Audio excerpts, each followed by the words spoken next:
talking to me, if you're giving me an instruction, I won't be able to hear this. Okay.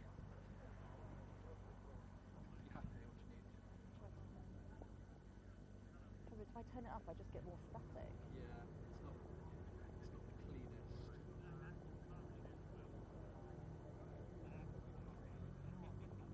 Very muffled.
Good morning and welcome to Donington and the live stream of the Supercar Driver Secret Meet.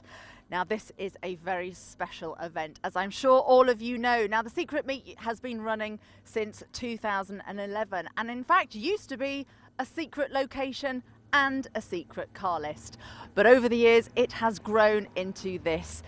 From those humble beginnings, this is the fourth time we're here at Donington Park, and this is a celebration of motoring like no other. Today we're going to be celebrating supercars, some of the very special, very rare and priceless cars that we see on our roads, but we're also going to be celebrating supercars because we've got a collection of tantalizing race cars that are going to be taking to the track and giving you some amazing displays from eras well, from all of the eras, and I cannot wait to see them. Now, this is a private event. It's primarily for Supercar driver members, it's for sponsors and for their guests.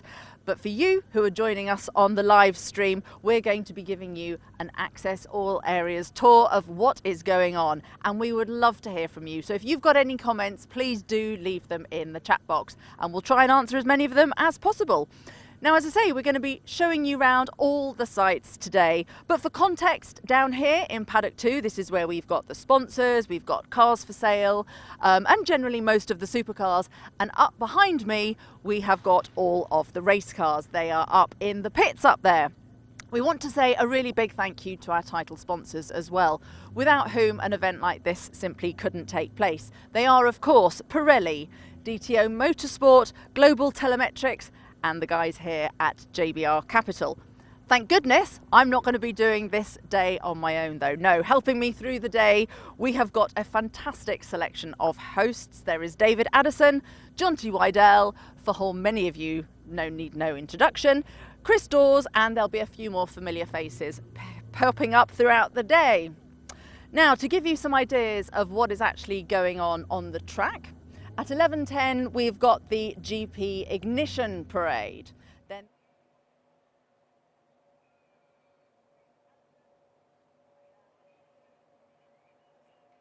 car parade, that's at 1:30 to 2:30, where we've got 50 of the rarest and most priceless road cars taking to the track. And the motorsport demo, I cannot wait to see that. That is going to be taking place at 3:30. But first, I'm going to hand over to David Addison. He's hot from commentary duties at Silverstone at the Grand Prix, and he's going to introduce you to some of the motorsport activities that we've got for you today. Amanda, good morning from the pit lane, and I tell you, this is one of those pit lanes that you just couldn't make up even if you tried, because everywhere you look there isn't just stunning machinery, there are fantastic memories, there are fascinating people as well, and some of those we'll talk to during the day. There are great liveries. Look over my shoulder, you've got a Marlboro McLaren. Now, I know that McLarens in this day and age have gone back to that original orange, but they went through a silver cigarette period, but a Marlboro McLaren is still one of those great colour schemes, isn't it? And an Ayrton Senna car from the 1992 season, we'll see. But have a walk with me down the pit lane, because almost every garage you get to has got sort of fascinating little nuggets of different categories of the sport, different eras of the sport. Nip into United Autosport's garage, for example.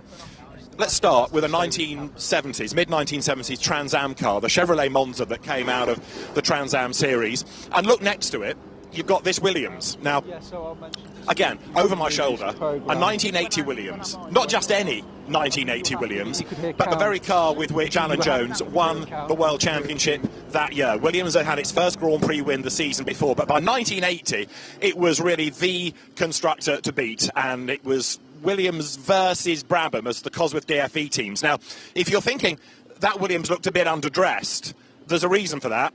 It was doing high-speed demonstration laps all weekend at the British Grand Prix. Zach Brown driving it. Zach, of course, one of the two owners of United Autosports with Richard Dean. And Zach, he's on his way here. He might miss the first session, but he will be here to drive that Williams later on. But it's not just about Formula One cars. It's not just about cars from sports car racing or Trans Am. You've also got the Audi, which is another car from American racing. This is a car that Group 44, Bob Tullius' company, built for Audi Motorsport, and it completely shaped the way that things were going in American motorsport, because it had all of this traction, it had all of this grunt, 2.1 litre turbo engine. But then keep going. And Group C, fantastic era of sports car racing. And again, it's tempting to think it was only about Porsche to begin with the 956 and then the 962. But Peter Sauber's company managed to attract Mercedes' interest. Mercedes put an engine in the back of this glorious-looking car, which eventually came out in the Kouros aftershave colour scheme.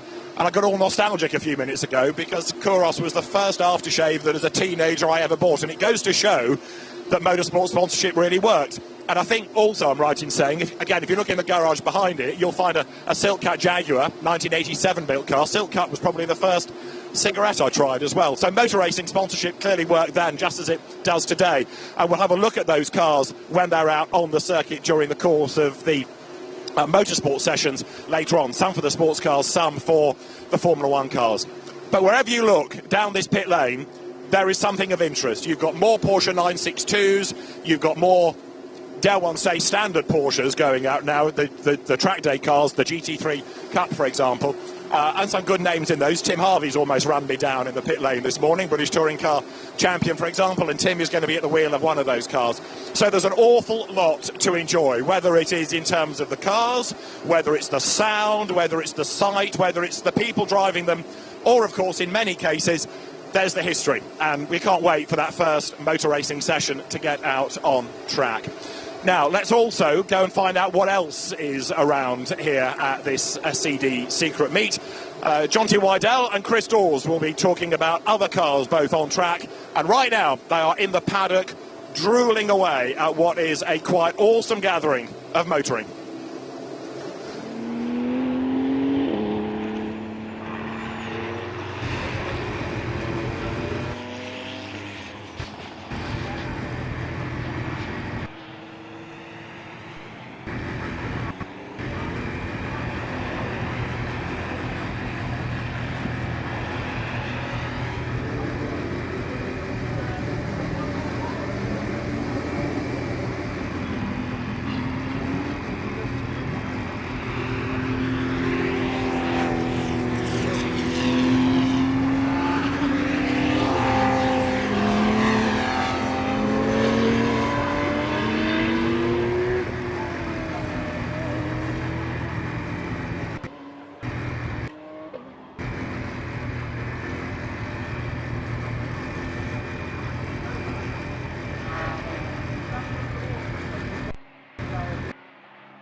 Apologies about that, ladies and gentlemen. The joys of so much going on in the paddock, and all sorts of air traffic, as we know, over here, and it's rather windy outside. Couple of issues, just bedding in the technology, where we've got all sorts of roaming cameras heading around trying to keep everybody involved with the interviews. So I think we had a slight delay, a little bit later starting than we intended. We got that one going, and then myself and Jonty were stood down drooling over some quite incredible cars down there. And as David went to throw to us, it was no good. So I've legged it, I've hightailed it. up into the commentary box, back up here again, and join you with the stream and a lovely view out of my window onto the start-finish straight. My name is Chris Dawes, and I shall be, I guess to some extent, not just doing my usual trick of commentating per se, but I think they've called it the anchor. I think that's what they said. And we'll be having an incredible day drooling over what is a phenomenal set of cars. We're out at the moment, the 9 a.m. track session, so this is members, we're doing that. for all intents and purposes, that are taking their sessions. Remember, Supercar Driver is a group for you know, the real fans, the car owners, and giving them somewhere to go and use their cars properly. And they do some amazing trips. You know, some of these just fabulous roads that you see on, I don't know, Top Gear and other programs are available where they'll go and do these great mountain roads in their supercars. And this, of course, is the secret meet. And I think I saw a couple of people saying, how is this a secret meet when everybody knew it was at Donington Park? You're absolutely right. The reality is that when it was first done, it was absolutely a secret meet. It was never known when it was other than for the members. Then it became slightly less secret when people knew it was on, but it was never released where it was until sort of probably, well, I say the day, possibly the day before the event, something to that effect. And now I think they've kind of given up trying to keep it secret. Sadly, it's an event that it isn't able to be opened to general admission. But you know, the guys do a fabulous job putting this stream on so that we can still bring you the phenomenal cars, the action. And what you're going to see during the course of this day is that we've got all these supercars with members and passenger rides that are going on for members, raising money for charity. We've got Formula One cars, we've got Le Mans cars, we've got hypercars. I mean, the millions of pounds that's down there that Jonty and I were just wandering up and down, drooling over, whether it is historic Le Mans winners, whether it is just hyper road-going cars, or obviously we know some of them that aren't actually road-going cars. They can only be used on the track and actually get shipped to the track for you to be able to take your car around. All of these things are going on. We've got the Ferrari Big 5 parade and the F40 anniversary, so we've got a whole selection of the Ferrari Big 5s. But it all breaks down into different sessions, and if you're not sure, if you go to supercar-driver.com, and it's actually /SCD Secret Meet, but you'll see the link once you go to supercar-driver.com, and you'll be able to see all of the details, and you'll be able to drop in and out to the live stream. On that live stream, it looks like we've got David Addison down in the pits. Chris, thanks. Yes, we've got more of the cars venturing out for this early morning session. In the background, it's another enthusiast dream because, of course, now the competition cars are starting to fire up engines and warm those up, ready for going out onto the circuit. Formula One cars, you don't just flick a switch or turn a key and go out. You do need a sort of warm-up cycle. We've just had, from the Lanzanti garage, Adrian Newey venture out in the Jaguar E Type. You tend to think about supercars as being modern machines. Well, actually, there are some here that go back through the ages, and the Jaguar E Type that made its debut at Alton Park, Roy Salvadori, Graham Hill drove the cars to a 1-2 finish when they were first raced. We've got Adrian Newey with his E Type on the circuit as well. We've just had down the pit lane as well the Metro 6R4, one of the full work spec cars that, if you remember, they built two different versions. There was the full World Rally Championship spec and then a less powerful Clubman spec car. Or this is one of the fully WRC Group B style cars. That's just gone down the pit lane, having come hot foot from Scotland, where it's been to the McRae stages. What else have we got? We've got lots more of the competition cars firing up. If we have another little stroll, Ben, this way, let me see if we can just nose to another garage, because if you head to Bentley Motors, what else would it be but a Bentley? Now, go back to 2003, and it was a Bentley 1-2 at Le Mans. And here we have one of those utterly stunning cars that we didn't have for terribly long within the sport. Really, it was a sort of 2-year gestation period, and then 2003 was the season when all of the Volkswagen Audi Group money and effort and resource was concentrated on promoting the Bentley brand. We'd had the Audi victories, but then it was kind of Bentley's turn, and the Speed 8 was an evolution, really, of the closed Audis that had run for a couple of seasons, but it certainly wasn't an Audi with a different badge, because it was a much reworked car.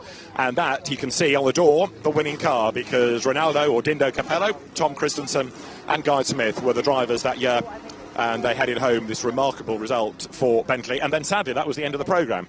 So having achieved what Bentley set out to do, which was to go back to Le Mans to win the great race, then the project was shelved. But it was a glorious period, and again it was fascinating to watch the way that the first couple of years, yes, the cars had their teething troubles. They even at Sebring at the start of 2003 fell foul of the scrutineers and had to start the race from the back of the grid.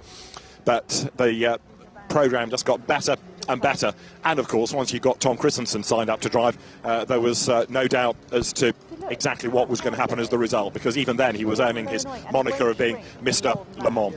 Can't wait to see that car out on circuit later on. There is so much to look forward to during the course of the day here at this SCD Secret Meet. I'm torn, Chris, between knowing whether to go that way and drool or that way and reminisce. But while I decide, tell us what's going on track. Thanks, David. Yeah, well, make sure you get to go both directions during the course of the day, and of course that's just knowing what's in the garages, and we know that the pit lane will fill up during the course of the day with anything that's going to be heading out onto the track for that particular session.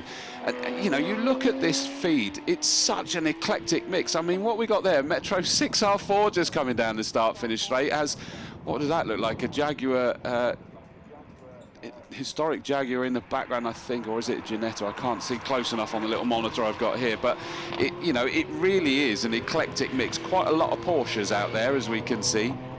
And I tell you what, there's some amazing race-based Porsches out there. I think the main one that I was just drooling over before I ran up here, and we will bring you cameras, you know, footage of it there as well, as and when we can. But it was the, he says, just quickly look, there we go, the Porsche 917K. The Porsche 917K. You wait till you see that one heading out there on one of the motorsport demos. There's a 6R4. Look at that. Such an incredible car. But yes, the Porsche 917K, Le Mans car of old, of course, and what did I see, something like 15, 16 million pound or something incredible that car is worth these days. So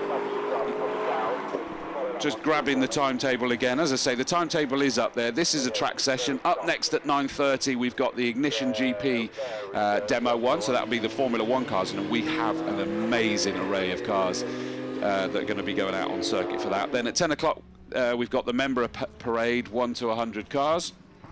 11:10 Motorsport Demo 1, so that's when we're going to see a massive array of cars, Sauber C9, Aston Martin, Vulcan, so on and so forth. Ignition GP Parade, so that will hopefully actually be, maybe there's one or two Formula 1 cars that they don't really want to take them out there at full chat, but they'll take them out for the demonstrations. And I mean, I'm talking, you know, cars that have won Formula 1 races at the hands of very famous drivers are legitimately here, and it's just so exciting, so incredible. 11:45 the Ignition GP Demo 2. Then at midday we've got the Ferrari Big 5 Parade and the F40 anniversary, so there'll be a massive array of cars out there that will be sort of setting themselves up for some great photograph opportunities as well. Then at 1:10 we've got the second of the track sessions, so the equivalent to this car now, where we've got members taking their cars out and what have you. And you see, I mean, that's, whether it's race going or road going, it is an eclectic mix out there. Hypercar Parade at 1:30, don't miss that one. 1:30 Hypercar Parade. They will all come out and flood the circuit full of these hypercars and set up for photographs, and then actually a steady parade. They will be back out later at full chat as well. Then we've got the Ignition GP Demo 3 Hypercar track session at 3 o'clock, so that's when those hypercars will actually be going out at speed, so that'll be pretty impressive. Motorsport Demo 2 at 3:30. 4:20 is the final track session for the members' cars, and then to round out the day's activity at 20 to 5 we have the Ignition GP Demo 4, so plenty of track time for the historic Formula 1 cars, and it does include things like Mclarens, that were raced by the likes of Ayrton Senna. Absolutely mind-blowing. And include one that was actually from when Prost and Senna were both at McLaren as well. So I cannot wait for that. And we'll have a mixture of whether David Addison will be wandering up and down the pit lane and grabbing interviews with certain people. I think I'm venturing down every now and again to grab a few interviews with some interesting characters here, as well as the cars. And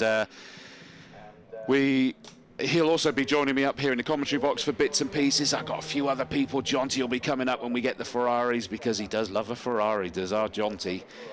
So we'll be catching up with him on the booth mic up here with me. And I think I've got the likes of Andrew Frankel supposed to be joining me for the hypercar as well. I think that's the hypercar track session rather than the parade.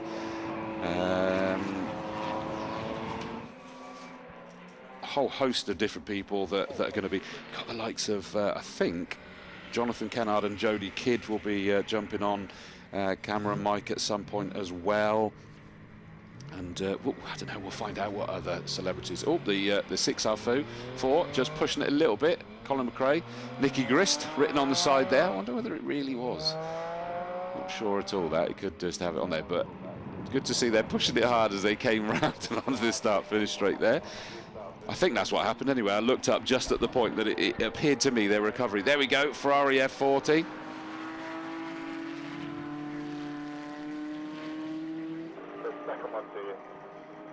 And it's good to see so many of you jumping on to the YouTube feed. If you go to the feed, you should be able to put comments in there and questions. Doesn't mean I'll be able to see them all the time, but I just happen to be looking at people jumping on. And you're absolutely right, for those of you who have gone, this isn't a race, this is absolutely, think of it as a track day. We've got people that will a little bit later take their cars at full pace. We got a Radical trying to put a move on one of the Porsches there, so that Radical's got itself up. You see, taking the passengers out as well in that. I've had the privilege of driving a Radical SR3 around the Silverstone GP circuit. Unbelievable. I mean, these things, you've got drivers that have driven things for many years, and they jump into something like this and they have to sort of unbolt and unlearn everything that they'd learned up until now, because the aero on these cars is quite significant. And the problem being is that when you get to a corner, your brain and heart and everything else is telling you to slow down, but the car says don't do that, otherwise I'm not going to have enough aero to take this corner properly. So you actually have to go an awful lot quicker than your brain's telling you to. You have to push it that little bit more so that the air is going over the top of the aero system throughout the car. And that's how you get your lap times. And when I did, we've had a Porsche going through the gravel. I think that was at the end. Is that the end of Exhibition Straight? Thankfully, it's just gone through and kicked the kitty litter everywhere, and looked like it was not an issue. So we do have a big mixture of it. Martin G says, I see my car, the GR Yaris. Yeah, I saw that there just at the end of the pit lane. Hopefully that'll be coming out in due course. There we go, the Yaris, one of those cars that are like impossible to get, aren't they? If you try to get the rally version, that won't be a rally version, which is a shame. It's never going to actually be launched onto the rally scene, is it? But they made the cars ready so that it had the prerequisite number. So as numerous cars not only going around circuit, but still in the pit lane showing and you know, will be heading out at various times, photograph opportunities. But Amanda is down at the sponsors area, I believe. So I think we're going to hear from Amanda down there.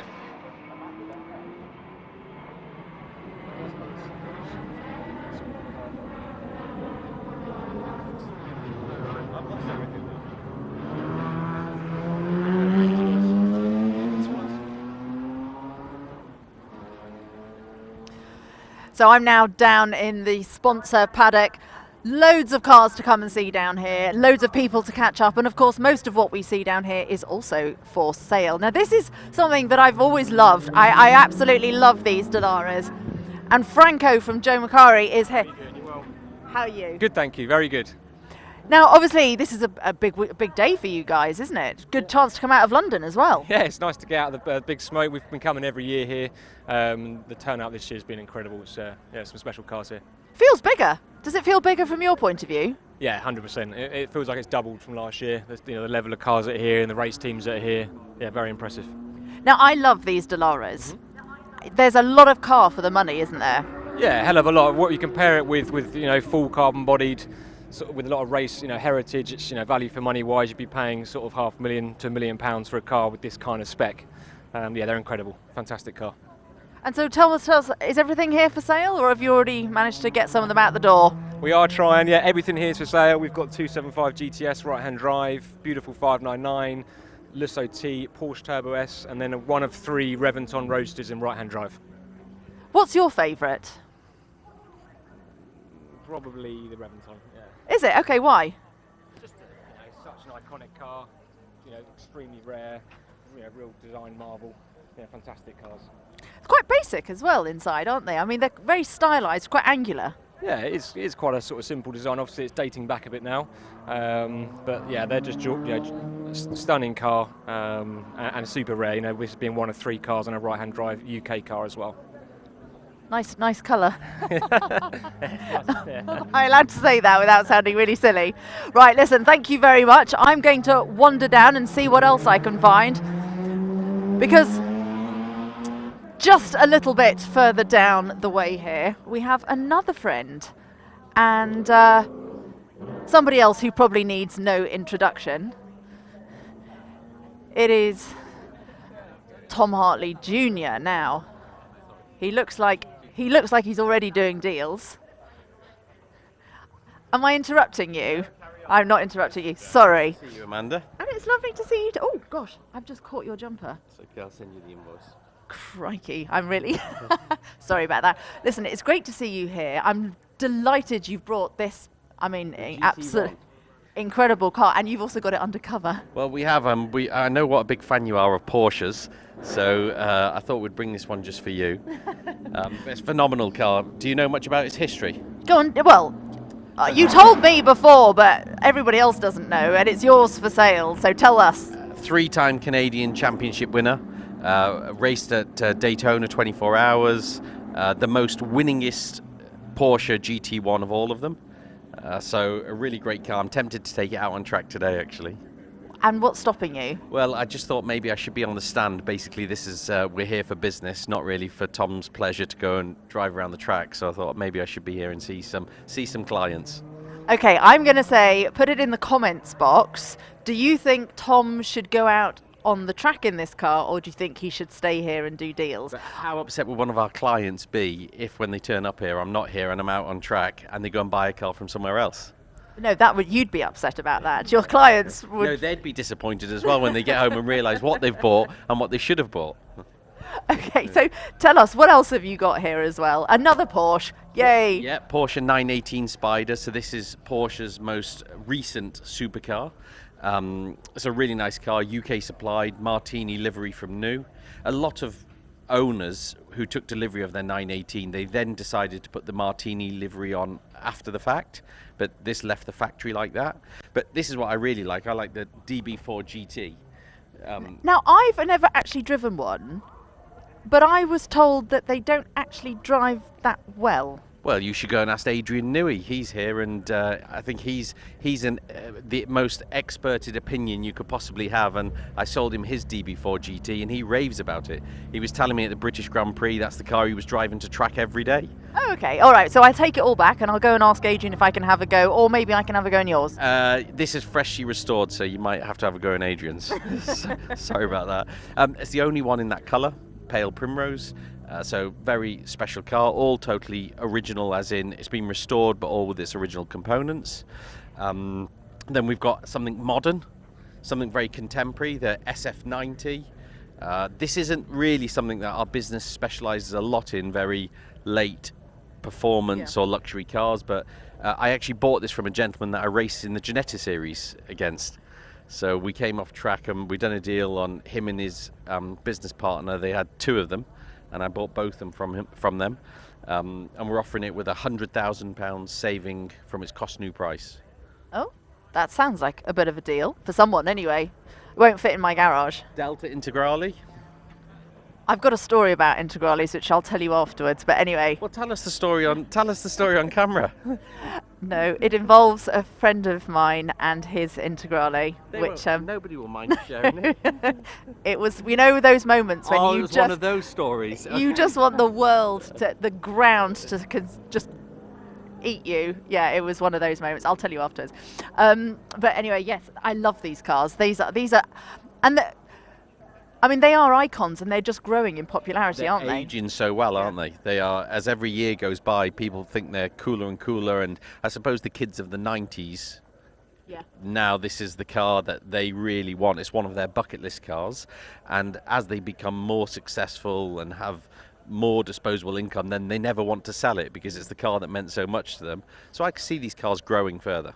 And really drivable as well. I mean, they're actually much more usable than some of the other cars. Well, I actually drove here today in my 1929 4.5 litre Bentley, so it's no good you telling me about what's usable and what's not, because I think everything's usable.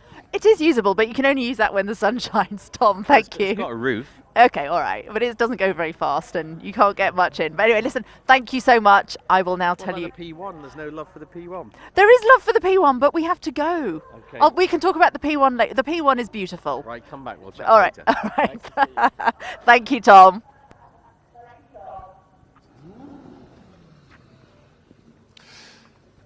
Now, back down in the pit lane, it is time to start getting excited about Formula One cars. And you could start, how about this, with the McLaren MP419, an ex-Kimi Raikkonen chassis. Now, I'm joined by Jonathan Kennard, who is the man behind Ignition GP that has put together this amazing entry of cars.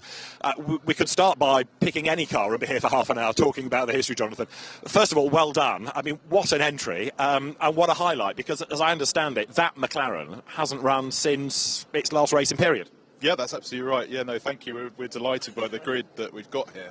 A lot of work has gone into it to get to this stage, and I'd argue that, you know, apart from maybe the Festival of Speed, this is the maximum number of these F1 cars out since they've been running back in periods. So we're really delighted, and yeah, you're absolutely right to see this one out.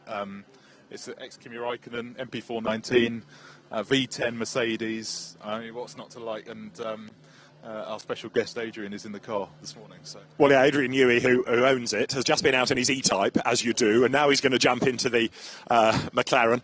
His son Harry Newey is going to be in the Leighton House, which of course is an Adrian Newey designed car. Before we get into the cars themselves, if we look into the garage, what we can see, certainly for the McLaren, are lots of people, and we can see lots of laptops. But as you go to the Cosworth DFV era, you kind of see more toolkits. The point being that the more recent the car, the more complicated it is to run. Yes, exactly. I mean, we would probably have our cut-off at 2005, because after that you get into the V8s, and then, God forbid, running a hybrid. I mean, I don't know how you'd even do that. These are very complex. You've got the V10, I think we've got 6 or 7 guys on this car, whereas the slightly older ones, you've got the 1990 Leighton House, you've got 2 guys on the car, and that's the difference. So it is more complex to run. But, you know, it's entirely possible, which is the great thing about it. And let's just go and have a look at this Leighton House, because, again, we talk about great cars, we also talk about great liveries, and that Miami Blue was a real hit with fans for many, many seasons. And although perhaps the later cars didn't have the same impetus and results as when they were badged as Marches, they were still really good to have on the grid. Absolutely, and it's what I love about Ignition GP, it's the stories behind each team that don't, those sort of slightly strange alternative stories don't exist anymore, do they? No, that's right. And Leighton House was obviously the start of Adrian's career in Formula One, and this is a 1990 car, very successful. This is a Gugelmin car, but obviously people would also know it as the Capelli car. So very, very special and absolutely fantastic to see it. Judd V8 in it. And actually not that complex in real terms compared to the car next door, so very runnable. Thinking of Maurizio Gugelmin in Leighton House, it kind of ties in with what we saw at Silverstone at the weekend, because he had that famous flip at, was it Paul Ricard? Yes, Paul Ricard, yeah, going into the first of the hairpins. Let's keep walking, because cameraman Ben is getting all excited about Leighton Houses. Ben, this way, drool more, because look, Marlboro McLaren, Ayrton Senna, you can't not get to this garage. Jonathan, this is a car from 1992, which was a Nigel Mansell year, but of course Ayrton beat him at Monaco with the most remarkable defensive driving, and it was still a competitive car, not perhaps the best, but still competitive. Still fantastic, but obviously going up against the FW14B, it's always going to be a hard thing to beat. But you know, it's amazing. We've got a Honda V12 in it, fully running, everything as it was in period. Yeah, I think they won 2, maybe 3 races that year, Monaco being one of them, and we're absolutely delighted to run this. It doesn't get more iconic than this. Senna, McLaren, Marlboro, #1 on the car as well. Perfect.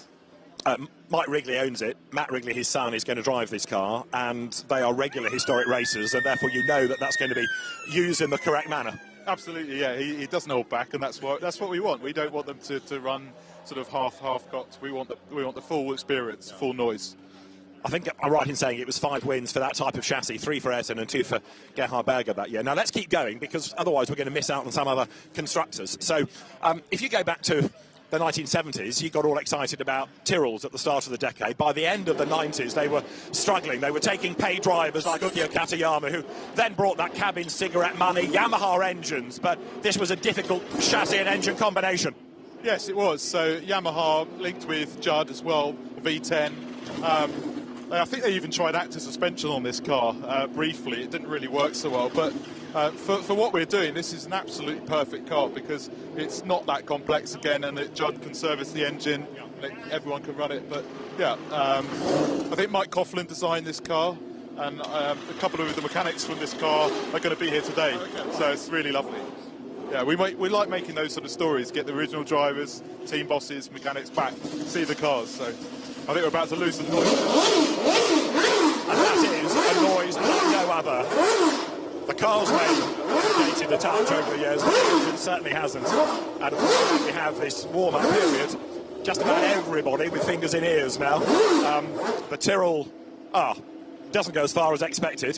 While that's sorting itself out, let's go to a different garage, because we've got Benetton. Now, again, we might get run over in a minute, but Gerhard Berger's Benetton from 1997, it was a winning car in his hands, even though we had to miss a couple of races through illness. But, again, a stunning bit of kit. Absolutely stunning, and Phil Stratford, the driver, drives this car an awful lot, and he drives it hard, and it's so good to see. You'll see in a minute. It's fantastic, yeah. So we're just about to send them out. Tyre warmers off. It's just wonderful. I can't... goosebumps. Right. As engines fire and cars make their way down the pit lane, the biggest problem at the moment is knowing where to stand, because cars are being released down to the pit lane and, of course, then onto the circuit. Wherever we stand to drool, we're in danger of having a car run over our toes at the moment, so we probably need to dive out of harm's way in a second. But down the pit lane goes the Benetton. The Tyrrell is finding its Yamaha engine rather recalcitrant, which does rather take one back to period, because the Yamaha engine had its dramas at the time. Right, engine fires. Give it a push to get it down the pit lane. Pit lane lights have gone green. Right, yes, you're right about the goosebumps, Jonathan. Final thought before I let you go and enjoy all this from the pit wall. Oh, just go on the pit wall and enjoy it. I mean, I can't believe it. We've got so many running. Absolutely fantastic. Enjoy. Jonathan, nice to see you. Well done on such a remarkable entry. Right, Formula One cars hit the track for the first time today. Chris, I think I'm going to run upstairs and join you and get an even better view, because this is just paradise on wheels. Isn't it just? Thank you, David. I mean, you can't help but feel emotional about this. It is just mind-blowing. My booth is directly above the garages, and I'm feeling it through my whole body as they fire up. It just is just resonating through the whole building here, and that's just them firing up, being released into the pit lane at a steady pace. Now they're probably going to take a couple of laps just to get themselves comfortable, make sure that the car is all up to temperature and is running okay, and they've got to get the tyres into some kind of window, and we will see some of these. We'll take them at pace in a number of the other events that I cover around the country and Europe, when we are lucky enough to have F1 cars sort of putting on a demo session, some of them really do let rip. I mean, look at that, the history there, the Ayrton Senna car, incredible. And Matthew Wrigley that's going to be driving that one by the looks of it. And he's fresh from the Le Mans Classic, and when he actually won in his, I think it was at Jaguar E Type that he was out there in, and he actually won his race, which he sounded like he was surprised to be able to do that. But he's out there in that McLaren MP47 today. It's a tough life, but someone's got to do it. David, I mean, talking about tough lives, have you got your eardrums back yet? I've forgotten how loud they were. Honestly, it takes me back. I know it's, we're looking at modern cars as much as the heritage of the sport today, but yes, it is very easy to get very misty-eyed, and it does take one back. I was just thinking, when was the last time I was allowed in a pucker Formula One pit lane? Because when many of these cars were around, it was long before the restrictions on passes came into account. And in days of yore, yes, I did used to spend the British Grand Prix in the pit lane, and it was I mean, and the Grand Prix of Europe here, I can remember standing in the pit lane for. But yeah, the sounds are fantastic. And the other good thing, and it's absolutely right and proper because the owners are looking after the value of the cars, but they've all got the period colour schemes on, and so yep. You know, if you take a racing car and you strip it of all its colours, it just doesn't feel the same. And because you've got these in the right livery with the right driver's name on it, it's just proper. Exactly that. I was going to say about the names on there as well, just in case we were in any doubt whatsoever. Yes, and you know, these are legitimately the cars that were driven by them. We've got stats where they were actually, you know, won by drivers, and we can see which races they were won in. Such an incredible mix. The one thing you did miss, David, is that you may have loved the sound down there. Honest to goodness, sat here, you could feel it. I did hear you say that the box was trembling. Yeah, yes. It was unbelievable. You had to be in here to just believe that I'm not exaggerating. It was genuinely true. Looking at the Tyrrell, which is, I'm afraid, reverting to type in a sense, because it had its reliability dramas at the time, but that car is heading back towards the pit lane, I rather fear. In some cases, they'll do an installation lap, just like now, and then make sure that all is well, because if you pound round and things aren't right, you're just doing a lot of damage to things that are very, very valuable indeed these days. There is the Benetton, the B197, that's Phil Stratford's car, and it's run by Kevin Mansell's team. Rory Byrne designed it before he got the phone call that said, would you like to come to Ferrari, and off he went. Renault engines. Now there, the Onyx. Now, Onyx had a pretty decent start to its career. Alan Jenkins designed the car, and although he saw Gregor Foytek's name on the side of it, largely Stefan Johansson and Bertrand Gachot were the drivers, and then JJ Leto replaced Gachot because, again, this dates us, Chris, that was one of the constructors that had to get through the dreaded pre-qualifying, if you remember, at 8 o'clock in the morning on a Friday, because the entry was so vast, you had to get through pre-qualifying. And if you did, like Jordan did in its early days, then you were okay and you could progress into qualifying, and even then you weren't guaranteed a start. But pre-qualifying was absolute hell for the teams because you had to deliver. And not very often in that car, sadly, did Bertrand Gachot get through pre-qualifying, so he only got a couple of races. They also used this car at the start of 1990 because the next car wasn't around, and Onyx as a name soon was morphed into the Monteverdi chassis. Right, that's Harry Newey in the Leighton house, and there is Adrian Newey in the ex-Kimi Raikkonen Mercedes making its way down the pit lane. That is some car, isn't it? Just, I mean, just watching that now in person, I mean, that is one of, that's got to be the most modern car out there, hasn't it? There's a little bit of smoke just trickling out the back of that. Hopefully that's just an overfill rather than an issue, as he's pootling down the down there. And it was that era where suddenly, I think it was like some of the circuits in the world weren't allowing tobacco sponsors and some were, and we suddenly had, like you see here, Kimi on the side, or David on the side. Yes. Well, they'd had West sponsorship, so for the races where they couldn't do that, tobacco products are available. Indeed, yes. We talked about Marlboro. It's only fair that we peppered this about, but you've got me on a different tangent now. But yeah, for some of them, they would change West to East.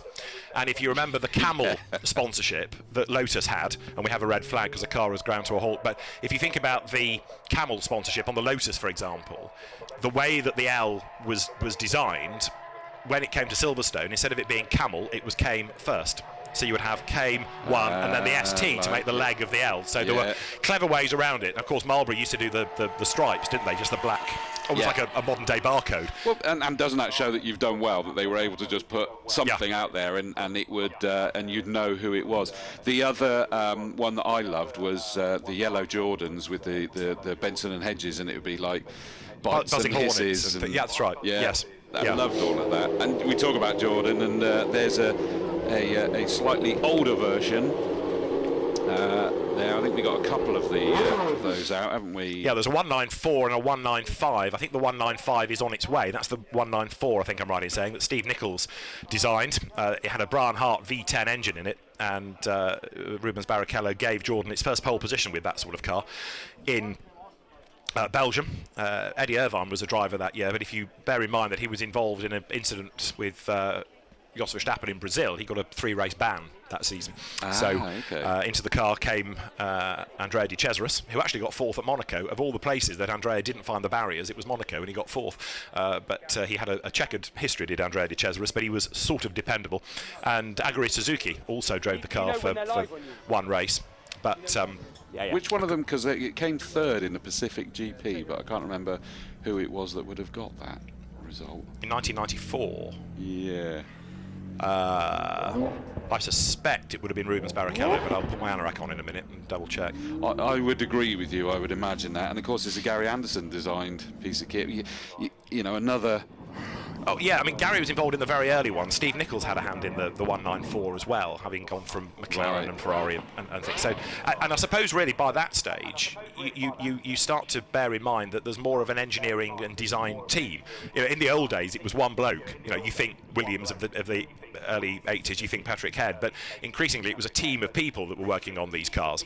And so, yes, there were lots and lots of people all bringing their skills into it, because by this stage there was the wind tunnel, there was also that second guessing of what the regulations might do and what the other teams might do, and it wasn't just down to one man. Wonderful sight in the pit lane of Formula 1 cars in the background, and classic supercars in the foreground, and we'll have those out on track at different times. The other fascination, I know we've got this red flag, but having been up and down the pit lane this morning, you turn around and you bump into drivers that are here, have got wonderful cars, engineers being reunited with cars as well. I think, what was the phrase I used earlier? The car is the star.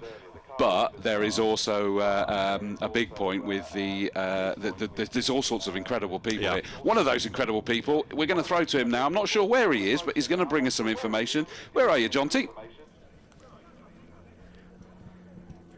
Hello, Chris. I'm down in the members' parking down in Paddock 3, where we've got a hive of activity where we've got a lot of members that are queuing up. They're getting ready to go on track very soon for the member parade. I mean, look at the mix of cars we've got down here, where you get a 308 parked right next to a Pista. Such a nice mix. We've got a couple of Testarossas, a 512 TR further down there, whole range of Porsches. And we've got the members there all getting ready now to go on circuit. I've got one here. I'm gonna book for a quick interview. Damien, hi, John from Car Guys on YouTube. That's right. Yeah. So what have you come in this morning, and tell us a bit about it? I of course have brought my wonderful Ferrari 458 Speciale Aperta. So this is one of my all-time favourites. It's an absolute keeper, never getting rid of it. And yeah, I just love it for events like this, because obviously it's bright, you can take the top down, and obviously we're going to go on the circuit as well. So I'm really looking forward to driving this round, surrounded by all these amazing cars. Yeah, there's quite a nice mix, isn't there? Are you going to be making lots of noise for us in this thing then? I would say a definite yes. That's good. Right, so yeah, well, you've used this car on quite a few tours with us as well, haven't you? So is there anything else that you could have brought? I know that you've got a few other cars. I could have brought, it was a toss-up actually. I was going to bring the Pista Spider, but I've literally just driven back from Le Mans Classic.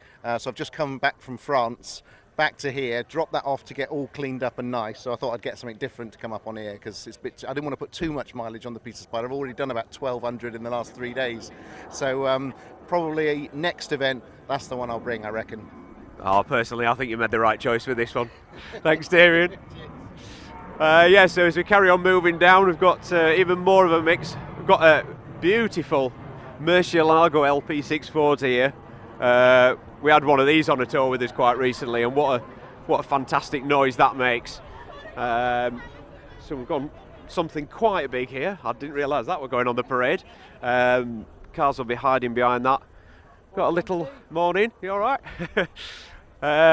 Group of Mclarens next to a special edition Murcielago, sorry, Aventador, and an XJR 13. Something that's quite rare again. And this is, like I said, just the members parking. You know, this is each car that's down here is still worthy of being on show itself. And we've got another section over there that's quickly growing. We've got about 400 or 500 members cars going to be turning up as part of this group. Obviously we've got all the special things as well down the far end. I think I'm just going to grab someone else down this area who I was supposed to be speaking to, but it seems to have, I think they're in the car. So if we can head further down. Oh, he's here. Rob? So yeah, I think they are getting ready to go out on circuit, but if I can just collar Rob a minute. Hello, Jonty. Hello. So what are you in? Because I'm in the pretty blue GT3 RS Weissach pack. A very pretty blue Weissach pack GT3 RS. Can you just tell us a little bit about this car? Because it's not the normal sort of colour, is it, that you can get these cars in? No, this car is our 6th GT car because we're kind of addicted. I basically love the things. My wife is here, Molly. She loves it as well. But what we did, we've always had brightly coloured cars. We've had a lizard green like the one next door to it. We've had a lava orange. We've had whatever. And we've had Miami blue like this. This is actually a silver car that has had paint protection spray, which is done by Litchfield, which is a phenomenal finish. But the actual paint is Ferrari Corsa blue paint, which was the launch colour for the F8 Tributo.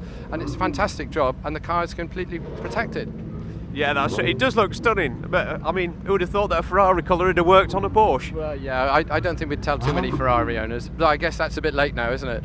Yeah, no, mine's gone. I'm not there anymore. It's going to be different. It's unique, isn't it? Great. That's it. So who's going to be driving today? Is it? Are you fighting over the keys or? Well, He'll be hogging it. yeah, well, considering we were out on track last night with BMWs, and I nearly got my, shall we say, backside kicked by a. No, I'm driving this today. Fair play. We love it. Absolutely love it. And what a fantastic day. Absolutely brilliant. SCD and Adam and yourself, you've done an amazing blinking job. Fabulous. Thank you very much. No problem. Right, so we'll start making way as the cars line up just over here. They'll be going out a different way rather than through the pits. And I think it's going to get quite noisy very, very soon. So yeah, we'll throw back to Chris up in the commentary box, and he'll be seeing these cars going out onto the circuit. Thanks, Jonty. Keep wanting to wind you up and pretend that I'm not up here, but we see Jonty down there in the middle of well, his heaven. Let's not kid ourselves. It's his heaven without question. We're still under red flag. I don't think we're any the wiser, actually, are we, David? No, I think somebody may have had a spin, and in those cars they're not easy to restart. So the good news is, therefore, it shouldn't be damaged, but it's just difficult to get the car back. As I think I said from the pit lane, you don't just turn a key. No. These are quite complicated bits of kit. So we need to bring that back into the pit lane, and then the team that will look after it will have to get that car running. But yes, the parade of the members' cars is being made ready, and we'll head out onto the circuit very shortly. And you see that array of cars there. Audi R8 in the background there as well. I don't know why. That's one of my cars that I want to have a crack in. Something a bit more historic there just behind the McLaren as well. Is that a Ferrari? It's got a sort of Jaguar or Costin Jaguar look to it, hasn't it? Okay. I did have an R8 Spider for a road test for a few days, but a long time ago. I took it to Castle Coombe. Ah, my home track. Indeed. Yeah. And it was, yeah, a serious bit of kit. Yeah, just look at it. And the supercar driver as an organisation, as a club, is such a great setup, because the amount of people that get, you know, the opportunity to acquire a supercar of whatever derivative that they go for, and you can see they're all there. Even American Muscle as well. And then, you know, what do you then do with it? And this gives you something to do with it, and somewhere to do it, and with people of a like mind. Oh, just the camera cut away, but I was getting excited a minute ago about the Jaguar XJ220 that was nestling in the paddock, because you don't see very many of those. That was another car that had a somewhat limited race pedigree, won its class and then got disqualified at Le Mans, for example, the XJ220. One of the drivers of which was David Coulthard. There you've got more cars arriving in trailers and being unloaded in the background, ready to go out onto the circuit. Drivers, passengers, all good to go. Aston Martin, Lamborghini, Mclarens, you name it, it is there. And the Ferrari got some 348s, 355s as well, and they'll all be pouring out onto the circuit in a minute or two. Is that the like aerial Atom Rage or whatever, the buggy variation on that one? I'm not sure. I just looked pretty crazy. I managed to drive an aerial Atom around the Top Gear track. Okay. Or at the Top Gear track, shall I say. It wasn't around the whole thing. Look at that. Look at those hooters in there. Goodness me.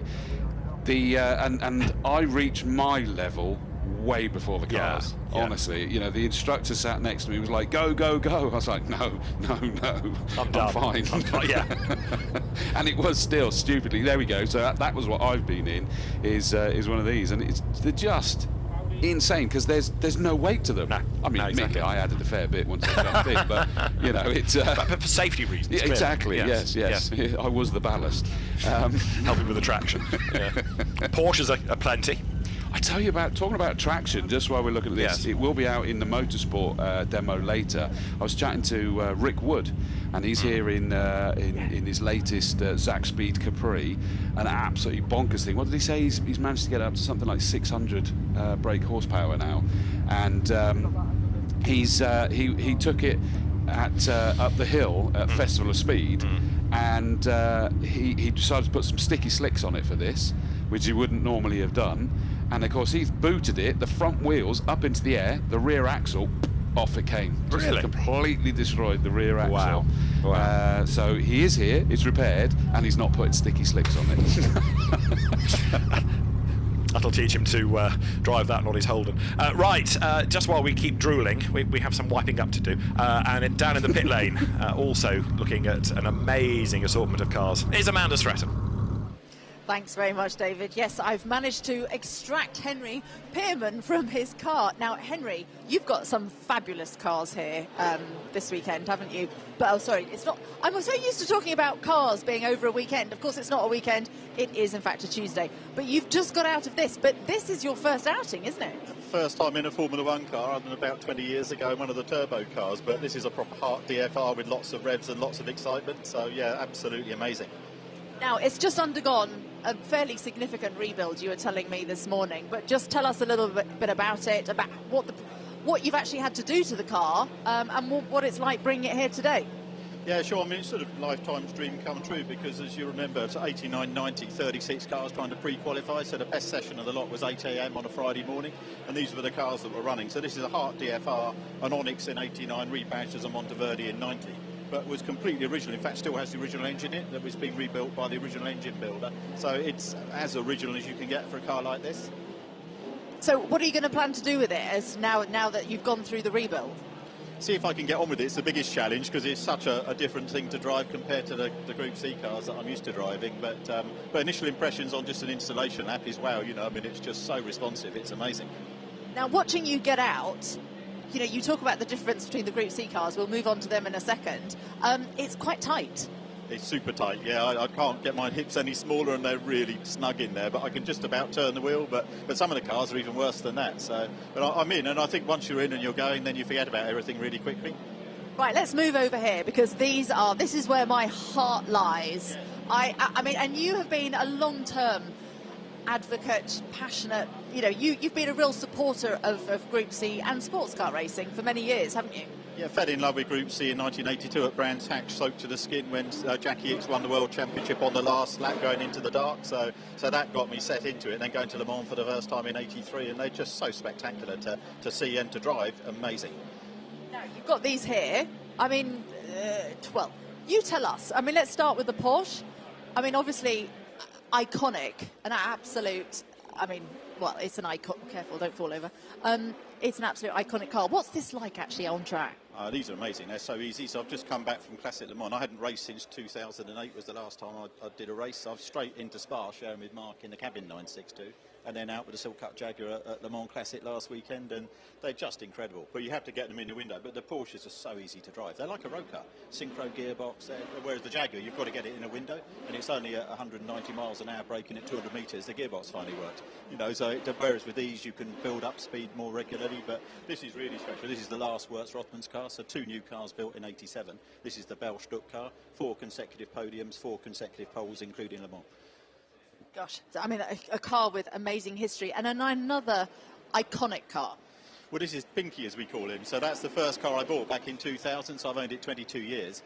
First car I raced, and in fact I was lucky enough to win the championship in 2008 with this car through amassing finishes in all the races in the top 5. So that's such a friendly, easy car to drive, and it's absolutely original. All the paint is exactly as the last race that it did at the end of the season in 1990.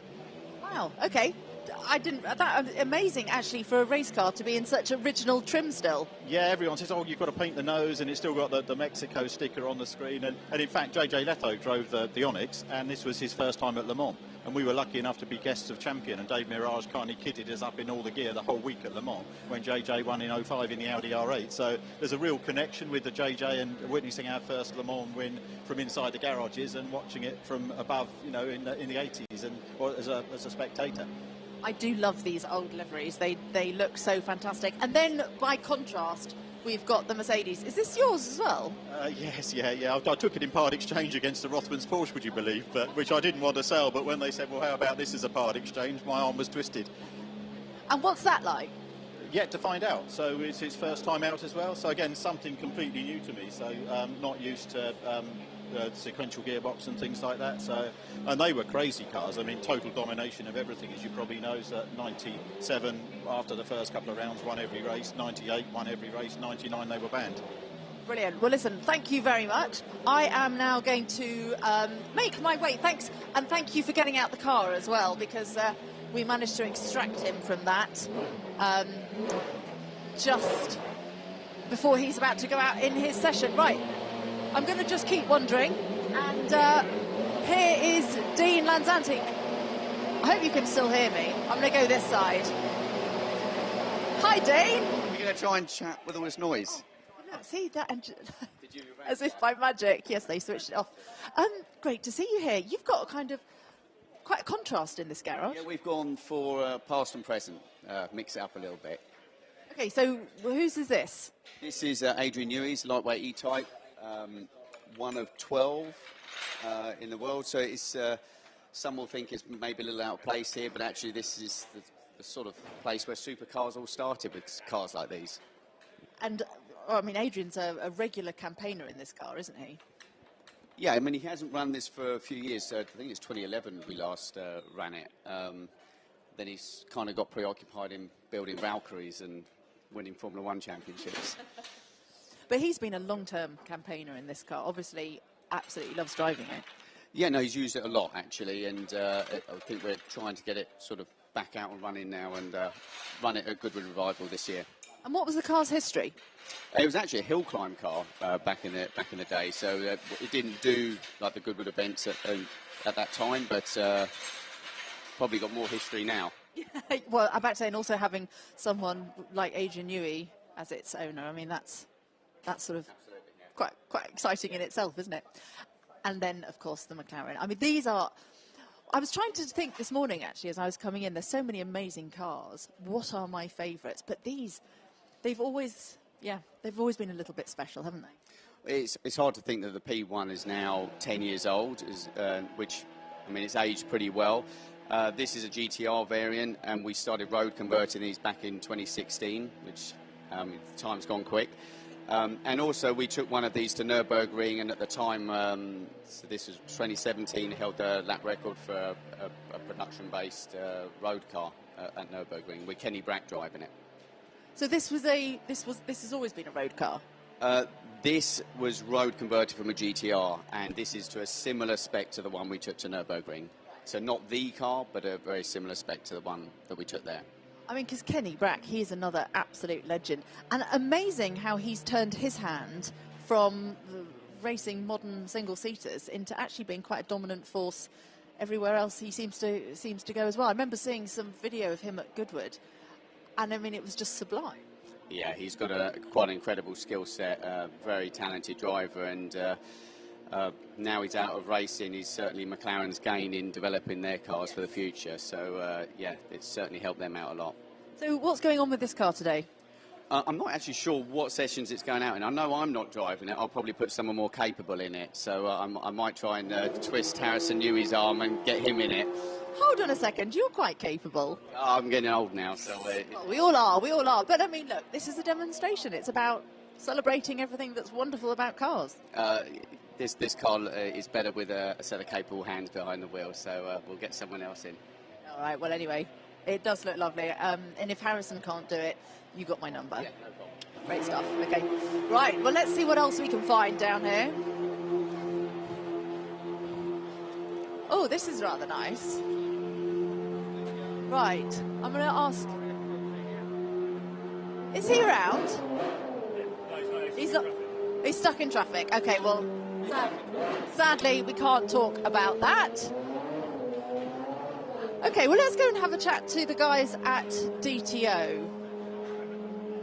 Let's see who we can find down here.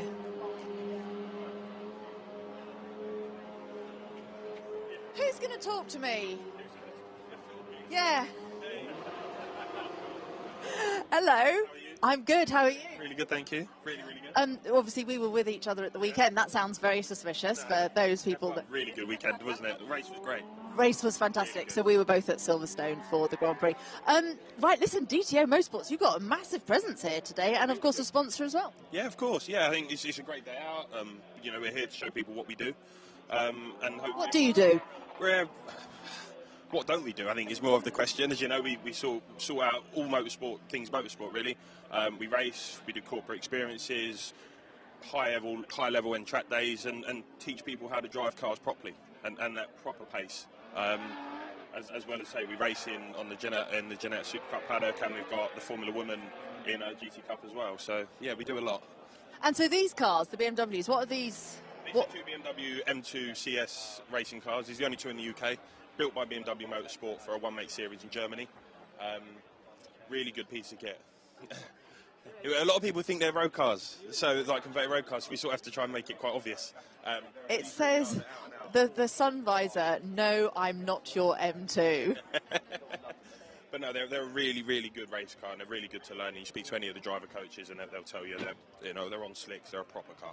My friend's actually got a road car version, and they are lovely. Yeah, no, I think BMW make a great car here, and the M2 race car is a really good car. Brilliant. Well, listen, thank you very much. It's been great to chat to you, and it's nice to see you. Right, Chris, where are you?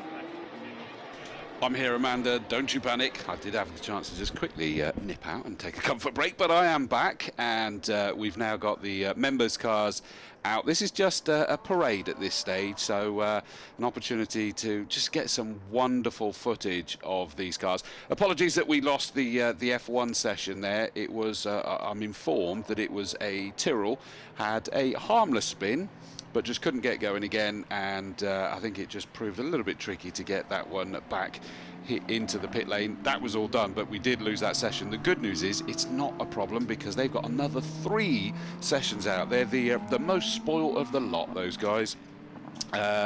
So the next time they'll be out is at 11:45. In fact, at 11:40 there's a parade, so any of the cars that just want to go a little bit more steady, they'll be out there for that. And then 11:45, I don't know, what do they do? Drop the flag and say go, go, go, go. Qualifying has started. Exactly. Now, I think they are encouraged to respect the fact that they are not here to race, but yes, of course, owners want to use the cars to a given percentage. I was saying some of the demos that when I've been at a race meet commentating, and then we're lucky enough to have some demos, sort of say the lunchtime or something, there is a few of them that do suddenly put on one hell of a demonstration. They really go for it. Absolutely. All under control, Your Honour, but... yeah, Goodwood's very good at that on the race meetings to make you push on. Yeah, the Ford GT in the Gulf colours as well. You would, wouldn't you? I love that. I was chatting to someone the other day, is that Golf livery is one of the few liveries that seems to work no matter what car you put it on. Most things you go, really, that wasn't made for that kind of car, but you can put it on anything and it will still look good. But it's got to be that powder blue. There was a deeper metallic-y blue that was it Oak Racing round. Somebody had it at Le Mans, early noughties, and it was too blue. Okay. And it didn't quite work. But you're right. I'd agree with that. It does. I mean, the fact that they had that livery catapulted really into the public conscience by a movie that was made in 1971 is pretty extraordinary. It does. It just stands out. Even to the point that when I'm, preparing for commentary, is that I make a note of colours of the cars, and I've got a not a particularly complicated code, but it would suddenly say BL/RD brackets GN. Now that tells me it's blue and red with some green stripes on it. There you go. Crack my code. With that one, I literally. There's a reason I'm boring you with this, by the way. Bear with me. I'm getting there. It's all right. I'm yawning with my mouth closed. It's fine. I'm getting there. Is that I'll just literally put golf. That's it, because you just kind of go, I do not need to put anything else. You just know exactly what that is. There are very few others. Marlboro is one, Red Bull is probably another, which are colours in their own, but you know exactly what it means. But you're absolutely right. And the other one is that Martini, when it's got the red and blue stripe. But you see, there are two versions, because there was the silver Martini, and then it became the white Martini. Yeah, so it's mainly the stripes. That's just the stripes. It's all about the stripes. Now, right now, it's all about owners, and it's all about glorious cars, be it the Ferraris, be it the Mclarens, be it the Mercedes. I mean, the list goes on. Be it the Audi R8, be it the Maserati there going wider at Roberts, be it the Astons, the Ariel. Just amazing, isn't it? I mean, we're now we're just trying to hold back the envy, frankly. Yes, I almost don't want to watch it. Have you driven a Bmw I8? No, I have. Really I have. No, I tell you what, I have. I drove one at Alton Park a few years ago on a BMW day. Okay. And it was the most surreal thing, because I was told by the BMW instructor that was with me that if you press this button and turned up that, there was a simulated engine noise that came into the car. Really? Yeah. Yeah. Wow. Because I was expecting it to be silent, and I said, I can hear an engine. Ah, yes, he said, we sort of pipe and... Right, okay. I remember I was at Brands Hatch a few years ago. I forget what I think it was what was Blancpain at the time. Yeah. GT World Challenge these days, and we had hypercar displays, and it included like the Aston Martin Vulcan, I think it would be. The noise and everything was incredible on that. Yes. But then we had the is it the Rimac Concept One? I'm not merging two cars there, am I? I think it is the Rimac Concept One that was silent, and so we stood in the pit lane, and I'm grabbing interviews and waxing up about these cars, and then this thing just kind of goes. Yeah. But then you got out on circuit, and it was as quick as any other car that was there. What's the fastest thing up the Goodwood Hill now? The McMurtry, another electric car. And we had that here last year. I was gutted that we didn't have that. And it, I mean, did you get to see that? No, because I wasn't. Well, I saw it last year. I wasn't there for long enough this year because there was a touring car clash. But no, last year it debuted. It's small, isn't it? Absolutely. And last year you sort of thought, what's that funny little thing? Well, now everyone knows about it. Oh yeah. And that's back, a little village near where I grew up in the West Country there, and it's just brilliant to see that. It is just a phenomenal piece of kit when you consider that it was against the might of top manufacturers that were sort of proud that they'd sort of suddenly managed to be the quickest vehicle up there. Well, all of a sudden, this small company managed to beat it. It's an amazing thing. Yes, last year, Alex, surname will come back to me, arrived sort of rather timidly with a piece of paper saying, could you sort of mention the McMurtry, and I've written some things down about it. And yes, of course. But now, as I say, everybody has heard of it. Of course, here you've got brands that are rather better known, and seldom have there been quite so many Lamborghinis or Porsches or Ferraris or Astons outside of a dealership, but all in one place. I mean, the list and the line goes on and on and on. There's a 2.8 or an 08 there, the convertible coming towards us, but it goes back to the 1970s, almost mid to late 70s, but still looked the part. You know, there are some cars you look at and you think that's dated, but the E-Type hasn't. a 308, 328 style Ferrari. It hasn't, and there are many others that are just timeless classic cars. Which is why the 208, I'm pretty sure, is one of the big five, as they class it, with the Ferrari, isn't it? Because it's the ones that just stand the test of time, without sort of competition in reality. I noticed that we've had a couple of the 4x4s out there as well, the Porsche 4x4 and the Lamborghini 4x4 as well. You know, they're supercars. Yes, this is true, yeah, and that's another market that is great. I mean, it never existed 20 years ago, but suddenly now every supercar manufacturer needs one of those SUVs, as it were, whether it's the Lamborghini Auros, whether it's the Cayenne, or I mean, the Porsche Macan, which is the little SUV, that is the best-selling Porsche in the UK. Is it really? Above the 911s even, because it ticks every box. It's a Porsche, it's quick, but it'll do for mum, it'll do for dad, it'll do for a family car, it's a performance car. And like I say, that was a market that didn't exist 20 years ago. And there's the interesting one that we always have to remember, is that means that if they suddenly go, oh, that's required now, that's another 2 years before it's available, which is why we've got this irony, is that there's now this sort of push towards hybrid or electric and everything. It's like, well, they've only just bought those out, so we're still on the development cycle for all of those things. I ordered a car 2 years ago or 18 months ago, and I'm reliably informed it's in the country, but I still haven't seen it. Well, there lies our next one, isn't the semiconductor chip issue is an almighty issue. There's manufacturers that have sold their year's allowance of cars already, and it is just incredible, which means second-hand cars are on the up, especially if they're supercars. I saw we had a McLaren 720 out there as well. I'm in love with the 720 McLaren because obviously I get the privilege of commentating on them quite a lot in GT, because they are a major force in GT racing now, aren't they? But they're so much bigger, aren't they? They're really quite long cars. Yeah, I mean, when you compare some of the road cars to the race cars, the road car looks tiny because it doesn't have the wings, it doesn't have all the aero on it and the flared wheel arches and whatnot. But then again, you do look at some of the cars in this parade, and for example the Cayman GT4 Club Sport, you know, that is bang on what the race cars are. There are others that actually are not too far removed. There's the Lamborghini Auros, GT3 RS. And of course, the key thing about these cars that are out now over some of the ones that we've got, these are supercars that fine, you can take them out, and they are getting up some speed past our window here, aren't they?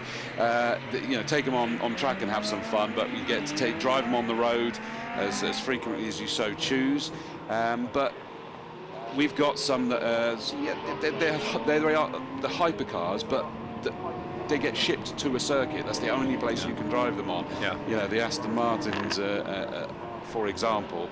But these things you can drive on the road, and it's why I applaud what Supercar Driver have done here, is to give somewhere that, these people somewhere to go and do these things, and they do some amazing foreign trips, whether it's to take in a big international race event at the same time, or whether it is just a journey through these big, European versions of Route 66 type things and what have you, or up into Scotland. There's some amazing roads that you can do up there.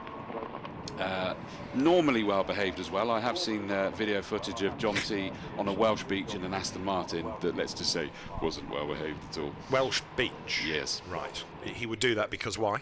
Why not? Why not? Fair enough.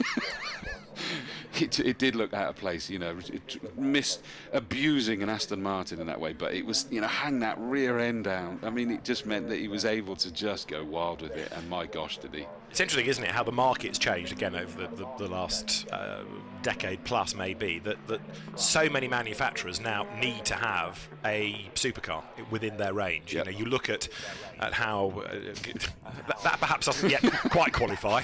I think that officially is the production crew stitching us up as we were just talking that, and then throw to that. Well, it is perhaps the next developing market. You see, we've done the SUVs, we've done the supercars, now you've got the tricycles. Although I don't think that's on the correct setup for Donington. I reckon those tire pressures were a bit low for a proper lap. Ignoring the craners, wouldn't he, with that setup? Exactly. Yeah, balance wouldn't be quite so good. But you look at, okay, let's take Porsche. That was effectively supercar brand. So everything in that range was a supercar. Yeah. But now others are following suit. So there isn't just a McLaren. There's a range of McLarens. There was a race constructor that did the road car, and now you've got more and more of them. And part of this, you could argue, is GT4, which is a race category, is increasingly something that manufacturers want to be involved in. They sell lots of cars for the track, they can sell lots of cars for the road on the back of it, so the motorsport element to this is helping manufacturers build more cars, which in turn, if they're road-based, means that there are more supercars out there. You know, look, Audi, Mercedes, Ferrari, Lamborghini, almost every car is a different constructor as it comes up towards us in that shot. Now, as the cars are making their way down towards the end of another lap, I think it's back down to the pit lane to have a look at more of this SCD Secret Meet.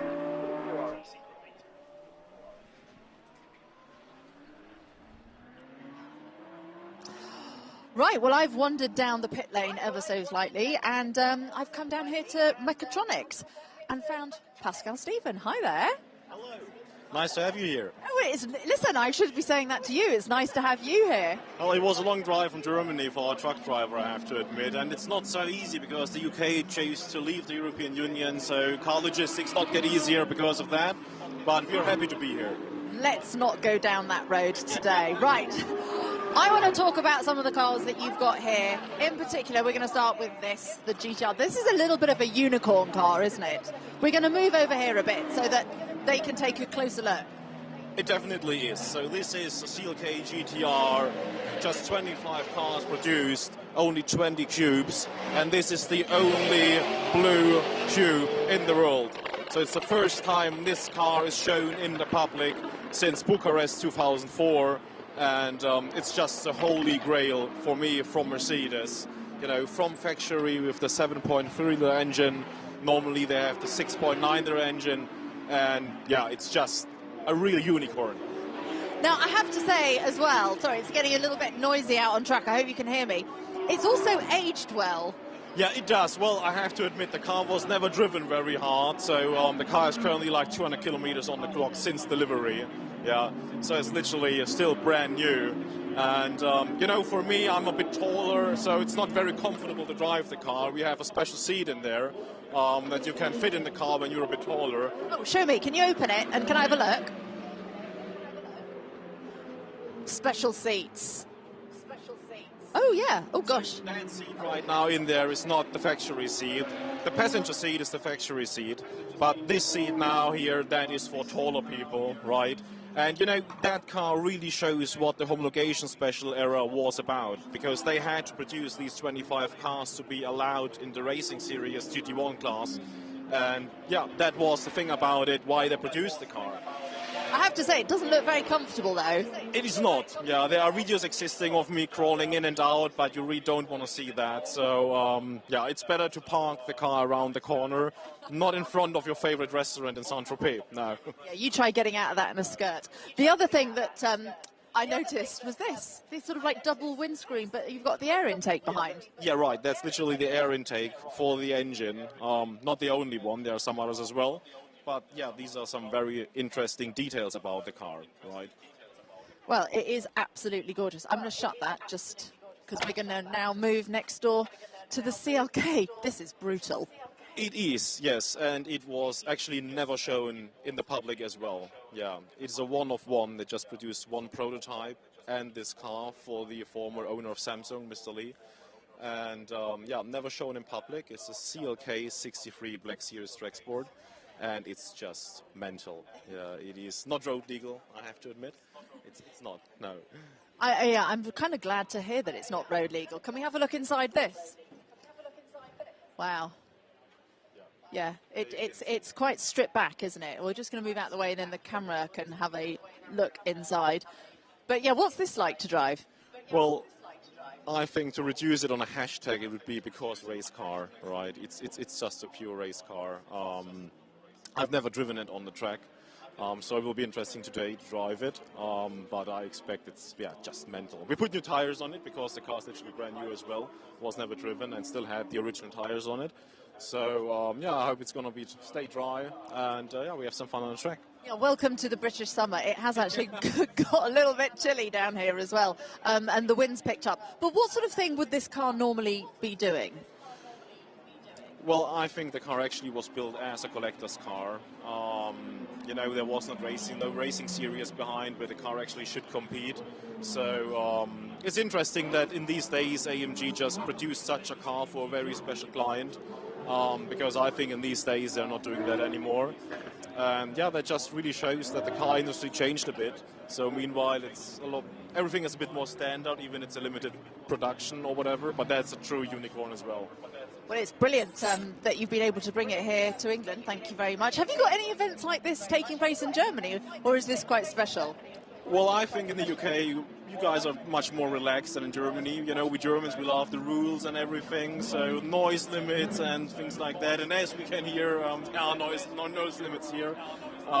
So we have, of course, track days, but I think this is a very special event, and we are very happy to be here. Well, it certainly is quite an eclectic mix of race cars, road cars, sort of hybrid special cars. But anyway, great. Thank you so much for bringing them, and thanks for the chat.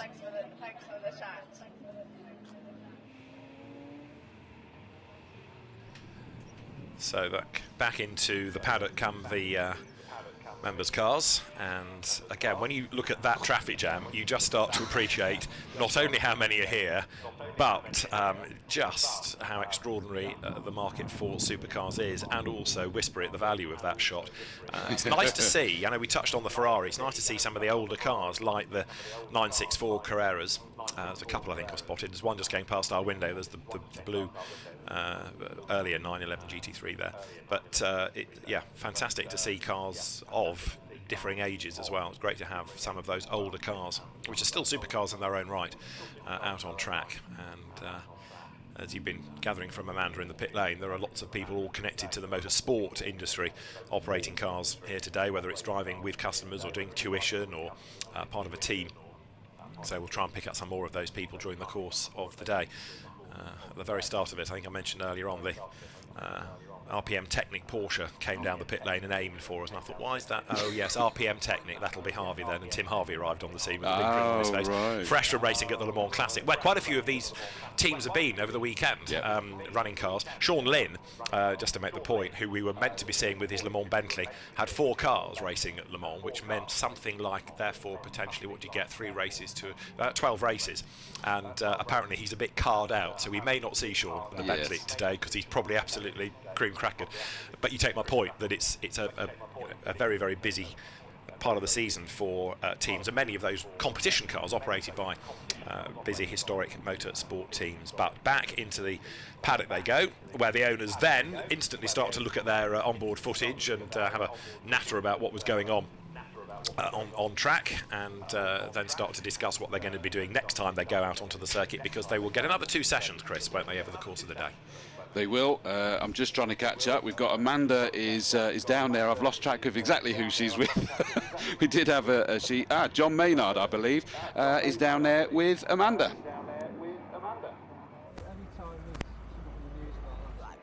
You're head of private office. Private office, that's it. But basically, that's quite a nice job, isn't it? Because you get to deal with the special cars and the interesting people. Exactly right, yeah. Our top clients and some of our most high-performance cars, the Ultimate Series Mclarens, one of which is behind you now. It is. Gosh, you've segued into that so nicely. Now, I like the look of these, but I just think it will do absolute shocking things to my hair. Well, this is the Mclaren Elva, one of only 149 in the world. We actually finished building them later this summer. It does feature something we call the active air management system. So there's a duct in the front there that diverts all the incoming air, turns it through 130 degrees and punches it into the oncoming air that's ahead of you. And that actually creates what's been termed a bubble of calm. That's probably overstating it a bit, but creates a calmness over the cabin. So because of our mid-engine layout, we can use the front of the car as an aerodynamic aid. And it's probably the first car we've ever made where a customer can interact with the aerodynamics going on. So around your face and your chest, the air's diverted, but as you push your hands up, you can feel the air that's been disrupted by the airflow, and then lift it really up high, and your hand will go into the free stream air. So it does create the ability to enjoy driving a car up to about 80-90 miles an hour with no windscreen and connect you with the environment. Do you want me to take it out and have a go, and we can just see how that works? Get you in the passenger seat later on, I think. I think we are going to get it out on track. So, yeah, it is, I have to say, an amazing experience to drive. Now, I'm just going to segue totally randomly into another story here. I raced at Le Mans a number of years ago in an open-top prototype, and the person who was meant to change my visor never changed my visor.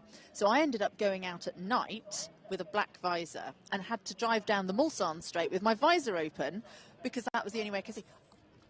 Driving a car without a windscreen or without anything in front of your face at speed hurts. It does. We do actually provide every car with, you get 2 helmets included with the car, and there is space to hold 2 helmets in the car. But also you get, where? There's one actually just bolts to the passenger seat here in a bag, so it sort of sits in between your legs, and one under the tonneau cover here. So there's a little bit of storage that you can get a couple of bags in there. So there's no roof. So just under there is a bit of space.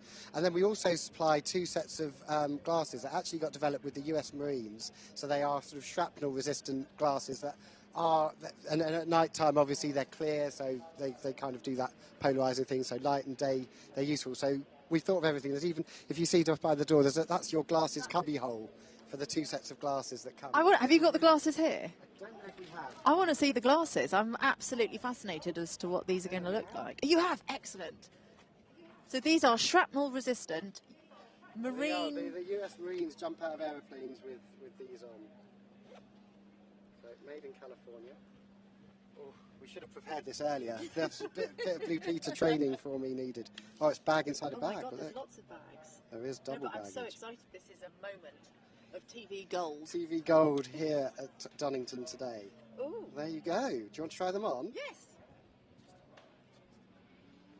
There you go. You're now ready to weld. Oh, you see, they fitted very close. They are very fitted very close. I don't think you can see. Up because obviously the airflow and everything going through. My eyelashes are actually bumping against them. Maybe that's. So we need to maybe adjust that. Yes. But anyway, that. All included. So not many cars that come with 2 sets of glasses included. Free glasses. Oh, whoops. Yes, you can put those away later. So you've obviously got a selection of wonderful cars. So let's move on. Yes. I'm going to go this way. So Mclaren P1, I guess the world's first petrol hybrid hypercar. And that, I guess, really put us on the map back in the holy trinity of cars back in 2012-13, yeah. Because this was the first sort of major sort of bit of road car production that had happened for a long time. It was. So we come back to the market with the 12C and then really wanted to take the technology back, echo what we'd done with the Mclaren F1 and create the ultimate driver's car. So the P1 did that, but also I guess we're always pioneering as an organisation. And we wanted to take the new hybrid technology but apply it in a completely different way. So it was about actually enhancing the performance of a car rather than providing that zero emissions running. So it was all about using that hybrid power, instant torque to create that amazing throttle response that you get with the P1 and became really the start of the next generation of supercars. And still incredibly popular today. It is. I mean, the P1, only 375 of them built in the world, resplendent here in volcano yellow. But yeah, revered by the customers that have them as, you know, a really special McLaren to drive. Volcano yellow, that sounds... volcano colours ought to be red, I would have thought. But anyway, unfortunately, we haven't got time to talk about the Artura now, but we will come back and we'll talk about that later. But listen, thanks a lot, and thanks for the glasses. Amanda, pleasure. Enjoy the rest of your day. Thank you.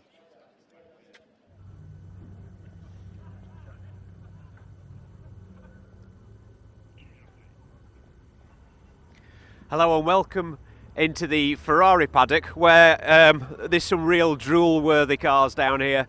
I'm stood next to 2 of the original 272 Ferrari 288 GTOs. And then moving on down the line, we get to a row of F40s, which stretches all the way around the corner. I think there's about 15, 16, there's still some more cars turning up. All of these are red, however, I have seen there are actually some non-red Ferraris, which, as you know, the Ferrari F40 was only ever available in red.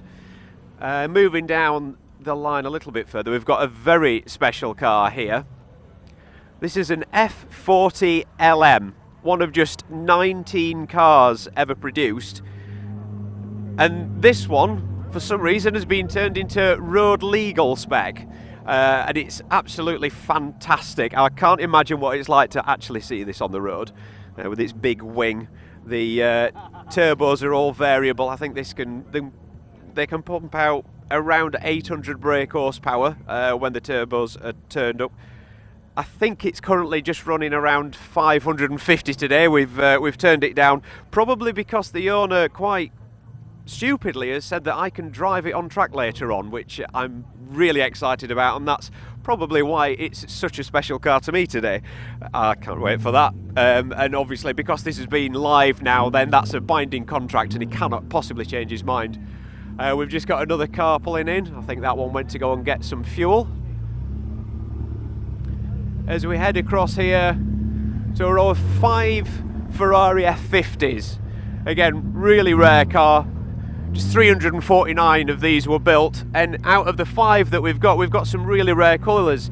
This one here is just one of 4 black Ferrari F50s. Moving down the line slightly, we've also got a darker red, very rarely seen these. There is 8 of these in the world, a Rosso Barchetta. Stunning cars. Obviously they are available as a Barchetta. This one has had its roof taken off just behind me. So it was originally designed as an open top car with a removable roof.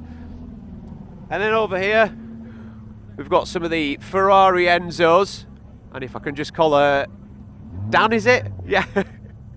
So he's going to talk to us a little bit about this particular car. What can you tell us about them? So this is the Ferrari Enzo, one of 19, limited edition from what I'm told. The reason it's the limited edition is you actually had to be an F1 driver or a race driver to order these cars, and Ferrari apparently asked you to buy them rather than you asked them. And this was bought by a guy called Andy Pegg, yeah, the difference is mainly is the black on the bottom. You can see that compared to that one over there is different, and the actual red, different colour as well.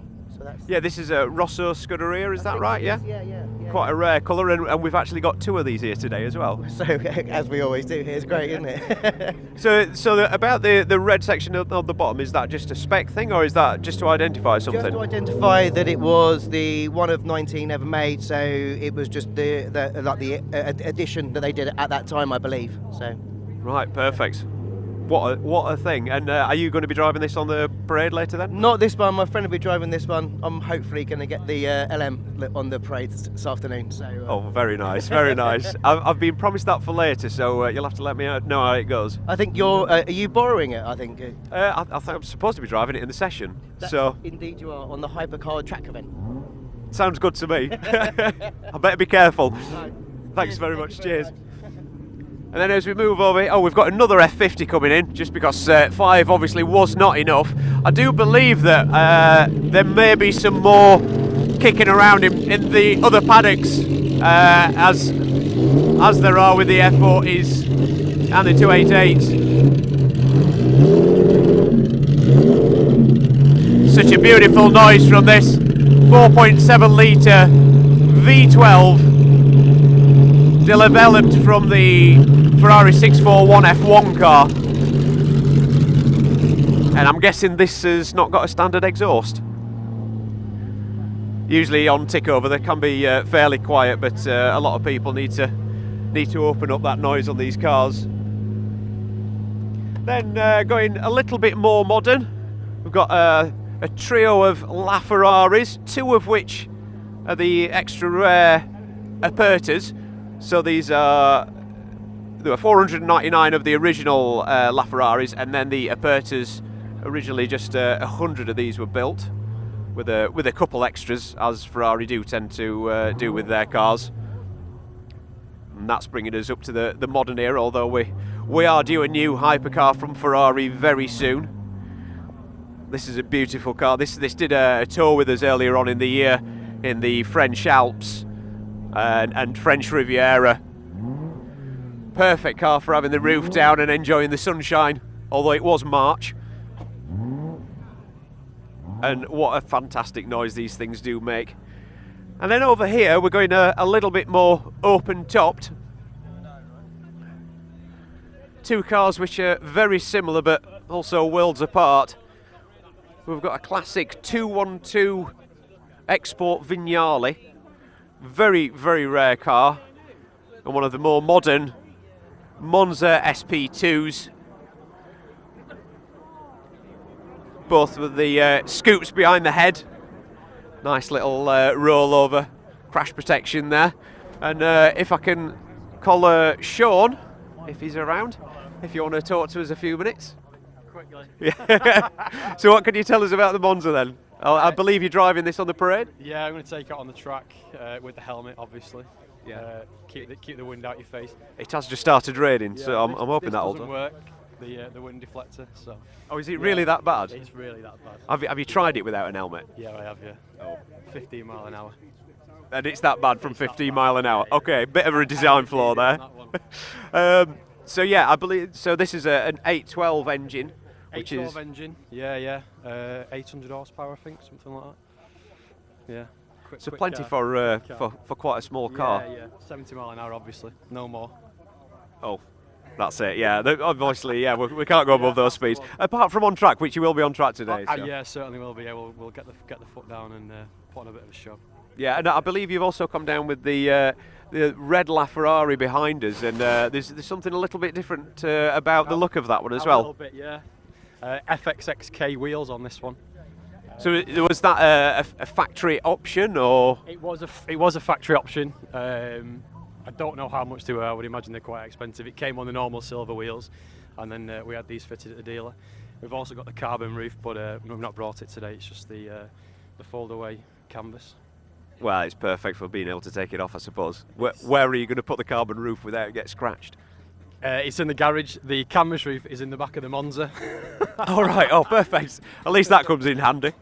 Right. Thanks very much, Sean. No problem. And then as we head across the road, it's, again, we've got some really random cars knocking about around here. We've got a line of the Hypercars. Main man Adam, do you want to interview? Don't think so. And I mean, what a mix we've got here. You know, we've got the Koenigsegg's and LFA. I've seen that there's another LFA down there, a 918 Spider, some Ford GTs. These two matching. I believe they are from the same owner who wanted the new Ford GT to match his older Ford GT. And then we've got another Ford GT next to that as well. A very rare sight in the UK, a Mosler. These are very, very rarely seen. An American race car. Again, I think there were just a few built as homologations. And these come with either a 5.7 or a 7-litre V8 engine. They sound pretty brutal. Also got another Ford GT, the new one. Next to a Carrera GT.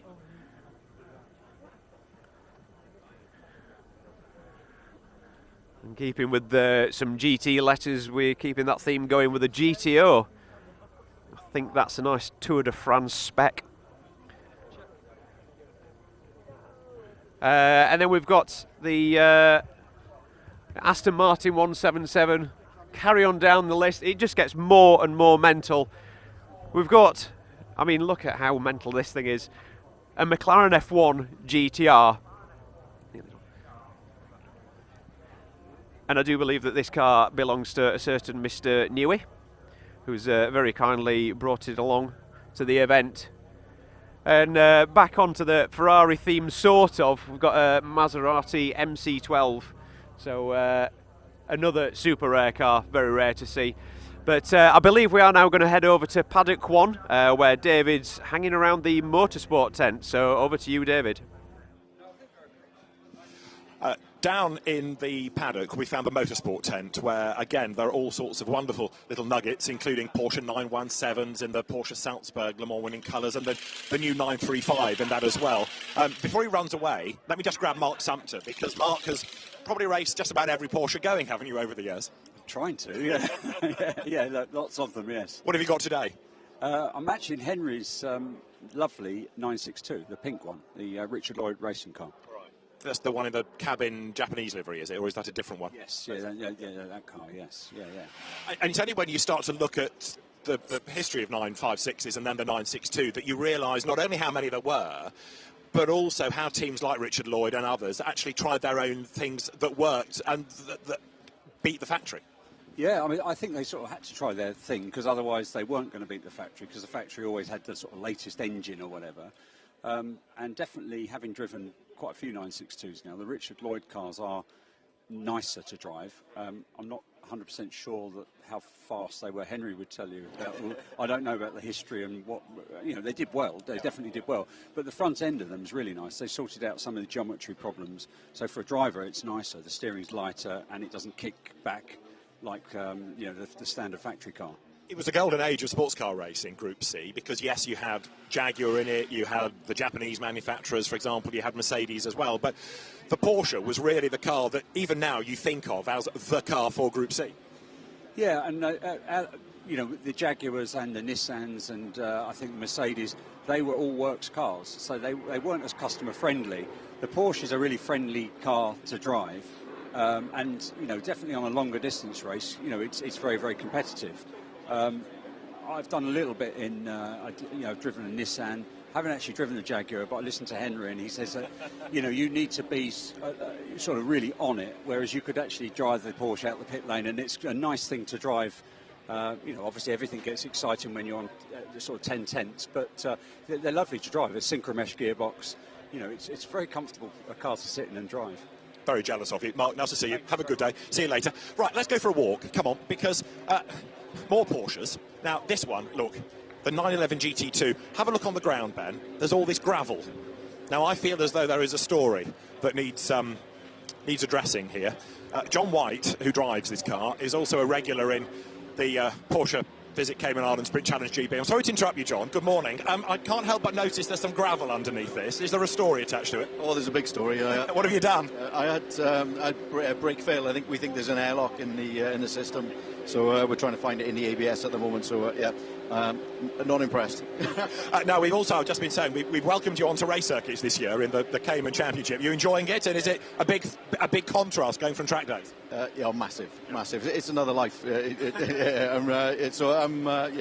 I'm learning my way through it, getting a bit more competitive. I really enjoyed myself on Croft. Yeah, so just watch this space, and I've just got to keep my head down and keep going, really. The Cayman Challenge, I suppose, is good for newcomers. Yes, you've got that pro class up the front, but there is an AM category where you can learn and you've got something to aim for. Yeah, it is. When I was looking at the times as well, the AM class isn't that far away from the pro as well, so yeah, I'm hoping to be up with that lot soon. Right, tell me about this one, because it looks like a race car, and of course there is now this GT2 spec Porsche that runs in the SRO Championship. Yeah, so there's a European circuit, there's a European series. I'm not sure how big it is.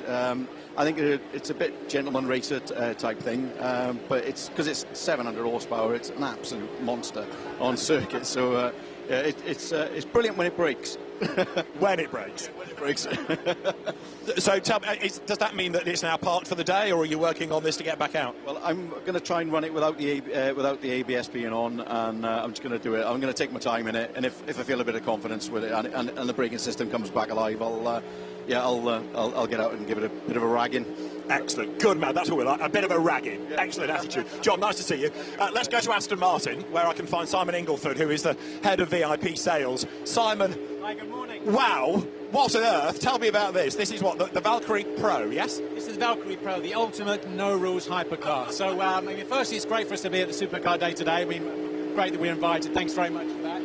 We have Aston Martin V12 Vantage, DBX 707, the most powerful SUV, and then, of course, our amazing Valkyrie AMR Pro. I'm trying to work out whether it's a race car on the road or a road car that goes racing, or a market that no one's invented. This is all race car. This is all race car. So, of course, the third car in the Valkyrie lineup, we have Valkyrie Coupe, which is a road car. It's got a license plate, barely. Valkyrie Spider's coming. And then what we have today is our Valkyrie AMR Pro. So that's a pure track car, no rules. They're probably the closest you can get to a Formula 1 car with 2 seats. All right, talk numbers for me then. Not the price, because I wouldn't be able to afford one anyway, but let's start with the top speed, shall we? How fast, if we could find a long enough straight? Well, it's limited for a start, because of things like tyres and other parts and bits and pieces on the car. So, well, let me give you an idea. At 340 kilometres an hour, it's double its weight in downforce. Okay, I'm just computing this because at the Grand Prix at the weekend, standing in my commentary box for Silverstone, we talked about an F1 car getting up to 316 at the end of one of the straights. So you're above that even in this? Yes, yes. That's quite a sobering thought. Yes, it is. and it's a car you can buy. Yeah. But no, obviously it's racetrack only. I mean, to give you some idea of that, to put that into perspective, over 3G in the corners, over 1.5G in acceleration. It's switchable power, so I was in the car in Miami. We had it at 800 horsepower, and boy, that was enough. So it will go to 1,000 horsepower, just under 1,000 kg. So you can do the maths. It's pretty amazing. And in terms of an engine size and under the bonnet, you know, what are we looking at for an engine? Very straightforward. It's 6.5 V12 Cosworth naturally aspirated engine. Revs out to 11,100 RPM, which, if you remember Formula One from back in the day, that's what everybody queued up to hear. That's the oral delight you get with this car. And because the back engine is literally bolted straight to the chassis, you feel that through the whole journey. It's quite incredible.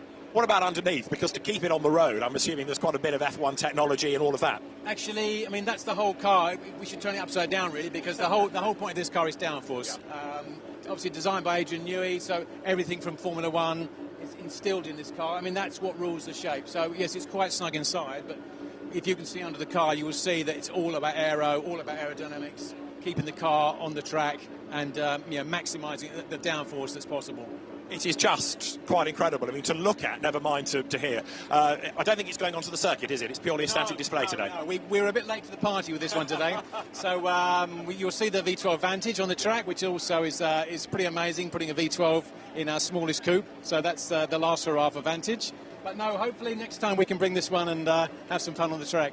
I might have to wander back when I have a spare hand with my camera. Simon, thank you very much. Thank you very much. Thanks for having us. It's an amazing car. Now, let's keep going because there are more amazing cars. Mercedes, of course, came into Group C, 1989, won at Le Mans. And then over here, from the DRM, the Deutsche Rennsportmeisterschaft, is the wackiest Ford Capri going. This car, 3.1 litre, I think I'm right in saying, turbo engine. But I'll go and find out more because Rick Wood, who is busy on his phone, is Mr. Capri, whether it's at Goodwood in relatively normal-looking Capris, or this. This is a bit like what happens when you get a Ford Capri and wacky races all together. Yeah, it's when there's no rules that kind of apply and you can do anything to it, so you end up with something like that, yeah. But there were kind of rules. I mean, the German Group 5 Championship was a proper championship, and it had ludicrous cars and amazing engines and great drivers. Absolutely. It does run standard backlights, a standard roof, standard door handles, and... so it's just like a Capri, then? Well, yeah. It just... that's it, basically. Everything else is space frame, special engine, ground effects.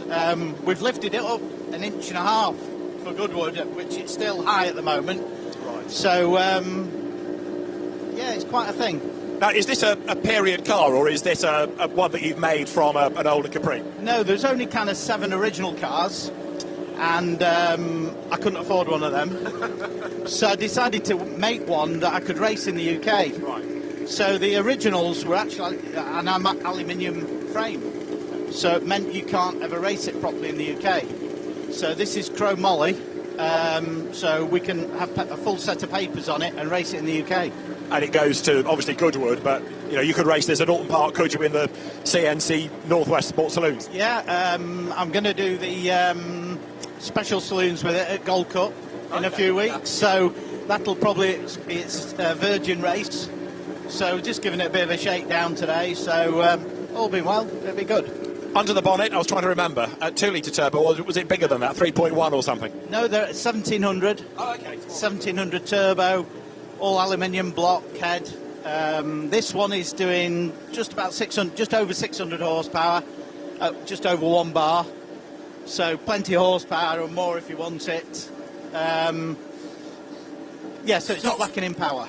No, this is true. I've got to say, though, I'm a bit confused with your loyalties. Now, I know you're a POM, but on the one side you've got this fleet of Holdens, and then over here you've got all of these Fords. Now, if you were in Australia, you'd be ripped apart, because you're neither a red nor a blue. Absolutely. I'm also a Nissan fan as well. Oh, I'm going. So what do you do? I love beautiful cars. I love well-engineered cars. So it's not a question of, yeah, I've got a bit my Holden, you know, if you've ever sat in one and raced one, you'd understand. If you ever sat in that, you'd understand. If you sat in a Clk Capri with a little V6 going 9,000 revs, you would understand. So I'm in love with cars. That's why I'm here.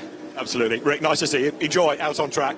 So, yeah, this is just about the ultimate Ford Capri. As Rick's been explaining, it's a recreation, if you like, of the period car. But Zaxpeed Turbo. Zaxpeed was a company that, of course, made its name running Fords largely around the Ford C100 Group C project briefly, but that wasn't a very successful project, it must be said. But did, of course, go into Formula One. Had the original West-sponsored Grand Prix cars, the Zaxpeed Formula One car. And Zaxpeed is still around even in this modern age with Peter Zakowski, Eric Zakowski's son, running cars in ADAC GT Masters. Let's just have a look, maybe under the bonnet, if Rick is going to release the catches for us. And we'll have, hopefully, a little tease. Go on, show us. Go on. So this is what a 1700 turbo looks like. It almost feels like too small an engine for a massive Ford Capri, but of course then you add the turbocharger to it.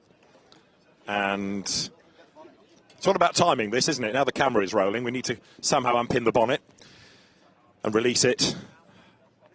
And a watch bonnet never opens or something like that. So there's another pin that needs to be unpinned. There you go. And in a moment, off will come the bonnet. And that is what is underneath. Look at that. You can eat your dinner off it. Rick, it's immaculate. It must take you as long to clean it as it must to sort the car out. I mean, that's how an engine should look. It doesn't look like that. There's, you haven't looked after it. So, yeah, no, it's like new. It is almost new. Yeah. So, yeah, we've had to remake literally every part to make it look like the original. The inlet manifolds, all the Kugelfischer, the exhaust manifolds. So all these things with Zaxpeed on, these are made by, well, you. Yeah. Unfortunately, yes. We copied these, made a wood pattern, cast them, everything. So, yeah, it's attention to detail. Yeah. Literally every hole in it, every clip looks like the original. And it was racing against things like the baby Porsche 935s. You had the wacky Escorts in the second class as well. Yes, absolutely. So, and it did really well. So, yeah, a very fast car. But when you look at it, if you imagine it another inch lower, it's only just higher than the tyres. Yeah, now, somebody was telling me about Goodwood, because I was away talking about touring cars somewhere, but I gather that sticky tyres wasn't the way to go. Sticky tyres, as it happens, yeah, when you put them on, like I say, we made a bit more horsepower. It was okay the first run, I just, you know, you don't want to make a fool of yourself, you know, in front of 250,000 people. And second run, we put the sticky tyres on and launched off the line, and it literally sheared the 6 pins that hold the tubes into the axle. So lifted the front of the car up. Yeah, so we fixed that and we put bigger pins in it. But you know, it's not. You would never ever do that at a race meeting. No. You know, you'd never go, even a standing start. You just spin your tyres. So yeah, hopefully that won't happen again. I've hopefully made it Goodwood proof if I get invited back. Perfect. As long as it's Donington proof as well for today, that's fine. I'll let you know in an hour. We'll come back to you. Rick, very good. Nice to see you. Right, better walk around the bonnet. I don't want to stand on it. I'll get in all sorts of strife. Where should we go now? Oh, I know. Let's go this way, because there's the Law family with the Jaguar. Let me see if I can interrupt Don Law for a moment. I'm remarkable for my age, Don. How are you? I think I'm probably the same, I would think. Good man. Now, 70. You don't look it, and this remains a fine beast, repaired after Goodwood last year, and good to go? Yes. Yeah, but we ran it at Goodwood this year and tangled with the electric cars, which was good fun. But this is a proper car. This makes a noise. And it's 30 years old. I mean, it shouldn't really be going up there at those speeds, should it? But there you go. Yeah, you tend to forget that it is that old, and it's still quick. It's still a head-turner. Yeah, they are, and everybody loves the noise of those Jaguars, don't they? You know, compared to, well, almost anything else, you know, snarly growl, great things. people tend to think of this era of Jaguar really in the silk cut colours, but of course in America it was equally a successful car, you know, with the Bud Light livery and the Castrol colours. And the Castrol colours too. In fact, this was the very last car built in 1993 and the only one with a biplane rear wing to emulate what the Porsches were doing at the time. And it was never really successful. It did the one race, and it wasn't really quick enough. Tell me what the lure of Jaguar is, because you are a Jaguar man through and through. Well, I think I was doing restoration of historic cars, and Jaguar came and asked me for help initially. To start with, we recommissioned all their historic race cars, including their silk-cut Jaguar, and then they asked me to take on the XJ220 business because nobody else was really interested in it. We were racing the cars, so the Jaguar thing, we've never been able to shake it off, really. The nice thing is there are so many from the history of Jaguar that you can then get involved in. Well, there are. I mean, you know, for sure. And it's been, let's say, an interesting ride over the last 30 years, one way and another. We'll look forward to seeing the car on track. Don, nice to see you. Thank you very much. Jaguar, yes, great, iconic British brand. Another, of course, we touched on it earlier on in the day, was Bentley, that won at Le Mans back in 2003. Let's have a look at what was a great British win.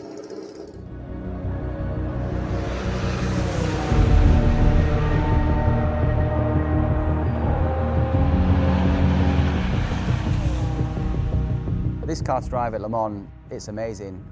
Being a British driver in a British car and representing a brand such as Bentley, it doesn't really get any better than that. It's like driving a Ferrari in Italy, I guess.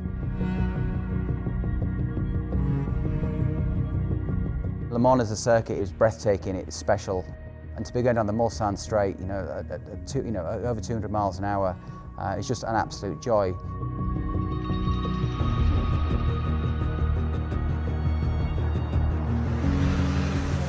I remember during the race, as we do our stints, as we rotate our drivers and we make our pit stops, there was fans literally opposite our garage in the grandstands waving the Bentley flags. And every time we changed drivers, they would pass the flag to his friend or to the friend, and they'd wave the flag for the next stint.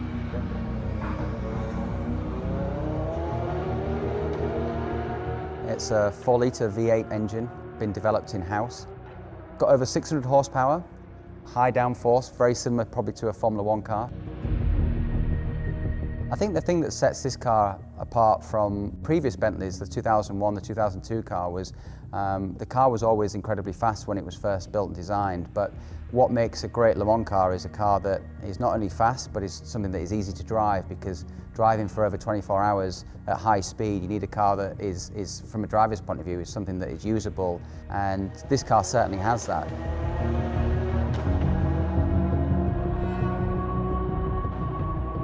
And I think when you drive in the car also, you know, through the day and then as you go into the night time, you really become at one with the car. Everything seems quite quiet, quite eerie almost, but you feel so at one with the car. And you can smell things, you can smell the cooking and the barbecues, and you see the fireworks and the fires and everything going on around you, and you get a chance to sort of take it all in. And it's these really special moments that make it, you know, make Le Mans so amazing. I was fortunate enough to actually cross the finish line. I did the last stint in the car, so it was a real honour to be asked to do that. I think I was in the car for the last 2 hours. As you drive and you're thinking of every gear shift, you know, listen to the engine note. Was it a change of engine note? Was that gear shift okay? Because at that point, all that can happen is it can go wrong. You know, you're just thinking, please don't, please, you know, we've got 2 hours to go. But luckily the car was amazing, held together, and was able to cross the finish line on Sunday afternoon. Just was an amazing experience, and one that'll stick with me forever.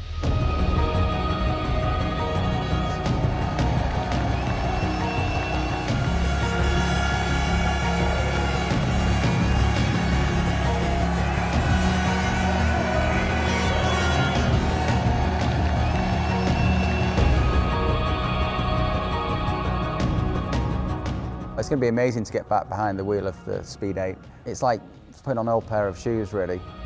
When I get back behind the car, I can't believe it's been, you know, the number of years that it's been just shows that, yeah, it really is a work of art.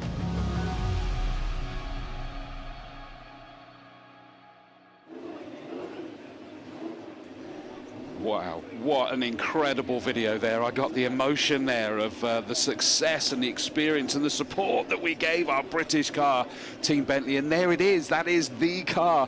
Incredible success at Le Mans 24 Hour, 2001, 2002, 2003, and the 12 Hours of Sebring in 2003. And the man you've just heard from there, Guy Smith, of course, has the driver that got that success. I'm pretty sure that Amanda's going to manage to grab a word with him. I'm not sure whether she's ready just yet, but hopefully that she's trying to find him. And you could tell the emotion that was in that video. And what must he feel to be able to get into that again today? I don't know about you, it's just where he was talking about at night when he was, you know, it was so quiet and just at one with the car. Is he going to be at one with the car today? Amanda, down to you. Well, I hope he's going to be at one with a car. Guy Smith, it's fantastic that I've now managed to track you down, and you are indeed reunited with the gorgeous Bentley. Yeah, absolutely fantastic event. First time at the Supercar event, and to get to come here and drive this beautiful car again, I'm so excited. Brings back a lot of fantastic memories from our Le Mans victory in 2003. Every time I get behind the wheel of this car, it brings all those memories back, so I'm very excited right now. Now, I don't know if you remember, I was actually with you, not with you as Bentley, but I was actually broadcasting at Le Mans that year. It was a tough time because, of course, I think, was it that year that the other car caught fire, or was that, my memories, it was so long ago, I'm so old now. Yeah, it was a tough race. I mean, fortunately, we had a 1-2 result, which is obviously a dream result for Bentley, but the other car had it was a battle between the two cars, and the other car had a issue in a pit stop with a headrest coming loose, and that was the difference really. We spent less time in the pits and were able to win. The following year, when I was driving for another brand, the other car had a fire in the pits with Dindo Capello. We had to jump out of the car and belt himself back in the car. So, but yes, plain sailing for us at Bentley in 2003, and a 1-2 result couldn't get any better. My memory gets a bit fuzzy. Which year was which? Normally I have to gauge things on like either where I was or how my children were. Same, I'm the same, 2000, we're getting older. But tell us, when you got that drive, that must have been a dream come true for you. It was. I mean, obviously, as a young British driver, Bentley were looking to come back and obviously try and win Le Mans again after their previous success, in the sort of 20s and 30s. And they were looking for a young British driver, a young, handsome British driver. Couldn't find one of those, so they picked me. And I joined Martin Brundle and Stefan Ortelli. Great lineup in 2001. Unfortunately, we didn't finish that year, but I served as sort of test development driver in 2002. And then was with Tom Christensen and Dindo Capello for 2003. So what a great lineup to be a part of, and to be a British driver in a British car such as Bentley, winning at Le Mans doesn't really get much better. Now, when the car came out as well, it was revolutionary because it was the first time that we'd now seen LMP1 with roofs. Yeah, it goes back to kind of that sort of GTP era. There was a lot of debate: should it be open cockpit, closed cockpit? Obviously, Bentley went with the closed cockpit car, which, I have to say, looks fantastic. Obviously, there's some disadvantages when it rains, the fact the screen could mist up, fog up, etc. You don't get so wet, though. You don't get so wet, that is true. But it's pretty tight in there. The cockpit's very tight. So, again, tall drivers wouldn't necessarily fit. But I mean, it's still a beautiful-looking car. I mean, even today, the car's, many years old, but it still doesn't look out of place. And it's still, everyone says to me it's one of their best favourite Le Mans cars of all time. So, honoured to be a part of that. And, as I say, really, really enjoy driving it every time I see it. Do you get much of a chance to drive it? I know the guy that owns it is quite careful. Yeah, I get to drive it in a reasonable amount. You use it at Goodwood, Festival of Speed, place like that. The main thing is they want to keep all the cars as runners. It's really important that they keep them working and not just kind of stuck in a museum. So some tramp has just walked through, otherwise known as Joe Macari. Joe, you're right in the middle of the camera there, Joe. Who's come dressed especially? So no, it's great. It's great that Bentley keep the car running and active, and to do an event like this with so many fantastic other supercars and race cars, what a perfect place to be able to show the car off and let fans see it close up. So yeah, ideal. When are you going to, what time are you out? In about 5 minutes, I think. So once I finish with yourself, I'm going to get my helmet on and get ready, and off we go. Okay, I'm being cued that wheel guns are about to get cracking. So it's going to get a little bit noisy down here now, but they are now getting the wheels on that car. Guy is going to head off, get his helmet.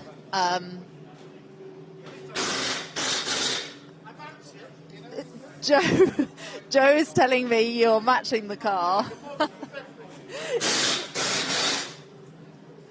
Nice work, Joe.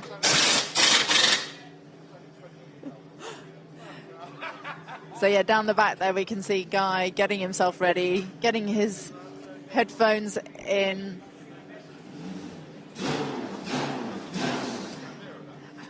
And these devices, just for those of you that don't know, that he's currently strapping himself into, these are a sort of new development from the hands device. So this stops the driver's head from flying forwards in the event of an accident. So it avoids neck and head injuries. In Formula One, you're more accustomed to seeing these sort of slide over the driver's shoulders. They attach to the helmet that way. But more in sports cars, we tend to see them like this. Right, it's getting very noisy down here. The car is being started up.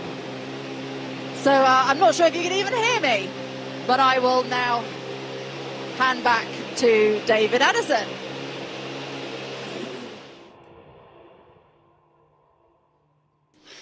Well, it's me at the moment that's still in the commentary box, keeping everything together. Chris Dawes keeping the show flowing as the day goes. Amanda Stretton down there grabbing all sorts of interviews. Oh, and David Addison's just thrown, we've got a programme as well, goodness me.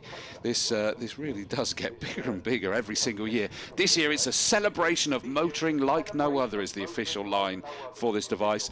Sorry, I was picking up on what was in front of me then, not device, this event. Sorry, and we're going to be getting the next session underway shortly, which is Motorsport Demo 1. Hence, we're catching up on all these motorsport cars that are pushing out. But that Bentley, just to see that, and to David's rejoined me up in the commentary box. Am I in the wrong place again? Yeah, well, I have no idea. Who knows? But, you know, we were just looking. I mean, just to even look at that car, it looks incredible. It's some serious history, especially for us Brits. You know, it was a very proud couple of years or 3 years with that car. It got better and better. I mean, that was the point. That they didn't just arrive and win. They arrived with a massive amount of marketing. I mean, the first year Bentley arrived, I can remember being in the paddock, and there seemed to be as many PR people as engineers. And then gradually the shift came. But in 03, there were no Audis or no works Audis, and all the VAG effort was on that brand, because it's part of the same family, of course. And so, you know, you had Capello and Christensen put into that car. You know, hang your Audi overalls up over there. Today you're in green. And it was a 1-2, and it was lessons learned. They got better and they got better and they got better. And yeah, that was the 1 year I went to Le Mans and didn't work, so alcohol got in the way of my memory.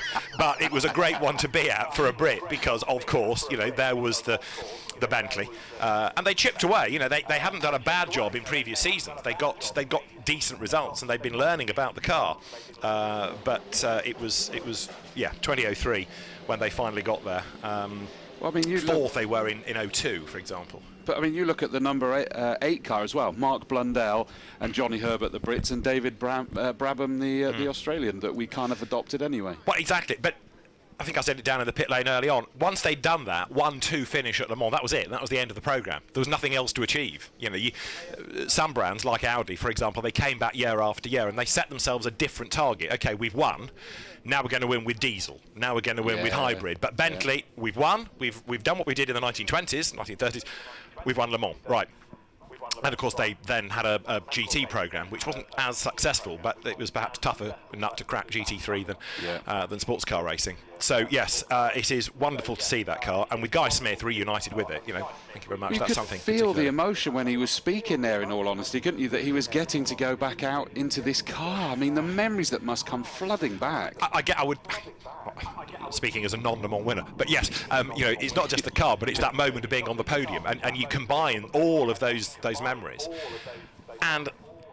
Yes, the drivers, there are 3 of them, and yes, you have some downtime, but it's not like you're getting much rest, really. And so at the end of it, the emotion that you would have had on that podium can be, for you and I, it's unimaginable, but for a driver to get back into almost that situation, driving that car, feeling it again, and the memories must start to come back. It has to, doesn't it? Because it'll be that trigger for it. I mean, I don't know about you, but I've even had it when completed a 24-hour race. The commentary on it is that once it gets to the end and there's the whole guard of honour down the pit lanes, the cars coming, the emotion I feel that we've just completed a commentary of a 24-hour race.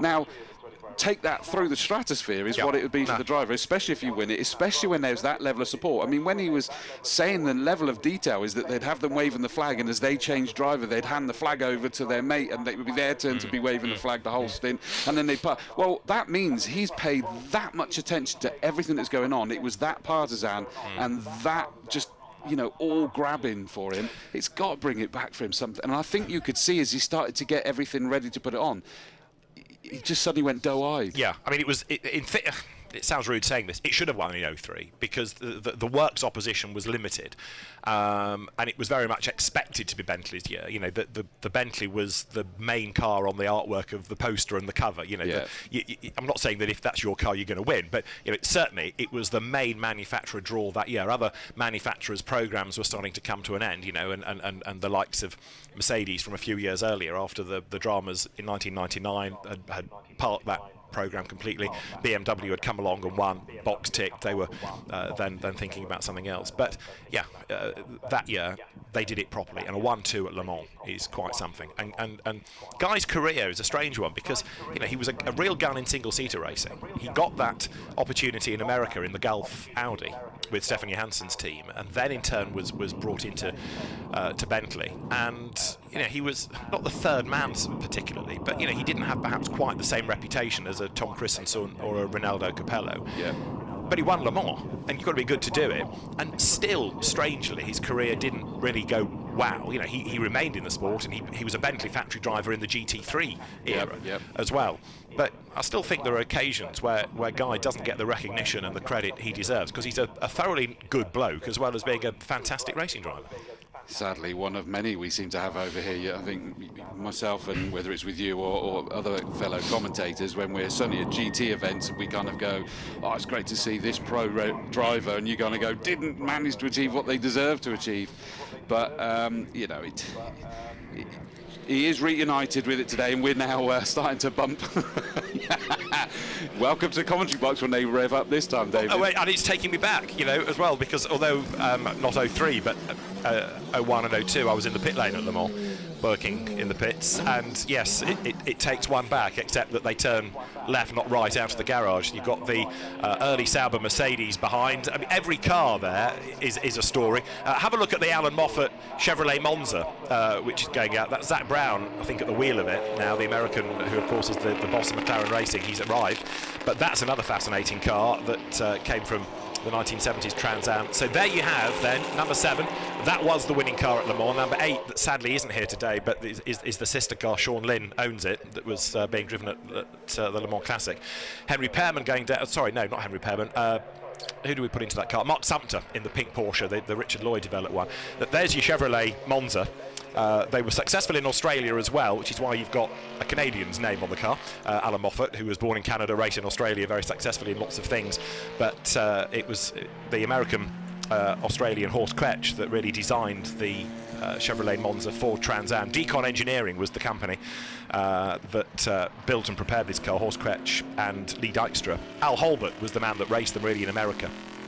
Great success to 2 Trans Am titles, but the Chevrolet Monza also a very, very successful car down under, and as I say, Alan Moffat would have driven one there, but in Stars and Stripes colours. Now there you can see in the background the silk cut Jaguar. We'll focus on that one for a moment, because the XJR9. That's a 1987 car, but is running in 1988 trim. 88, remember, was the year that Jaguar won at Le Mans.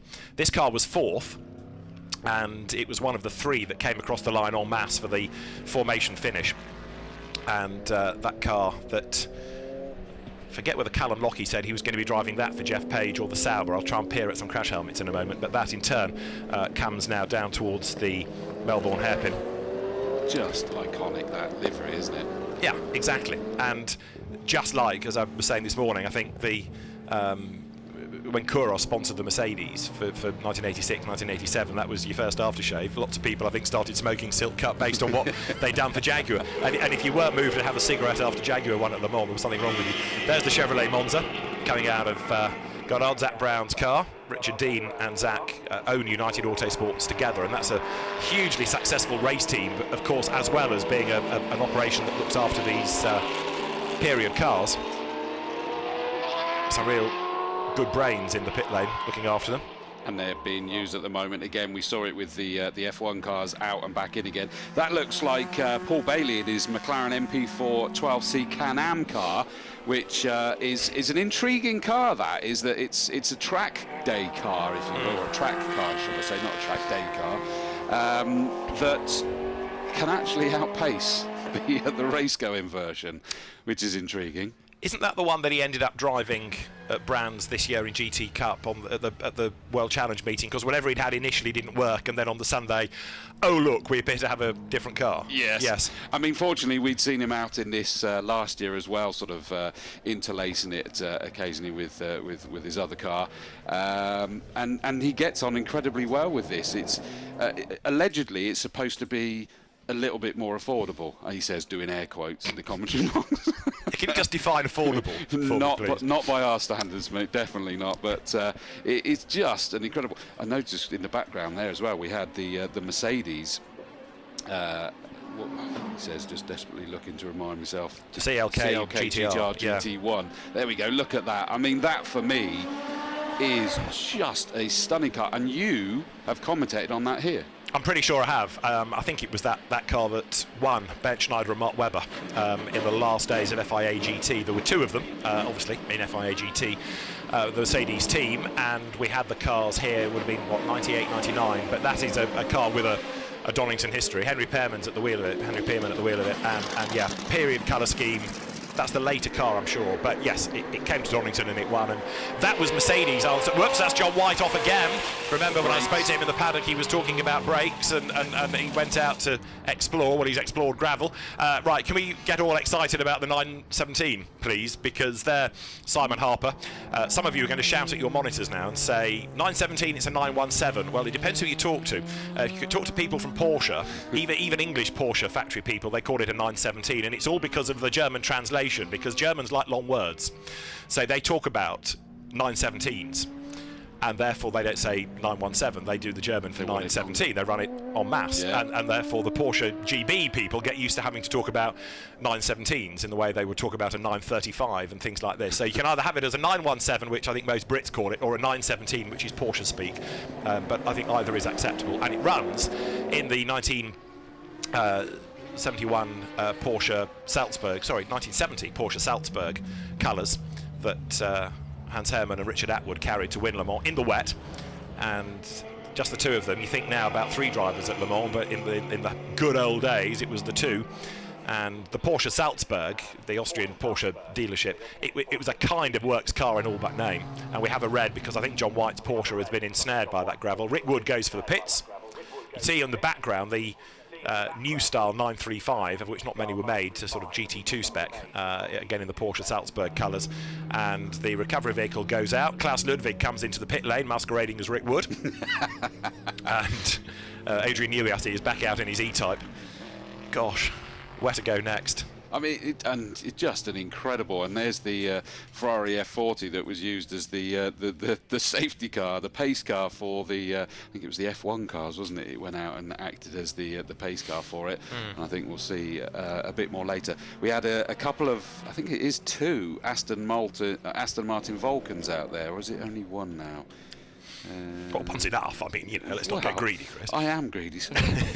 We haven't yet seen the Valkyrie AMR Pro out, I don't think. No, that's not going to. That was when I spoke to Simon Ingleford just down in the paddock. He said, no, we're not going to run it. It's just a static display. And there are one or two other cars. I've noticed another Sauber Mercedes that is there. That's I'm sure it's a 1989 car that won't go out. That was another Le Mans victory.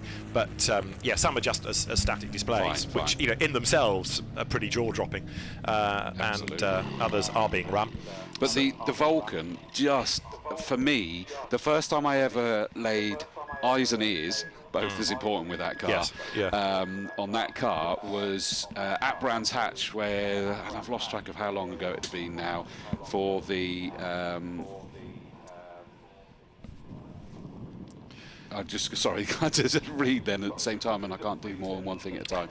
The Vulcan at Brands Hatch, and even Stefan Rattel got taken out in the car as a passenger, and some of the pro drivers, and it's right in front of us now, goodness me, in our commentary box. And it's not only an incredibly quick car, the instructors were blown away because they couldn't believe how late it could brake, how quick through the corners. Exactly. But the noise, you could hear where it was on the full GP circuit on Brands Hatch. You could tell exactly which corner it was on. Commentator like with your eyes closed, couldn't you? Exactly. Yeah. I believe that we've got an interview with Karen Chandok. I am indeed, yes. I have come down. I was actually sitting inside with Corinne Chandok just a few minutes ago, but unfortunately the camera doesn't work because it is really cold now, and they've got blankets on the sofas, so we were both wrapped up under there. But Corinne, it's great to see you. Lovely to be here. You know, lovely, warm, sunny summer day at Donington again. I have to say, this has caught me slightly by surprise.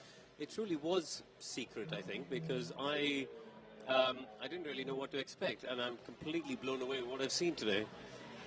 Now, I've actually been reading some of the comments that have come in on the live stream. People saying, you know, it's no longer a secret meet because they know that it's going to be at Donington. That is true. It's the car list that's secret, and it's always a surprise as to what is brought out, and it's also a treat. I mean, there has been some amazing stuff, and I saw you just before we came on air here taking a good look at a guy in the Bentley. I mean, that's a car that just brings back such amazing memories, also for you as a racer. 100%. I mean, there's some fantastic race cars here, you know, all the way up and down. Some amazing Group C cars. Henry Pierman's got a few toys, and saw Zach shooting off in something as well. So, yeah, some great toys. I'm going to be driving the GT2 RS, which is it's pretty punchy, and it's a great day. You know, DTO have got a fantastic setup as per normal, and as you say, there's blankets, there's coffee, which is everything that you'd want on a cold day like this. But I think it's you know, it's one thing to just arrive at a racetrack and go out there and drive, but actually, as you know yourself, you know, knowing how to do it properly actually makes it more enjoyable. So you're not just nervous about going off, and we've seen a few people end up in the gravel this morning. So, you know, we've got a great team of instructors here who all race at Le Mans and in Porsche Carrera Cup and touring cars and all sorts. So, yeah, we've got some people here to have a bit of fun, and I get to scare them at the end of the day. So how long have you been involved with DTO? I've worked with them now for just over a year, and we're doing events all across the country, different circuits, and it's sort of a motorsport experience plus, if you like. You know, as you can see, and the camera could probably... I'm going for the Motorsport Plus because the blankets are a big plus for me. Yeah, you know, it's one thing to go to a circuit and stand in a cold garage and have a sandwich from a diner, but actually what we try and give people is a bit more of a you know, a nicer experience on the day, but also a bit more of a racing experience. You know, it's not just about jump in, drive 3 laps, get in the next car, drive 3 laps. This is do 20 minutes, learn, look at some data, look at some onboard videos, work with your coaches, and try and condense the racing driver experience into a single day. And you know, I think it's a different offering. And also, for people who've got some seriously high-performance road cars, it's invaluable, actually, to really get the most out of them and to enjoy them as best as possible. Honestly, I mean, having driven the GT2 RS on track, I can't understand how people could just buy the car from Porsche and go off and do some track days without any form of training. You know, if you've not had any racing experience or any on-track experience, it's something that blows my mind, really. You know, I think everyone would benefit from spending a couple of days with a coach and just learning how to do it properly.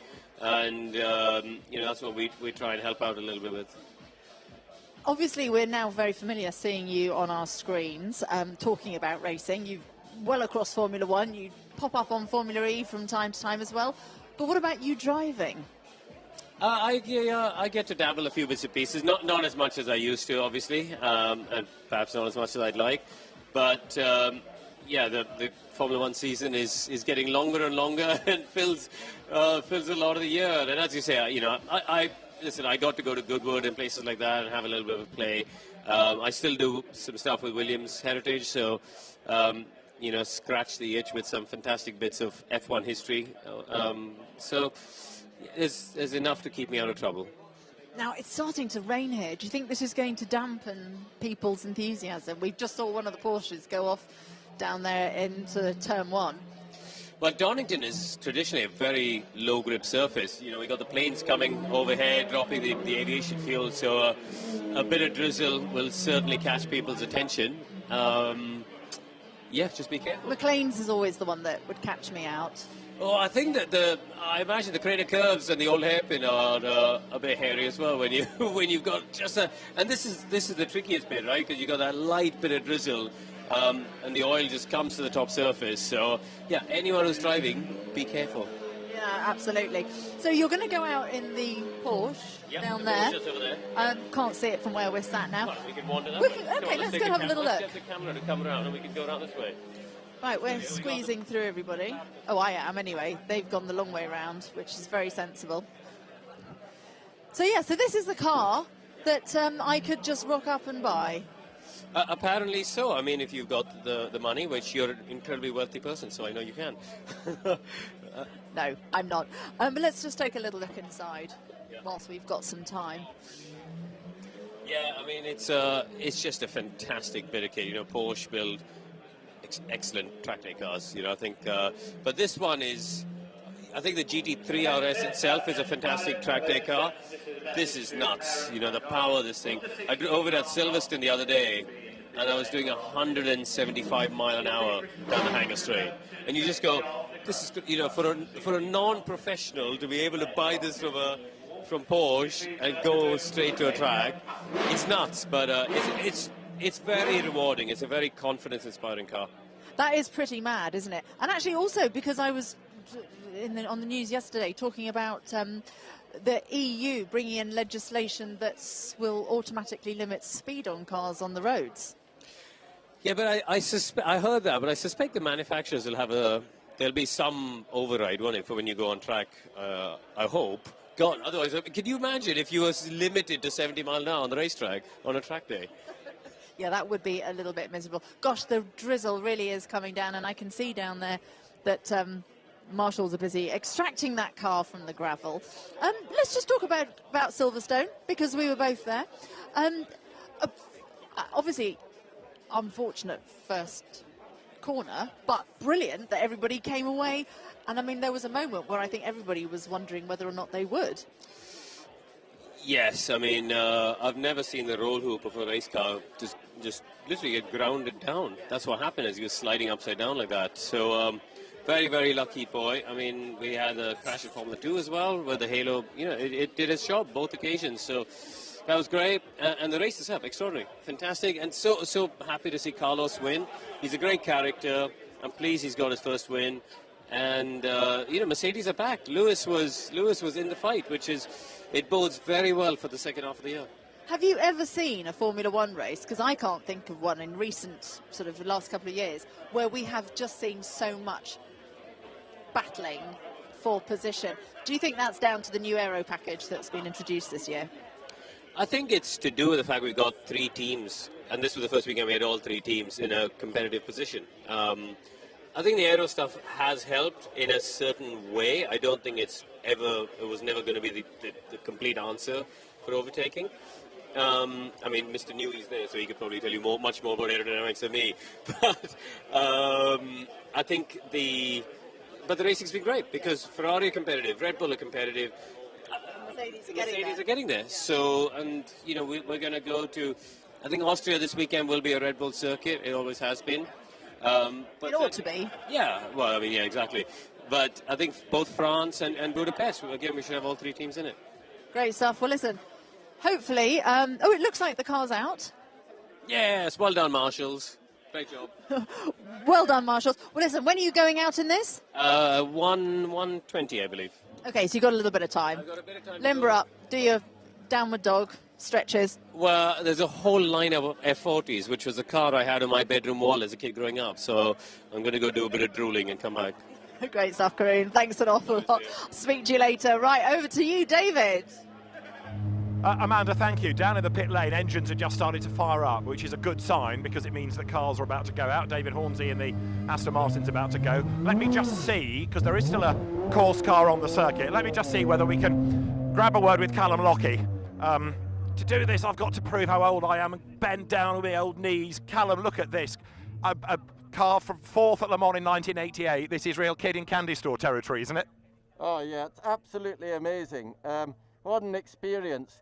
As you go up past 5,000 RPM, it just lights up like crazy. And that big V12 engine howling behind you. It's an amazing experience. I don't want to be rude to TWR or Jaguar. When you look into it, it looks pretty standard, really. You know, there aren't the myriad switches and dials that you have on a modern racing car. Well, that's what I like about historic cars so much. I mean, look at that steering wheel. There's not a single button on it. And there's just not that much to do in terms of outside aids, which means the driver has to do all the work. Look, here's a gear stick. I've heard of those. They used to be popular. It's brilliant, isn't it? Imagine racing this for 24 hours at Le Mans. What's it like in it? Because, again, it's remarkably cramped to my untrained eye. Well, getting in isn't the easiest thing, but this actually feels like it was made for me. It's just absolutely comfortable. And when you're in it, there's plenty of room. But then how much room do you need? I'm not doing aerobics in here. As long as you're comfy and you can triple stint, then you're fine. That's it, yeah. Can I just say a big thank you to the owner, Chris, and to Jeff Page Racing for putting me in it, because it is an experience of a lifetime, without a doubt. Jeff's also got the Mercedes here, the Sauber here. Who's driving that? Do you get a go in that as well? Jeff's driving that today, and I'm in this, but I did take it up the hill at the Festival of Speed 2 weekends ago. Tough life, isn't it? Oh, it's just hard. It's all pain. Callum, lovely to see you. Enjoy. We're very jealous. Callum Lockie, the 2000 British GT champion, who is now a real star in historic racing, and you can understand why he likes them. Right, shall we go this way and see what we can find? I mentioned the Sauber, and Jeff Page sits in the glorious blue Sauber Mercedes. How is it? Yeah, not too bad. It needs the rev limiter lifting a little bit because when it's just about when it's going, when you want to shift gear, it hits the limiter. So we could do a lift in the limiter another 500 RPM, so you can shift gear in the same place, and it'll be easier to drive. These we've only got wet set of tyres, so it's a bit skittish on the tyres, but other than that, it's fine.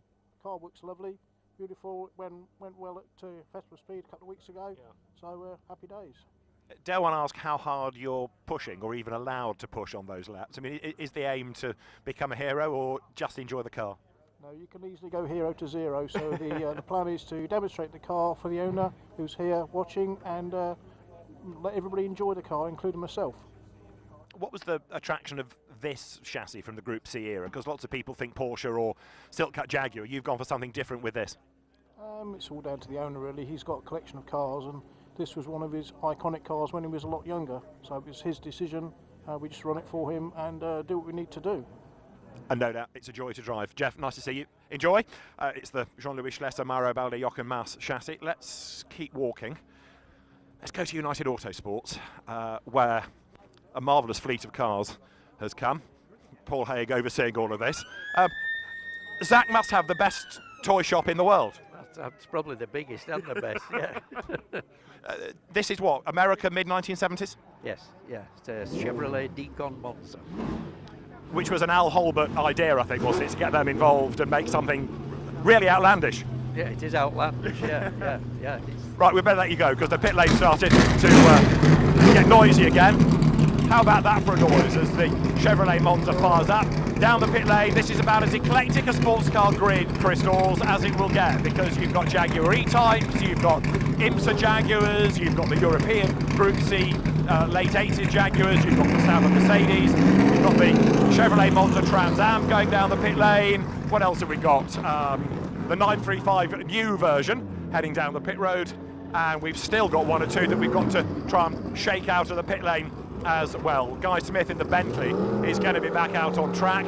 I can still see a Porsche 962 nestling down the pit lane, and one or two drivers as well that have decided it's much more fun on the pit wall watching this than it is driving for the moment. But cars are back on track, Chris.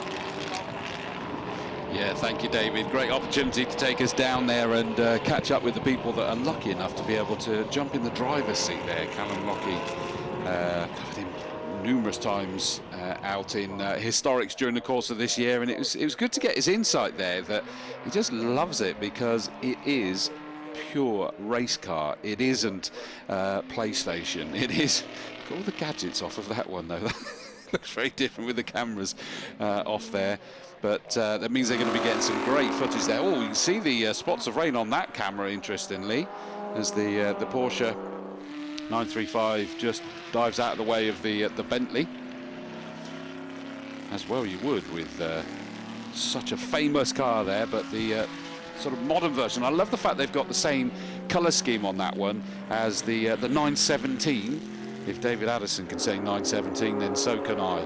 We'll let you off, yes. Yeah, get away with that. On your head, be absolutely. Well, I'm giving you the background to it, so that's all fine. John White's 911, where are we with it? GT2 is back into the pit lane. Look at that.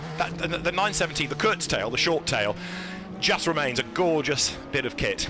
And you know the story. The original 917s were horrendous cars. I mean, you hear now about modern Formula 1 drivers complaining about porpoising. The 917 had all the balance to begin with of an excited gibbon on a rocking boat, but eventually John Wyer and his great engineer John Horseman took hold of them and did some tests, and John Horseman particularly thought, I wonder what happens if we made it a bit shorter, because all that rear body work, right, okay, and that's how really the short tail came, because it was much more stable.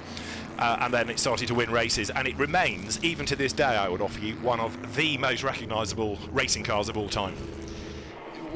And I loved it when the era was they were those kind of shapes to some extent, because we had a Ferrari that looked relatively similar. I sadly saw one of those getting largely destroyed at Brands coming down the hill. You didn't have wind tunnels. That was the bit. Yeah. You had a bloke with a pad of paper, a pencil, a bit of string, and a protractor and a compass, and he had to go away and work out the best shape. Now everything's spat into a computer, into a wind tunnel, and out comes the data. That, however, you heard Don Law talking about the Bud Light IMSA Jaguar earlier on, the last of them, with that biplane rear wing. Justin Law at the wheel of it, who is incredibly quick, whether it's around a circuit or up the hill at Goodwood, where he's been the fastest in the shootout over the years, and he clips the curve there, getting up with David Hornsey in the Aston Martin. But yeah, Justin Law, he knows that car absolutely inside out. He knows exactly what he's in for, and he knows exactly how hard to push. Yeah, I mean, we've had those guys here with XJ, the 220s. XJ220, yeah. They had probably a couple of them here last year, I think it was. I just love this again with the way that was that the F40 going steady there, sadly. Hopefully that's not too serious an issue. But you see, that again is a car that has a big part to play in the evolution of GT racing, because when BPR, the Jürgen Barth, Patrick Peter, Stefan Rattel organisation started in the mid-90s GT racing, people hadn't built cars. And so Jürgen Barth, who had his Porsche connection, rallied Weissach, and they built the 911 GT2s that came out. And Ferrari had an F40, and there were race models of the F40 that came along, and you know, they weren't the most successful. Anders Olofsson was probably one of the stars in an F40, the late Swedish driver.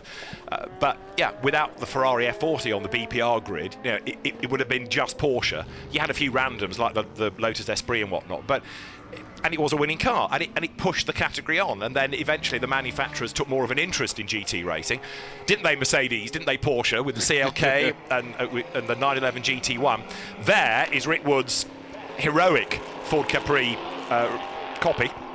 of the Zaxpeed Capri, this 1700 turbo, the Ford BDT engine that was in the car, and Klaus Ludwig won the 1981 DRM. There was the DTM, which we now know the Touring Car Championship, and the DRM, you're again with your mouth closed here, which was the Deutsche Rennsportmeisterschaft, which was for this, you know, it was their version of Trans Am or Thunder Saloons or whatever you want to call it, really.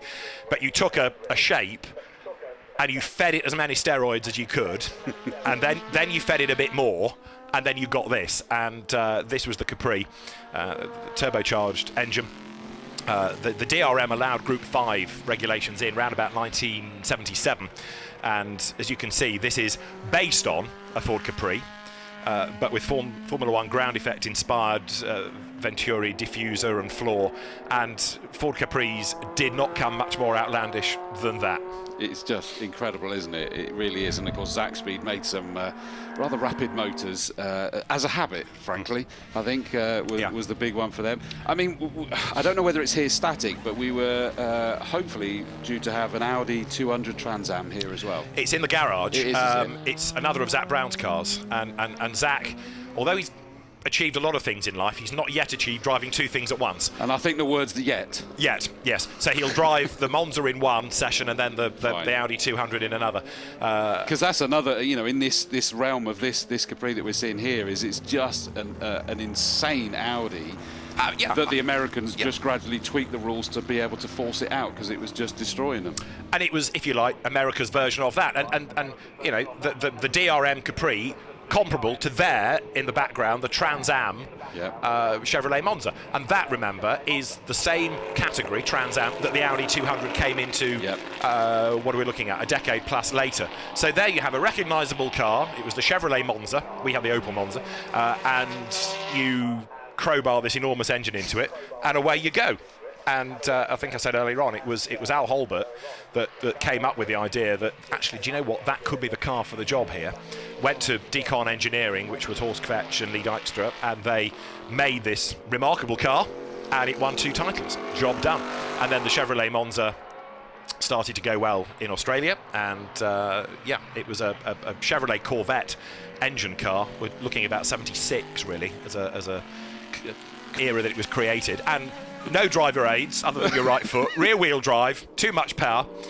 It was spitting with rain once again when I was outside, but it's tempting to suggest it's more psychological rain. If you've got the tyres working, you should be good for some grip.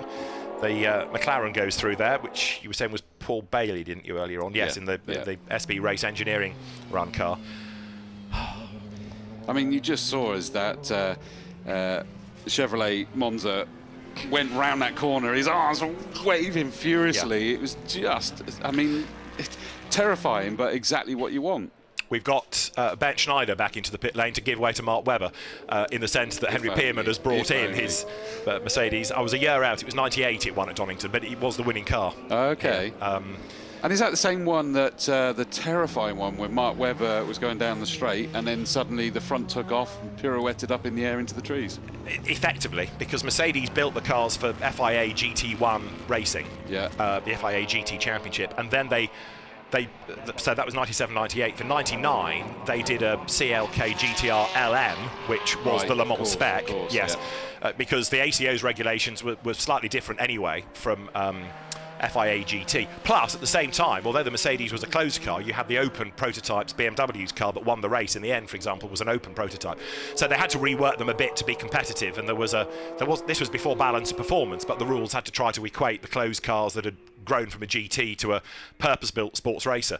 But you're right, it was the alternative variant. Yeah, and equally, Mark had his dramas on Wednesday or Thursday night in the qualifying. Then there was another one that he had in the warm-up. And it was Peter Dumbrack who had the really scary one early on in the race. And then they pulled. And then they pulled it. I mean, it was just something was clearly very, very wrong. And actually, Mercedes a few years ago, prior to that, 88. Because everyone said, Jaguar versus Porsche at Le Mans, Jaguar won, as we've been saying earlier on. Well, Mercedes pulled out of that because they had tyre dramas. So the Mercedes, you know, they'd had 1955 with a Mercedes and a huge accident at Le Mans. Excuse me. Then they'd had that's right. Wasn't it? Yeah. They'd had that scare over the tyres in '88, and then a decade on, that's Adrian Newey that stopped. I think we might be looking at another stoppage here. But then we had So there was no argument. They had to back out of it. They had 3 flips. The first one they tried to cover up because there were very few photographs of it. Because it was a warm-up. Well, no, it was Wednesday night qualifying. So okay. Le Mans not that busy on day one, and no, the car just went off. The warm-up you couldn't hide. There are clearly photographs of that car 90 degrees to the racetrack looking at the chassis, and the flip. I can remember being in the pit lane for Radio Le Mans in those days, and Ian Titchmarsh and Paul Truswell were in the box, and standing in the pit lane looking at the big screen at the top end where the BMW garage was, and you see Dumbreck come down the hill and it flipped, and to this day I can remember Ian saying, "Oh," because it caught everybody by surprise, and as you know, the footage was, it flipped. Anyway, so yes, that's a long-winded answer to your question. It was the manifestation of that car that had that. Just quickly say that Adrian Newey's managed to bring his Jaguar E Type into the pit lane, so that won't compromise this one. And isn't it the one that's down there, the Clk GT1 that's down there, that they call that the killer of the GT1? Because it kind of killed it off. It did, but actually it was Porsche that started the rot, because Porsche built the 911 GT1. Yeah. I mean, actually, the regulations were probably to blame, because the manufacturers thought, I know what to do. But yeah, Porsche built the 911 GT1 that was a race car, and then they built a road car from it. And Mercedes the same. You know, up until that point, the Porsche 911s, the Ferrari F40s, there were road cars that you could buy, and these were race cars to meet the regulations, and okay, right, we better build one for the road now. And yes, the famous phrase of the time, I think, was that Porsche drove a coach and horses through the regulations, but Mercedes responded, and between the two of them, they didn't help FIA GT whatsoever, and it went bang. It carried on, but then it became, in 99, 2000, and the next couple of seasons, another Porsche's had a spin. It became very much the private teams, and no manufacturer interest, and was the better for it. And that's why Stefan Rattel to this day wants teams to run cars. He wants manufacturers to build them and teams to run them, because that's their bread and butter. But as soon as a manufacturer comes in and starts throwing silly money, red flag, you're in strife. So yeah, the Mercedes and the Porsche together were joint offenders.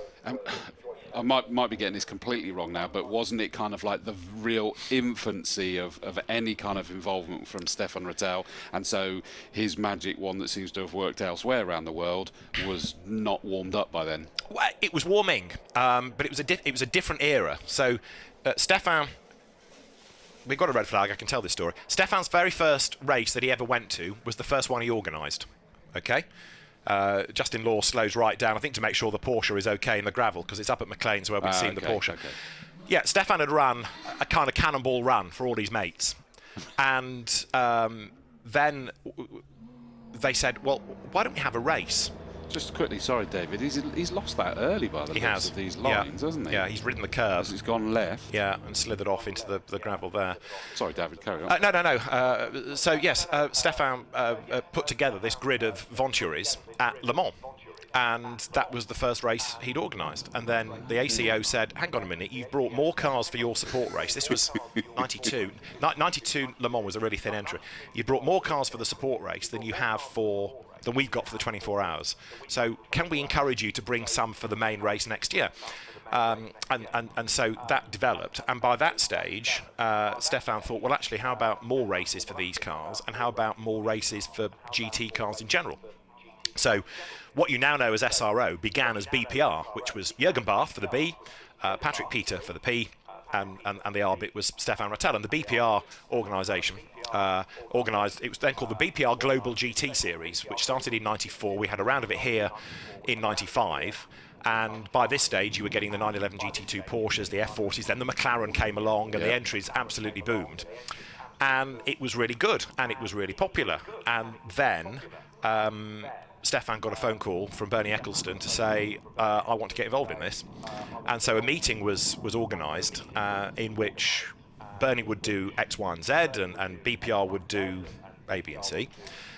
And it took a long time for the agreement to be reached, at which point Patrick Peter decided that wasn't for him, so he bailed and went back to running historic events, which really was his forte, still is. You know, he's involved in things like the Le Mans Classic and Peter Auto events very successfully to this day. He's providing a grid of GT cars for the Spa 24 Hours for SRO, for example, so that relationship remains. That's okay. And Stefan said he got this phone call from Bernie's secretary saying, Mr. Eccleston wants to see you today. So Stefan went, and Bernie said, right, are you with me or not? Stefan said, no, I'm with you. But what that meant was handing the commercial side of the championship to Bernie, who at the time, if you remember, was also getting a bit more involved in things like he had to go at MotoGP. He was looking at all sorts of categories. You know, anything that was an FIA championship, he had the commercial rights to. And Stefan said, you know, that was quite something coming out of this meeting, having signed up to it on the basis that earlier in that day a letter had gone onto Bernie's desk from Patrick Peter saying I'm out. So that's where SRO came from, because really it was Stefan going it alone. Yeah. Jürgen Barth had decided that he wanted to go back to more of a administrative role within Porsche, looking after customers, because he raced for Porsche, he knew Porsche inside out. Patrick Peter had decided he wanted to not get involved with Bernie and go to his historic events. Yeah. So Stefan was the trailblazer, and so BPR became SRO. And then after a couple of seasons, all the manufacturers left and the championship was weaker. Bernie didn't want the commercial side of it anymore, and Stefan picked it up. And 2000 onwards, you had Orica with the Vipers, you had the Lister Storms, if you remember, good old Lawrence Pierce with the Listers. Yeah. And the grids were smallish, and then they grew and they grew and they grew, and we got bigger and bigger and bigger. And yeah, eventually in came GT3, and the rest is history. But there you go, that's a slightly potted history of there's a good Q&A that Stefan did for Motorsport News a little while ago, which tells some of the background to this. And it's 30 years since he started running events, and that's why we've got this grid of cars from the GT1 era, hopefully at Spa for the 24 Hours as a support race this year. Can't wait, because that's going to be another nostalgia fest. So I mean, it is just always amazing watching what Stefan Rattel has with his team now. You know, very, very hard-working team, to say the least, which of course includes our British GT. Yeah, British GT, French GT. There is the Fanatec GT2 European Series. John White, when I was talking to him, said there's a European Series. I think it's a bit gentleman racerish. Well, it is. It's about 14, 15 cars. It's mainly aimed at the AMs. Right. But there's that. There's GT4, which runs in Europe, France. There's and I did the European GT4. If it wasn't his first year, as it is, it was certainly very early at Brands Hatch. Yeah. And it was just a red flag and safety car fest because there was too many of them. Correct. Yeah, they were falling over the barriers and whatnot. There's GT World Challenge America, where there's GT3 and GT4. They run TCR championships. I mean, it's huge. GT4, again, we've got a moment to go off at a tangent. It was a really slow burn. I mean, I can remember doing one of the very first races of that at Silverstone, where it was a barely double figures entry. And Stefan said, we went to Porsche and said to them, we've got this idea for a category. The Cayman would be ideal. And Porsche weren't interested, because they wanted the GT car to be the 911. So they didn't want to know whatsoever. And it took a long, long time to get things underway. And eventually Porsche came back and they said, we've got this Cayman that we're going to race, but we want to call it the GT4 Cayman, but you've got the rights to the name. Of course, yeah. And Stefan said, well, you can have the rights to the name, that's fine, but as long as you build a few cars for customers to race. Okay, so the Cayman, the 718 iteration of the Cayman GT4 Club Sport then became an official Porsche car for GT4 regulations that customers bought. And then Mercedes and McLaren and BMW and Audi thought, flipping heck, they're selling cars for GT4. Build one, we need to build one of those. and GT4 just went boom. So it was a slow burn, and it was largely down to Porsche that eventually it kicked in. Well, it's very cyclical. We're going to throw down for a minute. I could keep this conversation going, and we may well pick it up, because there's other tangents that to go off on yet on that I would love to. But for now, I believe down with Tom Hartley Senior at GBR Capital, it's Amanda. That's right, I've come and sheltered from the rain and the drizzle, the gorgeous British summer that we have been experiencing suddenly this afternoon. Everyone tells me in London it's absolutely glorious, because I saw these two having a bit of a chat. Darren Selig, Darren, JBR Capital. I'm good, how are you? I'm really good. We were missing you on the sofa. I was just interviewing the infamous famous, whatever, Tom Hartley, the deal maker, and I was just reminiscing that normally you're on the sofa with us doing the interviews, and I had to go solo, but hopefully I did okay. I don't know, Tom will tell if I did it. How was he? Was he as good as me, or? Nobody's as good as you, Amanda. I've never seen a better looking presentation person in my life, have you? Never. For a presenter. I said that the first time I saw you as well, didn't I? Did you remember that or not? No. I did, I sent you a text, told you so. Anyway, listen, always nice to see you. It's lovely to see you as well. You've got cars here? Yeah, we are sharing a stand with JBR, and we've got our own stand next door. Got a La Ferrari on there, a Black Series Mercedes, one of 9, lots of supercars, Urus, Ferrari, Lamborghini, everything that you need to buy in the way of supercar leagues. Everything you need to buy, everything I'd like to buy. Are you going to be taking the La Ferrari out in the parade? If I'm not, Carl probably will be doing, my son Carl, but I'm sure we will be doing that, yeah. Yeah. Do you ever do much track stuff? You know, I've done a little bit, but I'm not, I don't want to sound like a boring old, I can't swear, can I? Okay, anyway, no, I don't do a lot of track stuff. No, I don't. My son Carl does. I know, and in fact, the last time I was with you, you challenged me in the Aventador, I think it was, who was going to do the fastest lap here, and then you never showed. You never give me a date. We can do it today if you want. Do you want to do it today? You can take one of our cars and I'll take one of our cars. We'll go out there. Deal. There's a deal maker. The deal maker making a deal. Yeah, good. Guys, this is a great pleasure for us to be here at the Supercar Driver event, and meeting guys like these is what it's all about for us. These are the flagship. I mean, you as a presenter and JBR as a finance company. It's just a great company to be in. Love it. It is wonderful, isn't it? And Darren, obviously, I mean, this is a fantastic place for you guys. I mean, you are, of course, funding people's passion, making it all accessible. Yeah, we're definitely trying to fund people's passion. We're trying to bring this is the four-wheel type of passion.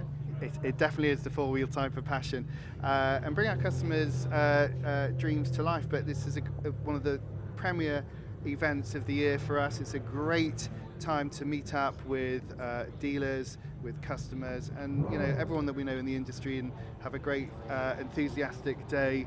Get out on the track. I'm not much of a track person myself, but the last time was a little bit scary. Last year, David Brabham took me around in his Brabham BT62. You can go on YouTube and watch the video.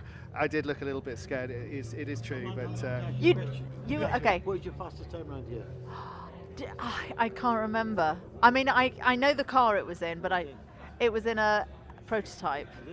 Yeah, you don't know the time. I'm just thinking about, I might have to withdraw that challenge. I don't like to lose, you see, and I'm thinking I might be losing this one. You will lose. I withdraw that challenge. Okay, he's just withdrawn the deal. But who better to lose to? Yeah. Thanks.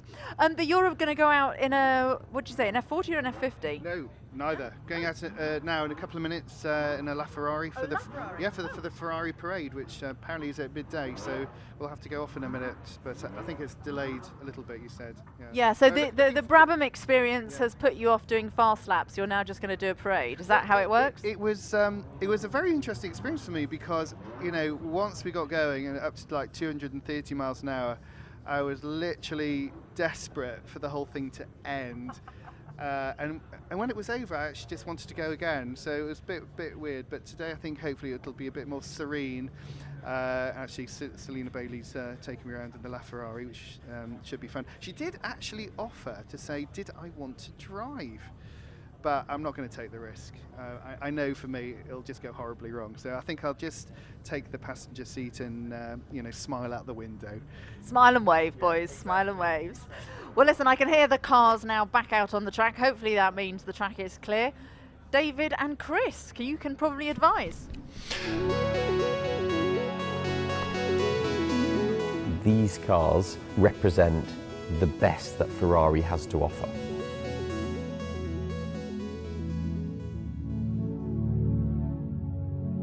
The GTO is the first of the Ferrari supercars. It's where it all started nearly 40 years ago. When the GTO was first introduced, it was like no other Ferrari that had ever been built before it. The big flared arches, the high wing mirrors, the engine is phenomenal, amazingly quick even by today's standards. drives very similar in many ways to an F40, but just far more comfortable. You know, it just really is a very pure, quick car. The F40 has to be the most iconic car of all time, the poster car for not just the 80s generation, but the 80s, the 90s, the early 2000s, and today. It's a stripped out racing car for the road. It's as pure as it gets. It's the last Ferrari that Enzo Ferrari ever saw produced. It represents a monumental time in Ferrari's lineage, and it's just will always be the poster car. The F50 is a really interesting one actually, because Michael Schumacher was involved in the development. They only built 349 cars. They're the only Ferrari supercar that is actually numbered. Every other supercar is one of 272, one of 499, but an F50 is actually numbered on the chassis. This is a Formula One racing engine that they have put into a road car. Over time, it's become the last manual Ferrari supercar. And when it was first launched, people didn't really appreciate it for its technological advancements. But the chassis on an F50 is just a million miles superior to an F40, and the engine is a pure Formula One engine. So for those reasons alone, people have woke up over the last 10 years and said, actually, that's the baby I should be owning. The Enzo was the very first Ferrari supercar with a Formula One style gearbox. Michael Schumacher was heavily involved in the development. Very powerful car of its time, sort of 650 brake horsepower, limited production. What Ferrari always seemed to get right, and what they really nailed on with the Enzo, is the styling. Everybody can appreciate how beautiful an Enzo is. Very good car to drive, super powerful, super limited, and always been sought after. The LaFerrari is miles apart from the likes of the GTO or the F40 because it's 35 years later. It's the first Ferrari supercar with their hybrid technology. Again, Ferrari utilised their experience in Formula One and brought it to their road cars. A LaFerrari to drive, it's hard to describe because it's so incredibly fast. Like, it feels way faster than the numbers that you see stated. But at the same time, if you want to tone it down, cruise around London, just poddle about at 30 miles an hour, not feel stressed, you've got your air conditioning working, you've got your radio on, it's quite a comfortable car to sit in. And then when you want to open it back up or you want to change a setting on the steering wheel and put your foot down, you're back to that race car sensation. It was launched at the same time as the Mclaren P1 and the Porsche 918 Spider. Everybody in the world will agree that LaFerrari was the most beautifully designed of all of those three, and arguably the best looking of all the Ferrari supercars. These Ferrari supercars, the big five Ferrari supercars, represent monumental times in Ferrari's lineage. They're appreciated today by the old school collectors and also the new blood. You always have the collector car market, and then you have the Ferrari car market. And of the Ferrari car market, these five cars are a must for any serious Ferrari collector.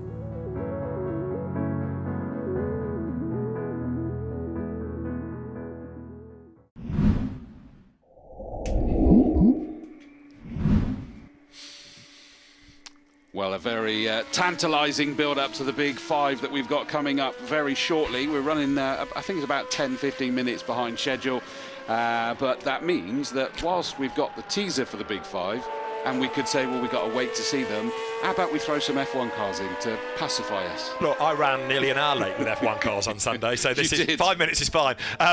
Yes, you're quite right, Chris. The Formula One cars back out on track, and they were interrupted by a red flag earlier on from the Tyrrell, which has reverted to type and is struggling to leave the pit lane, but it will get out there as you look at Matt Wrigley in this very, very valuable now. 1992 McLaren. This is the XS and Senna chassis, and this takes you to... That's not the one that did amazing in the rain here, was it? I've lost track of what. No, that was 93, 93. The Grand Prix of Europe. This was the MP47. It didn't work initially. It was a new car rather than an evolution of the MP46. Honda V12. Still took 5 wins. It got Ayrton Senna to honours in Monaco, in Hungary and in Italy. Comes into the pit lane, Matt Wrigley. Gerhard Berger won twice with it, and McLaren was still second in the constructors. And in any other year, it wouldn't have been too bad. But the problem was that Patrick Head and the rest of Williams had come up with the FW14 with the active ride and a really good Renault engine and some brummy bloke behind the wheel. and Nigel Mansell in that car was just a very tough nut to crack, and so yeah, it was a valiant effort from McLaren, but it wasn't enough. But a Marlboro McLaren with Senna on the side of it still makes one think. And of course, a year later, he had his win of wins here in the wet, the Grand Prix of Europe. Yeah. Which is just, I mean, I think actually even catapulted Donington Park into worldwide fame. Just that in the rain down the Craners was like sublime. We still watch that opening lap to this day, because of course Ayrton drops to 5th. He was 3rd on the grid, he was 5th going down through the Craners, and he led by the end of the lap. And yeah, it was. And of course that was the race in which he set the fastest lap of it by dint of coming through the pit lane, because the weather, I know we're going off at another tangent, but the weather was changing all the time. It was heavy rain, drizzle. The teams couldn't work out whether it was spray hanging in the air or quite what. So Senna was coming into the pit lane and then decided actually it was dry enough. So he came through the pit lane, never stopped. And because the pit in was a shorter version of what was then called Goddard's, he got the fastest lap. We've got the Ferrari F40 on the circuit, sort of being a dummy pace car as Alan Jones goes through ahead of Maurizio Gugelmin and then Rubens Barrichello. The Leighton House, the Miami blue sort of turquoisey liveried car there, was initially a March, but Leighton House sponsorship, and that was, as you look at the Jordan, the CG 901, a 1990 car. See if we can focus on the Leighton House, the second of the Formula 1 cars in that queue as they come down towards us. Ivan Capelli was the quicker of the drivers. It was strange actually, because although it was an Adrian Newey designed car initially in the March, by the time we got to 1990 and he'd gone off to do other things, that Leighton House was a development of the car, and it just wasn't quite so good. It was a Judd engine. The handling wasn't brilliant to begin with, and actually Ivan Capelli and Maurizio Gugelmin only scored points once each. Capelli was second in France, and Gugelmin was 6th in Belgium at Spa, and Leighton House was 6th in the Constructors' Championship. But it kind of heralded the end, really, not helped by the fact that the man behind Leighton House ended up being arrested and imprisoned. But it was a real shame, because to begin with, there was a real potential for March with the Leighton House money. And Ivan Capelli, who ultimately went on to Ferrari, was a very handy driver. And if you're wondering where the CG comes from in the type number, you weren't, I know, but I'm going to forge on with this sentence anyway. Cesare Garibaldi was Ivan Capelli's first manager, and he passed away in the construction of that car's time, and so they put his initials into the type number. Good night. Yeah. I deliberately left the pause there. Let it hang. Thanks for that. Thanks for your support. I shall wear it always. The Williams, oh dear, Matt Wrigley has got a problem, and that's going to be another stoppage, isn't it? The Williams, the FW07, the 1980 car at the head of the queue, I'll probably get shouted at for saying this, but it was kind of the Escort Mark II of Grand Prix cars. It wasn't fancy, but by God, it was effective. And all of the lessons that Frank Williams had learnt in different eras, different cars, different dramas in his F1 ownership were all put behind him, and that car just worked. There is the Adrian Newey designed and owned Kimi Raikkonen McLaren. What a car. From 2004. Kimi won at Spa in a 19B. That's a 19, but it was the original car. And Ilmor engines, so Mercedes badge, but Ilmor built them. And Adrian Newey, Paddy Lowe, Pat Fry, Mike Coughlin all had an input into that. That was the design team. You know, we were talking earlier about the fact that there was initially, you said so-and-so designed that car. By that era, it was a team of people, and they all had, you know, this strength in aero and strength in downforce, and together they all combined to make that a massively successful bit of kit. just look at that. Just watch them come into the pits and get back in the angle. Of course, you mentioned, sadly, it is the McLaren that has stopped Matt Wrigley at the wheel of the MP47. Saw him with his hand up, and it's just coasted to a stop. And you said that if it wasn't for the Williams FW14, it would have done well.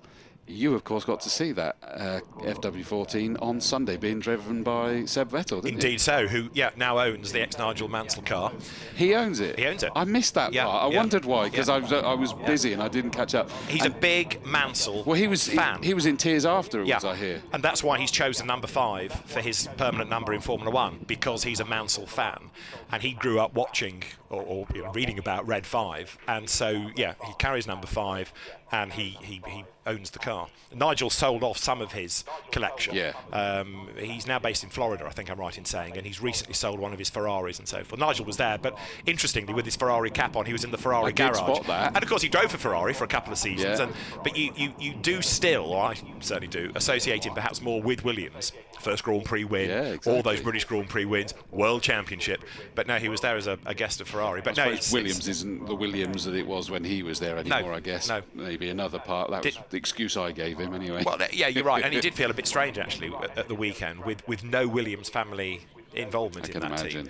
But Silverstone and Williams hugely important still. But yes, you're quite right. Sebastian Vettel drove it, now owns it, and doesn't get many opportunities to drive it. Well, hence he was probably so emotional with it, and the crowd, I'm sure, were going wild seeing that. Because I was at 92 with my dad, first F1 race, and Dad took me there in 92, Mansellmania, and the whole atmosphere was just ridiculous. On the campsites overnight and everything was just incredible. At the circuit, it was the last time we were able to run onto the circuit, because I think we ruined it for everyone worldwide, to be honest, because we ran on too early. I nearly got hit by footwork, I think it was, at the time, and I wasn't particularly early, but they were still finishing their races. And we were on, and it was just such an atmosphere. And I went for the next 10 years with my dad thereafter, but nothing came close to that 92 Mansellmania. I believe that Amanda's down, and she's probably collared somebody else. Well, I haven't collared anyone else exactly at the moment. I've come down to this Ferrari parade, and I knew it was going to be big, but absolutely nothing prepared me for just how big this is. I have never in my life seen as many just incredible cars. When I was walking down through the paddock, and all I could see was F40, F40, F40, F40, the odd Enzo, the odd GTO. I mean, hey, it's hard to know which cars to pick to talk about. But I am going to talk just a little bit about this. This is... You don't have to come and talk to me. I know, I can see you backing away. Are you going to drive this for Tom, or is Tom going to come down? He might come down, but yeah, maybe I'll take it around. That's kind. Yeah, he's kind. He's kind. Now, I got to sit in this the other day, and I got ribbed for my shoes, and I don't know, people were like complaining about like scratching. So and if there's anything wrong with it, then I'll blame you from a couple of weeks ago. Yeah. Have you driven it before? Yeah. Okay, so this is just old hat. Yeah, we're used to it. It'll be fun. But what do you make of this whole display, this parade? Have you ever seen anything as big as this? No, very impressive. Very impressive. It's a good show. Year on year, just gets better. Certainly, it certainly does. It is incredible. I'm going to move down here now. Oh God! Oh no, here he is. Now this car, aside from being, one of the few yellows that we've actually got, Charles, come over here, has got a wonderful history. I mean, first of all, it's owned by Charles here. Yeah, of course. Owned my car, so that makes it worth more than all the others for a start. But secondly, it's had a really cool original owner. It was Rod Stewart. It was Rod Stewart's, yes. I went to buy this car in 2004. I got it from Jeremy at DK Engineering. He had this one and a red one. I much preferred the yellow one, and then he told me afterwards, he says, this was Rod Stewart's car. Oh, so you actually specifically went for the yellow rather than red, because, I mean, most of them are obviously red. Yeah, they're all red, but at the time, the girlfriend who I'd been with for quite a long time told me, don't buy a red car, because she'd been in a crash in a red car. Oh. So I couldn't buy the red car anyway, and as it happens, the yellow car was slightly cheaper. Oh, why? So, because it had been... Because it wasn't red, I guess. Everyone wants a red F40. Look down the line, they're all red. So this was slightly less money, and my girlfriend didn't want a red car. So I ended up with the yellow one that was Rod Stewart's before me. Now explain to me about what's going on at the back here, because obviously when you look at all the others, this has got a very different and rather adjustable rear wing. It has. Ferrari made 19, I think there were 19 LM F40s, which were a race car. This has got some LM parts on it. It's not an LM car, but the LM cars I think were built by a race shop called Michelotti in Italy. I went to Michelotti several years ago now and got quite a few parts off them, some of which are on this car. So did you do this? Yeah, I did that. I've had this car nearly 20 years, and I put a lot of these race car type parts on it maybe 7 or 8 years ago. And how much do you actually use it on the road? On the road I use it quite a lot. I've driven it down today from Liverpool. I do drive mine probably more than a lot get driven. I do a lot of track days, maybe 5 or 6 track days a year on it, and maybe a couple of thousand road miles per year in it as well. Wow, well it's brilliant to see a car like this being used. Look behind you, if you turn around, look, there's Karun. He's he is being the super fan that he is. Right, I'm going to keep walking because if you can just bear with me whilst I chat, all the way down here, if you can just see there's an Enzo down there with its doors open. That's the car I'm actually aiming for. Thanks. Because I do think somebody who doesn't want to talk to me, so he may be a little bit hesitant. All the gorgeous pictures you see are normally taken by Riyadh. So this is somebody who doesn't particularly want to talk, but I think is somebody who really needs, oh look at this, isn't that lovely, needs a bit of a mention, is Adam Thornby from Supercar Driver. Now he told me he was going to be here. I can't believe this. I've walked all the way down and he's not here. Hello. Oh, let's just talk to these guys anyway, being as Adam's not here. Hi. So tell me, who are you? I'm Tim Forrest, from Preston, Lancashire. Yeah, and you're on a great meeting. Second one in a row. Was here last year. So yeah, we're looking forward to a parade around the track. And have you driven your car down?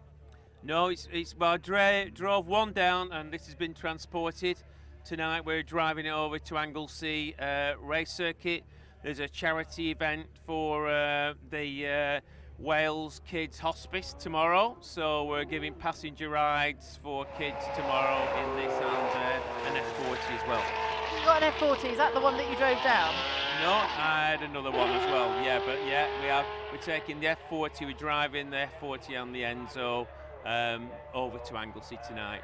Amazing. Well, listen, that sounds like it's for an amazingly good cause. Well done. Gorgeous, by the way. Well, I'm sorry I couldn't see Adam, because I think Adam needs some serious attention for having put this together. This is a display unlike anything that I have seen.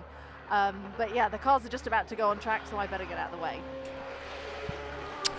Amanda, thanks. Back on track, we got the Formula One cars after the interruption. The green flag has been waved once more, and so we're back in business with everybody being tempted back out. Of course, the downside is that they haven't really been able to get very much running in, nor were tyres up to temperature, but it wasn't a spin, in fairness to Matt Wrigley. It was a gremlin that was in the works. Right, you're looking at Mauricio Gugelmin coming down towards the Fogarty-S's, masquerading in the Leighton House as Harrison Newey, and the car designed by Adrian Newey goes past the Tyrrell. The CG901 Leighton House, as we were saying earlier on, it was the development of Adrian's 1989 car, and it was the first year really that Leighton House became a constructor under its own name rather than just a sponsor. There's the Williams once more, the car driven by Zach Brown, Alan Jones's 1980 World Championship winning chassis. Surely that's not the one that also has been racing in the Masters historic races. I think it has. I think he's raced it in America, certainly, and there are, there's more than one FW07 of that era. So I think it has done quite a bit of racing of late. That car successfully, isn't it? Oh yeah, absolutely. That car took Alan to 5 wins in its season. The other car was driven by Carlos Reutemann, and that also often appears on track, the ex-Reutemann chassis. The Tyrrell, which was struggling a little bit earlier on, but is out on track, the Tyrrell 021, which was part of Tyrrell's decline in a sense because they were getting desperately short of cash. It meant that they took pay driver Ukyo Katayama, but it wasn't a total dead loss as a deal because Ukyo was fairly decent, but he also brought with him Yamaha engines, which were built and tuned by Judd, but they were badged as Yamahas, and he brought the cabin cigarette money with him. So it was a free engine deal and a bit of cash in return for Ukyo Katayama. Andrea Di Cesaris drove the other car. The engine wasn't desperately good, it must be said. Right, Benettons, where do we go to next? That is the ex-Gerhard Berger chassis. Yeah, that's Mansell Motorsport that run that, but I'm just looking, it looks like it's not the link that I would like it to be. No, it's Scott Mansell, isn't it? Who does the videos, doesn't he, as well? Yeah. So his father used to race Lotus Cortinas very successfully in historic touring cars. Scott did, do you remember the Boss Formula? Yeah, absolutely. He raced, I think from 16 in Formula 1 cars in that, and then started running them. But yeah, this is the 1997 Benetton. Renault engine car, Rory Byrne designed. And Jean Alesi was Gerhard Berger's team. This is a Berger chassis, that's why I mentioned Gerhard, because he won the German Grand Prix, which was his one win of the year. He also missed a few races because of illness. I want to say it was tonsillitis, but I can't swear to that, but he was certainly fairly ill and missed 3 races. So Jean Alesi got 4 second places. Gerhard was under the cosh from Flavio Briatore and then delivered by winning the German Grand Prix. The other driver that drove the car that year and stood in for him and actually got on the podium at Silverstone was Alexander Wurz. There is, I think they've done a swap this time. I think Harry Newey has gone out in the McLaren trying to spot crash helmets, but there is a Kimi Raikkonen car, the MP4 19. Like I said earlier, the 19B was the car that Kimi won with at Spa, but it just makes a fantastic noise. That said, the DFE engine that's just gone pounding past in the Williams isn't too shabby, and this is the most modern of the Formula 1 cars that we've got, with that dummy livery to cover the fag packet sponsorship. But as Chris was saying earlier on, you did get the drivers' names. Different cigarette brands did different things to get around the restrictions on tobacco advertising on television. That was the problem that they all faced. And I'm still trying to, I can't remember which model it would have been, but I'm picturing that car being with David at the wheel, with Michael Schumacher ramming into the back of and then chasing him down the pit lane. At Spa? Yes. That's right, yes. Yeah. A very aggrieved David Coulthard and Michael Schumacher's insouciant smile. So, well, don't look at me. But, yeah. So onto the top of the Craner curves then goes the McLaren with that Ilmor-built Mercedes engine. It did, to be fair, in its season have quite a few reliability issues. Once they got on top of that, it did become a better car, and the evolution to the 19B also rather helped life. But yeah, of an age where the cars were becoming more complicated, more dependent on engineers. And again, looking into the pit box this morning, you see the Leighton House next to it because they were sharing a garage. Leighton House, car, men, tools. McLaren, men, laptops. Software, and that's the issue really, that the more modern you get, the more difficult they are to run if you're not a major team. But there's the simplistic, in comparison, Leighton House. It's another one that's a very distinctive livery, and the more I think about it is that I've had races where they've put a livery like that, and again my notes will be that it's the Leighton House livery. Say Leighton House to a motorsport fan, they know what you mean. Correct. In the same way that, you know, we talk about Marlboro or Gulf. Yeah, it's a colour in itself. And yet, you know, it's amazing that happened when you consider how many other teams have been and gone that you just forget about. I mean, you know, we were looking at the Onyx. Yes. No, I'll be honest and say I hadn't even heard of it until I was doing some research for this, and then realised I should have done, but I'd just forgotten all about it. Well, yeah, and there's loads of others. Exactly, that was another, like we said this morning, it was another of those constructors that had to face the dreaded pre-qualifying. Yeah. But again, you had at that time teams that were race teams that would come into Formula 1 because they could. They'd gone through Formula 3000, built their own car, got into Formula 1, but then quite often the sponsor that they'd attracted got all giddy and thought, let's buy this, let's not just be a sponsor, let's own the team. But there seemed to be a little bit of shonky money around from that time. Can't believe you'd suggest such a thing, David. if you look, I mean, Leighton House and also Peter Monteverdi, both, and who was the beardy Belgian, Van Rossum. Jean-Claude Van Rossum. I mean, he was another one that came around with a big checkbook and then found himself in a small room that he couldn't get out of, for example. Without his money. Without his money, yes. And then I know we don't have it, mercifully, but the woeful Andrea Moda, Andrea Sassetti, the shoe magnate, who had that ghastly foray into Formula One that Perry McCarthy has dined out on for a million years. There is the much earlier Benetton. Of course, Benetton effectively was what Tolman had been, because they sponsored and then bought the team, and then it became Renault, and then it became Lotus, and then it became Renault again, didn't it? But this car, the B190 from the 1990 season, of course, an Alessandro Nannini Nelson Piquet chassis. It had got a different front suspension over the existing car of the previous year. It had a more powerful Ford HB engine, so it was about 650 brake horsepower, which in modern terms is probably a bit tame, but it was good enough actually for Nelson Piquet to win the last couple of races of 1990, and was a catalyst to great things for Benetton in future seasons. Benetton had got involved in the sport, you'll remember, initially as a sponsor of Tyrrell, with the Michele Alboreto Tyrrell 011 winning at Detroit in 1983.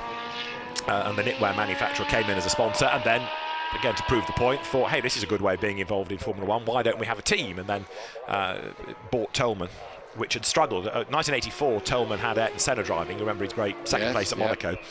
And by 1985, Ayrton had broken his contract, gone to Lotus.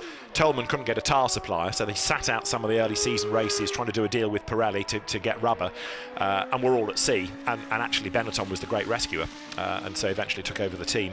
But yeah, this 1990 car came into the season late. 1980 you go back to with the Williams.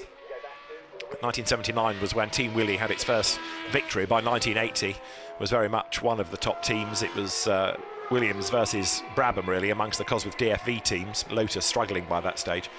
But even comparing that with the 79 car, it looks slightly different. The wing had got bigger at the front, and Alan Jones, who was perennially described as the gritty Australian, just got on with the job and won race after race, battled with Nelson Piquet, won the World Championship. And that car comes down now towards the end of the lap. Zak Brown at the wheel of it, and even though Zak, of course, is now so involved running McLaren, a great enthusiast for the sport, as you can tell from the toy box, because he's got some really impressive things out there. And but I like the fact that he gets out there and drives. Yeah, absolutely. Yeah. When was he a racing driver beforehand? Do you know? Oh, absolutely. He raced in the UK. That's where the link with Richard Dean comes from for United Autosports, because Zak came over here to race Formula Ford, and he got as far in this country as Formula 3 Class B. And I want to say, but don't quote me on this, but it was something like he shared a house with Richard Dean, or he shared Richard's spare room while he was over here as an impecunious racing driver, trying to get up through the single-seater ladder. That's how he and Richard got to know each other.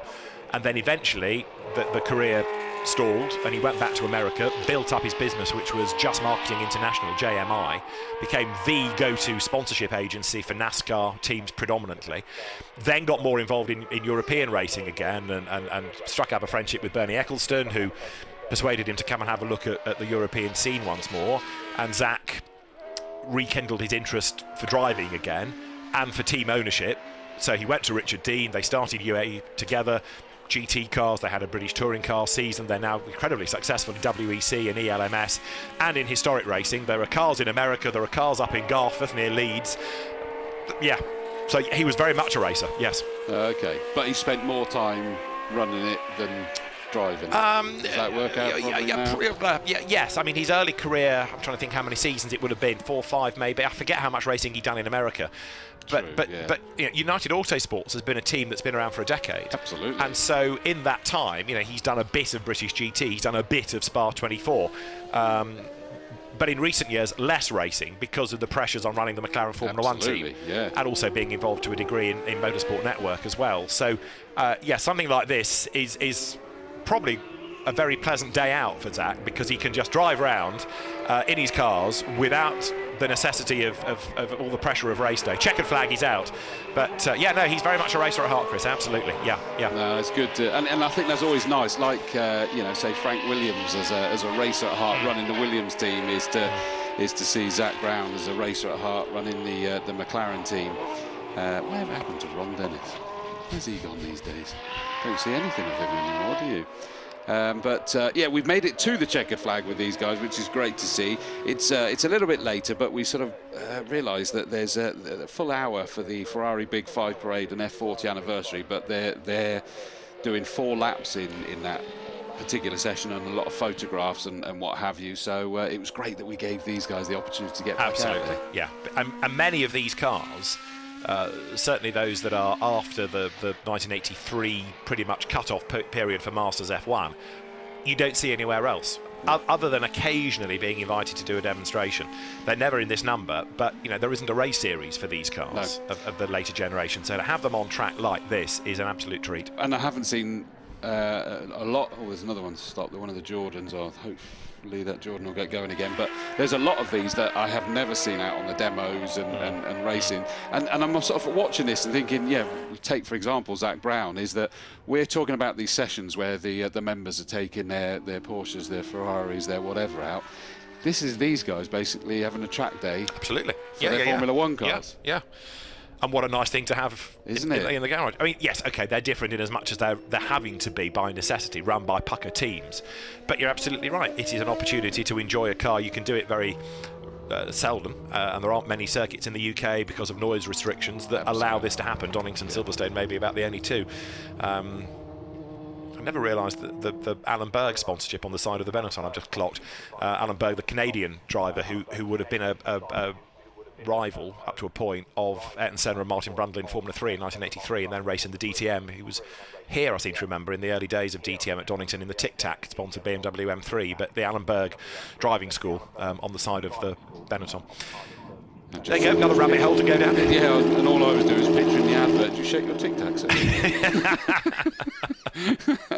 Just random, even more random than you. It's contagious, David. But it's one of the joys of the day, and you know, seeing all these different cars. And every time I turn around, I bump into somebody else. It's a brilliant day. This, it really is, not just the cars, but the people and the stories as well. And that's just the racing side of it, and what Amanda has been gleaning from the owners about some of the background to their road cars, their track cars, is just as good, and some lovely stories there. Right, let's pause for breath. Yep, and still getting those stories from around and about the circuit. We're back down to Amanda. And I have tracked down a man who did not want tracking down. He's incognito. Adam Thornby, you must be really proud of this. I don't think anyone who is standing around here is not simply blown away by this collection. Yeah, I can't believe it. It's crazy, isn't it? It's something we've been planning for well, probably the combination of 10 years' work, isn't it? Really, you see this now and you think, oh, I bet that was easy to organise, but no, it's something else, isn't it? And you're going to be going out in the Enzo. Yeah, I know. It was my birthday yesterday, if anyone didn't know. So yeah, James, the owner's kindly lent me his Enzo, so I'm going to go and take that for a few laps. Now, this event, everyone that I've spoken to, everyone is giving the same feedback. It's bigger, it's better, and it really is. It's got this really special atmosphere. When you first started out with your secret meets, did you ever think it was going to grow into something as big as this? No, not at all. And actually, the first one we did in 2011, we started here, which is really funny. We started there, we used it as a meet point, and we drove to a Ferrari garage in Nottingham. Still had 100 cars in 2010, so it was something, but I always had that kind of burning ambition to do something here on a big scale. And it's kind of, well, it's taken 12 years, hasn't it, to happen. So what plans have you got for the coming future then? I mean, obviously this is just getting bigger and bigger. We're going to expect a bigger selection of cars next year. This is peak SCD, I've told everyone. We've peaked. Every year we somehow get better and better and better, but this is, yeah, I mean, this is just everything you could ever want, isn't it? In one place at one time. It certainly is. Everybody is loving it. Now, I know you hate talking. Yes. Thank you. I need to go and drive my Enzo anyway, so bye. He definitely did not want to talk to me there. So let's see, what else? I know who we're going to try and talk to. Andy Bruce. He's got his F50. I love this. Look at this. With a fabric roof, a tonneau because of the rain. Are you going to talk to me? You don't have to. I mean, you can ignore me, but I'm making my way up. Andy Bruce. Now it's stopped raining. You're going to take the lid off? We probably will if we have time before we go out, yes. Because it needs to be. It does need. It looks better. Yeah, it does look better. And the sound of it as well. Okay. And it's speed limited as well when you've got the roof on, you were saying earlier. You should do under 100 k's. So, well, we'll probably keep to that out there today. So we'll see how it goes. What do you make of this? It's just brilliant. Just the absolute scale that it's managed to create. You know, it's just huge. Every car that you can think of here. But for someone like you who is passionate about your cars, loving showing them off, loving having the opportunity to use and to drive them, coming to events like this where you're with sort of like-minded friends. Yeah, but you also get to drive them on the track. Yeah. It's not just, I get quite bored of shows that you just have to go to and stand around. So to actually have proper motorsport demos, be able to take the 50 out, take the 40 out, it's fantastic. It is amazing. Well, anyway, I'll let you get started. Take your lid off. Cars are now starting to get themselves warmed up. We'll watch them. Isn't it wonderful? You get a amazing car like this. Do you need a hand?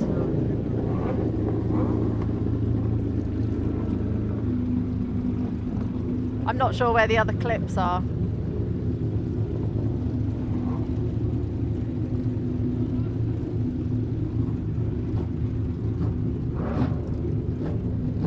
Oh, I fear I may have started something terrible. They may have been better off going out with the roof still on.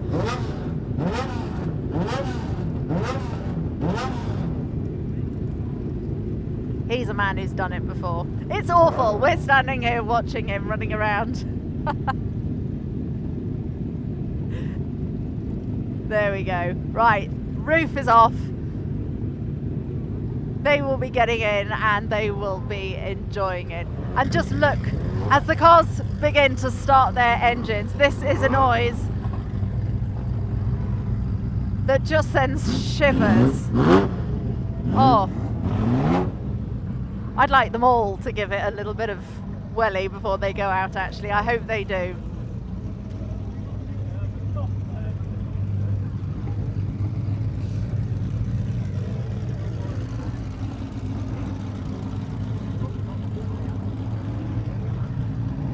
So as these cars are now imminently about to go out on track, I will hand back to the commentary box.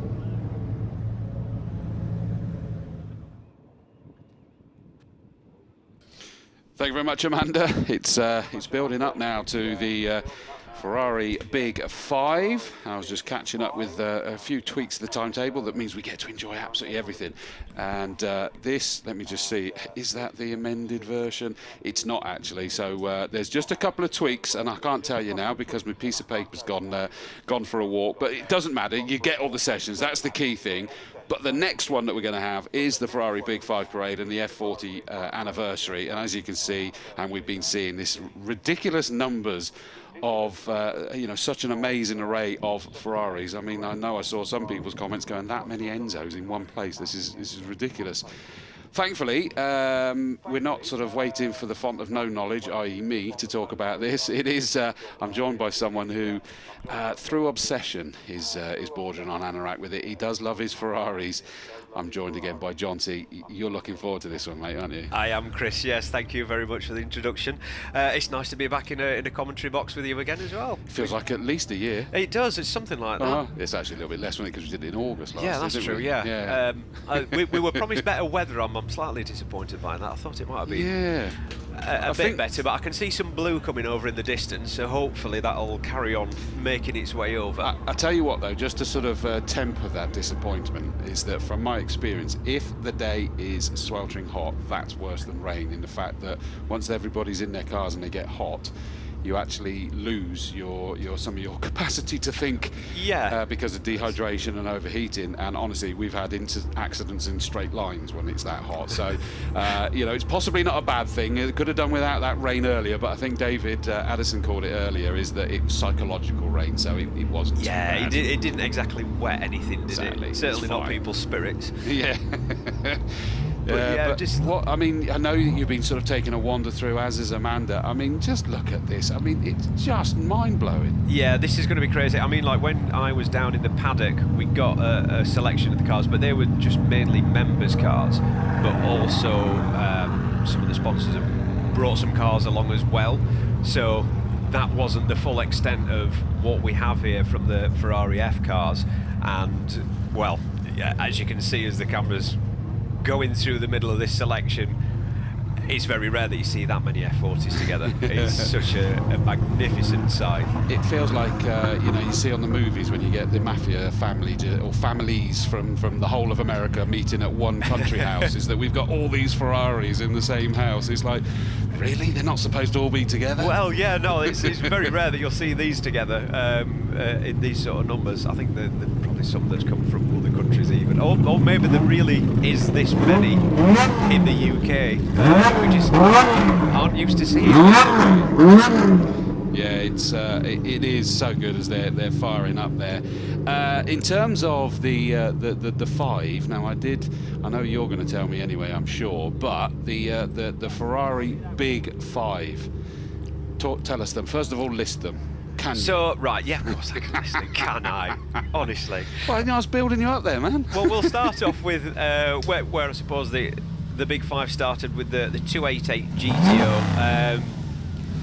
It was supposed to be a homologation car, but there's some stories saying that that's not quite the case. It was just more of a name. They just decided to make a really fast road car, which they built just 272 of those. So out of all of them, that is actually the rarest.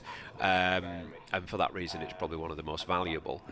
Then moving on, there is the F40, which came about when Enzo wanted to just shock the world one last time. He knew he was getting old, and I think he wanted to make sure that he left some sort of legacy, so he just wanted to make the fastest car in the world, not just in a straight line, in cornering and everything.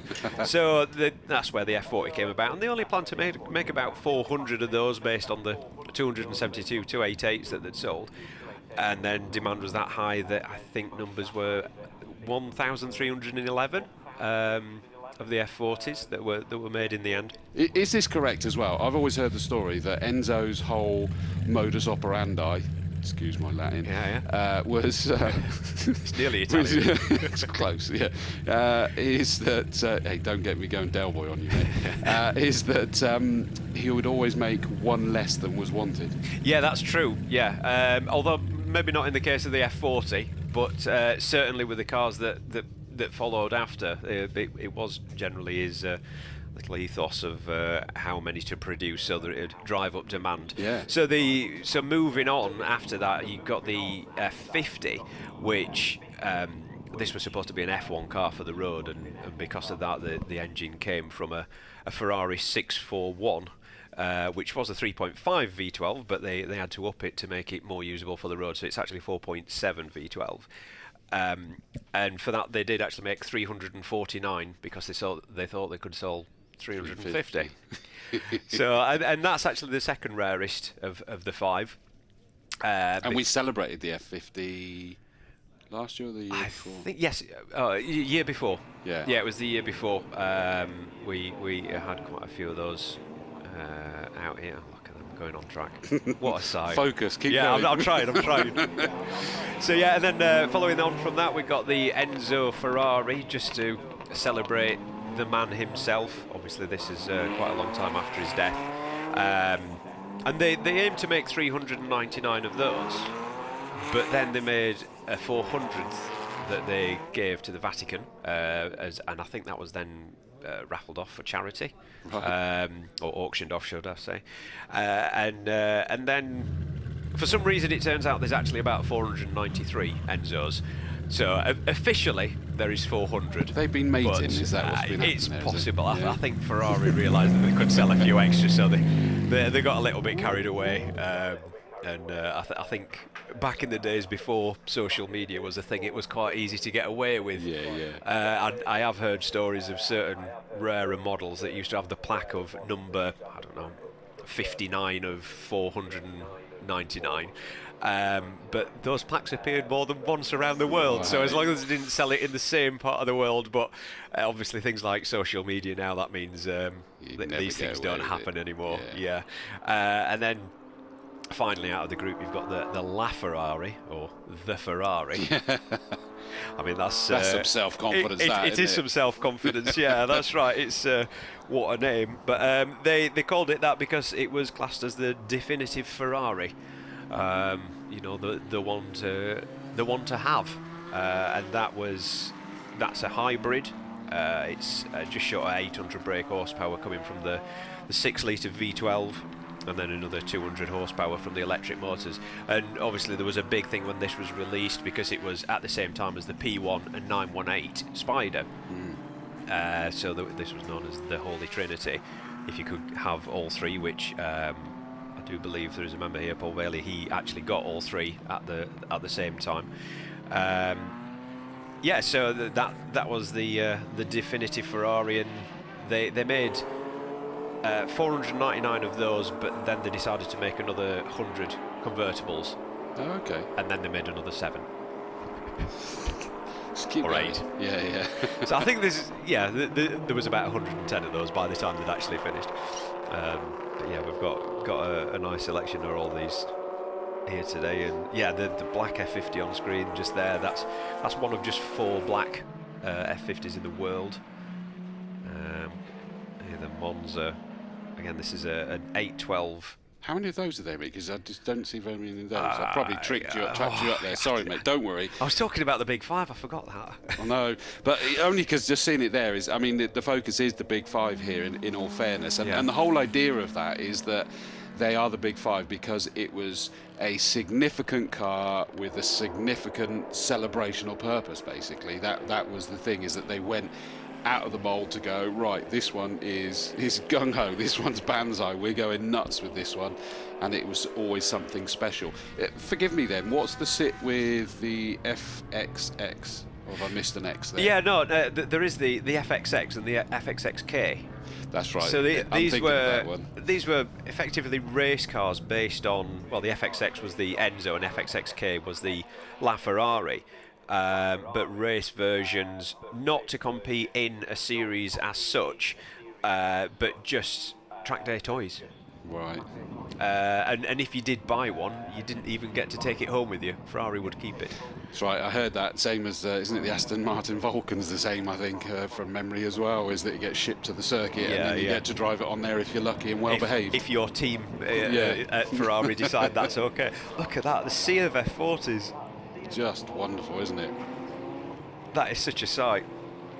And it does look great with the majority of them being the Ferrari red as well. I mean, just amazing.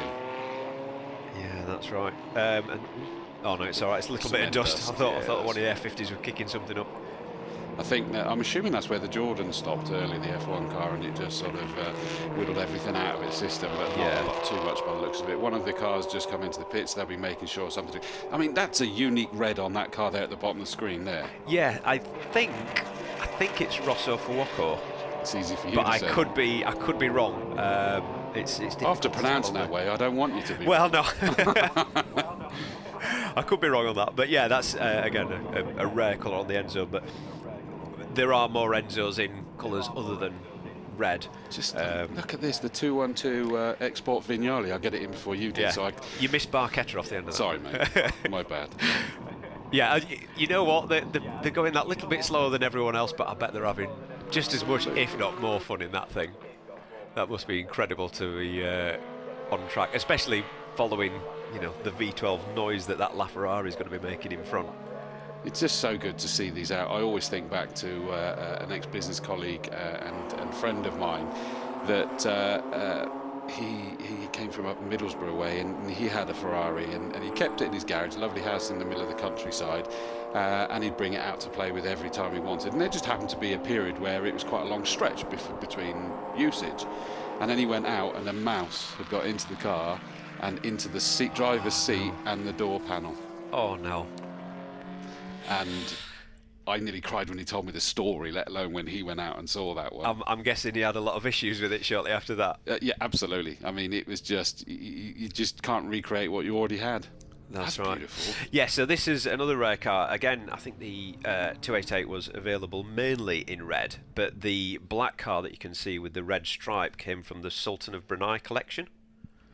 So they had a habit of buying a lot of Ferraris and generally having them changed to right-hand drive. So the F40 was only ever available in left-hand drive, but the grey one that you see, that's also from the Sultan of Brunei collection, and that is a right-hand drive F40. Right, okay. And you will only see a right-hand drive F40 if it's come from that collection, which I can't quite remember how many cars they have. I think it was around 20. Wow. And I think pretty much all of those were converted to right-hand drive, and generally not in red either. Right. So there's some quite wacky colours. They did obviously have a few red and yellow ones, but then the other yellow one, I've not seen it for a while actually. I thought it was on track, but yeah, as Amanda was talking to the owner Charles earlier, that one was a special order for Rod Stewart. So, you know, it is quite a rare car. And yeah, it's just past the commentary box now. The way to tell that it is a genuine yellow F40 is when you get up close, you can see the weave of the carbon fibre through the paint. Okay. And obviously, if it had not been a genuine F40 in yellow, then you wouldn't be able to see that because it had been sprayed over. Because even if you ordered a replacement clamshell, that came pre-sprayed in red. Okay. I just, it's when you see this coming down the straight, you just can't help but be in awe that this is something special to have this many of all of these different kind of Ferraris in one place. Yeah, I can't remember ever seeing that many of the mix of the big five. I mean, usually it's a big thing when you get the big five together of one of each. Yeah, exactly. But to see that many of each of them in one place at a time, I'm impressed that you're keeping your cool. I'm trying. This is the recurring dream you've had since you were young. For goodness sake. It is. Yeah. I mean, I can remember like videos of the F40 shortly after it had come out when these would appear, and they took a load of them on track together, and you thought that's a sight that you'll never see in person. But looking out there, it's actually happening. It's very real. Incredible to just see them all together. And I know for everybody who's watching this on the stream, welcome again to you all. And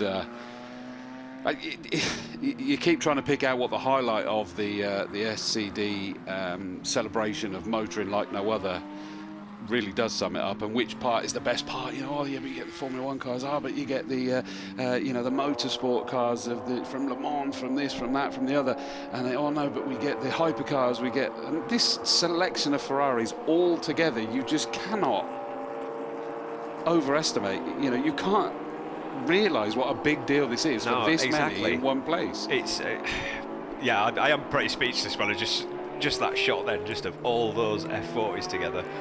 But to have so many Enzos together, so many LaFerraris out here together, it's just incredible. And in fairness, there's a good number of the 288s as well. Yeah, I mean, I think it took a while for us to even get a 288 to the Secret Meet, which we had the first one back in 2011, the first ever Secret Meet, and we actually did come to Donington.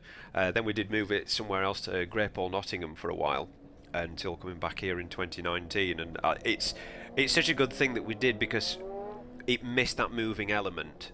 Yes. And I think, you know, we are Supercar Driver, we are about people getting out in these cars and just driving them. This is it, you know. So it had to move here really, just so that we could let people get out. And it's one of those things that I've always been, you know, openly privileged that I've been involved with you guys. I think the first one where you came here and you didn't have any noise potentially. You were trying to remember, but I've been with you certainly for 3 years, and to just see what you guys do, both in the opportunity for people to still get out there and drive their cars, to bring together everybody, because you know that we're all obsessed fans of all of this kind of thing, so to be able to see all of this out here, and then to get, you know, cars out there actually putting on demos and being taken to speed. I mean, we were just talking about those Formula 1 cars. That wasn't demo laps, this was their track day. The owners of those F1 cars, it's a track day like they're doing with their sports cars and hypercars. Exactly, yeah. And I mean, some of these cars might be out as well later on in the hypercar track session. So, you know, to be able to take things like that out on track, and as I may have been bragging about earlier, we did hear that very nice F40 LM has apparently got my name on it for that session. So I'm very excited, but also very, very nervous, because I've been told it's worth about £5.5 million. Play it cool, Trig, play it cool. I mean, it was interesting because you made that point when you were chatting about that, and you said it's been converted for road use. And then someone's comment on that going, why wouldn't you? It's amazing. Imagine seeing one of those, let alone driving one of those on the road. If you just saw it, I think in fairness, you said it as well, going, you would spot this a mile away with its unique wing, and it is just a race car on the road. If you put it next to a standard F40, then yeah, it's a lot wider. You know, the wheels are different, the wings different. It's got massive lights. It doesn't have the pop-ups. It's just pulling into position down there now. Yeah. And then at the front we've got the there's a F40 GT on the front row. So DK brought that along as the pace car. The GTs generally started out as standard F40s, but then were sent off to a company called Michelotto, who had built the LM beforehand, and they would then tune them up ready to be race cars. The F40 GT at the front, you'll notice the sponsors on the front, it just says sponsor, and that's apparently because the owner of that car, he wanted to go racing so that everybody else that was racing had sponsors. He didn't really need sponsors to fund his racing career, so he just put some stickers on it and put sponsor on the sticker. Love it. So it's, you know, I love stories like that, and generally all these cars do come with a story of their owners, and it's always nice speaking to the owners to find something out. And pick up on that is that one that stands out to me colour-wise is almost sort of like a greeny, goldy, bronzy one. Yeah, so I'm going to go and find the owner, Andrew. That was a car that belonged to his dad, who sadly passed away since last year's Secret Meet. We did a video about that car, and it was a really fantastic video, just getting to know the owner and just some of the experiences that he'd had as in a bit of a racing career, and then the different cars that he'd owned over time. So yeah, it was but he was 80 years old and still driving his F40. That is legend status. We did that video on him, and then he came to the Secret Meet last year in that car, and he was parts on the grid with it. But that was unfortunately the last time that he drove the car. Right. But yeah, we'll hopefully, if there's chance. But what were you saying about the colour came from?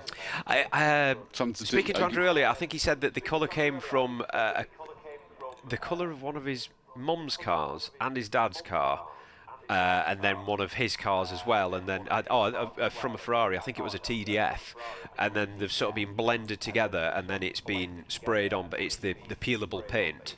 Okay. So it's not a wrap as such. It's no, I've seen those. It's actually the peelable paint. They're good then. So, but I think people do seem to be stopping the cars currently. I was going to pop down and try and grab a few people, so I might have to leave you, and I'll pick up from down there shortly. Yep, go for it. You got. I'll leave you to perv on your own for a while, and. Well, I can see at the front is a cameraman. Whether they've got a microphone, check with Nick on your way out. Yep. And you'll be able to see whether you can grab some interviews with people down on that grid. Try and find out. Right. Fantastic. Thanks, Jonty. So Jonty gets to go down and get even more up close and personal. But you'll see that amazing mix, that amazing array of cars, just altogether. I mean, that front one actually doesn't even do it justice, does it? Because it suddenly makes it look smaller. I'm trying to look out my window to see if I can count the rows, and the answer is no, as it stands at the moment. I'm just going to try and peer around the corner a bit more. Right, 1, 2, 3, 4, 6, 7, 8, 9, 10, 11. I think it's 11, maybe 12 rows there, 4 wide. Altogether in the big 5 of the Ferraris, and it is just amazing to get this many all together. You may find that there's some that are even in the paddock that have had to stay static as well, potentially. But Donington Park playing host to just a wonderful photo opportunity. Hence, you'll find for this one, for example, is that we we have stopped them. They usually perched up on a ladder, the photographer, to get the perfect shots. Quite often get them in a van or a pickup, also getting some moving shots. We'll do the same with the hypercars a little bit later as well. But I can see that Jonty's made it down to the front of the grid. You can see him there in his white T-shirt. The cameraman in the high vis next to him, so he's gonna be hopefully he's got to wait so he doesn't get into the camera shot at the moment. We're then sort of assuming that he's going to have time to be able to interview them rather than them pulling straight off. I probably should have let him go a little bit earlier while they were still building up the cars into their positions, and he'd been able to have grabbed words with the first. The tog's off the ladder, or off the middle there, so it's whether he's going to be able to grab any kind of interview at the moment without, no offence, Jonty, but spoiling the the photos. And wait and see. We're now able to hand down, and Jonty's able to catch a word with a few of them. Thank you very much, Chris. Yeah, we're down on the grid, and as usual, we've got the media team getting some shots. We've got Riyadh over there on a ladder where he usually likes to be. And we're just waiting at the front. Hopefully we can have a walk through in a short while and go and speak to some of the owners. But they're obviously getting their shot, and I've just got to get in trouble if I end up going through there. Could work his way forward a little bit. Let's have a word with Tom.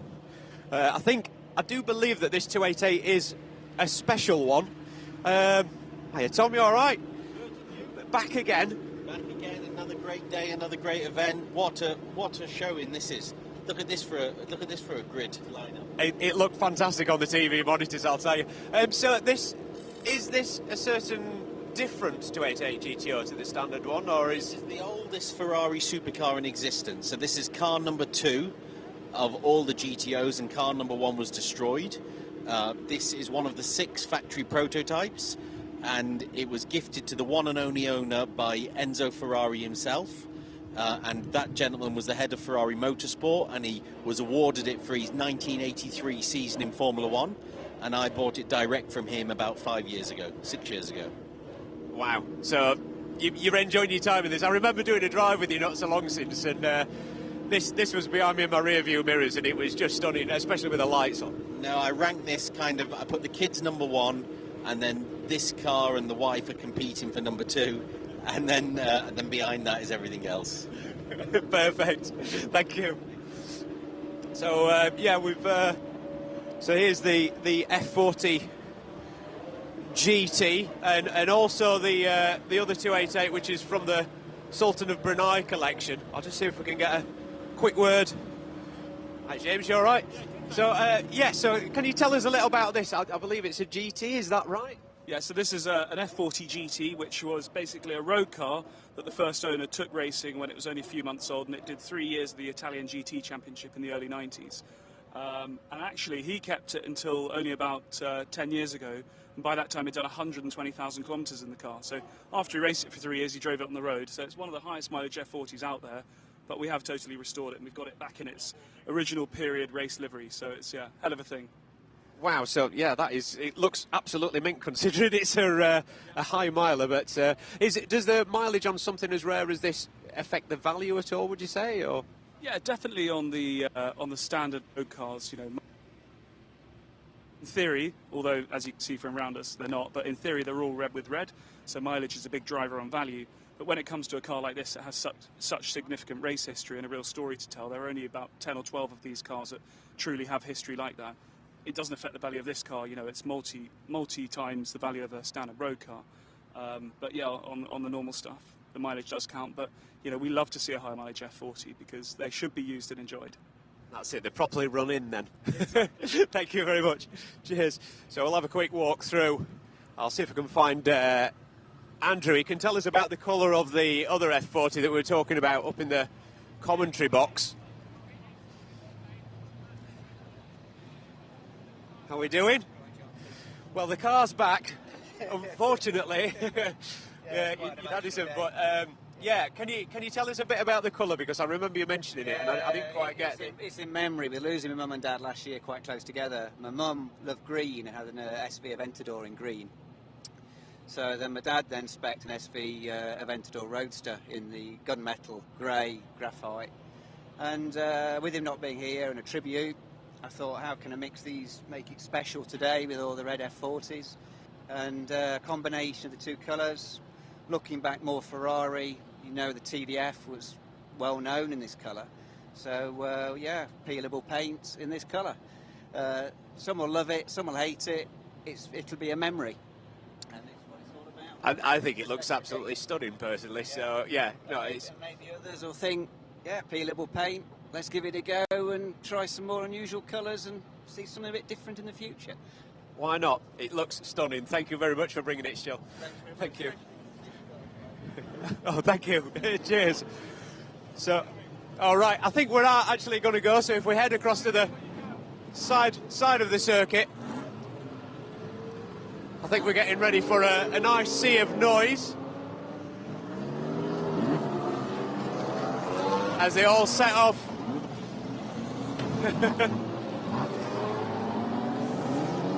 Carl there taking his F40. We tried to persuade him to bring it to the Dolomites, but weren't quite having that.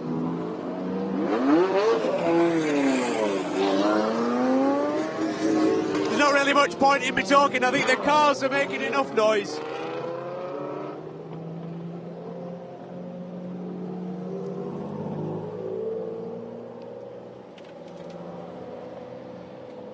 And off they go. So I think we're going to head back up now to the commentary box to Chris, if he's there. Or he's not there, actually. I'm here, don't panic, Jonty. I got you back. So, I was just taking a quick bite to eat there. Apologies about that. But, so, they're now set off. Now, I didn't spot where they went. Did they carry on round the circuit, or have they fed their way off? Because it was a case of getting them all together, get the photos, and done a bit of the a few laps behind the pace car. What a pace car that was as well, of course, the F40 GT. And the next action that will be underway will be a track session, a members track session. Was due to be at 13:10. That's now going to be 13:20. We'll be putting up in due course a sort of a revised timetable. It's only just there's a few bits that are maybe 10 minutes earlier, 10 minutes later, 5 minutes here, 5 minutes there. It's just tweaking it where we had a couple of issues with older cars. We also had bits where we realised that there was longer for a session than was actually needed. So what's that? Robin, Peter to pay Paul. Here we go. So track session 2 is now 20 past 1 until 13:40. Sorry, track session 2. And 13:40 to 14:25 for the Hypercar parade.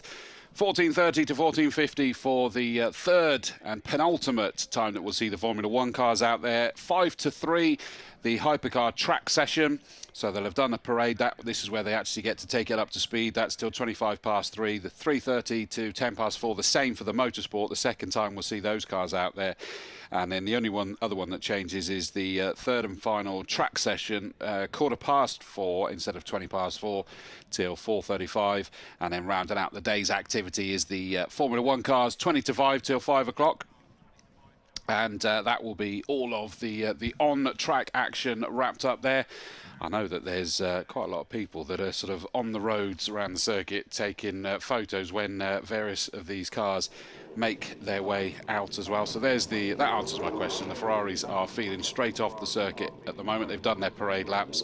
They've done the photograph, but of course they still go and get to sit pretty. And I think Jonty alluded to the fact that there's every chance that a number of these, no idea how many of them, will actually be out there for the Hypercar sessions as well. So first before that we get the track session, and then the Hypercar parade, the Formula 1s, and then the Hypercar track session where they'll be taking the cars at speed. So still the action, the drool fest continues, keeps coming thick and fast. And we've got various interviews still to be squeezing here, there and everywhere. I'm supposed to be running off at some point to grab a word with Paul Bailey. Was scheduled for 1 o'clock, but it's probably going to be a little bit later than that, which I then have to hope that it still fits within his schedule. A-OK, but we'll try our best. We'll try our best. And I think David Addison, he's gone off wandering. We've lost David Addison. So if anybody sees Mr. A, let us know we've lost him. But he'll be doing a F1 garage tour, teaming back up with Jonathan Kennard from obviously the actual Ignition GP in partnership with the. Just check in a second. Sorry. Just go back there. Yeah, Ignition GP, which is a great partnership as well with Adam, and just keep getting my eyes drawn around with all that array of cars. I need to find a chance to go wandering. It's Mr. A. He's going. We found him. Stop the clock. But yeah, the problem is that let's not forget something. We're fans first and foremost, and we wanted to sort of go wandering around and catch up with and have a look at all these cars and the people that are down there with them. I haven't had any great chance to just yet, but I'm sure we will be able to a little later. Plenty of them going out on circuit. There's plenty that will be static, which is why we're trying to get these roaming cameras, roaming interviews, is to catch up with everything that's here. It doesn't matter whether it's static, whether it's going to be out on track at some point later. We are bringing you all of the action, and kudos to the Supercar driver team, Supercar driver for Supercar owners. And they just growing what this is, what they're doing for everybody, and you know, massive hats off to them, because they stream it a little bit more each year. It's there's a big screen down in the paddock, so that the sponsors village, that there is a screen, and all this is replaying for everybody as well. Bring in the adrenaline and the drool to everybody else that we are able to enjoy here for this one. Sadly, it's not one of those things that can just be open, because then that suddenly means we've got to have a whole load more marshals and officials and medical crews, etc., etc. The insurance changes, fees change, everything. So this is supposed to be a day for the SCD members, and then invited guests with their invited cars to just add even more to the day. And it's just grown from there, because everybody suddenly goes, wow, this is incredible, I want to see it. And it is a great privilege. So all of the Ferraris are now off circuit. Just look at those Ford GTs, absolutely stunning. Pair of them in a identical livery, as just on the left hand side there, of course, the Monza SP2 Ferrari. Their helmet's now off. We heard from the interview earlier that, I think it was Jonty that did it, is that they have to wear a helmet when they're driving. It's not an option to go driving that car without a helmet on, with no windscreen on the front or anything like that. Will tell me that flies have protein though, so it might not have been a bad thing. But bring that one in back onto display.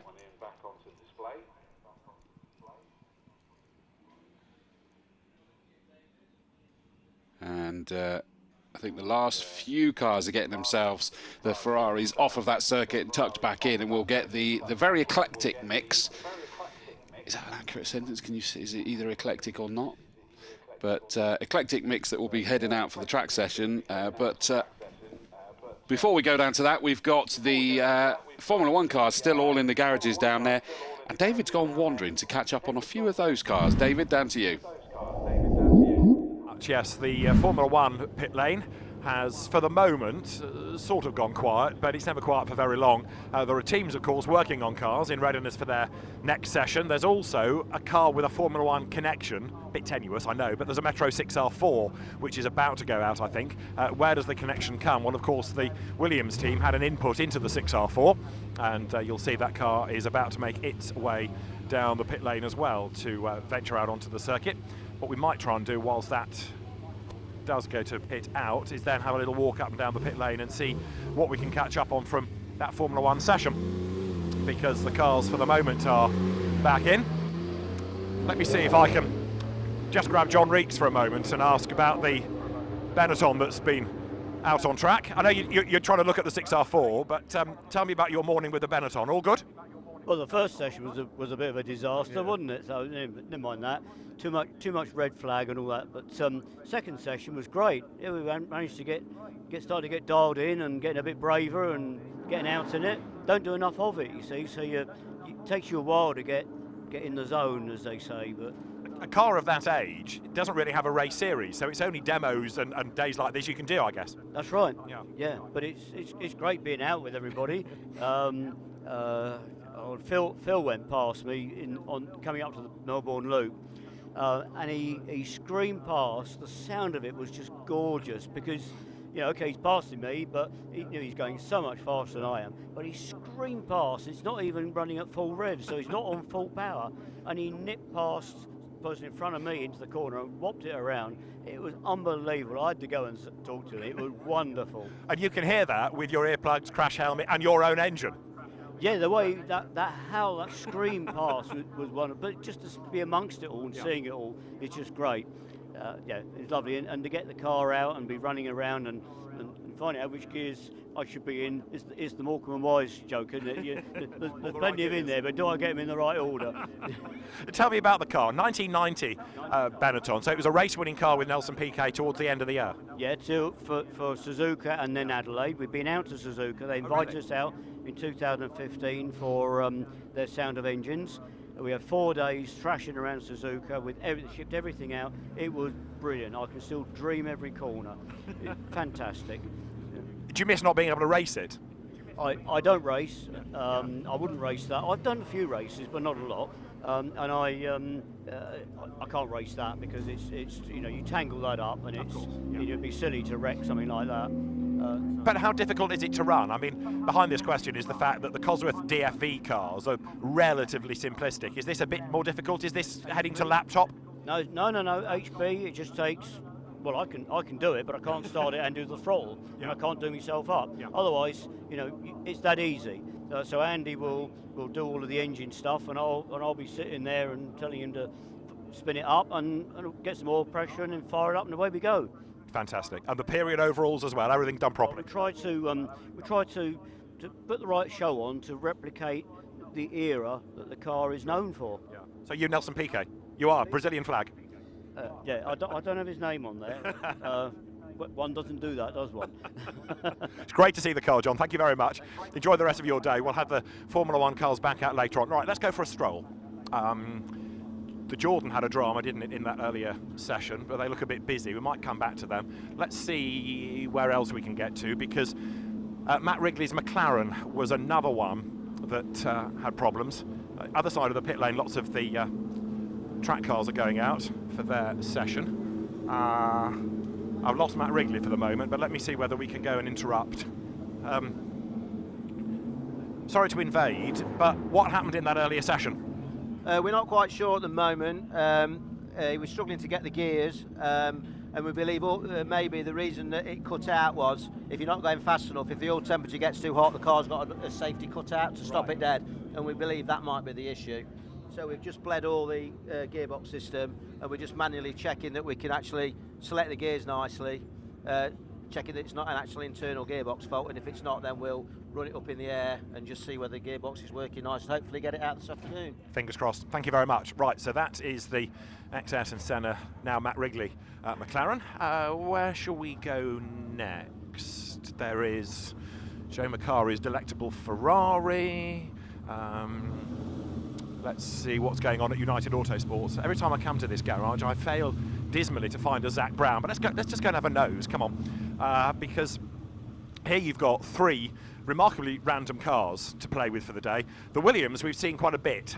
It's taken its clothes off for us, so you can have a look in the cockpit at how relatively straightforward a Formula One car was of the time. Look at that steering wheel. It's a wheel. It's wheel shaped. It's not like now where it's a sort of controller with myriad buttons on it and it looks like it's come out of a computer game.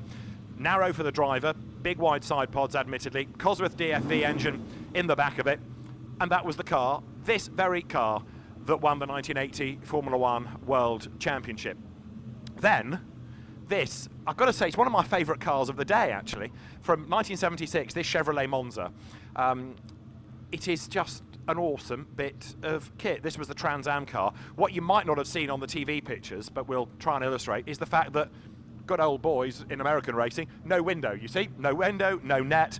And again, just how straightforward is it inside there? Just the usual dials. I mean, it looks like it's had a lot of work done to it to make it a lot more resplendent in there. It doesn't give the impression of being a car from the mid-70s. But again, nice, simple concept to go racing. So that was Trans Am racing in the mid-70s. Now, by the early 1990s, you'd got to this. This is the Audi 200. Audi had, by the early 1990s, fallen out of love with the DTM for a time. So it went to America.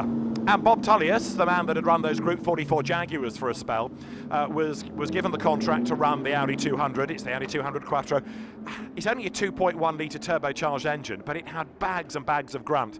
And it was no wonder that they won championships and races, because the driver lineup they had, people like Hurley Hayward, but also Walter Röhrl, great rallier and racer, was part of the driving force, and Hans-Joachim Stuck as well. So race wins and titles followed pretty easily, must be said. And of course, inevitably, the Americans thought, we need to do something with the regulations here and try and make this car rein it in a little bit. But Zach Brown has 3 wonderful things in the toy box to play with. And there's an example of exactly what he's brought for the day. Go down a garage. We go back to the Group C Jaguar. We'd spoken to Callum Lockie earlier on. We'd also spoken to Jeff Page. Let's keep strolling, because there are still cars that we haven't seen on track yet. We have seen the Mercedes. We've seen... here we go. Come with me, because I keep saying it's amazing what you find. Squeeze around here. And one of the great Group C cars, the Porsche 962, but in perhaps one of the best liveries as well, because the factory Porsches ran the Rothmans colour scheme, and the Derek Bell Hans Stuck car from 1986, 1987, and then at the start of 88, the cars initially ran in Rothmans colours, but were relivered in the Shell colour scheme for Le Mans. And this was, in a sense, the best car, as in, for the purposes of the pit boards, so the drivers knew which pit board to look at, they made a little word out of the drivers' names.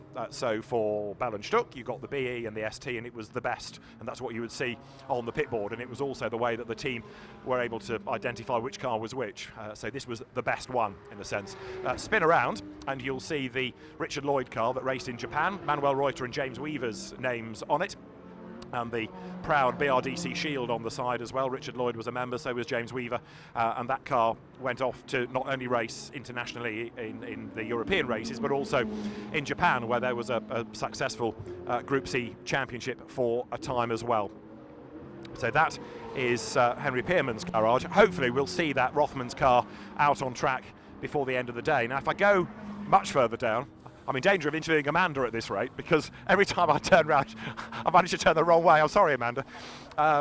Let's have a quick look at the E-Type, because Harry Newey is going to go out by the look of it in Dad's E-Type, and is probably just about to get himself fired up, so we might not get a chance to have a word. But the E-Type is still one of those great GT cars. We talk about GT racing now being incredibly popular in terms of the grid size, but so it was in the 1960s, and the races at Goodwood and elsewhere were absolutely full of cars like this, or taking on the Ferraris or the smaller engine cars. But the E-Type, one of those just great GT cars of the time. So Harry Newey has got himself all suited and booted, and I fear, as I say, that an engine is about to fire, so we might not be able to have an opportunity to speak to him, but we shall come back later in the day and see if we can grab a word once he's had a few laps in that car. Lots of the track day cars doing their laps. A little bit further down to the Bentley Motorsport and the BBM garage. The Bentley has fired up, I think I'm right in saying. Even with the headlights on, looking terribly Le Mans now. And that car getting ready for its next session. And again, like a lot of these things, it's a chance for the team to get the engine to warm up, get it cycled through, and then that will be able to head onto the circuit in due course. Right, Harry Newey in the E-Type is going out. At the moment, looking in every direction possible, you find something of interest, because now you've got more of the track day cars venturing in, some enthusiastic drivers and some very enthusiastic passengers as well that have had a chance to go out there. The Aston Martin Vulcan goes out, the E Type goes out, and more of the passengers getting in. So swap a passenger ready for the next of the hot laps. Many of these coming out of the OTD stable that Amanda was explaining all about earlier on in the day. So it's the Porsches, the GT3 RSs from Smart Track, head back down the pit lane.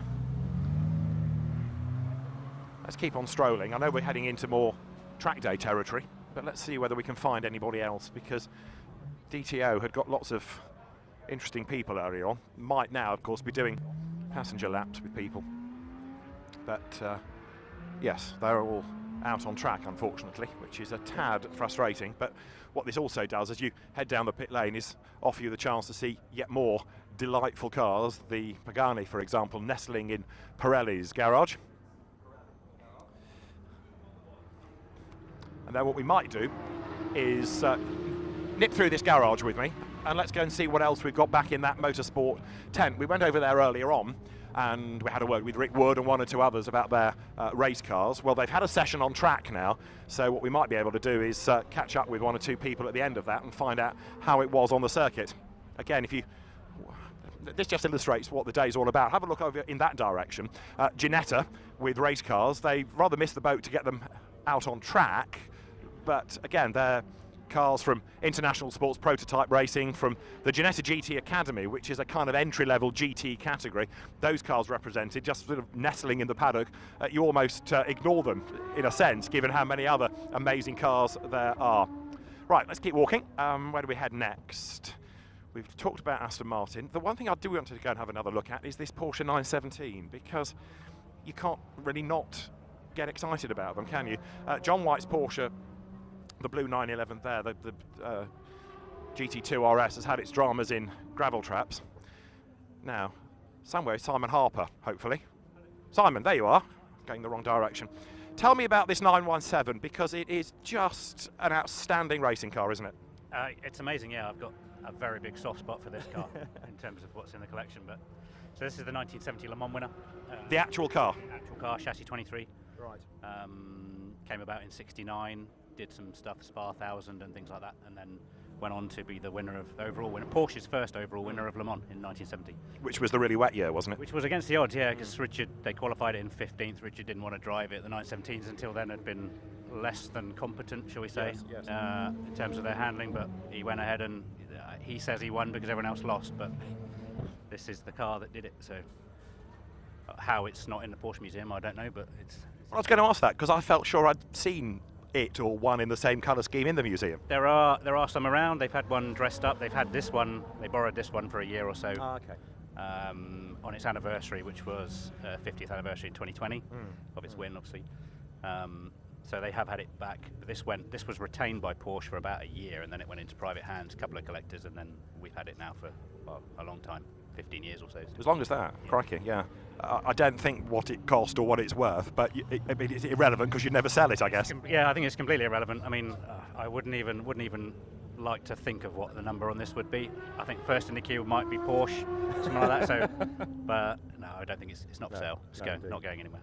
How often do you get out to play with it? Again, bearing in mind its value and where you would want to race it or play with it, because you wouldn't necessarily want to race, would you, for fear of damage, I guess? No, it doesn't race. It has raced in its early ownership, but now it's kind of retired from racing. So now it's Goodwoods, Festival of Speeds, revivals, that kind of stuff, and shows like this, which is amazing to see the breadth of cars that are here. So it doesn't come out that much these days. More of a show pony, but we've had it out today. It's out in the motorsport session later on, so we'll clear it out then.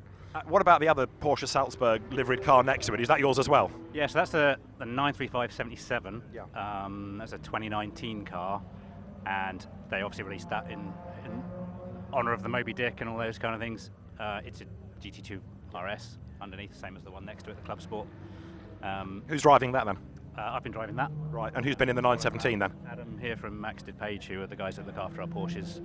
He's been driving this around, and I've been trying to keep up with him in that thing. But the difference, it's amazing to see the difference in, I mean, obviously they're two different cars, but the difference in development between this and that thing, which is on rails and all the buttons and stuff in that, and that's PlayStation generation, and this is a very, very analog car.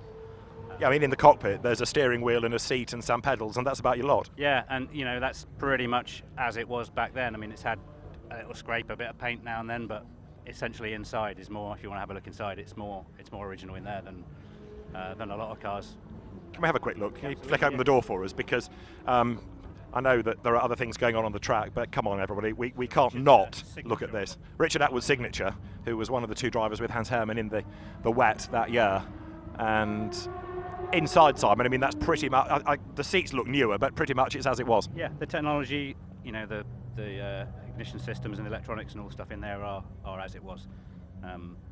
It's funny, I had a good conversation with Richard. He drove it at Goodwood up the hill for us, and you read all the press articles about how it was, you know, a sort of battle through the night and all the rest of it, and then you speak to Richard, he's like, didn't want to drive it, felt ill, got soaked, misfired, wanted to retire, and but yeah, he still pedals it pretty fast. And now, of course, we go on about what a great car it was, but as you touched on earlier, they weren't great cars to start with. It took a lot of effort, really, from John Horseman to make them user-friendly. Absolutely, they were not. None of the factory works drivers wanted to drive it, and they were lifting, the long tails weren't handling very well. This is obviously the short tail, and it's a smaller engine in this, so it was against the odds anyway. This is the 4.5 litre in this, and this was about the first one which stayed on the ground and actually managed to handle. But I think, you know, as I said, Richard says he won because everyone else lost, but yeah.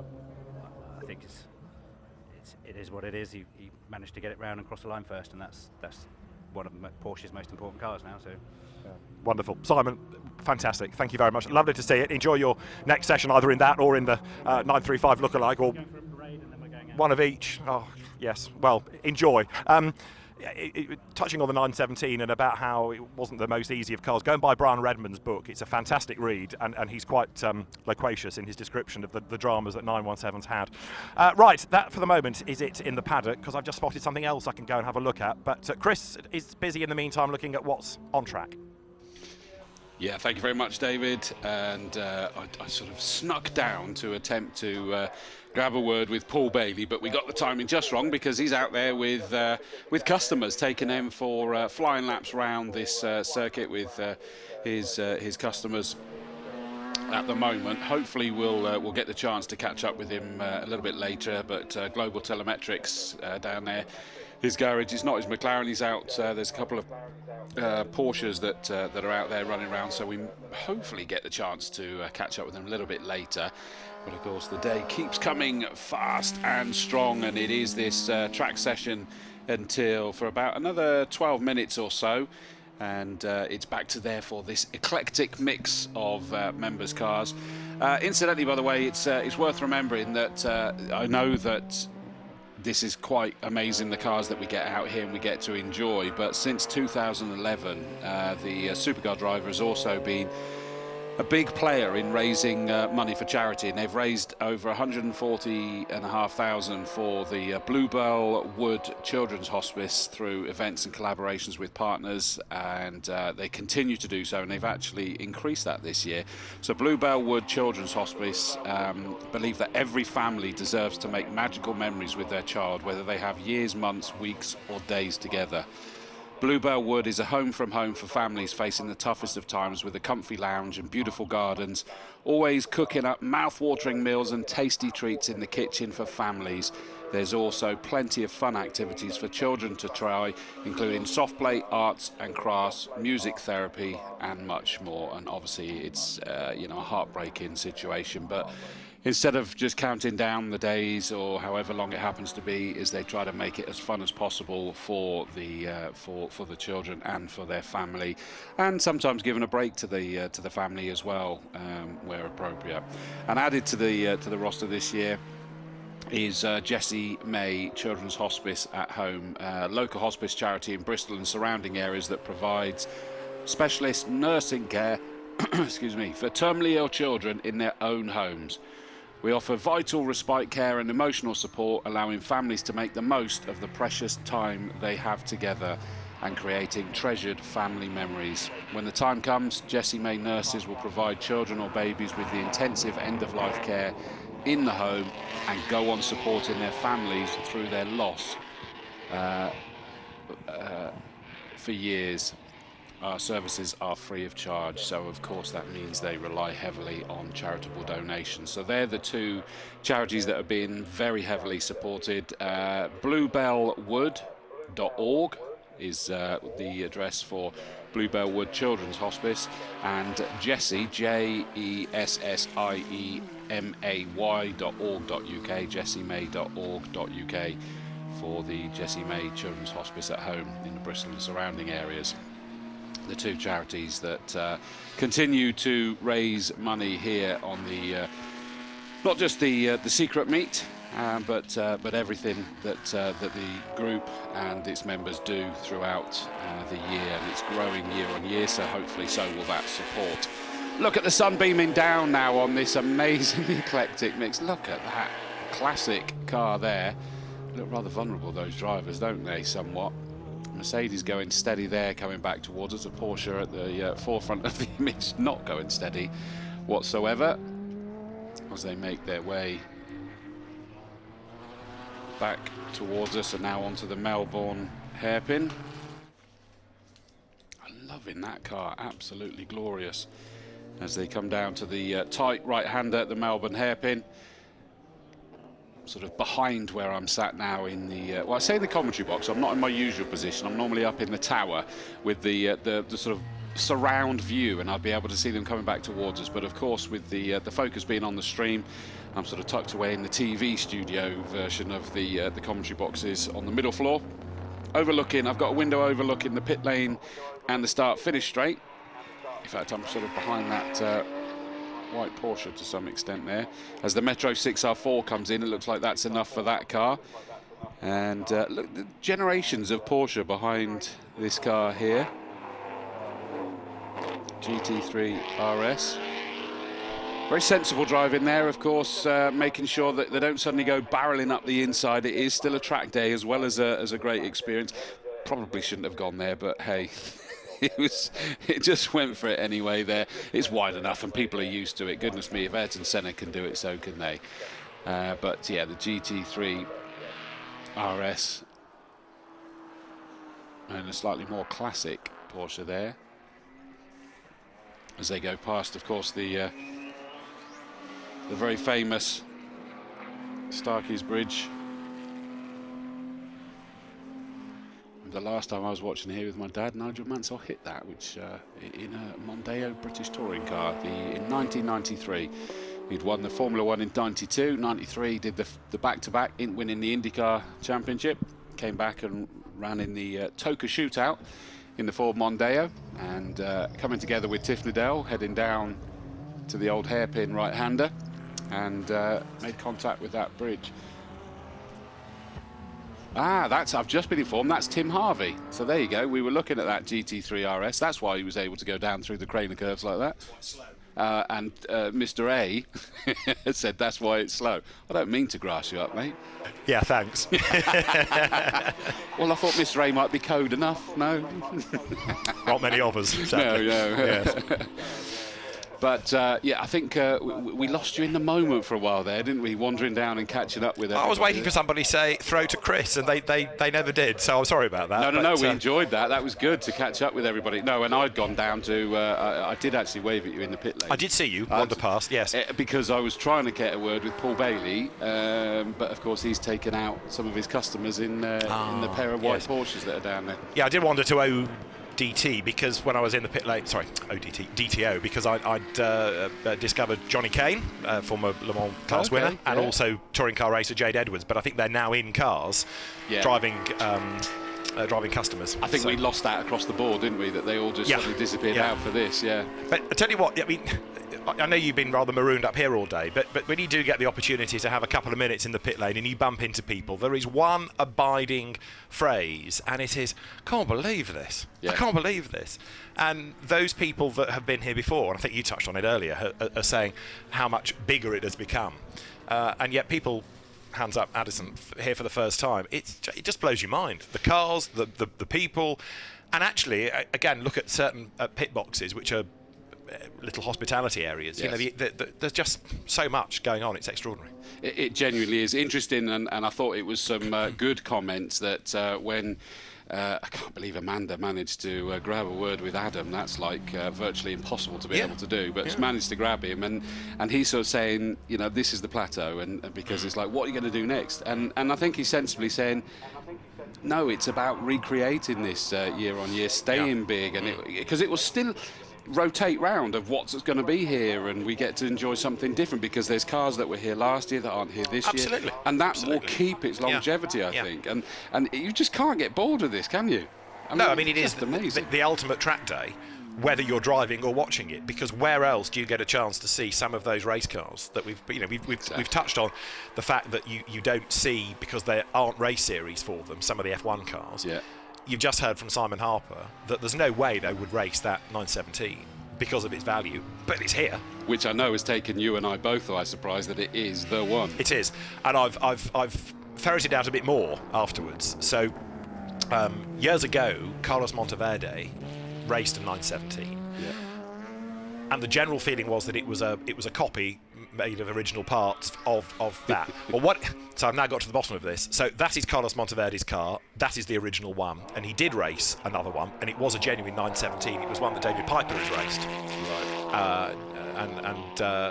So it was put into the Porsche Salzburg colours, and it was some of the original parts and some newer parts to make. Triggers brew. A bit, but it was a genuine 917, but in a different livery, made out of more recent parts, while that one was looked after. And then, as you do if you are of a mind to, you change your allegiance. So now Carlos races Ferrari 512s if he's racing at all, and the Porsche sits and goes up the hill at Goodwood. But it is that original car. And I've just again said to Simon Harper, I'm surprised there isn't a Le Mans sticker on it. He said, no, he's had a lick of paint over the years, but we're quite happy with it now. The only other sticker that you've got on there is from the Goodwood Festival of Speed, where it's gone up, and I think you saw on the footage Richard Atwood's signature. It's the guy with Hans Hermann that gave Porsche its first outright Le Mans win. So yeah, when you stand there and you look at that, and that is an absolutely dead set, genuine Le Mans winner, as is the Bentley. And they're both here. Two hugely significant cars. And I know you sort of like tried to sort of like wheedle any kind of figure, but the figures we're hearing for that is like 14 to 16 million for that Porsche. I can't imagine. I mean, it's and yes, I mean they wouldn't sell it because it is what it is. Exactly. But there's one of the Gulf 917s. I know we're looking at different cars, but here's another tangent. But there's one of the Gulf 917s that Mark Finberg has, and again it goes up the hill at Goodwood, and it doesn't race. It is a demo car. But he bought that in the early 70s. So as the 917s had got to the end of their career and they were redundant, what do we do with them? He went to Porsche and said, I'd like to buy one of those. Really? You want to buy a 917? Yeah, right. Well, whatever, mate. Okay. And they sold him a Gulf 917. And, it had very, very little value then. But now, a Gulf 917 short tail, it's certainly gone up in value. And he's a very, very proud owner of it and drives it with gusto at Goodwood, for example. I absolutely love it. Timing. Well, I believe that I think it's down with DK Engineering, we hand down to Amanda. Absolutely, thank you very much indeed. Now I've come back down to Paddock 2. I'd love to know what my step count is going to be by the end of today. And I found the guys at DK Engineering. And Harvey, I mean, you've obviously got some amazing cars here on the stand, but at DK, as well as obviously sales, you also are notable restorers as well. And this is a really interesting story because of all the stuff that's here. And I mean, it's really easy to get blasé about the stand, but it's like, so all that. But this is interesting because it's an F40 chassis that has a story. Yeah, so we brought down a usual selection of sales cars, but we've used it as an opportunity to showcase off what we've got going on here. So yeah, this is an F40 chassis. It's an F40 that we're restoring. It's a car that had a bit of a hard life, so we're restoring the car. But at the same time, we're using it as a bit of a test bed for some of our upgrades we've been working on, and the most obvious of those are these ceramic brake upgrade. So as wonderful a car as an F40 is, the Achilles heel or the shortcoming has always been that the brakes don't quite keep up with the performance. And historically the solution was to fit a bigger disc. But if you fit a bigger disc, you have to fit a bigger wheel to house the bigger disc, and suddenly you lose the original wheel. So what we've developed here is a carbon ceramic brake upgrade. So the disc is the same size as the standard steel disc, which means, as you can see on the other side, you can still fit the original wheel, but the stopping power is that much better, and of course more than that, they don't suffer from fade. They don't, a normal F40, 3 or 4 hard stops, and suddenly you're really losing braking.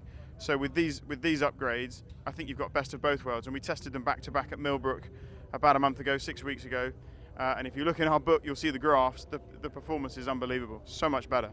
Okay, so we've got brakes. Anything with the suspension here that's different? Yeah, so we've got a front lift kit. So again, early F40s didn't have lifting suspension, but the late cars had a really unreliable, kind of quite useless system.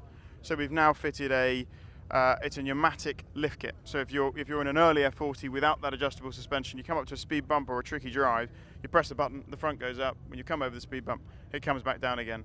And we'll do more things. So we'll have a proper Bluetooth phone kit, because that's the other thing. You know, we're so used to being on the phone in the car now. If you drive a car without Bluetooth, suddenly it's a huge problem. Engine-wise, we're going to change the engine mapping, so we'll have more power and we'll have adjustable mapping. It's got different plenums, it's got different injectors, and we'll keep going. And the aim is that all of these things on their own, whether it's the brake kit, the suspension kit, or the engine upgrade, can be standalone upgrades for a normal car. And the other key thing about the brakes is we can do it in a way that if you decide you want to sell the car or you want to have the Class K certificate, it's all reversible and you can all go back to standard. Because, I mean, you started off by saying that this particular chassis had quite a tough life. So many purists would say, but surely the car should be restored to how it was originally. But of course, when you're looking at sort of sale values and the way the appetite for cars that have had a tough life, it can drop them quite a bit. Yeah, I think attitudes are changing. I think over the last 15 years, there's been a bit of a steady slide as values have gone up to people not using cars, and I think that's turned now. And I think today's the perfect example. All these guys are here, great cars, and everyone wants to go on track. Everyone's driven here, everyone wants to use the cars. So I think there is a movement now, a little bit away from just being dead focused on originality and as it left the factory, and actually moving towards, well, I want to use these cars, and what will make me use them more? And if the brakes is stopping you driving your F40, then what will make you use it more is better brakes. And that, I think, is why PPF is so popular, because people don't want to use perfect cars because they're worried about stone chips. Well, if you take that away, you make them more usable. And as I think today shows, people want to use these cars, and that kind of is the point. So when is this going to be finished? I mean, obviously, there is an engine in it, but there's obviously still quite a significant amount missing. Yeah, if you'd seen it 3 weeks ago, you wouldn't recognise it. We've got so many projects on the go, and this is one of our own. So inevitably, the client projects always jump ahead. So we need to try and make time to finish this. But I'd like to see this finished in 6-9 months. I'm just going to stop you. If you turn around, the helicopter that's landing there, I'm 99% certain, given the registration that's on that helicopter, that's actually Jonathan Palmer, head of the organiser, well, owns Donington essentially. But anyway, that's just, you could obviously hear the helicopter coming in, so I just thought I'd mention that. So when did you say, sorry, this was going to be finished? We'd like to see it finished in 6 to 9 months. We're in the process of making a film about F40s as well, a proper feature-length film. So we hope to have the film finished by the end of the year. It's a 35th anniversary of F40s as well, so there's a lot going on. So it'd be nice to try and have the film ready, the car ready, the brake upgrades are ready. So if people want to buy the great brake upgrade, that product is ready. But we'd like to see the finished car, yeah, by the end of the year would be nice, yeah. So you've got 3 F40s here. You've got this one, that one, and then the pace car one. Yes, we've got 3 F40s and none of them are standard. So we've got our project that we've spoken about. The GT is doing some laps now with James, which is a car that raced for 2 seasons, quite hard in Italian GT. And then the grey car here is grey, which is obviously unusual, but more unusual is, of course, its right-hand drive. So the Sultan of Brunei had 7 F40s, and he had them delivered straight to Pininfarina to be converted to right drive, and then he painted 6 of them other colours, therefore having 1 red, therefore all 7 cars in different colours. So he still has 5, as we believe. 2 have left his ownership, and this is obviously one of the ones that are now in public hands, if you like. Wow. Wow. I still can't quite get over the number of F40s that are here. I mean, out of the world offering of F40s, we must have a significant percentage. Yeah, absolutely, and I think that proves my point, is people want to use these cars. Yeah, I mean, most people here, you would think, have travelled 50, 70, miles to come here. That's and back again. So it goes to show that people do want to use their cars. It also goes to show that the guys are getting it right. People want to get out and they want to do these things. Brilliant. Well, listen, thank you very much. This is really interesting, and it's actually nice to see what they look like stripped down. Absolutely, nice to see what really makes them up. Absolutely, great. Thanks very much, Harvey. Thank you. Cheers, Amanda. Harvey Stanley doesn't just work for DK, he also races their cars and is a very, very handy peddler. If you have watched him ever in the Cottingham family's E Type at Goodwood, you'll know what I mean. Halve the Suave, he has become known as. But he's a very, very rapid driver, as is James Cottingham and Jeremy, his brother, who are part of David Cottingham's family and DK Engineering. So, yeah, not only is it Ferraris, it's also motor racing in the blood there. But what an amazing sight that was to sort of see everything with all of the bodywork off of that. Yeah, it's fascinating, isn't it? And amazing that they're having to do things that we kind of think, really, you know, like Bluetooth on it. Oh, yeah, because it wouldn't have that on there, would it? No, exactly. The ride height to get over speed bumps because welcome to the real world. Yeah, as long as they don't make them electric, we'll be fine. True, yeah. For now. No, not buying into that. Hey, don't worry, you've driven the i8 and it had a noise thing. That's so true. Right. That is true. Yes, just going back to that, you asked me about had I driven one earlier. Somewhere on YouTube, I think the footage still exists of Colin Turkington at a BMW day at Alton Park. And at the time, the host for these days was touring car circuit commentator Alan Hyde, and Alan was in the passenger seat, and there was a little GoPro in there. And they sit there, and Colin says, eventually, I don't know how to turn it on. I don't know how to make it go. And I think Alan leans across and says, I think it's on now. But because there's no noise, and then there's sort of, collapse the stout party into fits of laughter, and off they go. But it was a little bit embarrassing at the time. But yes, when it's in full-on silent mode, it's very silent.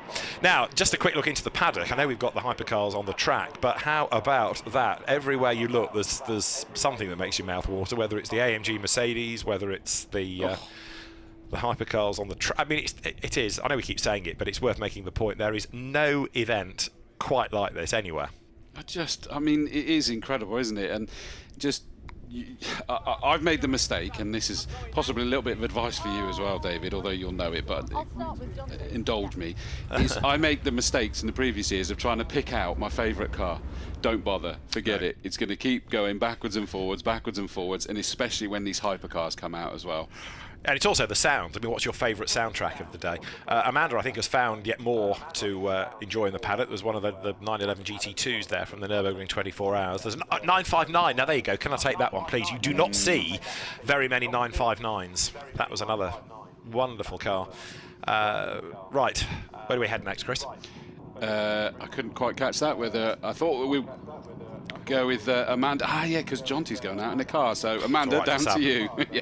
Look at this. Can you believe it? It's not fair. Jonty has managed to wangle himself a drive. Well, if a car needs driving, I'm always on hand, and so there just happened to be one lying about. With its keys in? Yeah, just so happened it had its keys in, and someone turned something on under the bonnet, and yeah, so it's all sort of ready to go. Tell us, what is it, whose is it, and why are you actually driving it? Well, it's not the car that I thought I was driving, because at one point I was going to be driving the RGT, the Murcielago GT1 car, but the owner of that was going to be driving a Clk Gtr, but gutting for him, someone else ended up blagging that one instead, and so I was kicked out of the Lambo, and then he had this one lying about, so I thought I'd take this. I'm not entirely sure what it is. I know it's an ex-race car. It's the Porsche, I think it's the GT2 class, but I didn't get the chance to ask him yet. So. Do you actually care? Not really, no, because it sounds mega, and yeah, it's very stripped out in here. It's very, very bare, so I'm sure it'll be exciting. And I mean, look, can you believe it? The sun has come out as well. I mean, if you're going to go out at Donington on a sort of semi-race car, go out when the sun's shining. Well, yeah, of course. I mean, I've not actually looked at the tyres. Are they slicks? Oh, that's all right. Well, or maybe not. It would have been better. But yeah, no, it's definitely finally got the sunshine out now. So hopefully it'll stay like this for the rest of the day, and we can work on his tans. Or that's not such a good thing after being out in it all day yesterday. Well, listen, Jonty, you enjoy yourself. I'm actually rather jealous. Now, I know in the car next to me is Tom Giaconelli in the 918 Spider, but he's gone off to find his sunglasses. Can you believe? What's going to happen if he doesn't turn up? Oh, here he is. Here he is. You're running. Well, what's the matter? You can get in. You can get in whilst I'm talking to you. All right. Where did you go? Went to get my sunnies. Oh, look, this is the problem. He's too big for the car. He can't get in it. You've obviously driven it before? I have. Not on a track, but we're not going that fast. This is a parade lap, taking it slow. Might even stay in eco mode. And it's for sale? It is for sale. Wouldn't want to be a track use. Right, well listen Tom, enjoy. Now the sun's come out, you definitely need your sunglasses on. I'm going to get these guys to just turn around. It's going to be impossible now to talk to anybody else. Look at this.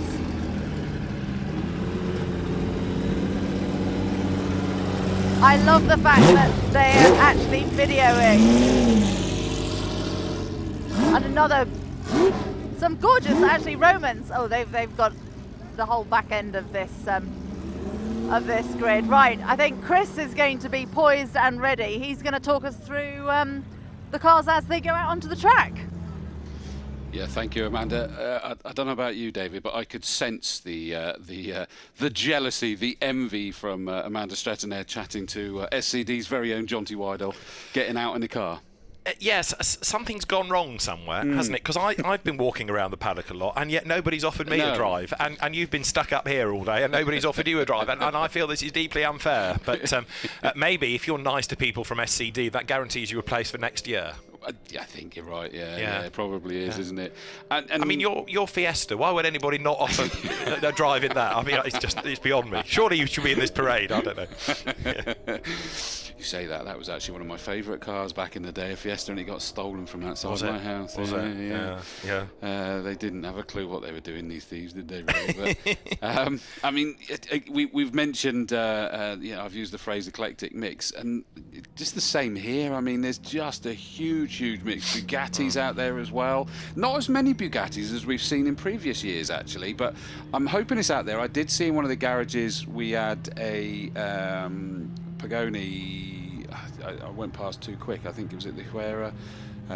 That was down there as well, so we'll certainly see. Well, as long as it's going out, we'll see one of those. There's going to be more than one Ford GT. We can see the Golf liveried one just in the middle of the picture at the moment. Last year, I forget what the name is, but we had this really crazy car. You might know when I describe, but I can't for the life of me what the name of it is.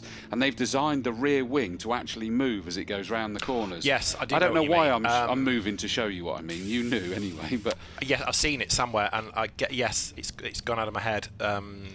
Have you actually spoken about it as it was driving? I think we might have had it at Goodwood one year. Oh, that's what I was wondering, because I'd suspect. We had it here, yes. I think it was last year, and we kept, initially when it went out, and we weren't prepared for this, as we thought that its rear wing had failed. Right. Until it suddenly moved and went the other way at the next corner. Then you think, yes. Yeah. It'll come back to me, or somebody please send us the answer. Right, the 9.5, now look at that. That. Is that one of the, now that's gone out of my mind. The Singer Porsches, possibly, because with that number plate, it's far too recent to be a 60s car. So I think that's a Singer Porsche, but a glorious array. And the 959, I want that because it's not one that you see very, very often at all. Brilliant little car. Apart from every year here. Well, I suppose so. Yeah, yes, but that's just bigging up how good this event is. Is that we get to see it. But when again, people in the pit lane when the Ferrari F40s were on track and you were talking about them and we were all saying how many there were. When you almost think, oh gosh, not another F40. You know what a day it is. But to have something so rare like that. 959 is extraordinary. There is the 962, which we've not seen in the sports car sessions, but that car, as you saw from Japanese Group C racing, I think I'm right in saying also that was the one that the Andretti's drove at Le Mans one year. But anyway, that's going to take part in this parade. And also you'll see just nestling at the back at Goddard's the Lamborghini that Johnny was mentioning, which is a car that again raced in FIA GT racing. This is the race Lamborghini. Let's see whether there's the GT2, there's the 960. There. Stop. That's the Lamborghini. Right, follow it. Go.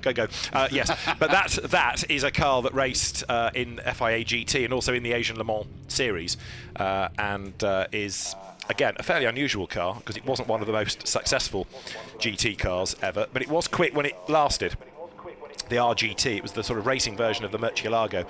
Hans Reiter developed it. It's a V12 engine car. Peter Cox and Roman Rusinov drove it in FIA GT.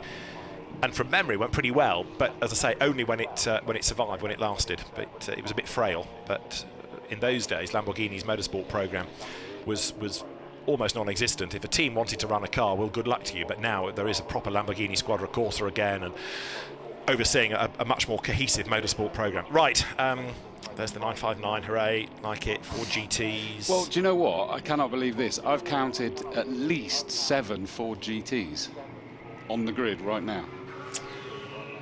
There probably aren't that many more in existence. Well, really. that's my point. Yeah, Is it just yeah. is incredible to have that many out here, and nice sort of yellow with the blue flashes on the one just going through there. That Lamborghini, was that one of the ones that we had in our list that we hadn't seen out? Yes. Yeah, the RGT, yeah. Hopefully we'll get to see that up to full chat at some point as well. But of course, this at the moment is the Hypercar Parade. Whereas in 2 sessions' time, we've got the Hypercar Track Session for those that want to let rip with it. And I just saw the Carrera just go through there as well. And still they come. I mean, there are more pouring out. Do you see what I mean as well when I said forget trying to pick your favourite? Although you have to be honest, haven't you? Your Porsche. I think well, only because it's different. I mean, yes, there are so many jaw-dropping cars. You are absolutely right. Still coming. Yeah, including the 917 there. So there it is, the car that won Le Mans in the wet in 1971. Just absolutely. That I think is the end of the hypercars now that are just coming across there, but they're already making their way down to the Melbourne hairpin, so Yes. they've nearly filled the GP circuit. And that in itself is pretty mind-blowing, isn't it? That Unreal. You've got so many in one place. Bearing in mind that's nearly filled it, despite the fact that they're still going Noah's Ark 2x2 as well. Just thinking that, yes. And some of them, although they're race cars, road registered. Oh, the Maserati MC12. Now, you see that, again, you don't see very many of on the road, but it was another car that sort of defined regulations. There it is, going out of the Melbourne hairpin, the white car, defined GT regulations. That is the car that you have to either blame or thank, depending on your point of view, for the balance of performance. Oh, really? Which was a Max Mosley-inspired idea, and it was Max that said to Stefan Rattel, Maserati be good on that grid, but look at it, you know, that's going to destroy the opposition. And it was Max that came up with the idea of somehow adding weight or changing things to let it be competitive but slow it down, and it was Max Mosley's idea. Stefan Rattel gives him full credit for that balance of performance was then created, but it was that car that triggered the necessity to do it. And makes us have things thrown at us whenever we mention it in commentary. Yeah, we're not supposed to bring it up because it's a thorny issue. Well, it is, but it works. It does.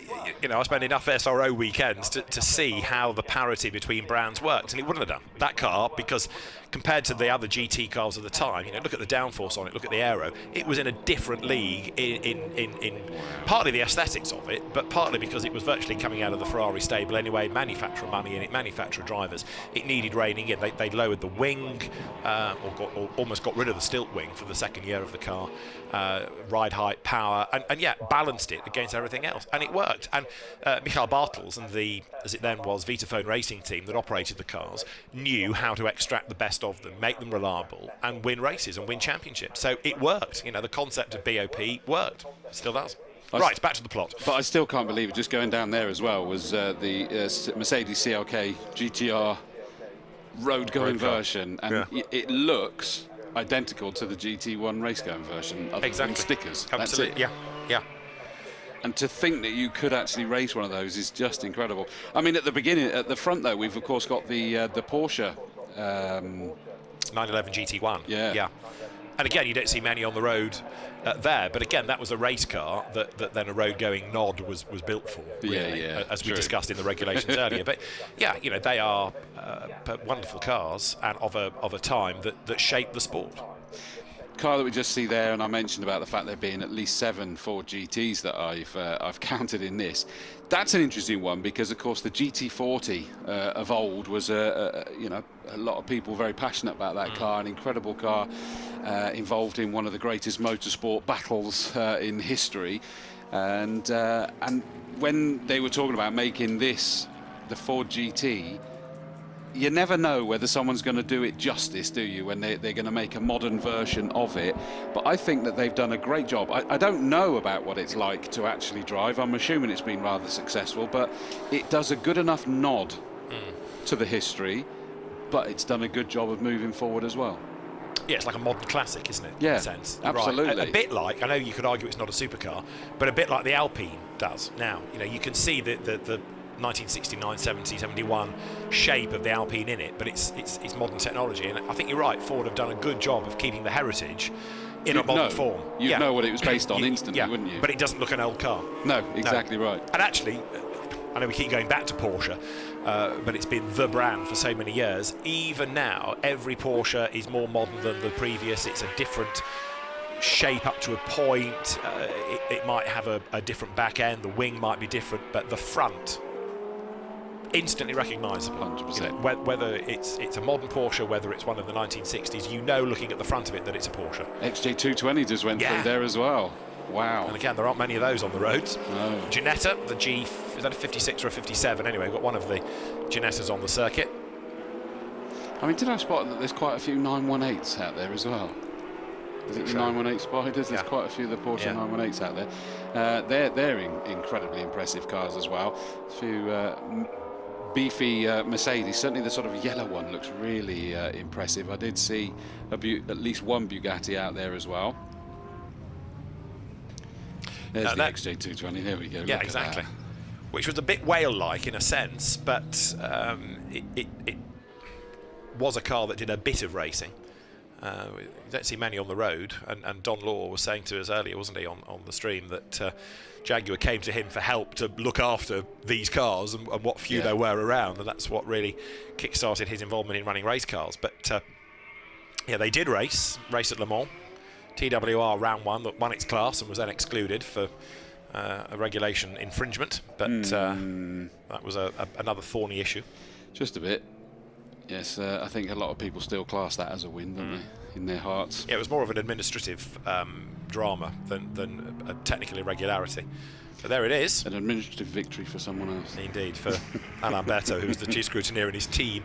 Left-hand drive as well, which you might think is strange, but the XJ220 comes through. The 917 in the background, and the 935, the recent 935, as Simon Harper was explaining earlier on, they are effectively 911 GT2s, but with the 935 bodywork or shape, and the 935 of Moby Dick is what it recreates, which is a 1978 car, but was just enormous, and that's where it got its name of Moby Dick from. They did have a race for those cars at Spa the first year they came out, and the owners that were brave enough to risk them all had them in fantastic liveries, you know, whether it was Martini colours or Porsche Salzburg or Rothmans, whatever it was a really good, colourful grid. Yeah, I mean, there's a number of manufacturers of cars here that you find more and more that race-prepared ones are being taken back to road-going versions because they're worth more in road-going spec than they are in race. Yeah, and at the moment there's nowhere to race them, in a sense. You know, if there are some cars that go through their race career and become uncompetitive because they get old, and then become really uncompetitive, and then there's that fallow period before there's a historic championship to pick them up in. Of course, yeah. And so, yes, and then it's too late. You get to that point, yeah. But equally, there are categories where the value is such that, a humble thing, MG midget racing, there used to be hundreds of MG midgets, and now you barely see them other than in historic racing. The only ones you do see are the modified ones that are so modified you can't put back to standard. No, because exactly. Their value is their value, but the road-going ones, the value goes up. So here comes the grid, and what a grid. This is going to stretch all the way back to the M1, probably, by the time they've all arrived. It's going to be quite a sight. The size of the Maserati that's just come past our window. Apologies, I was being very unprofessional from a TV stream perspective there, because it suddenly came past us.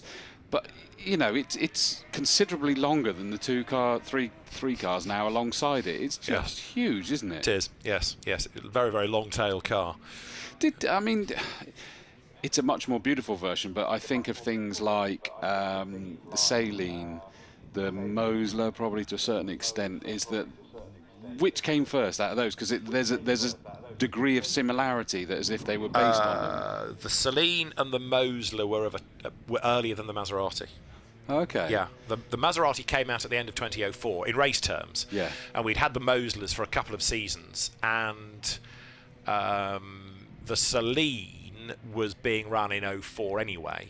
Right. So take into account Michael Bartel's Vitaphone team, I can remember it being here in the FIA GT race in 04, and then they switched to the Maserati the year after. So I mean, I'm obviously not trying to compare them to but you can see that there's a trend, if you like, in those cars. They're very, very, very long, aren't they, and all of that. And I just wondered whether there's something. And in fact, but what the Maserati had the advantage of being was a manufacturer. You know, the Mosler and the Celine were really low volume produced cars. Yes, they were manufactured, of course they were, but again, really with the racetrack in mind. But they were rather harder to persuade the FIA or the ACO scrutineers at Le Mans to really get excited about, because they were such low volume cars. Right. Maserati, through the name and the kudos and the history and all of that, was a much easier sell. Well, such was your comment. Your comment was absolutely right about the amount of them, that they're having to sort of take the front of these cars a lot further forward for the photograph this time. Do you know anything about the Mercedes that's out there, the unique open-top Mercedes there? I'm trying to remember the type number of it. It's the one with number 722 on the side, and it's the nod, isn't it, to Sterling Moss and Dennis Jenkinson's Mille Miglia win, because they ran as number 722 when they won in 50, forgive me, but it is, I can't remember which is the model name of that, but that's the sort of, again, modern classic of the was it the 300 SL that Sterling and Jenks won? It's just incredible looking, isn't it? Yeah, it really is. And there are the Porsches, the new 935, the 917, 917 making its way into the picture. It gets pretty hot and cramped in there, so now the doors are open to get a bit of fresh air in. Simon Harper bringing it to the line, and the 935 that has been shared over the course of the day by both him and Adam Lichtig, who works for Maxted Page, that prepare that great Porsche preparers, Lee Maxted company, Lee Maxted Page. So the grid 4x4 at the front. This might take a little bit of organising. I got excited then, because you were saying that as if the grid, you know, that was like a pre-race build-up. This could be quite a race. Here we go. This is the ultimate GT grid. This. I mean, just look at that when they now stretching full wide to give us a fighting chance to get them onto the straight enough to get this photograph done. I'm half tempted to ring Stefan Rattel and tell him he needs to get himself over here quick. He's missing out, because I think Stefan would love this, all these GT cars. Yeah, and he'd probably have a few things to either bring or convince other people to bring. Yeah, he's got some decent race toys. And anyway, that's a different conversation to have. But yes, right now the grid is being formed 4x4x4x4x4. You're going to have to be a long way up in the air to look down on this and take advantage of it. There is Adam Lichtig. The onboard camera is in the 917. Just look how simplistic that is. Look at that gear stick. It is exactly that. It is a thin bit of metal with a knob on the top of it. Nothing like modern cars at all. Yeah, I mean, when you were down there doing the interview and sort of the camera and being able to look in there, you could see it. I think you summed it up actually. The seats are clearly newer. Yes, but nothing else. Still paying homage to what the design was of them originally, I think, by the looks of it. But just everything is there for a function, and that's it. It's. I don't want to say agricultural, because it's not, because it was a lot better than that. But yeah, there's not a lot there. New, of course, a new fire extinguisher in there. Very true. Yeah. Yes. Oh, I think a 1970 fire extinguisher is probably stretching the point, but yeah, I have sat in a 917. Have you? Yeah. Oof. So Goodwood last year, I wandered into the paddock and I thought, oh look, there's a Martini 917 in the shelter. I don't think it ran up the hill. It was only there as a static display. That's right. Proper Billy took photograph. Excuse me, and Porsche GB's motorsport boss said, "Do you want to get in it then?" And did I ever? Did you ever? And clamber in? Right, we can drool over this from on high, but down on the grid, checkbook in hand, trying to work out which one to take home, is Amanda Stratton. Checkbook in hand. You're so funny. I could only dream. But I mean, look at this. It's. Words just can't describe watching Tom Hartley Jr. push. One of my old girls. I sold Adrian this car. Your old girls? Yeah. No, this won the Japanese championship. Did it? Yeah. This is a great, phenomenal car. Adrian bought it about 10 years ago. Well, Adrian is the one I actually want to talk to. Tom, it's obviously lovely to speak to you. Adrian Newey, are you happy? Yeah, no, it's great to have the car out on track, even if it's just relatively slow. It's still good to potter around. Are you going to potter around? I mean, at least you're at the front of the grid. Are we going round again? I thought that was it. I don't know. I've got no idea, to be perfectly honest. Listen, I don't think anybody has any idea. And do you know what? If you set off, I'm not sure anyone would stop you. Yeah, well, no, it's just great to be out and enjoying the cars. I think got a great crowd, great eclectic mix of cars here. So. And you've got an eclectic mix of cars here as well, because you've got this, you've got the lightweight E as well. Have you been out in that? I've seen that Harry was driving. Yeah, no, I went out in the first session, bedded it in, ready for young sir, and then been out in the McLaren, and then I'll have a go in the Leighton House later. Oh, so you're moving your way up? I am, exactly, yeah. And once you finish here, are you then hot-footing it off to Austria, or what are you doing? No, I'm actually going down to Wales. I'm going with some friends down to Brecon tonight, and we're out on some dirt bikes tomorrow. Take a bit of a week off. Oh, that sounds like a top week. Excellent. Well, listen, Adrian, thank you very much. Just very quickly, Tom was saying this is the championship-winning car as well, so let's just talk a bit about the car. Right, so this is the Lark car from 1996, I think. So raced out in Japan, won the championship with David Bradman and John Nielsen, and then had an accident in the penultimate race, so it's sent back to McLaren to be restored or rebuilt, and then became the first car that McLaren put on the road, so it's the first road-going GTR. And how long have you had it?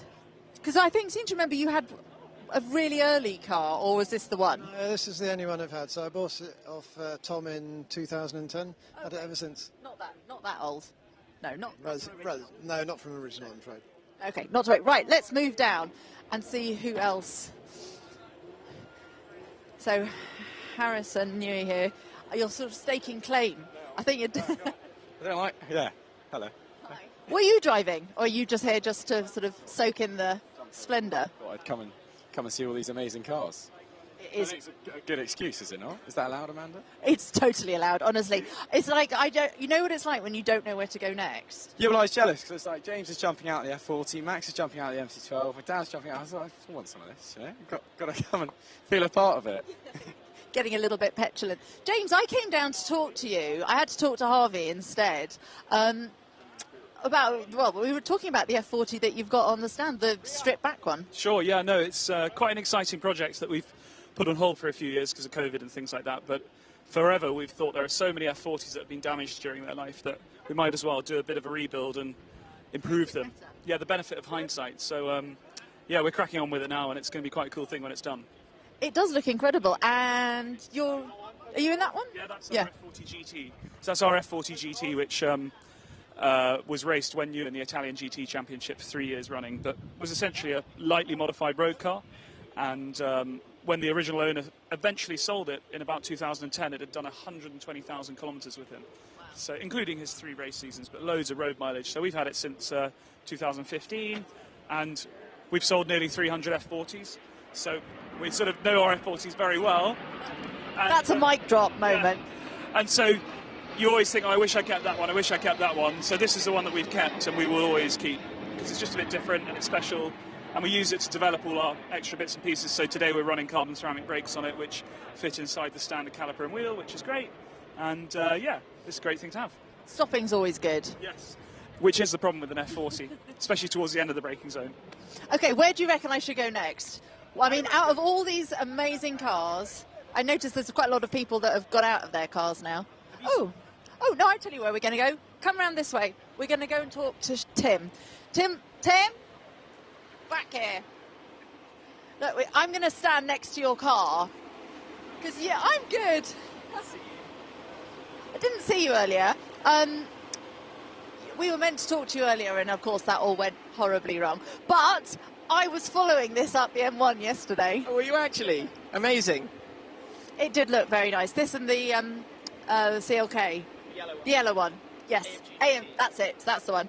Sorry. You've left it running. The keys are in. Yeah, they are. They are. The funny thing with the Ford GT, to look the best, and after all, this is a photo shoot, you need to keep it in track mode, so it sits down. But it has to have the engine running to stay in track mode. So we have to just do that. Okay, so I suppose in this sort of illustrious environment, you're not that worried that somebody's going to hop in and nick it.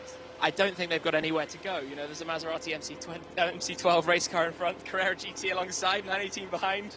Trust me, I could get it on the grass. Yeah, maybe, probably get beached out somewhere. No, but what an amazing event. How, like, just standing here and looking at the cars that surround us right now, it needs a moment just to take it in, because this does not happen. This is not normal. This is, for, like, petrol heads, this is, like, dreamland. Now, I can see that Riyadh is up on his ladder, his famous ladder. I'm just going to move out the way a little bit, because that way we're not involved in any of the pictures. How often do you get to drive this? Because you're quite a driver of your cars, aren't you? But I seem to, well... I like to get the cars out as much as I can. So driving around Donington today, it's actually the 9th different racetrack I've taken the Ford GT to. And, you know, it was a car built to be tracked. But I think with the way, you know, values have gone and people looking at it that way, a lot of people tend to just put them in garages and scared to get them out. But the big fun that you get from these things is to drive them, is to go out and enjoy them, right? To stretch the legs properly. This car's been to the US, it's been to the Nürburgring, it's been to Sardinia. And down the M1. And up and down the M1 a few times, yes. And today at Donington. I tell you what was funny on the motorway was how often I'd lose it. So it suddenly when a car comes between the two of you, you actually realise just how low down you sit. It must be quite disconcerting sometimes, particularly if it's maybe raining. So you have to be very aware, because, you know, looking at the car here, it makes other low cars look quite tall in comparison. You have to be so aware that people have no idea that you're there. So out of interest, which car were you in? I was in an F-Pace, a really dirty Jaguar F-Pace that needs a clean really badly. I hadn't spotted it on the way up, but it's funny. Were you in this? Oh. No, I thought I was looking. I didn't notice you, but that's perhaps because you were sitting so far down and I was so far up. Yeah, you can't really see. Your head is kind of literally in the roof. It's actually one of the problems trying to track drive the Ford GT, because as soon as you put a helmet on, there's no room. You're kind of scrunching down your neck to actually be able to fit inside, and I'm not the tallest person in the world, so anybody taller has a difficulty with that one. Absolutely. Right, well, listen, thank you. Love the car. I really love the colour of this as well. It's such a nice colour. Okay, let's see if there's anybody else down here with their cars. I mean, there's obviously amazing cars, but I'm trying to find somebody who is going to be fun to chat to. Oh, that's Tim's other car. Yeah, so this was the other car that was driving down the motorway with me yesterday. Oh, gosh. You can really... Oh, where's the Mclaren? Who's driving this? You are? Because I actually was hoping to have a... what's it like, actually, when you're driving? Do you get... Because I was talking to them about it earlier on. Do you get blown around much, or is that air thing... Does it work? It certainly works, but it's still quite exhilarating. Yeah, it feels like you're driving a single-seater. So, yeah, you feel really at one with the car and the track, but the air management system is good too. Yeah, it does do a good job. I was hoping I might be able to blag a ride, but it just didn't happen, I'm afraid. Yeah, that's a shame. Yeah. Oh, well. Maybe next time. Maybe, absolutely. Why is this prototype? When are we going to get more of them? So they are fully sold out, and they are being delivered, or maybe have fully been delivered all now. Sold? Yeah, they've all sold, yeah. So this is one of the pre-production prototype vehicles, but as per customer car, so yeah. I think the green carbon is beautiful. Yeah, it looks good. Yeah, it does look very nice. Thank you. Gosh, slightly jealous. All these cars with their engines running. Ooh. Hello. I'm guessing we're singing. Hello. Are we singing? We are singing. Well, we're here with a singer, so yeah, let's sing. Let's sing indeed. I don't know. I do love these. They are so beautiful. I don't know if you can see inside. It's actually so nice to get a car. I mean, obviously, look, we're amongst amazing cars. Can you come around this side and then you can see in? It is so lovely. We've got to go. Oh, Adam's telling me we've got to go. Well, anyway, there you go. There's the singer. I hope you enjoyed seeing that. Obviously, the pictures are now taking place, and they don't want me in it, which is fair enough.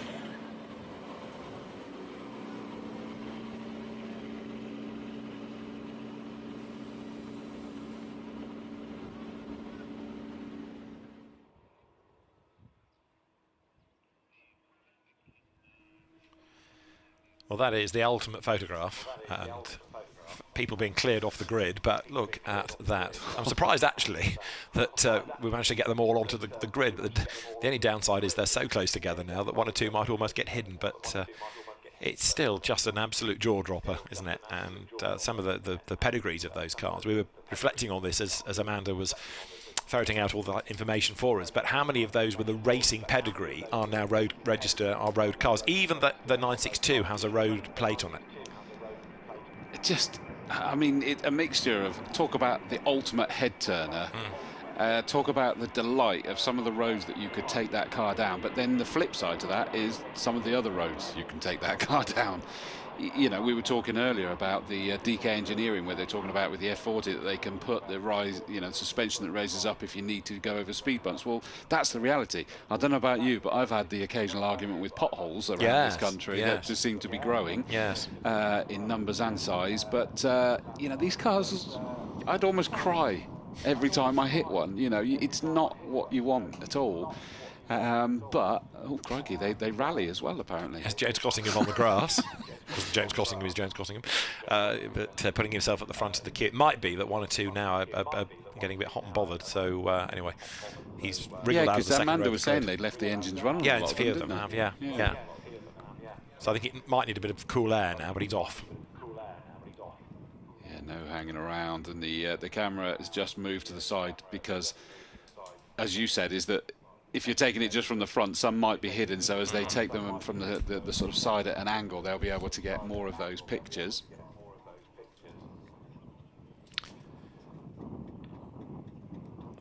Whilst the photographs are being taken of the hypercars, let's just wind the clock back a little bit earlier on, because we had an onboard fitted to the Leighton house when Harrison Newey was at the wheel of it, and as the green light went on, he was a bit keen that Zach Brown got on with it because he didn't want his Ford engine overheating. Eventually the lights go to green and out we go. So let's ride round the Donington Grand Prix circuit. This car wouldn't have raced on the Grand Prix circuit in period. Donington's Grand Prix came a few years later, but just enjoy as out on track goes the Leighton house through Redgate, skim the curb on the inside, in towards Hollywood, turn right and then plunge down through the Craner curves. And the, you know, grip it, rip it as we go down through the Craner curves, the right, the left, flick, how far wide, he keeps it over to the left nicely there as we get to the inappropriately named Old Hairpin, because it's definitely not a hairpin, is it? Still understandably being cautious at the moment as he then flicks left, heading up towards Schwantz curve. And this is going to be quick heading up through these once he gets them up to speed before the right-hander of Mclaren's. I mean, so far it's on coldish tyres, and they didn't really get that many laps anyway to get proper warmth in them. So there's an element of caution, of course, always having to be employed. Now into the double apex right of Coppice, brake, turn in, apex, drift to the outside, tuck it in, apex 2 now, unwind the lock, and then now foot to the boards all the way down to the Fogarty S's over that little brow, and then it's hard braking. Curb, of course, much flatter these days here to accommodate motorbike racing, avoid those tyre stacks, but still a lot of curb taken both sides and then onto the power. So he comes then over the brow of the Melbourne hairpin into the corner itself. This is Shield straight and down through the gears again, turn into the Melbourne hairpin and go for the apex, run it out wide on the exit to the curb, power up towards the left-hander of these days, Roberts, and the Wheatcross suite on the left. So come through the corner and onto the pit straight with the F40 at the head of the queue, but Harrison Newey accelerates onto the pit straight, grabs a gear, proper noise, full noise, an early lift in fairness down towards Redgate, but you know, this isn't a qualifying session, this is a parade, this is a demo. And he's conscious that at the end of the day there's an F40 at the front of this, sort of trying to keep them under control for a little bit longer to give us a fighting chance of a few laps. I think this was officially the IGP parade to some extent, although it was a very good parade because it did let them go quick. I mean, what an experience it is for us to watch it. What an experience it must be to actually drive those round as well. And I think we go into some live pictures of Zach Brown, who is just getting himself into that Williams again. He's been enjoying himself in that car, hasn't he? He has, and he's had a lot of mileage out of it. Like I say, it was on track at Silverstone each day of Grand Prix weekend, because we had these best of British demonstration laps. So we had, there weren't all British constructors in fairness. We had a Bugatti and we had a Minardi, you know, from either end of the spectrum. But largely it was aimed at looking at different decades of Formula One, and Zach lets the team strap him in before the engine fires up. He's definitely getting in the zone there, though, isn't he? So it might, you know, don't underestimate these. They're not parade laps. They are going out for track day laps in the Formula One car, as I say. And he's getting in there. I think you could sense some nerves and some preparation and some coziness in there as well, probably. I like the fact we've got tar blankets as well. Give the rubber a warm to therefore make it it's that little bit grippier. They're on the Avon tyre now that is used for historic Formula One racing, but they were Goodyear's and period that Williams ran in 1980. But now it's an Avon newly reconstructed tyre, if you like, for historic races. But the Avon tyres on a Goodyear Deckel car are hidden in Pirelli wraps. Have you noticed? Yeah.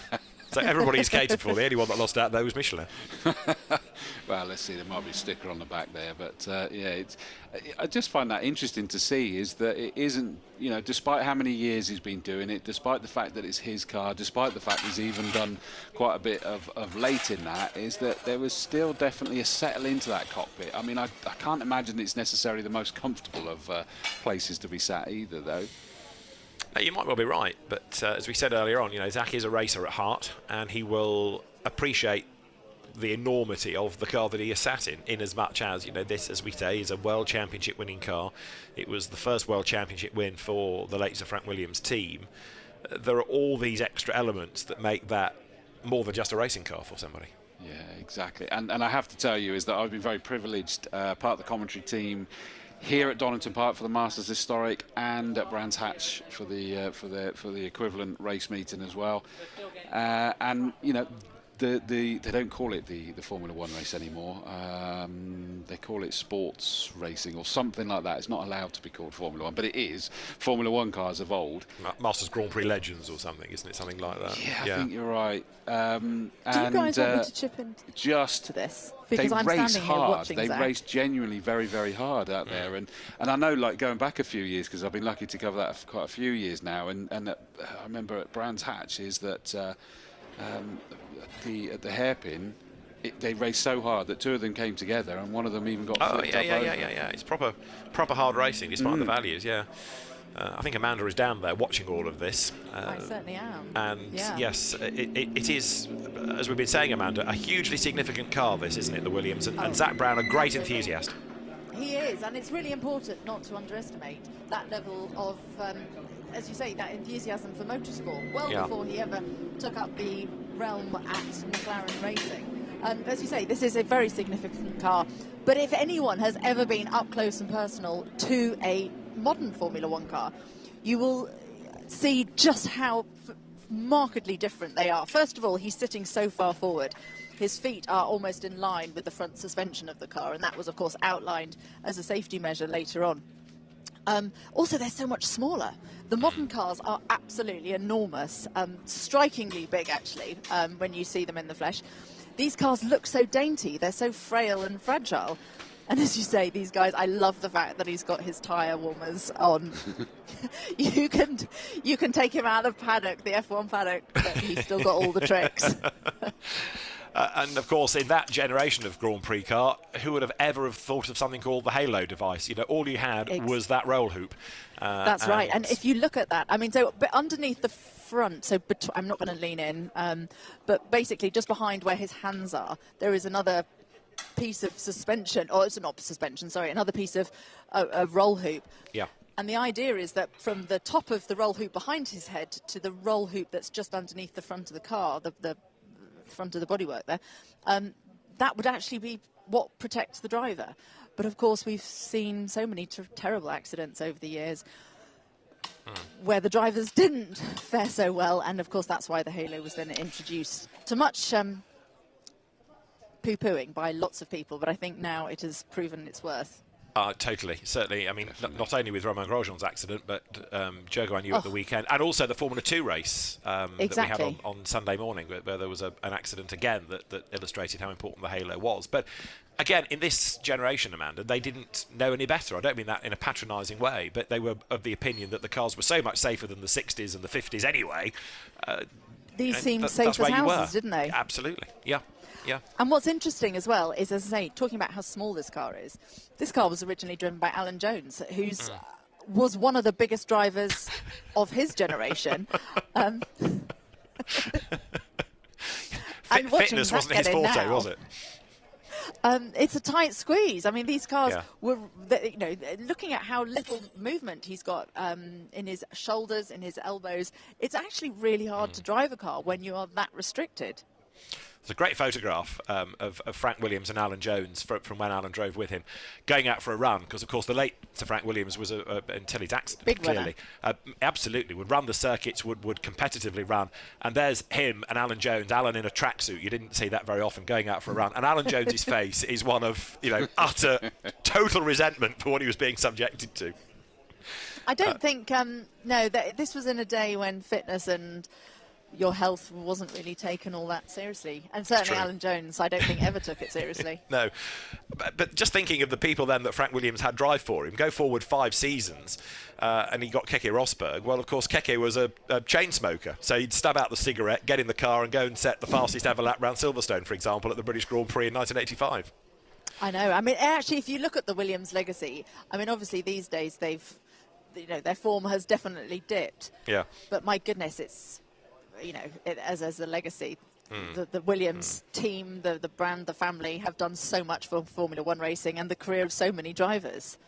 Absolutely, yes, yes. And you're right, the form has dipped. There is still a desire to bounce back, of course, and under new ownership, the commitment one hopes is there. There are people there with a good racing knowledge, like James Matthews, as well as being on the financial side of it. So there is cause to be optimistic, and a great shame that poor old Alexander Albon was rather overlooked in Sunday's dramas, because although he saw Guan Yu Zhou back in the paddock, he was the one that was hospitalised, wasn't he, poor chap? He was, and I mean, if you remember in the free practice sessions, his form was actually very good. There was a new aero package on the car, and things looked like they were going to be quite promising.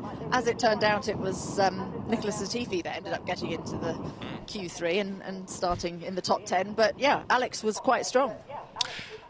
And of course, not only did he end up with a night in hospital, but Williams didn't really get the opportunity to test those upgrades, because they lost FP1 because of the rain, and qualifying was wet as well, so they got limited mileage, and now some of them are going to have to be rebuilt. They only had one set anyway, which is why they were on Alexander Albon's car. Now they've got to make them in a quick space of time before Red Bull Ring this week. So Austria, exactly. Yeah. Straight off this weekend. In fact, many of the team were going off immediately. Do you know something? I've never... Well, I have noticed, but I mean, I'm looking at it now. How low this car is. I mean, the front wing, I love the fact that there's little bits of wood just here. Obviously, this is what stops the car from scraping on the ground. But I can't actually even get 2 fingers underneath. So you definitely don't want to be taking any curbs, because you're not going to have a wing when you come back in. Yeah, that was all to do with the ground effect, wasn't it? And sucking the car down onto the ground. And of course, a year later, the rule makers decided that actually speeds were getting silly with ground effect, so they needed the ride height increasing. And then the teams got very clever and came up with that hydraulic system where the cars would be lowered when they came into the pit lane to be, sorry, would be raised, I should say, as they came into the pit lane to be scrutineered. And as soon as they'd gone back on track, down they'd go and stick to the ground. And the ride height was checked, and that was all fine. And the hydraulic system was labelled as water to, you know, for cooling purposes, and everybody was at it. I suspect it was a Brabham innovation first. It's the kind of thing that Gordon Murray would have had his creative mind looking at. Absolutely. Well, there's nothing like racing, is there, and a bit of competition to get the creative juices flowing when it comes to interpretation of the rules. That's the word, interpretation, yes, yes. There's the rules, and then there's the grey area. And well, they spend that time looking for the holes, don't they? Absolutely, yeah. I mean, just as drivers want to go quicker and find the edge, so do the teams. And whether it's from the driver's side or the engineering side, it's a bit like Mark Donoghue always used to call it the unfair advantage. Yeah. That's what you're looking for. Right, are we therefore imminent with cars going out on track? The hypercar grid has emptied, so I think the majority are probably back in the paddock, and drivers on board Formula 1 cars are getting ready to go back out on circuit now, I think. Yeah, it certainly should be about that time. They were due to head out at 2:30, so we're a little bit past that now. And third and penultimate Formula 1 car, the Ignition GP Demo 3, heading out imminently. After that, the hypercars do come back out and will be at full chat, so that will be good, and we'll be able to enjoy hopefully more laps than usual for the F1 cars. Yes, which have been a little bit reluctant to perform during the course of the morning. But yes, fingers crossed we should be in business this time. And what we need to see is whether or not the Mclaren, the Matt Wrigley-driven Mclaren, is healthy, and also the Jordan that had its dramas earlier on as well. But hopefully they will be ready to come out. The pit lane klaxon sounds, which therefore heralds the return to the circuit of the Formula 1 machinery.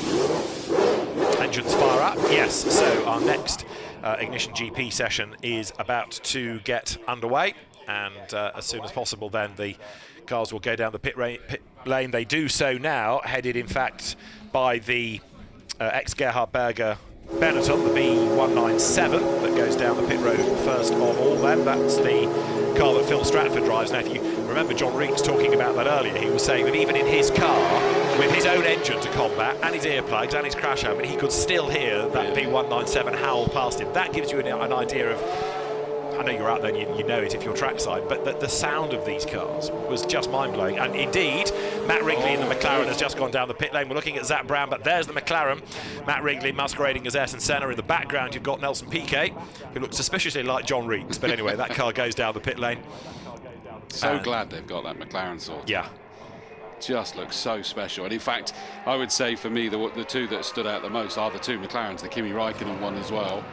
Even more modern, but they just stand out. So it's good they got it sorted, although their answer to you is we don't know. It's on the track, I'll go with it. Exactly. Yeah. As long as it runs, it's good news. And there is this 1992 McLaren. Ayrton Senna, as I think I said earlier on, took 3 wins in that car, Gerhard Berger 2. And they made, actually, after the dramas the previous seasons with Ayrton and Alain Prost, they made a good partnership, and there was, I think Gerhard was accepting enough that he wasn't as quick as Ayrton, but he would play his part for the team. He did get some race wins, and they developed a very good friendship. And I think Gerhard was quoted once as saying it was along the lines of, Ayrton taught me how to drive and I taught him how to laugh, because they did get on. And Gerhard Berger in his time was a good practical joker, like throwing Ayrton's briefcase out of a helicopter, for example, just as a wind-up. But eventually Ayrton did see the funny side of it, and they did make a good partnership, which was very welcomed at McLaren, as I say, after the problems they'd had with, certainly in 88 and 89, for example, with Ayrton and Alain Prost. Well, quite. I mean, that was the terrible years. I mean, it was exciting for us, wasn't it, watching on? But it was probably, I wouldn't have liked to have been in their garages when all that was happening. No, and in a sense it was inevitable, wasn't it, that you put the 2 top drivers. It might have seemed like a good idea at the time, but it was always going to be inevitable that somebody would want to win, and they wouldn't take kindly to being second best. And I don't think we've seen that since, really, have we? Where I think they almost learnt from that going, you don't put like the 2 top ones in the same team. It just doesn't work. Yeah, true, and it's always held up as the example of why you don't. Right, Benetton over the line. So there is this 1990 chassis in the very colourful colours that the knitwear company would run in. The United colours of Benetton, Right. So it had to be, didn't it? Exactly. All those colours, Exactly. yeah. Alessandro Nannini and Nelson Piquet, the drivers. I'm trying to remember, was 1990, or was it? Yeah, it must have been 1990 that Sandro Nannini had his helicopter accident and severed his arm. Yes, of course. Which is why he missed the end of the season. And from memory, it was Roberto Moreno that was brought in to replace him. My dad told me that it happened because he tried to wave through the sunroof, and I believed him because I was young enough. Because that's what dads are like. Absolutely, yes. As my daughter now reminds me that I do all of that to my daughter already. Been there, yeah, so problem. But yeah, this car didn't come out until the San Marino Grand Prix that year. You think now of the unlikeliness of a team starting the season with an old model, but it was still happening even in 1990. And as John Reeks was saying, it's still a relatively straightforward car. Yes, he needs a mechanic with him because he can't fire it up and get in and strap himself in, but the Ford HB engine is pretty straightforward relative to all the laptops that proliferate around the 2004 McLaren that Adrian Newey and Harrison Newey are sharing over the day. And he's the one that, frankly, is at nearly every race meet where we have demos. Yeah. He is. He's out there. I just saw in the background the building that had the road in on it, and that car was here last year as well. Well, that's not the one with the moving rear thing. Sorry, just saw that in the background there. I'll tell you what I did just see out the corner of my eye, and I think it was John Reeks' Benetton going down the start-finish straight past our commentary box, and just as it went, those sparks coming off the back of it, and that was just out the corner of my eye. I managed to see that. Now there's a Jordan we haven't seen out today yet. It's arrived, which is good to see. It is the 195, so you're now into the Peugeot engined era of the Jordan team. A Rubens Barrichello and Eddie Irvine chassis. The Peugeot engine was not very reliable, but Eddie Jordan rolled the dice on it. In terms of results, you got a second in Canada for Rubens Barrichello, you got a third in Canada in the same race for Eddie Irvine, but that was about the high spot. Yeah, Peugeot tried hard in Formula One, but just never got the reliability with the engine. But the 195, Steve Griffiths, the driver, a welcome addition to our Ignition GP laps, as the Tyrrell comes towards the S's. Jonathan Constable is at the wheel of that car, and the Andrea Di Cesare Sukio Katayama type of Tyrrell down towards the Melbourne hairpin. Right, we've got, I think I'm right in saying, Harry Newey at the wheel of the Raikkonen McLaren going out. It might be Adrian at the wheel of it. I was trying to spot helmets. Let's have another look as it comes towards us, but there it is now. I think, Chris, you've taken this as your favourite car of the day, haven't you, or one of them, if only for the sound as much as the sight? Yeah, and it's just come out in front of the Benetton there. It's possibly because it's one of the ones that I can relate to the most. I mean, although the other McLaren that's just gone past our window, thankfully back up to speed, because I saw it going steady in the background, but it's back up to speed again now. 92 was the first year that I went to watch Formula One in person with my dad, Mansellmania, at Silverstone, so I will have seen it. But I don't know, that just sort of, you know, remembering Kimi Räikkönen and David Coulthard out in that car in particular, just sticks in my mind.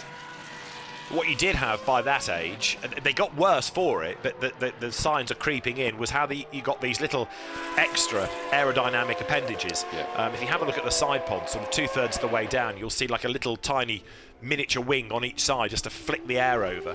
And then increasingly more and more and more of these things were stuck on the car, so they became a touch ugly, to say the least, through this era of Formula One car. There you can just see just to the left of the K on Kimi on that side of the car, but it was a trend that started, and it offended some of the purists that covered Formula One. We've got the Onyx there, Henry Pearman. Which is good, because we didn't see that last session. No, Henry Pearman didn't go out, you're quite right. Alan Jenkins designed that car. I mean, that's a proper race car. I mean, look it is. But you see, Onyx was Mike Earle's team that had great success running in Formula 3000 and could make that step as a constructor, because it was moderately simplistic to do at the time, into Formula One. Forget about the bond that you then had to pay subsequently, which was brought in because you had all of these minnows that then made F1 look a bit silly, like Andrea Moda. Right. But at the time, you know, Jordan was another example. You could get a budget, you could go into Formula One, graduating from 3000, and here another example of it. I mean, it is just basic, isn't it? I mean, you can see that, but if you were sat at school drawing a single-seater, that's what you would draw. Yeah, that of the time, that was a pretty little effective race car. What went against it was the opposition in terms of the numbers, because in 1989, when that car first appeared, so many other teams were trying to do the same thing that you needed that pre-qualifying session, and if you had a bad morning, that was your weekend gone. and so the car really did have to battle its way through. So they didn't get that many races because they couldn't quite get out of pre-qualifying, because that was hugely competitive for 26 slots on the grid. Which makes it a non-event for you, doesn't it? If you don't get past pre-qualifying, non-event. But I remember Mansell was talking about in the interview this weekend, he was like saying, you know, even though with the domination of his car, is that you know, you're always conscious of pre-qualifying and things like that, and he was talking about like Monaco when Niki Lauda and somebody else, I can't remember the other example, and they didn't get to qualify because something went wrong. They didn't get through pre-qualifying, so you could never take it for granted, even as one of the leading teams. I've got a feeling it was Niki Lauda, and no, it wasn't John Watson, was it? It might have been Watty that didn't get through qualifying. It wasn't pre-qualifying in that era, but the qualifying session. But the problem that the teams faced in the 89-90 seasons with pre-qualifying was attracting drivers, because if you couldn't guarantee them even a shot at qualifying, then it was hard for people to justify a budget to go and drive for one of these teams on the basis that your weekend might be over by 9 o'clock Friday morning.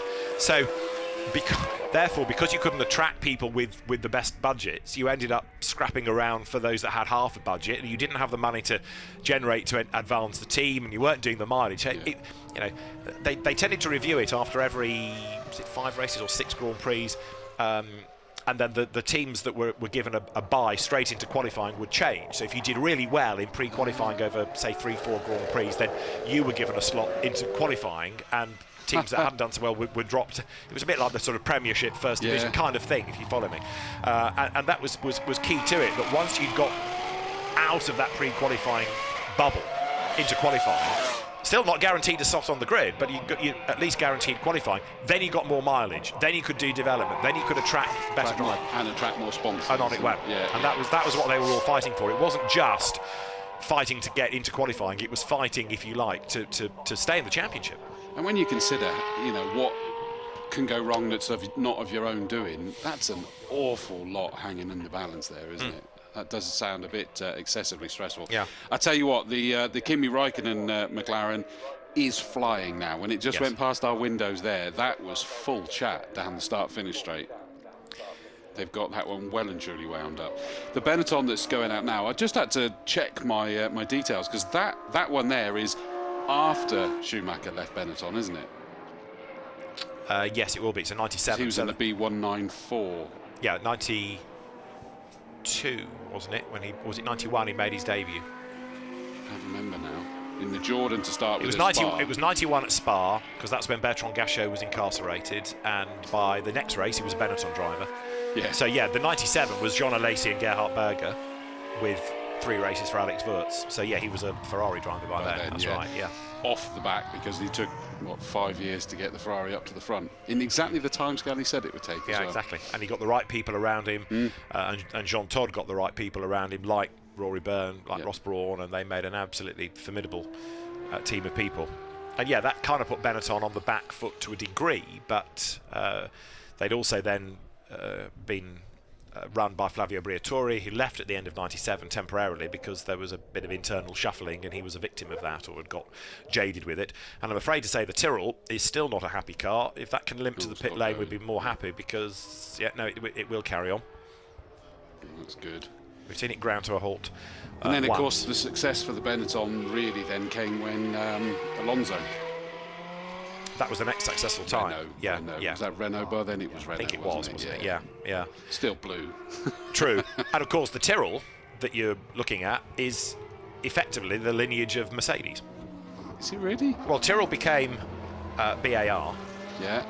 BAR then became Honda. Honda became Brawn. Brawn became Mercedes. Yeah. So there is the lineage to what goes on in Brackley these days. And I see that there's talk that they're going to be making a documentary about that Brawn year. Oh, really? Yeah. He was the actor that was at the British Grand Prix on the weekend, and yeah, they're going to be doing some kind of documentary, but it's not a film. It's going to be a documentary, but that to me sounds like a docu-film more than anything. The noise of the McLaren, of what was Kimi Räikkönen's car, howling past the pits, is another highlight of the day, and this is not a slow lap. It's a shame we haven't got an official clock on this. It's going for it, isn't it? Absolutely. I'm still looking at crash helmets to try and deduce if it's Adrian or Harry Newey at the wheel. But listen to that sound. I think that was Harry then. I mean, it would make sense if it were, wouldn't it? But that is just on a mission. Look at it, and that is absolutely fine. You can just hear the noise in the background as it comes past our box. It catches our attention, doesn't it? We only get to see a little window of it going down the straight, but that is not taking it kindly for someone else, is it? No, and this is why we think it's Harry, because as a proper single-seater champion, he comes now down to the S's. Full commitment into this. You see the car just squirming a little as he tries to it's on rails. Get the grip. Yeah, well, yeah, for most part, but there's a little twitch there. You see how the commitment is being put in, and he's absolutely been gobbling up the real estate. Zach Brown, I notice, is out of the Williams. Benson's got a problem. It has, and that's going to limp in through the back door. Here comes the McLaren then into Goddard's, fights it in, on up to the line, up through the gears. There's nothing quite like that sound. There really is. Just amazing. That was how they were when they were amazing. Incidentally, by the way, we were talking about Zach Brown and that Williams and saying that I've commentated on cars like that racing in the Masters Historic. Dave Goddard message and saying it's called Masters Racing Legends now. Racing Legends. So it's changed because I remember thinking it's gone even further away from being obvious that it's Formula One. You know, Grand Prix Legends would make it fairly obvious. No, it's Racing Legends now.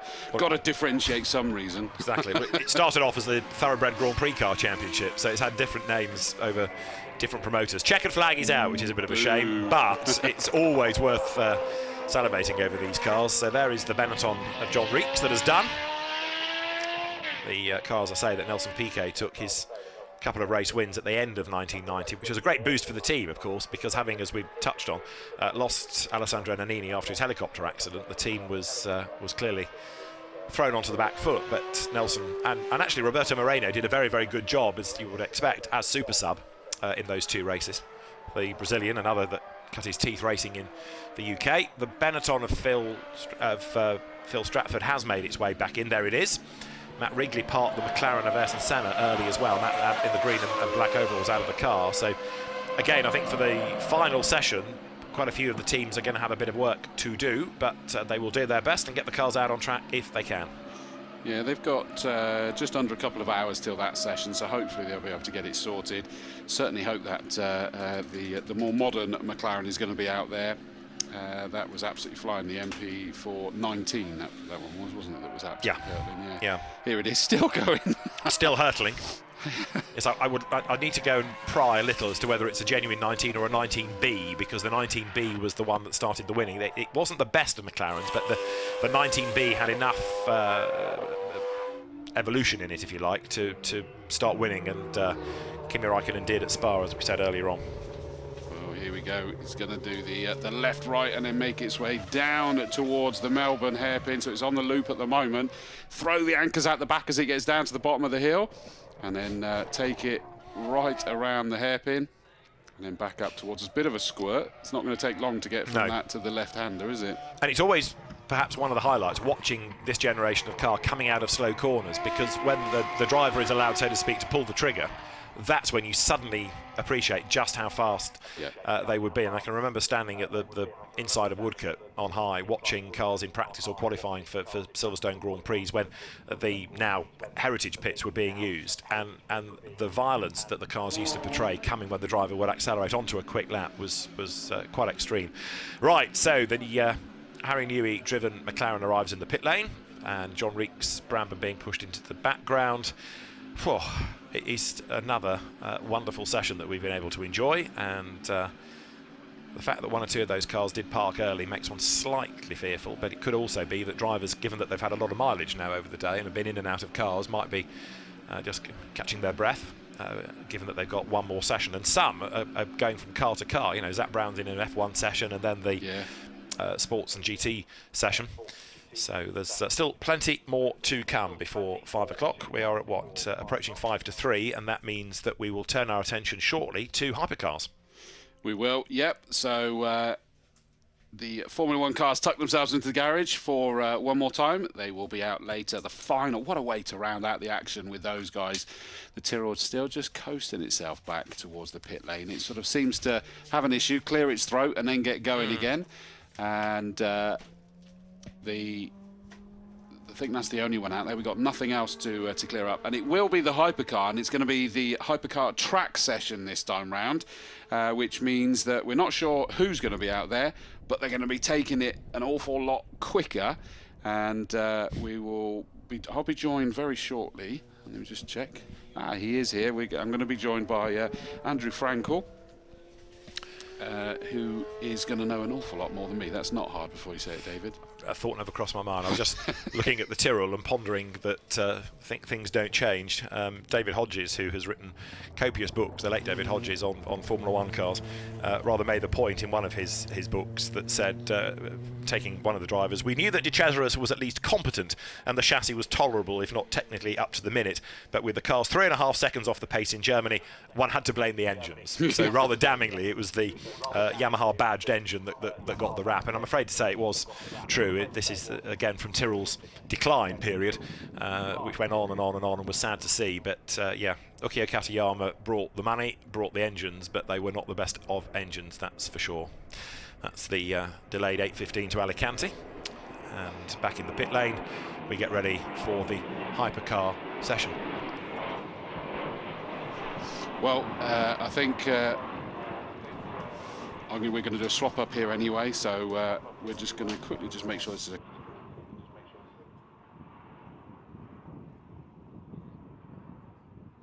I'm going to bring in Andrew Frankel now up to here anyway. Oops, sorry, David. Refresh one half of the commentary box. Andrew, come on in. So, I'm going to be joined by someone who's going to know more. Feel free, put those up on your head, and welcome, Andrew. Hi, how are you? Yeah, I'm good, thank you. How are you? You've been enjoying the sights and sounds so far? Do you know, I've not been to this meeting before, and I'm blown away. I think, as David Addison was saying, that was the general response from everybody, isn't it? Yeah. I mean, I thought it would be, you know, a nice load of, you know, shiny new cars. And you come here, and I don't think there's anything you could want to see which isn't here. No, I agree. I mean, it is absolutely astonishing. And the beauty is that sort of, you know, this is the biggest it's been, and Adam was saying it's probably the top plateau. But it still will ebb and flow. Things that were here last year aren't here this, and then it will be the same again next year. But I'm delighted to say that Andrew's going to join me for this. I think we will be handing downstairs for a little while before they go out. But just to quickly let you know, for those who don't already know Andrew Frankel, well, you should. Motoring journalist, consultant, and author for over 30 years is the official one. Yeah. Gets to review new road cars and track tests of old racing cars. And you've got launching tomorrow. The intercooler. The intercooler. So, well, the intercooler's been around for a while. It's been around for 4 years. So, but it started as an Instagram site, and then it became a podcast, which is bizarrely popular, given that it's me and my mate Dan Prosser just talking rubbish about cars. But it seems to have struck a chord. And then last year we launched an app, which is. I shouldn't be doing this because I'm a bit uncomfortable being British and repressed about sort of singing my own praises, but that has gone better than we could possibly expected, and so on the back of that, big website launch tomorrow. Well, can I get the plug in? The-intercooler.com. The-intercooler.com. 12 o'clock tomorrow, all being willing. Brand new, shiny website. Very, very simple. Hopefully quite beautiful. Very unlike any other car website you're likely to visit anytime soon. Promotion over. No, absolutely brilliant. And I mean, that is the reason why we've got Andrew in with us, is that when these cars start circulating, we're going to be able to have the font of knowledge keep me updated, because we were talking earlier about an amazing eclectic mix. I'm just keeping half an ear out because I think we will. Oh yeah, you do want to cool down in here. I'm telling you now, it's warm. But the hope is that Amanda may be down there shortly as well. But I'll keep half an ear out for that. I mean, did you get to see or get up close and personal to the Hypercars when they went out for just the demo session earlier? No, I wasn't, no. And I've been, as I think everybody has been, I've been sort of trawling around the paddock looking at this stuff. And so I've got a fair idea of what's going to be out there. But no, I mean, to me, these cars are terrific when they're kind of parked and you can go look at them, but they don't really come alive until you see them being driven fast. And that's what's so exciting about this. You're going to see these cars, which are so often, sit in private collections or whatever, which is fine, but they're actually going to be hopefully driven in the way their makers intended, which is fantastic. And that was the point I was making. We're not sure what we're going to see for this one. We know everything that went out earlier in the demo, but there'll be a chunk of those that won't go out for this full chat session. Of course. Understandably. Yeah. But I still suspect we're going to get an incredible mix and a very eclectic mix and some high numbers. I mean, I was saying things, for example, I couldn't believe how many Ford GTs we had out there. I certainly counted at least 7. Of both generations? I think so. Yeah. I mean, I don't know how many of those there are even in the country. Well, this was the point we made, saying, is that the whole quota? I don't know. So one thing, I was speaking to a chap who has a Lexus LFA here, and he reckons there are 3 LFAs, he reckons there are 5 LFAs in the country, 2 of which are Sawned, and there are at least 2 LFAs here, which means that 2/3 of all the LFAs in this country, which are being used at the moment, are at Donington right now. Amazing. It is absolutely amazing. Well, did you see the Ferraris earlier as well, with all the F40s, F50s, and everything? We'll come back to that in a second, because I think I've been informed that Amanda's downstairs, and she's going to build us into this incredible session. Fan, because it's important for everybody to remember that before you ever took up the helm at McLaren, you were a passionate racer, collector, and you have a collection that, well, that would be the envy of just about anybody. Yeah, I'm still a car guy. I always have been a car guy. But day job keeps me pretty busy, so whenever I can sneak out and have a bit of fun, I give it a go. But no, listen, you were racing well before, as I say, you took that job. And how important is it for you to still get the opportunity to get back in, some of these cars? I'm going to talk about the cars in a minute. Yeah, I love it, and it's a bit of stress relief for me, unless things aren't working. We got a little technical issue on the Williams, but ran well earlier, and I'm going to go out in the Audi next. So what was going on with the Williams? We were trying to work out what was happening. Yeah, starter motor failure, so small problem, but big enough to stop the session from happening. The old girls get a bit lumpy. They're not as reliable as the new stuff. Okay, but so you're going to be going out in the Audi, did you say, next? Now, this is a fantastic car, isn't it? Because Audi jumped into the US market, and they really dominated when they got there. Yeah, it eventually got banned. It's a 4-wheel drive, inline 5, turbo. It sounds the best of all race cars of all time, I think. So we just had the engine rebuilt on it. I've driven it once before, and it grips up quickly with it being a 4-wheel drive, so it's a cool car. And what was the thought process behind what you brought here this weekend? Because, as I say, you've got a car collection that many people would sort of give their right arm just to even look at. Yeah, I try and go through all the cars that don't like to sit, so I've not driven that in a while. The Decon Monza I just bought about 9 months ago, so that was actually the first time I've ever driven it. And then the Williams is coming off a fresh engine rebuild, so you're always cycling through the cars, and I want to race the Audi later in the year, so it's really just kind of a shakedown today. So where can you race that now? I'll be able to race that at Laguna Seca at the Monterey Historics in August. Okay, fine. Because, I mean, do cars like that, is there much of a scene? Obviously, the Europe has got a tremendous scene. US is very strong as well. Is that all the way through the ranks, not just single-seaters? They kind of put these classes together by year and era, so they don't totally line up. This is a 1988 Trans Am car. It's the one Hurley Haywood won the championship in, so it's quite a pedigreed car. So it'll race against GTO cars, which are kind of similar but aren't.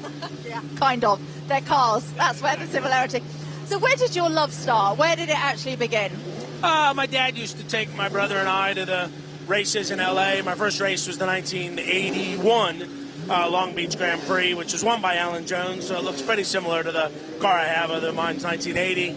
And then we go to Riverside for the GT races, the NASCAR races, the drag races at Pomona, and I just fell in love with racing and got into it in 1987 in karting when I went to the Long Beach Grand Prix. Mario Andretti won it, and I've been fortunate enough to actually buy that car and had it rebuilt by my team, and then Mario went and shook it down for me, which is pretty cool. Because as well as your personal collection here and obviously the sort of day job stuff, United Autosports is a huge presence now in GT and sports car racing as well. Yeah, it's a pretty big operation. It, we've now won Le Mans, the World Endurance Championship. Richard, my partner, runs the team. For me, it's just enjoyable. It's two full-time jobs for him, and it started off as a GT3 Audi team for Richard and I to race 10, 11 years ago, and now we're running in the World Championship and European Le Mans and looking after my car collection and some other cars. So if I cut you open, what am I going to find running through your veins? Yeah, pretty much. No, I'm definitely a track rat, I think is what they call me. Great stuff. Zach, thank you so much. My pleasure. Well, thank you very much, Amanda. It was great to be able to catch up with Zach Brown there, and we've been trying all day, frankly, but it's, you know, understandably the focus is getting out on the circuit, and we accosted him when we could. But we're now underway with the Hypercar session, and Andrew Frankel up here again. And Andrew, I mean, we really do have an eclectic mix, and they're just steadily making their way out. The GT, the Golf Livery Ford GT is just changing its mind at the moment, moving itself out of the way. So I'm guessing there's a slight issue there. What's this just coming around the first corner here? That is a very rare bird indeed, and a very fine one of that. That is a Noble M600. So these things, you know, they were making these things sort of 10, 12 years ago. They've got well, it's based on a Volvo engine in them, but I think they're Yamaha tuned, and they like 600 horsepower, and it's really light. This was like a sort of British version of the Ferrari F40, or that's what they tried to achieve. And do you know what? They pretty much got there. You know, you don't see them around too much because they've made tiny numbers. I think the company is still in fact, looking at the number plate, I might have driven that car. But it's, yeah, I mean, they're just great road track cars, very simple, very basic, no driver aids, absolutely as it should be. You know, it's you, the car, and the track. 600 horsepower, really light car, you know, 1,200 kilos or so, just great fun. I mean, it looks like such a mix of a number of cars. There's like an Audi R8 rear side on that one, and you know, just a big mix of cars. And yet you look at that, you said it's not got all the driver aids. It looked like it would have, doesn't it? Yeah, it's got nothing on it at all. That's what I love about it. It's a really, that's what they wanted to do. They wanted to create a really simple and pure car, and yeah, and that's what they did. It's fantastic, and it's now getting monstered by all sorts of things. It's that Porsche, isn't it, by the looks of it? I think that's a 918, isn't it, or is it a Carrera GT? It's difficult to tell. But it certainly got monstered there, as it in turn was getting past a Ferrari F1. Oh, a big belch of flames out the back. What a beauty that is. And I'm glad I asked you that question, because I saw it earlier and I wasn't too sure what that was. And yeah, to see that that's a Noble, I only think of the Noble with the rear wing on the back, that's sort of like more prototype looking. Yeah, that was the previous one. That was, well, they called it various different things, but an M12 GTO, that sort of thing. But no, that is most definitely an M600. Beautiful, absolutely beautiful car. And so you've managed to drive that one. Here comes the Porsche towards us. There's the Noble darts in towards. Coming past it is then a Ferrari. Yeah, that is a LaFerrari. Now that is, you know, 950 horsepower. That is Ferrari's first hybrid mid-engine V12 car. Absolutely beautiful to drive. That's part of what they call the Holy Trinity with the Porsche Carrera GT and the Porsche 918 Spider. And you know, when asked which one of them I would take, the answer is, if you wanted a car to use kind of all the time, you'd have the Porsche. If you wanted a car for exclusively track use, you'd take the Mclaren P1. But if you just wanted a car for the pure fun of it, with that massive, normally aspirated, mid-mounted V12 motor, 950 horsepower with a hybrid, the LaFerrari is it. It's a fabulous looking car. It's a fantastic. I always used to say that the F40 was the greatest road car I'd ever driven, and briefly, having driven the LaFerrari, I changed my mind. I might have changed it back again now, but but it is literally, it is up there. It is, you know, certainly in my top 3, 4, 5 road cars I've ever driven, and what a privilege to have been able to do that. I'm wondering whether, judging from the plate there, that's Paul Bailey that got that one. The other Baileys are available, so it might not be the case. But I know that Paul's here with a few toys to play with, and he did, as we heard, I think it was from Jonty earlier, that he did get the Holy Trinity, as was, which from memory did include LaFerrari. It did, yeah, the Mclaren P1 and the 918 Porsche, absolutely. Yeah. And he deliberately had all three of them together. Is that one of the Ford GT, two of the Ford GTs? That was Schmee's car. We heard him talking about that. Now, I'm assuming that he's gone to this from a McLaren Senna he had previously. He may have both of them, I suppose, but entirely possible. Yeah. The thing about the Ford GT and what makes it different to all the other cars like that is this was a car that was designed and intended to be a racing car first. From which they created a road car, and it's quite clear why they did that. You know, they wanted to go out and win the GT category at Le Mans, which they duly did in 2016, and that means they're very, very different to drive. They're quite impractical, they're quite compromised, but you've got to get them in the right environment. But on the right road, with lots of space, or indeed on the track, they are magical things to drive. They've got a 3.5-litre twin-turbo V6 engine, which is pretty much just a tool for getting the job done.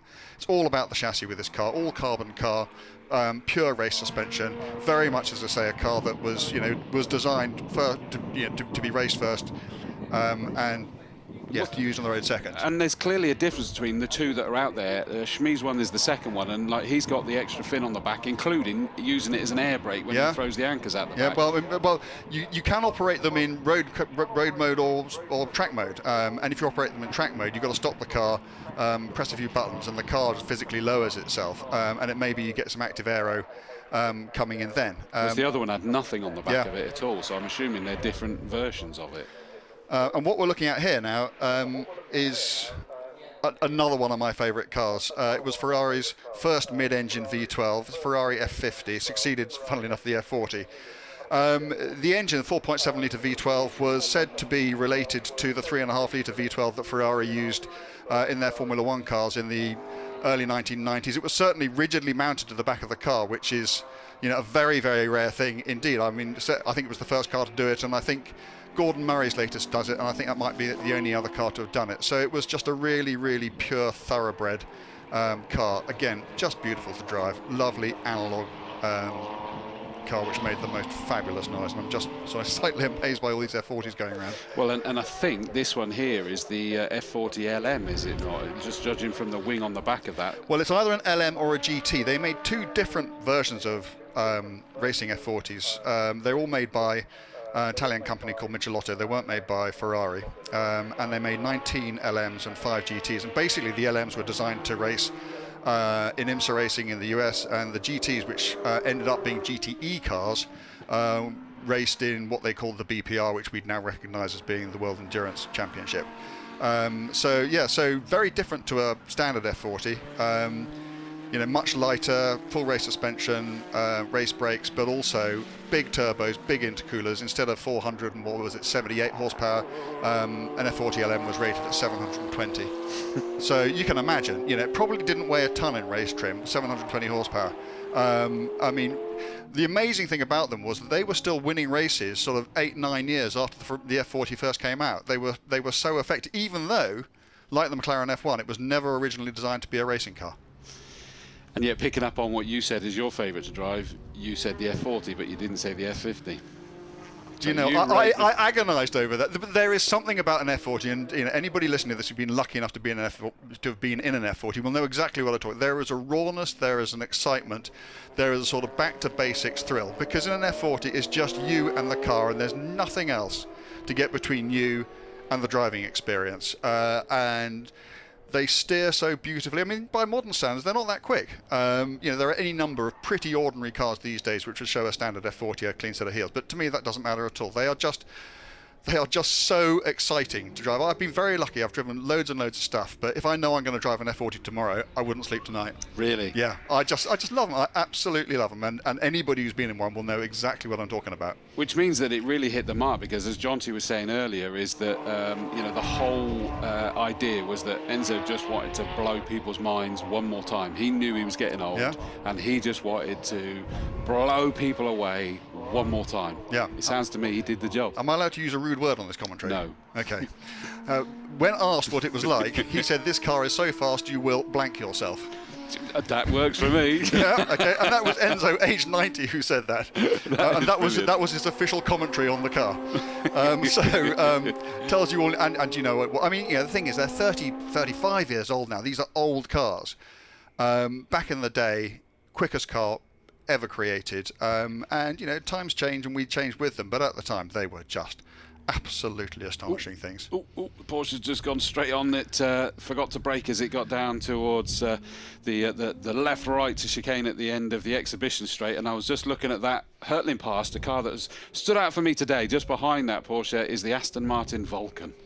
Yeah, not had the pleasure. No. I've driven something close to it. I've driven a thing called a Victor, which was a one-off car, which was basically a Vulcan made ever so slightly road legal. But yeah, I mean, the Vulcan, it's a 177 chassis, but with this bonkers 7-litre 800 horsepower engine, and it was it's a track day car, but a track day car like no other. And do you know what I love about it most? I love the fact that it exists. I think they only made 25 of them. They sound extraordinary, they look extraordinary, and I just want to have a go in one. I mean, it just looks like all the fun in the world, doesn't it? You know, big front engine V12, ridiculous amounts of power, rear drive, nothing else. What's not to like? And apparently sticks the road like nobody's Well, it would business. do, wouldn't it? Yeah, I mean, you know, full race suspension, you know, obviously lots of aero, big fat slick tyres. I just think you could, if you got one of those and went around here, and I think you died and gone to heaven. It's just Well, I know brilliant. I've said this before. When I was at Brands Hatch and they brought these out to play, and a mixture of Stefan Rattal jumped in the passenger seat. You know, professional racing drivers and racing instructors also jumped in the seat, and they came back, got out of the car in the pit lane for me to greet them with a microphone in hand, and no matter what experience they had, they were like going, that is incredible, that is insane, that they could not get their head around the speed that it could take into the corner, how late it could brake, how much speed through it, and how early it could pick up the throttle again. And noise-wise, I was just loving that you could tell exactly which corner it wherever it was, out in the right country. around the lap. Yeah, it's just an incredible car. This one as well is the one that is this what you were talking about? Yeah, this is the LFA. This is one of the 3 LFAs that is currently legal to be used on the road in the UK at the moment. And isn't it great that people are, you know, these cars are so rare. I think this is my favourite front engine supercar. Wow. The engine, it's got this 4.8 litre V10 Yamaha engine which revs up to like 9,000. The noise alone, I think Jeremy Clarkson said it was the greatest noise he'd ever heard in his life, and I wouldn't dispute that. I mean, the LFA, it had a very troubled gestation. I think it took 10 years from them first started talking about the project to actually delivering a car to someone. They only made 500. They cost £350,000 each. They lost money on every single one. But they are the most exquisitely engineered, beautifully put together car that you could imagine. And, you know, again, this extraordinary 4.8 litre V10 engine. And they handled superbly. The last time I drove one was at the Nürburgring, on the proper Nürburgring, and that was their kind of farewell, because they created this thing called the Nürburgring package, which was a bit of aero and that sort of stuff, and they just let us go. It was unbelievable. They literally I turned up the Nürburgring, they tossed me the keys to one of these things and said, help yourself, and they booked the circuit exclusively, and so I spent an afternoon flinging one of those around the Nürburgring, and I'll never forget it. It was a while ago now, but you know, an experience like that you don't forget. They're just wonderful, wonderful things. Great in a straight line, even better through the corners. See, I've got to cut through the MV for the rest of the Yeah, sorry about that. Yeah. Yeah, no, I'm a lucky boy. I'm a lucky boy, and I'll never forget it. And this one here? Mclaren P1 Gtr. It's a 1,000 horsepower hybrid hypercar. Another one of these curious things, it's one of these track cars, so you can't race this and you can't use it on the road. It's a car that you basically use for this sort of thing. You go to tracks, and McLaren organise days where, you know, lots of these things will turn up, and yeah, I mean, they are just, so it's a McLaren P1, but made for the track. It's, you know, and the problem with the cars like the McLaren P1 road legal versions are, and it's the same with all of them, they're all limited by their tyres and their suspension, because they've got so much power, but they have to have, you know, ground clearance, they have to have ride quality, they have to have tyres which will last a few thousand miles. And so they're all compromised to an extent by that, and it's nobody's fault. But then, so you create something like this, which doesn't have cats on it, so you have more power, and it's lighter. You can put a full aero pack on it because it doesn't have to comply with any road regulations. You can put race suspension on it, you can put slick tyres in it, and suddenly you have a completely different car. And these things are absolutely nuts. The first time I got in one was at a circuit, and I think the chief engineer was out there, and he must have been in these things 1,000 times before, and he came back in and he looked at me and said, I think I might have forgotten to breathe.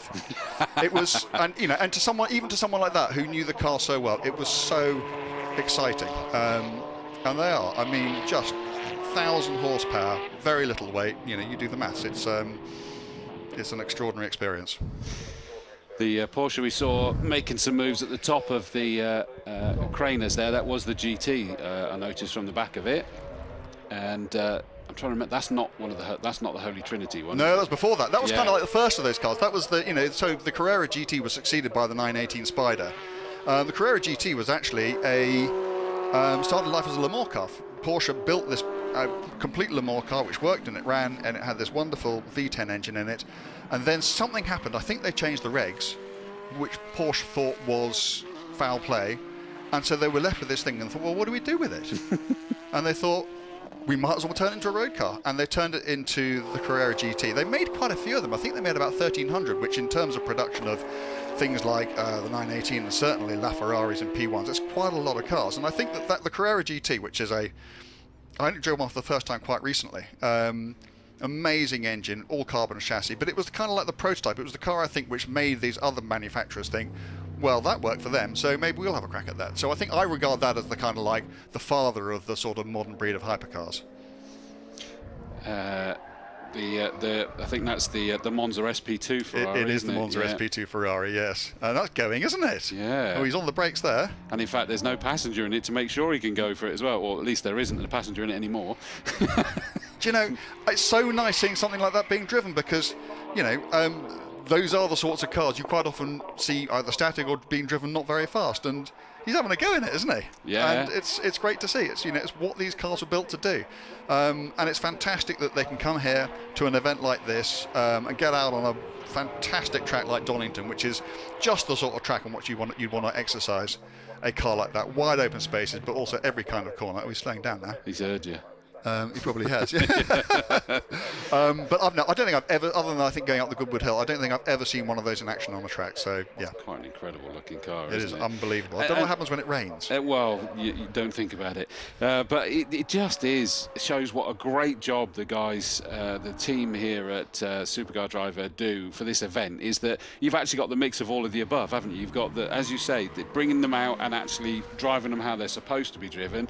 But you can also go the other extreme, which is static, or you could go for bring them out on the parade lap. Yeah. So you get them out, but not. So whatever you're comfortable with. You know, you've got one of these cars. You know, it will feel at home here. Yeah.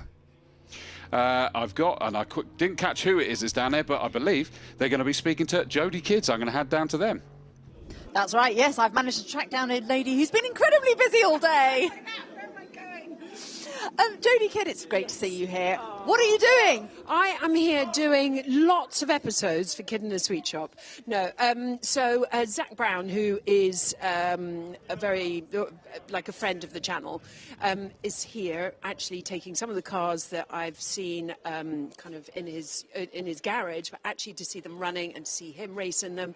So, yes, we've come up to have a chat with him, to see the cars run, caught up with Adrian Newey, and just enjoying the day. It's fantastic. I'm surprised I didn't see you out on track. I would have thought somebody would have given you the keys. So annoying, I know. And I did go round as a passenger in a beautiful LaFerrari, and I did kind of sit there with very green eyes go, oh, and I love this track as well. It's one of my favourites. Did you ever race here? Yes, I loved it.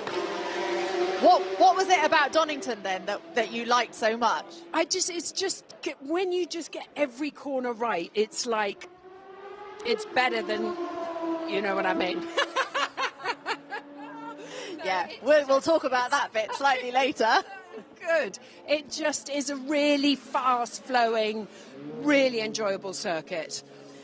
This is being billed as a celebration of motoring like no other, and there is a lovely atmosphere here that I've never really experienced at any other event. Everybody is so enthusiastic, and the mix of cars is eclectic. I think what Ignition GP has really brought something very, very special to actually see, all these wonderful 80s and 90s F1 cars actually not parked up or in a museum or something. You actually get to see them run and the mechanics around them, and the fact that people can get quite close to them, things that we never ever get to do unless you've got paddock passes for the F1, which is, like gold dust. So it's just really lovely seeing these really iconic cars and drivers and owners just, doing what they love. Yeah. Now, when we met yesterday in the car park, you were telling me about a great trip that you'd just done. You were in Switzerland driving Porsches. That sounds like a great job. I know. It's basically trying to get people to do more road trips. So this was a road trip that we did in the new 2022 Porsche 911 Turbo, of course. And we went all around Switzerland, and it's just one of the most lovely things to do, whether you do it with your partner or some girlfriends or boyfriends or all of them. Yeah, it's just a really lovely thing to do. So I was writing about it for the Telegraph, so that should be out in a week or so. And what's next? More and more Kid in the Sweet Shop. Lots of really exciting things coming up. Yes, yeah, amazing interviews, really fun events. I'll get behind the wheel again, hopefully soon. So yeah, I'm just really focusing on that because in the winter things slow up a bit. You know, we're not out on the racetracks as much, so we're getting content. And I mean, on this beautiful sunny summer's day. I know, isn't it beautiful? It's a bit chilly this morning, though. I think it's horrible. I'm walking around freezing. Anyway, Jodie, great to see you. Get back to work or whatever it is you've got to go and do now. But another absolute fellow petrol head, car lover, extraordinaire, woman of many talents. Like me. Well, thank you very much there for the great interview with Jodie Kidd. And she really is like a kid in the sweet shop down there, but can you blame her? No, I mean, I mean, this is perhaps my, well, this and Goodwood are, you know, perhaps my favourite circuits in the UK because it's just such a, there's everything here, isn't there? It's what it is. It's a real challenge, but you usually got somewhere to go if it goes wrong, and I just love that combination because it means you can commit in a way that, you know, there are some circuits where I go and I race where, you know, particularly if you're in somebody else's machine, you have to really take care, and of course you take care everywhere, but at least here it's open and it's fast, but it's, you know, there is some runoff, and yeah, I love the challenge of this circuit. Without it being too much runoff, and we were just chatting about both of us realising that both of our local circuits is Castle Coombe. Yeah. No runoff. No runoff. Really exciting stuff. And then you got Silverstone that is all runoff. Yeah. You know, and this is kind of quite nicely in the middle. Wonderful noise there as you see the Aston Martin Vulcan going down the start-finish straight. Well, that means it went straight past our window. Sadly, it's just gone past the checkered flag, I think I saw out there on the corner of the picture there, which means the end of that session. But that noise as it screams down there is just incredible. There is no replacement for a naturally aspirated large V12 engine, you know, given, you know, full tap. It's the noise, isn't it? It's, you know, there are all sorts of other interesting noises, and I love V10s and V8s and everything else, but no, the V12 is where it's at, isn't it? That is the end of the session, isn't it? What a shame. It is, I know. But you know what? It was fun while it lasted, and what a privilege to be able to stand here and watch cars of that calibre being driven fast. And if you think about it, you know, this is the great thing. This is why it's so good that Supercar Driver set this day up, is that the Supercar Driver as an organisation is about people that have supercars, hypercars, whatever, and then kind of go, what do I do with it? Yeah. And whether that's always the question with those cars, isn't it? I'd love to have one of those cars, but what would I do with it? Correct. Well, this is the answer, isn't it? It is, and Adam and his team, this is what they set out to create, was that if we jump into the supercars being obviously the main remit when they set up, and they do these driving tours. They'll go off to the mountains in Italy or whatever it is, and they'll tour in convoy, and they'll talk cars, they'll possibly swap cars with each other, do whatever, and it gives you that opportunity to get out there and do it in a safe environment. They have race events, then they've got days like today where you bring it all together to look at them, to talk about them, to consider buying your next one. Take it pace, take it steady, do whatever the heck you want with it. Oh, look at that. That SP2 is incredible.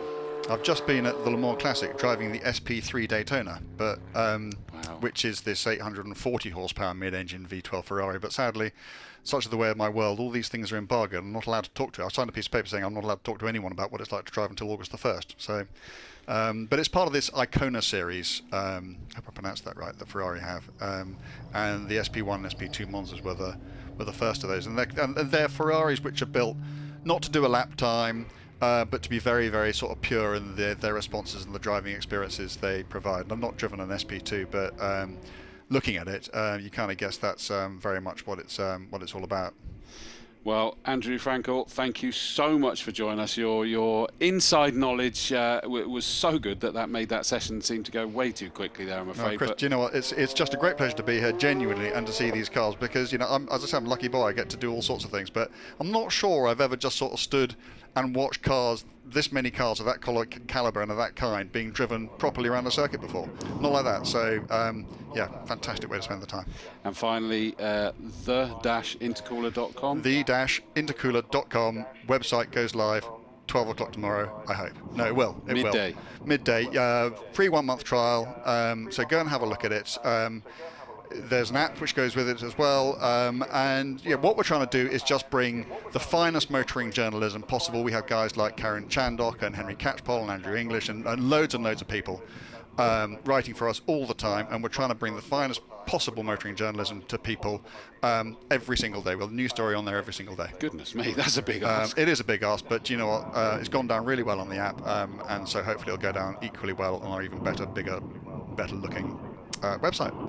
Fingers crossed. Well, best of luck with it. Thank you so much. Thank you so much for joining us. Great pleasure. And whilst we just take our breath from the hypercar track session, we don't get to keep holding our breath because it's the motorsport demo that's going to be coming up next.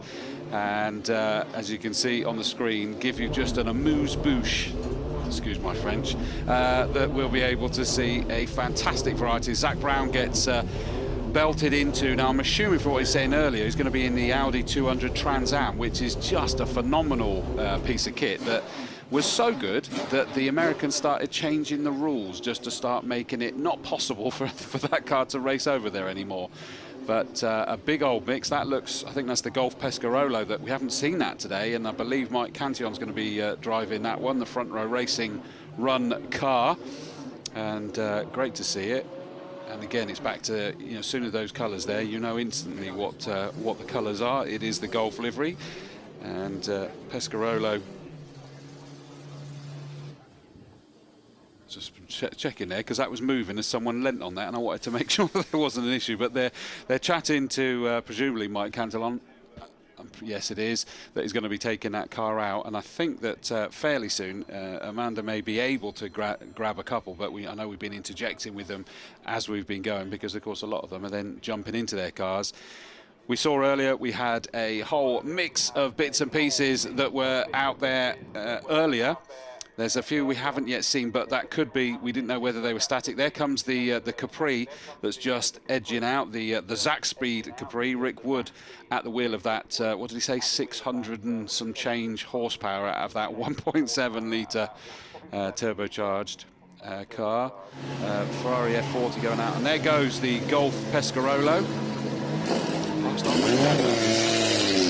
And there goes, goodness me, that all got a bit close there as the Audi 200 Trans Am and the Jaguar, the silk cut Jaguar, but great onboard footage with Zach Brown. You heard it if you listened to him interviewed earlier, the fact that he was actually, this is a shakedown because he's going to be racing that in August over in the States. I think did he say Sebring? I can't remember now where he said he was going to race it. It's possibly, I can't remember. But I mean, look at that beast of a car. Laguna Seca, sorry, it was Laguna Seca. I'm going to bring you back in since you're still here, but you don't feel necessary to talk, Andrew. You're enjoying the view that we get. I'm just loving this. Yeah, but yes, you're right. Laguna Seca, it was that he's going to be racing that. I mean, what a privilege that we're even getting this being shaken down. Now David Addison's here. We'll do a quick change on the headset. Thanks, Andrew.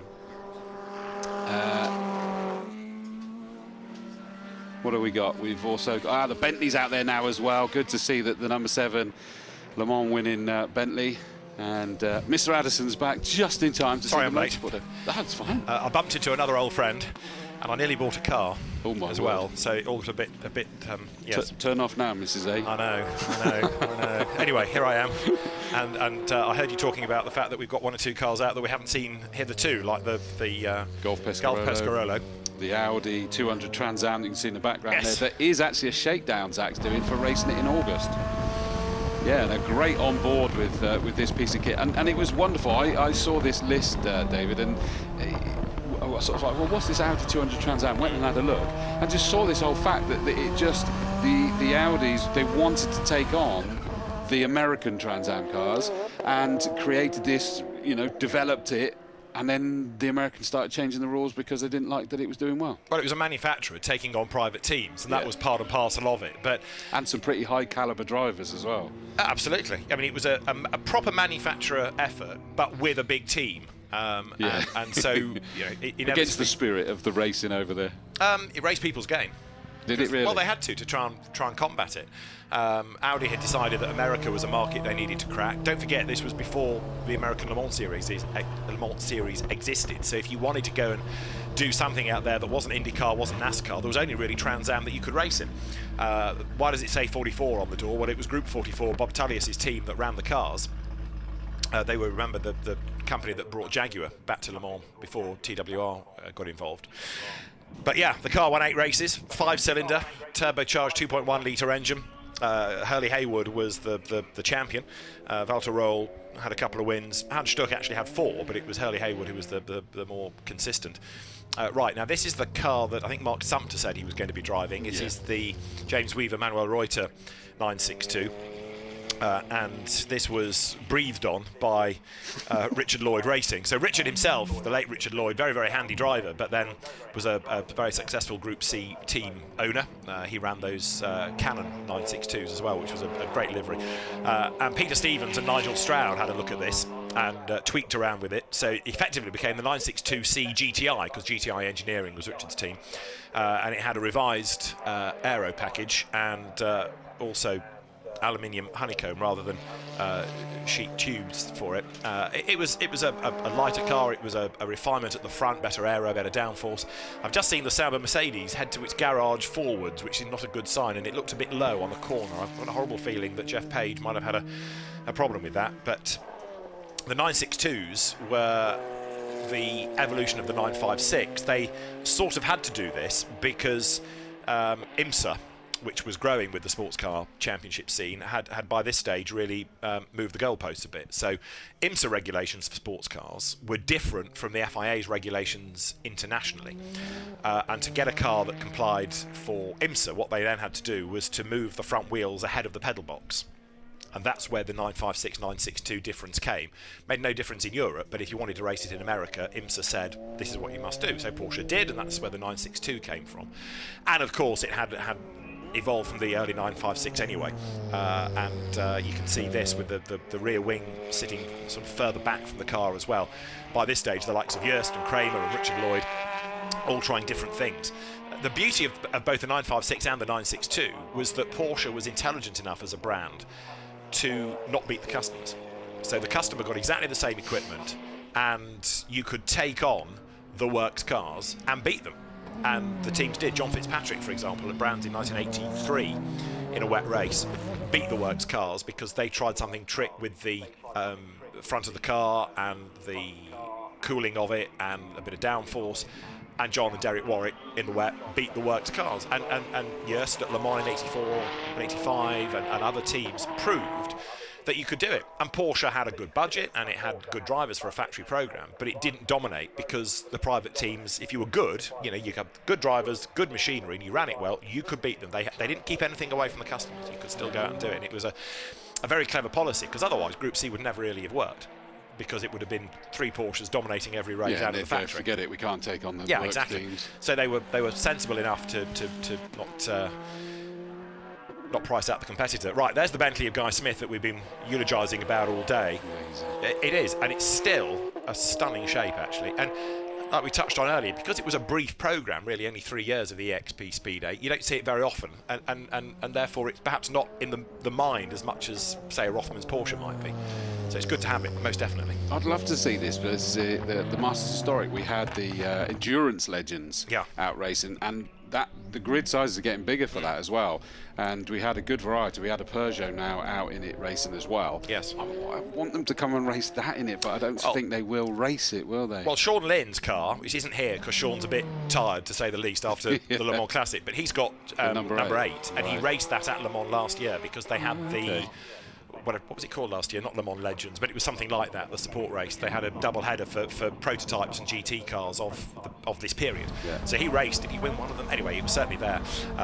So yeah, he can be persuaded to race his, but again, the factor in the value of it. Zach Brown, hard at work. Isn't it just? I mean, that is a fantastic on-board. We even get to see him dancing on the pedals as well. Heading down, I think that's down towards the Melbourne hairpin right now. It is, yeah. And round the tight right hairpin. He is going for it, and that is probably one of the best onboard cameras I've seen. It's great to see the driver working, isn't it? And the other nice thing is that he has to do that thing with his hands, you know, like take them off the wheel and pull something and push something, not just paddles, not just flick, flick, flick. He's hard at it, he's hard at work, and he comes then up the curb, grab a gear, that distinctive Audi engine note as well. It's just he's tap bouncing. He's having to work properly hard. You can hear the wastegate on occasions chattering away in the background. Let's just go silent and ride with him for a minute.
Fantastic. He's not hanging about, is he? Unbelievable. I mean, I genuinely don't think I've seen a better onboard camera than that, because we got to see his feet dancing on the pedals, we got to see how hard he's working with the steering wheel and the gear stick, and you got an idea of speed with the scenery just whipping past through the window. And the noise as well, you know, I mentioned that turbo wastegate chattering away, you could hear that as well.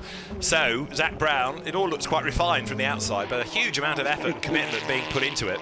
Of course, this was, if you like, the next stage of Audi's motorsport programme once it had given up on the World Rally scene, because after Group B was killed off in '86, they had a go with the Audi 200 Quattro as a rally car, but it was way too big and heavy. But the Trans Am regulations let you strip that to the bare bones. And that's the point. Do I recall that it was the first four-wheel drive to take on those cars? I think so, yeah, because there was only Audi that really had that technology at its disposal and knew what it was doing with it.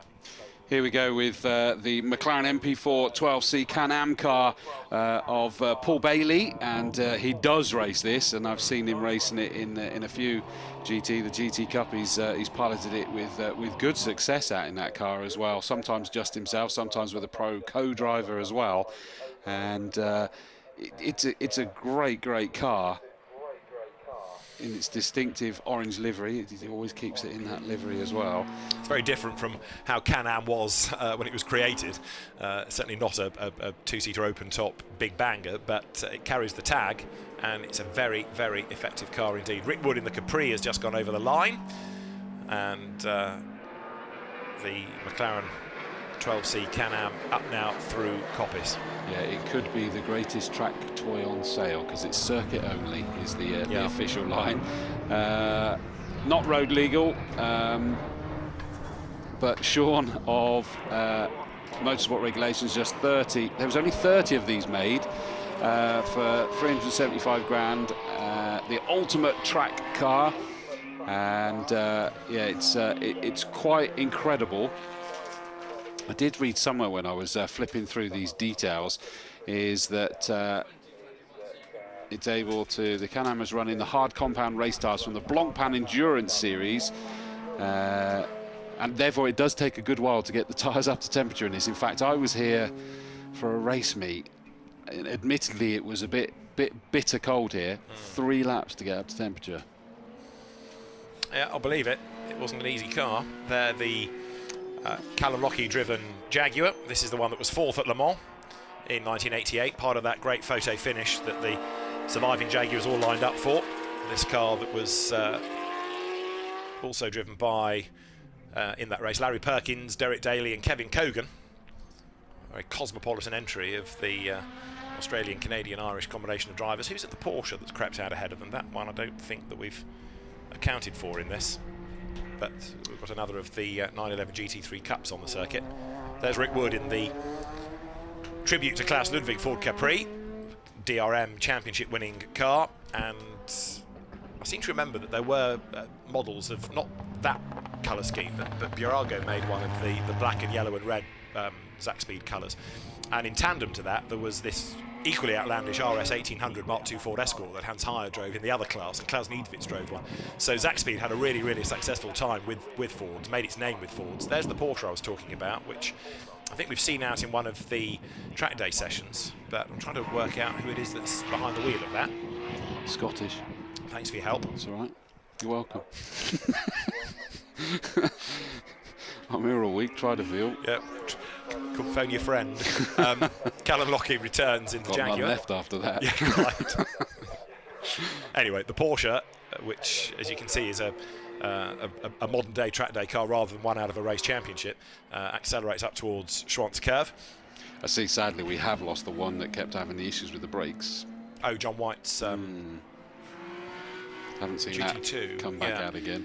You told me there was the Pescarolo. Yes, just went out right at the start. The Golf Pescarolo might cancel on at the wheel of that one, but as you've identified, I don't think we've seen it come round of late, have we? So it may well have disappeared in, sadly. But there is the Mercedes, the FIA GT Championship car, 1997-98. There is the Pescarolo, well found, Mr. Director, good man. But the Mercedes comes then down to the Melbourne hairpin. It was a 6-litre engine normally. It was a 5-litre for Le Mans. We talked about the LM version earlier on. They made a slightly smaller engine for that, largely to try and get better fuel consumption and also look at the reliability. And was a winning car here in 1997 when Bert Schneider and Alexander Wurz shared one, and Bert Schneider won the year after in this car with Mark Webber here at Donington Park. It's got a proper Donington history, that. And it's got some good David Addison history as well. Well, because I was in the pits for 4 hours, whatever it was, talking about it. Yeah. Certainly. And there, the Porsche Salzburg twins, little and large in a sense, the 917 and the Moby Dick inspired 935, but the modern 935. And I love the fact that the person you interviewed down there, Simon Harper. Yeah, he's actually in the more modern one at the back there, isn't he? Yeah. And he was saying that he was actually trying to keep speed with the older version, the 917, and he said couldn't.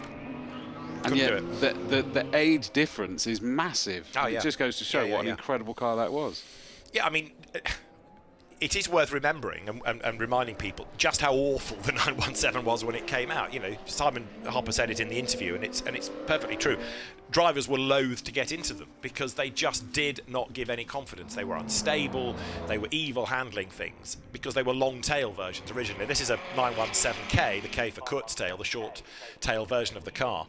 And once John Wyer was asked by Porsche to get involved and run them as a private team, and John Horseman, his great engineer, had a look at the problems and thought, well, maybe if we rework the back of the car, it made a huge difference. And then the cars became very successful. But to begin with, there wasn't exactly a queue lined up ready to drive them because everybody was a bit fearful for what was going to happen. You know, there were some scary moments. John Wolfe, for example, the British amateur, was killed at the start of the 1970 Le Mans race on the opening lap at Whitehouse. No, even before that, Tertre Rouge, I think it was, because the car just snapped away on cold tyres. And, by this stage, yes, the teams were sorting them. But really, you don't find many long-tail cars anymore, other than in museums, because they just didn't work, and these gave the drivers so much more confidence. Against Ferrari, the Ferrari 512 was the other car of the era, as portrayed in the Steve McQueen movie, which of course was filmed in 1970 in the wet. Then they had to recreate that rain when they went back and filmed the movie itself. They went and got all the race footage, and it was horrendously wet for the bulk of it. And then when they went back to film the extra sequences for the film, they had to put the sprinklers on and wet the track and have mock rain. It was quite an epic production. The forget Rush or whatever that noise was. Le Mans is a proper motor racing movie, like Grand Prix, the John Frankenheimer film. But you know, it accepted what motor racing was about, and is a wonderful look now at sports car racing of that era, because for the first half an hour there's no dialogue in the film, it's just the cars. Is it really? Yeah. I thought I'd seen it, but I'm not convinced I have now, if I'm honest, so I need to check it's that an one. absolute must, it really is. John Frankenheimer's Grand Prix film came out in the mid-60s, Le Mans came out in 71, 72. And yeah, if you've not seen it, then you have to go and watch it. The start of the race, the way that it's portrayed, because in that era it wasn't a rolling start, but they got away from running to the cars. Jaguar E Type had made his protest, and so they had the cars in herringbone formation. But the way that the movie does the start of the race with the tension sets you off on the right note. Chris, right. if you don't go home and watch it, we'll think ill of you. Well, absolutely. And I tell you, people these days, the ACO has the Spirit of Le Mans award, and for my value, there is nobody that's done more for Le Mans profile than Steve McQueen, because there's a movie that's over 50 years old, and it's still watchable, it's still talked about, and it did more for Gulf, because McQueen's car and his team were all the Gulf Porsches. It did more for Gulf, and to a degree Hoyer watch sales, than any advertising would ever have done. Right, noted. Back to the plot. Back to Porsche Salzburg.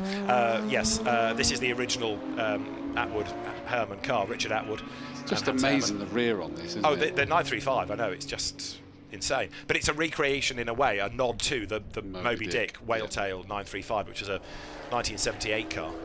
Again, it's a great nod to it. It looks special.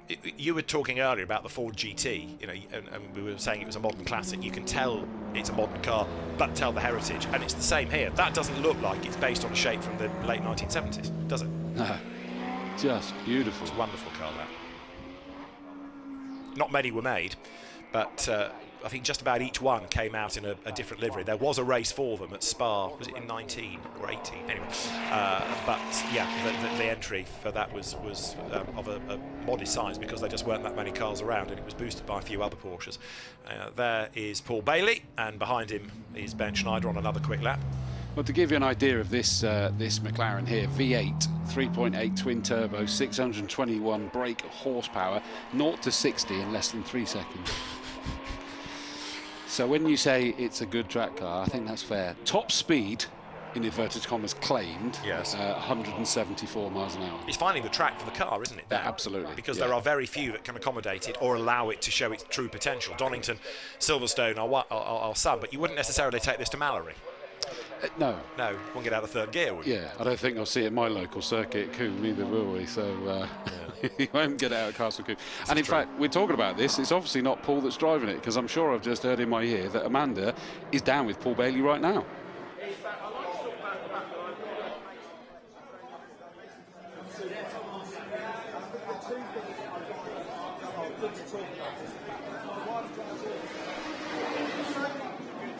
So many people say, why do you hate your wife?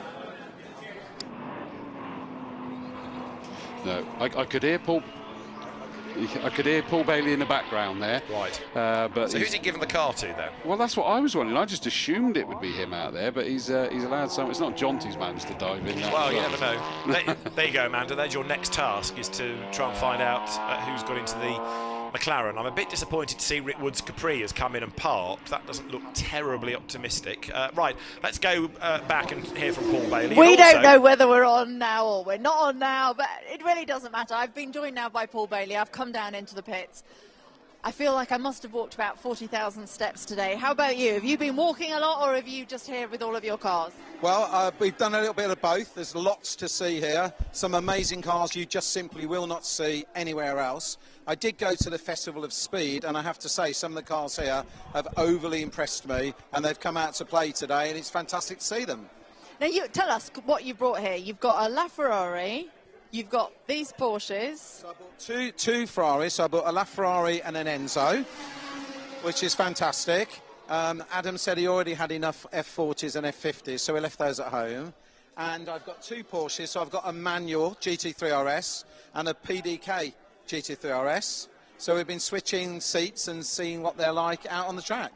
Okay, I don't even know where to start with this. Let's start with the Porsches. Do you ever get the opportunity to sort of do back-to-back testing in them like that? I do. I'm a massive car collector. I have a massive collection, and we're very lucky. And one of the things that I like to do is to ensure that we do drive as many of the cars as possible. Some of them are financial investments and will be the children's inheritance, but many of the others, you have to use them. It's not ideal to be lucky enough to own some of these cars and they don't turn a wheel. It will create problems with seals and that type of thing. Gators will disintegrate. So it's important that you do use these cars and get the oils flowing through the engine and the gearbox and so on. So yes, we're lucky enough to do that, and I do quite enjoy tracking many of my road cars as well. As well as driving all of your road cars and anything else that you've got, you told me before we actually started the interview that your beautiful wife is also, who's standing there, and just in case you were wondering, has got the Mclarens stall in the middle tent next to the restaurant. Pop along. She drives them all. She does. It's quite unusual. On more than one occasion, someone has said to me, "Oh, you've got a left-hand drive car." And I'm like, "No, it's not left-hand drive." And they say, "Well, your wife just got out of the other side of the car. Why do you let your wife drive your car?" And I'm like, "They're not my cars, they're our cars." So Selena drives a whole lot, from our lowliest car as a Fiesta right to the top of the range with all of our Ferraris and Lamborghinis and Aston Martins and everything else. So what's your favourite then? It has to be the LaFerrari. Why? What's so special about that? Mainly because we had to be invited to buy it. So that made it very, very special to us. You know, we had to buy all the Ferraris leading up to it. So yeah, very special to us. An excellent car to drive as well. And so then how did you decide what you were going to bring along today? So what was the sort of... Because I love the fact you said that there were enough F40s. Yeah, so that wasn't me that said that, was Adam. But yeah, so at the end of the day, the idea of coming to the Supercar Drive is to bring something unusual. We're super lucky that we've got a lot of cars that only a handful have been made. This particular event was focused on Ferrari. So Adam said we'd like to bring along 2 cars that are in the magical 5, which are recognised as the 288 GTO, no, it's the only one I don't have, the F40, the F50, Enzo, LaFerrari. So we got 4 out of the 5. I simply can't afford a 288 GTO today because I keep buying more modern cars that I am going to use. And I think if I bought a 288 GTO, it wouldn't be used massively. It would be more of an investment car. I wouldn't be putting 5,000, 6,000 miles a year on it. Now, you say that, but why then would you be using your modern cars and not sort of considering them an investment and keeping the mileage on them quite low? Well, we do both. I think the difference between a modern car is exactly that. So if you're lucky enough to drive an Enzo and then you drive a LaFerrari and then you go back into the Enzo, you would think, hang on, there's something wrong with the gearbox. It's taken ages to change gear, and it isn't. It's just the technology in the era of the Enzo build was significantly different to where we are today. So the latest technology, a hybrid car, for example, gives phenomenal performance. And things like that mean that the modern cars are ultimately that exciting. And you've probably never driven one before. We've just taken delivery of a Koenigsegg, and it's got 1 gear. That's it. And I'm like, how's that going to work? You know, how does it go from 1 mile an hour to 250 miles an hour? How does that work? So you know, it's exciting to try something new. And that's a hybrid as well, so that's going to be interesting. So hang on, that's not fully electric with 1 gear? No. So at the moment, we've been cautious with full electric. I definitely have range fear. We have a Taycan Turbo S, which is fully electric, and then we've probably got, I don't know, 6 or 7 cars that are hybrid supercars, and they've all got a different personality. Wow. Well, listen, I think I'd love to be a fly on the wall in your garage. Thank you so much for chatting to us, and thank you for pointing us down there. Head down to the Mclaren store, middle tent by the restaurant, yeah? Thank you very much. Thanks, Amanda. So gradually cars are heading to the pit lane now as the session comes to an end. And of course, for many of them, they've spent quite a lot of the day on track. You know, they've done a lot of laps. And these are proper race cars. I know it's an obvious thing to say, but therefore they require a proper amount of effort being put in to get the most out of them, as we saw from Zach Brown. So you know, there are drivers now potentially that are thinking, oh, right, OK, I'm getting a bit tired now. And equally, tyres and brakes might be getting a bit tired at the end of the day too. I really want to go back on board with Zach again. That was something special. That really was. Adored that one. I mean, saying that, it was brilliant when we were on board on the Leighton House as well, wasn't it? But that one with Zach, you got a bit of everything there. As the Porsche yet to be identified is sort of got most of the track to himself at the moment, hasn't he? Not quite at the end of this session. What was it? 10 past 1. 10 past 1. 4:35. You don't want today to end, do you? 10 past 4 is supposed to end. That's the one. No, exactly. You want there it we go. to, Brown. Look at Require it will be delivered. So here you are. This is down to Redgate. Look at the feet. Watch the feet as he's dancing on those pedals round the first corner. Now he's going to get it plunging down the crane of curves, and he does have to slow it up for that final left-hander, doesn't he? Oh, he did a lot less that time than he did earlier when we were on board with him. He's getting more confident in that car. That slowed a lot more for their left-hander at the bottom of the crane as when we were on board earlier. He's giving it the shakedown. Again, you possibly didn't hear this, is that he's racing at Laguna Seca in August. Okay. In this, and he's giving it a shakedown, ready for that. So it's going to be sent to America pretty pronto. Well, quite. Yes. Yeah, I did think that. Yeah. Fair play. But I was just thinking, we've talked about eclectic cars, we've talked about the randomness, effectively, of some of it, but another nice thing is there's a lot of these competition cars that have never been to Donington before. You know, the Zach Speed Capri, I don't think DRM ever came. Oh no, DRM did come here. German Group 5 did come here once. FIA GT, yes, but the Bentley's never raced here. The 1980 Williams, you know, we didn't have a Grand Prix in 1980. We've never had Trans Am here. So there are cars at this event that you've never seen at Donington before. Yep. It's just mind-blowing, and that's why I'm loving you were just sort of raising the points we're making about the eclectic mix of cars, but it's also that mix of supercars, hypercars, motorsport. I mean, it's just they really have been able to be brought together brilliantly today. And then you can take the motorsport, as you've just saying there, is even further, whether it's the Formula 1 cars, the Le Mans history that's out there. Oh, Zach, no, don't do that. Well, at least you got four-wheel drive to get out the other side. That's okay. I told you he was pushing it last time round, didn't I? Goodness me. I think we may have aborted this lap. Let's see. It's definitely a lot steadier. Yeah, it is, isn't it? I think it's just... I'm assuming that was radio into the pits or something like that. Do you reckon they have radios in that age? I didn't, no, but I just, when he's pushing that button, that's what I wondered what it was. It was good old-fashioned pit boards, wasn't it, that would say in or a gap, and that was about all you got in 1988. But equally, he wouldn't have had the race logic box on there either. Ah, no, that's true. Yeah. Gives it away. It does, it does. Yeah, the 6R4 Metro that we've been talking about, that's been out in other sessions as well, that moment of the gravel has got me thinking, because after Group B was killed off, and all these 6R4s have been built, some of them were in club rallies, and they still ran in the British Rally Championship. There it is in the background. But Austin Rover came up with the Metro Super Challenge, which ran as races, and they all came here, rally drivers on the circuit, and fell off at Redgate on the first lap, and all the marshals rushed out to all these cars which engaged first gear and drove out because they all had the four-wheel drive to do it. Callum Lockie has been enjoying, I think, the 1988 Jaguar, and can tell more about it to Amanda. Well, Callum Lockie, it's great to see you. I haven't seen you for years and years and years, and you've just, I mean, you're looking fresh-faced, having just got out of the Jag.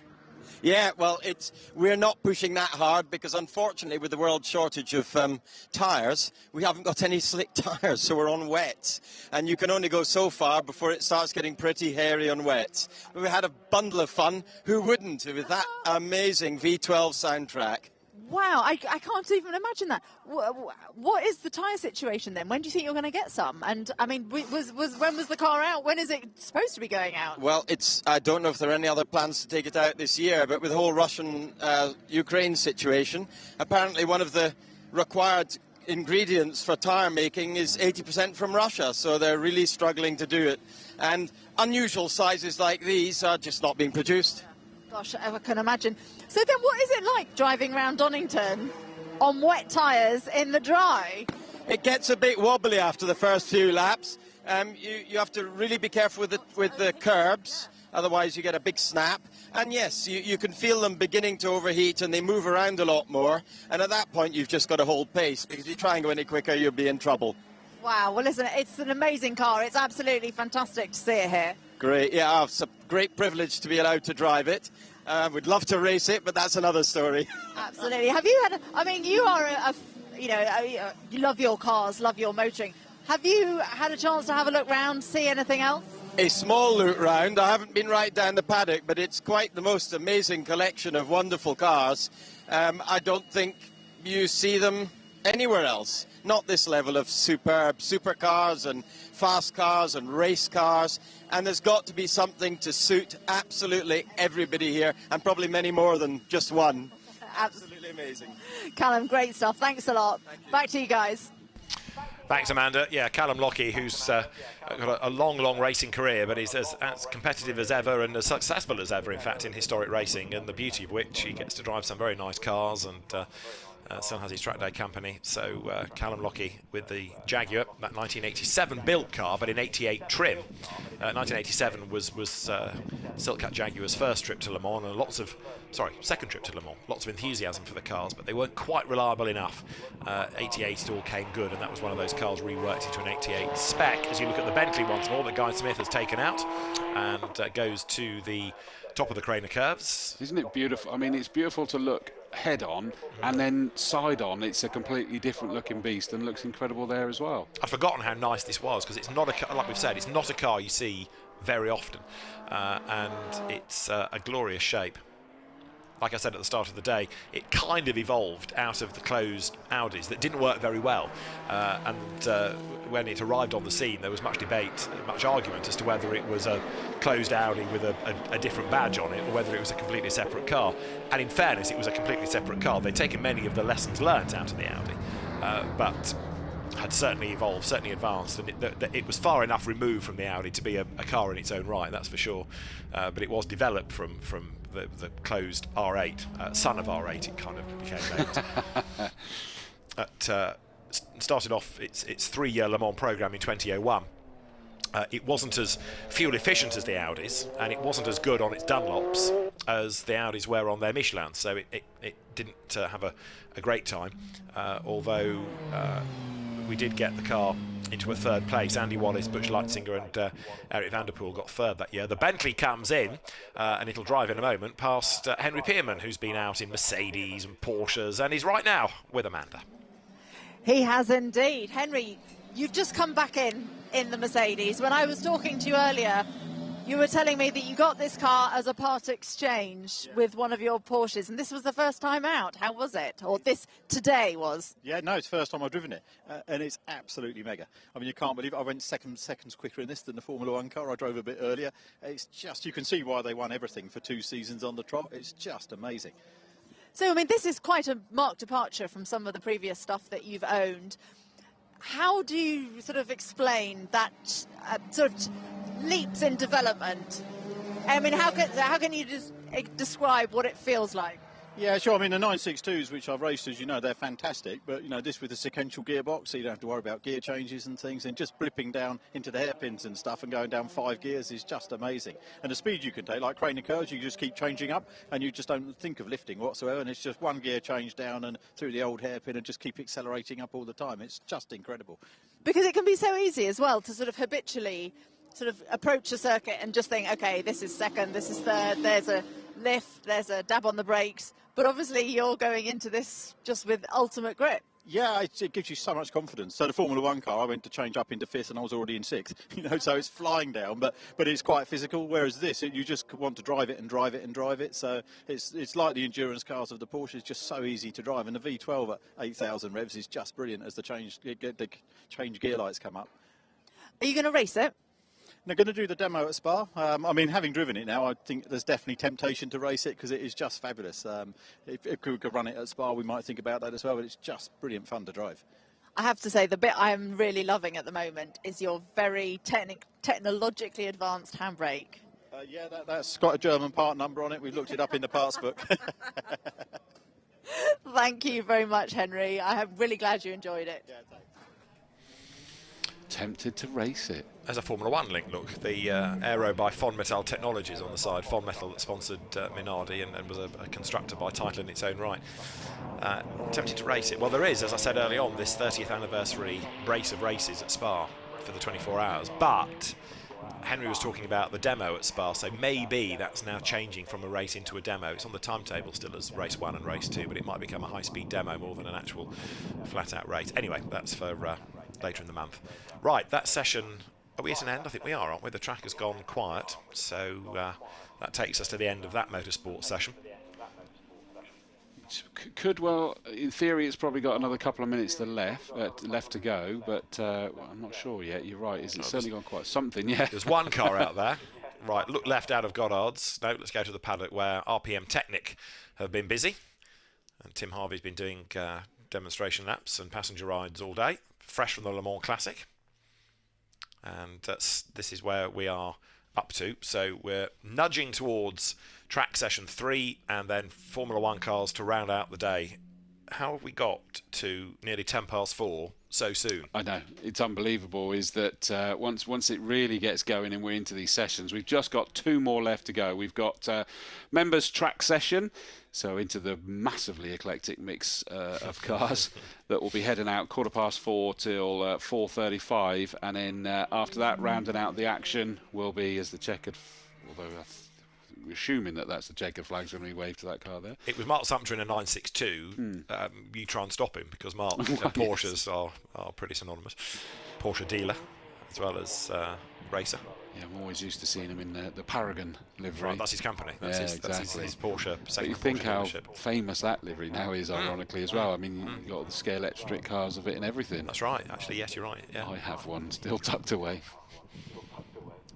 But yes, so rounding out the action will be the F1 cars, the Ignition GP, the 4th and final demo session for those guys. But it is a members track session, and still plenty of them out there that could make their way onto the circuit by the looks of it. Yeah, there's a Lamborghini Urus on the move. There are plenty of Porsches. Some might be heading for home, others might be heading for the track, and even if some do head for home, there's plenty out there to attack the circuit to make that an interesting session, that's for sure. Certainly where we do get that mix now where some do choose to make their way out because they could be heading a very, very long way away yet. And in fact, there was one that wasn't even going home, was heading up to Anglesey Circuit for Charity Day tomorrow. Crikey. In a Ferrari, I can't remember if it was an F40 or F50, but that's one heck of a drive at the best of times. And many other journeys. Well, that means that the cameras are going to be going crazy out there on the road, aren't they? As this, I mean, as they would, you know, with these kind of cars leaving out there, this many of them as well, that's just not something you expect to see. Imagine all those people that are going to be heading along the M1, the A42, M42, going, what? What? Exactly. And then another one, and they're like going, what's just happened? Well, after 20 have gone past you, you think, oh, it's Paul Bailey again. Yeah. The Paul Bailey fleet's gone past me. Yeah. It is. It'll just be an absolute flock of them past them. It's just amazing array of them. 996 going through the paddock. There's outside collecting cars. The Yaris. Hashtag spot the Yaris. What else have we got down there? Yet more desirable cars for the next session. Yet more Porsches with the engines burbling away.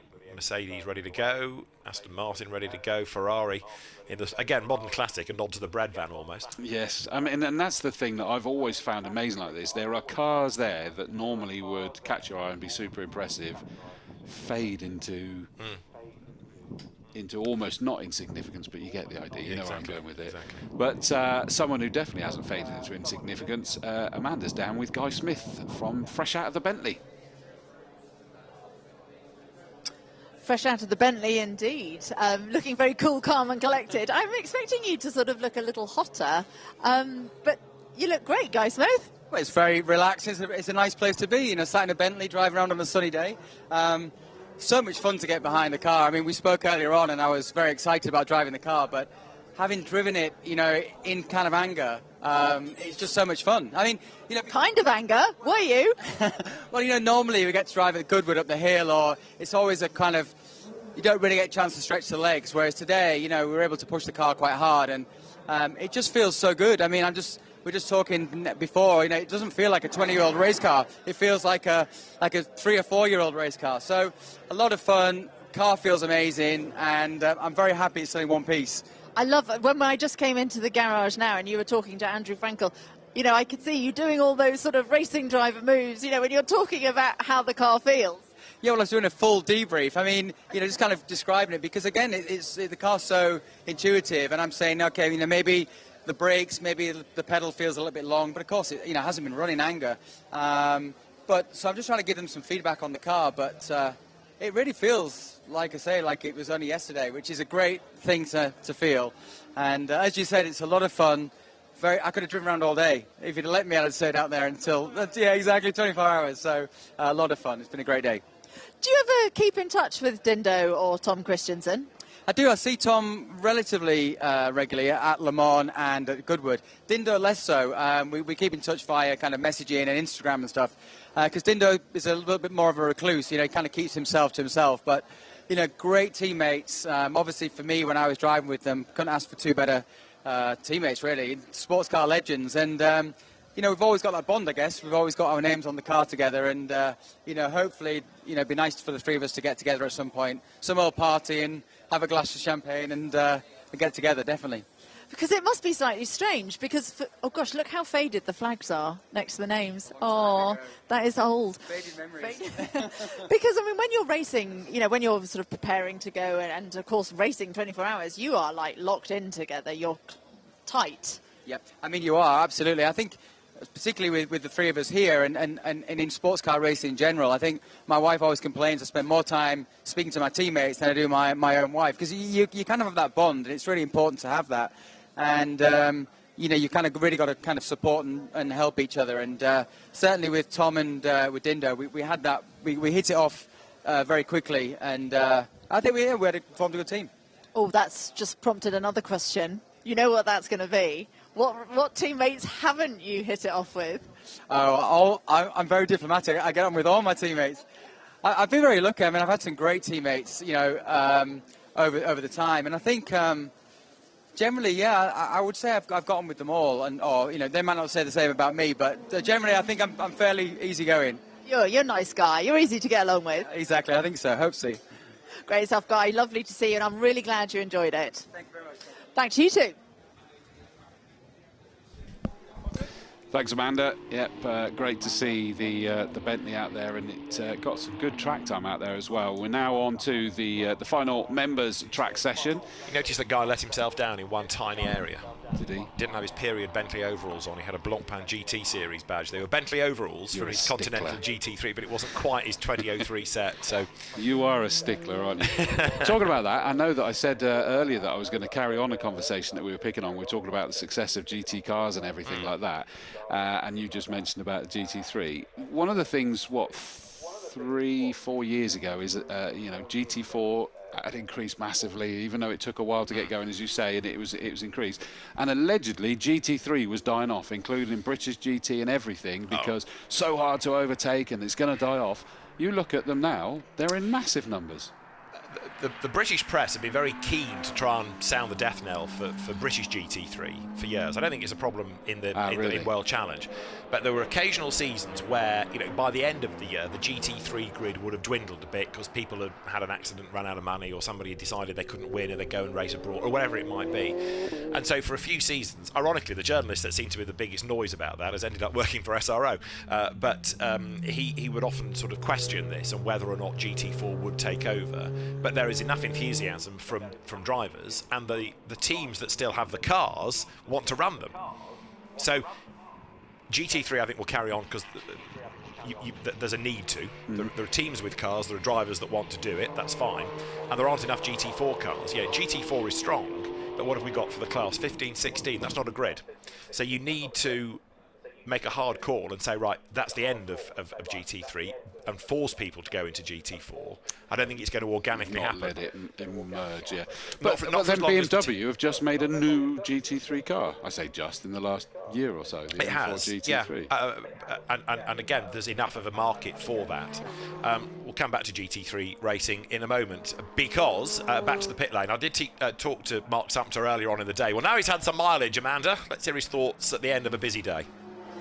He certainly has had some mileage. You've now just come in, Mark, in the lovely pink Porsche. How was it? Absolutely fantastic. I had exclusive track use then. I think I did 10 consecutive laps and overtook one car or something like that. So, yeah, amazing. Really good day. Look at that grin on your face. It's very seldom that, and I need to be diplomatic in how I say this, Used car dealer smile. No, I was going to say, you've driven a lot.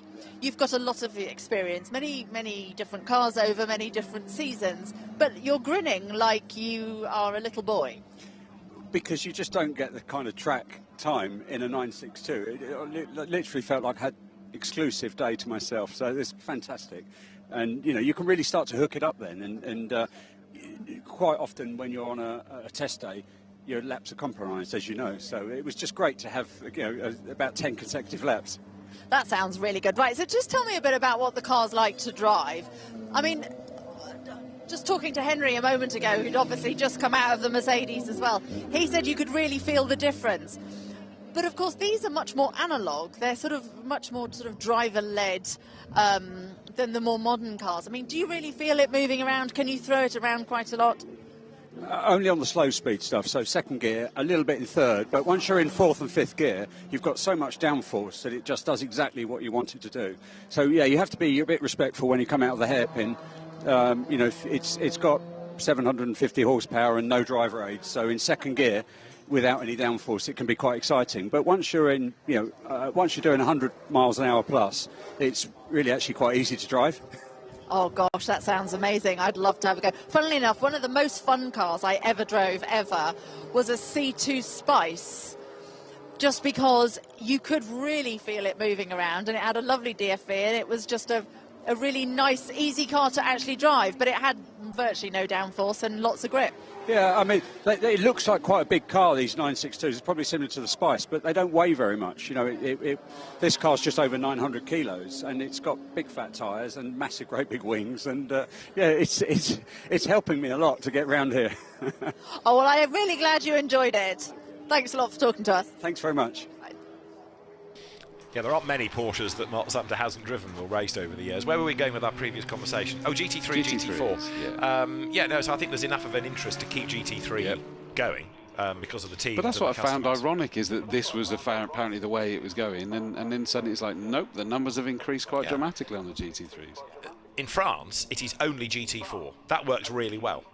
But there wasn't really a market for... You know, there wasn't a French GT championship particularly for a number of seasons. So SRO, when they were given the promotional rights, kick-started it. The easiest way to kick-start it was GT4 cars. Right. Because there were a few French teams already racing in the European series, and it was a logical push. And having filled the grid, there's no real need to get GT3 onto that grid. In America, what used to be Pirelli World Challenge, now GT World Challenge America, that's a bit struggling on the GT3 numbers. GT4 has gone gangbusters. Yeah. So, yeah, it might be the future, but it's not imminent, that's for sure. No, I mean, that was why I just love to see it actually go the opposite direction of what was forecast. And of course, you see that there's certain cars that have got GT3 and GT4 variants as well. Yeah, exactly. Well, you know, the manufacturers know what's good. They want to sell cars.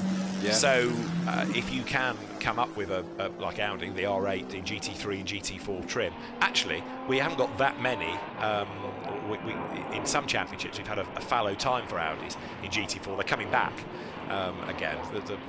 But yeah, again, it's all about selling cars, and those cars are durable, and you can race them in SRO championships, you can race them with Creventic, you can go do track days with them, you can go do the RCN at the Nürburgring, you can go do the NLS, you know, you can do all sorts of events with them.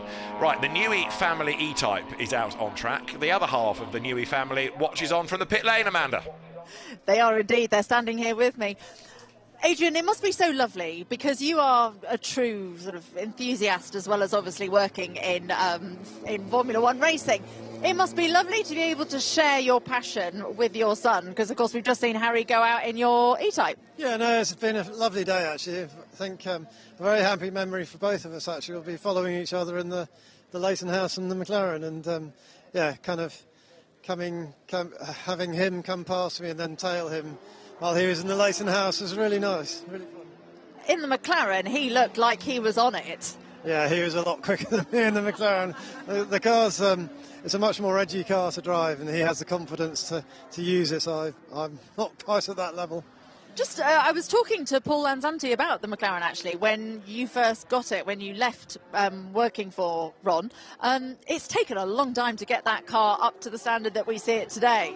Yeah, let's say there's a few bits and pieces missing. Paul's did an amazing job of finding all the parts, putting it back together. I think a lot of people thought that car would never ever run again, and here it is. And that was the last car that you designed for McLaren, wasn't it? Not quite. The 2005 car was. It's the penultimate one. Sorry, I'm not totally across your career. So what's Harry doing now? I mean, because you're actually going to be racing that later on, well, soon. Possibly. I've kind of not decided whether I drive or I let Harry drive or what the driver pairing will be. So at the moment, kind of just out and enjoying. I haven't driven for a while, so feeling a bit rusty. So yeah, great to have Harry in the car, and we can swap stories later. And he's just earning his stripes. Great to see you, Adrian. Thanks a lot. Back to you two.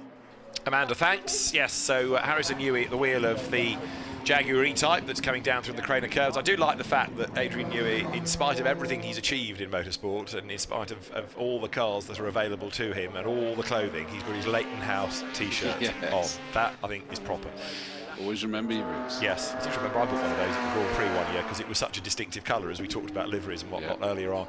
But Harry Newey, who came out of Ginetta Junior Racing through the German F4 Championship, I want to say he was teammate to Mick Schumacher for Van Amersfoort in the German F4 Championship, but he won the MRF Challenge.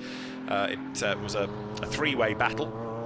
It ended up as a tie on points, and he won on more wins. And Harry Newey, MRF Challenge champion, the Indian-based single-seater series, turned sports car racer, was at the Le Mans Classic at the weekend, and you can tell that he's very, very happy at the wheel of this E-Type. The way that turned into that then was amazing, wasn't it? Oh, it's a formidable bit of kit, this Newey family E-Type. A lot of development has gone into it. It's a very, very, very rapid car, that. There was no lolloping into that corner, was there? It was like... No, quite right. The Ferrari Challenge versus Porsche here. Do you remember the Dutch Ferrari Porsche Challenge that used to come to Donington? We've got a recreation of that now. Yeah, of course that Ferrari, that's got its rear view mirror is a computer screen with a camera on the back, isn't it? Yeah. And more and more I know are doing that. Indeed, yeah.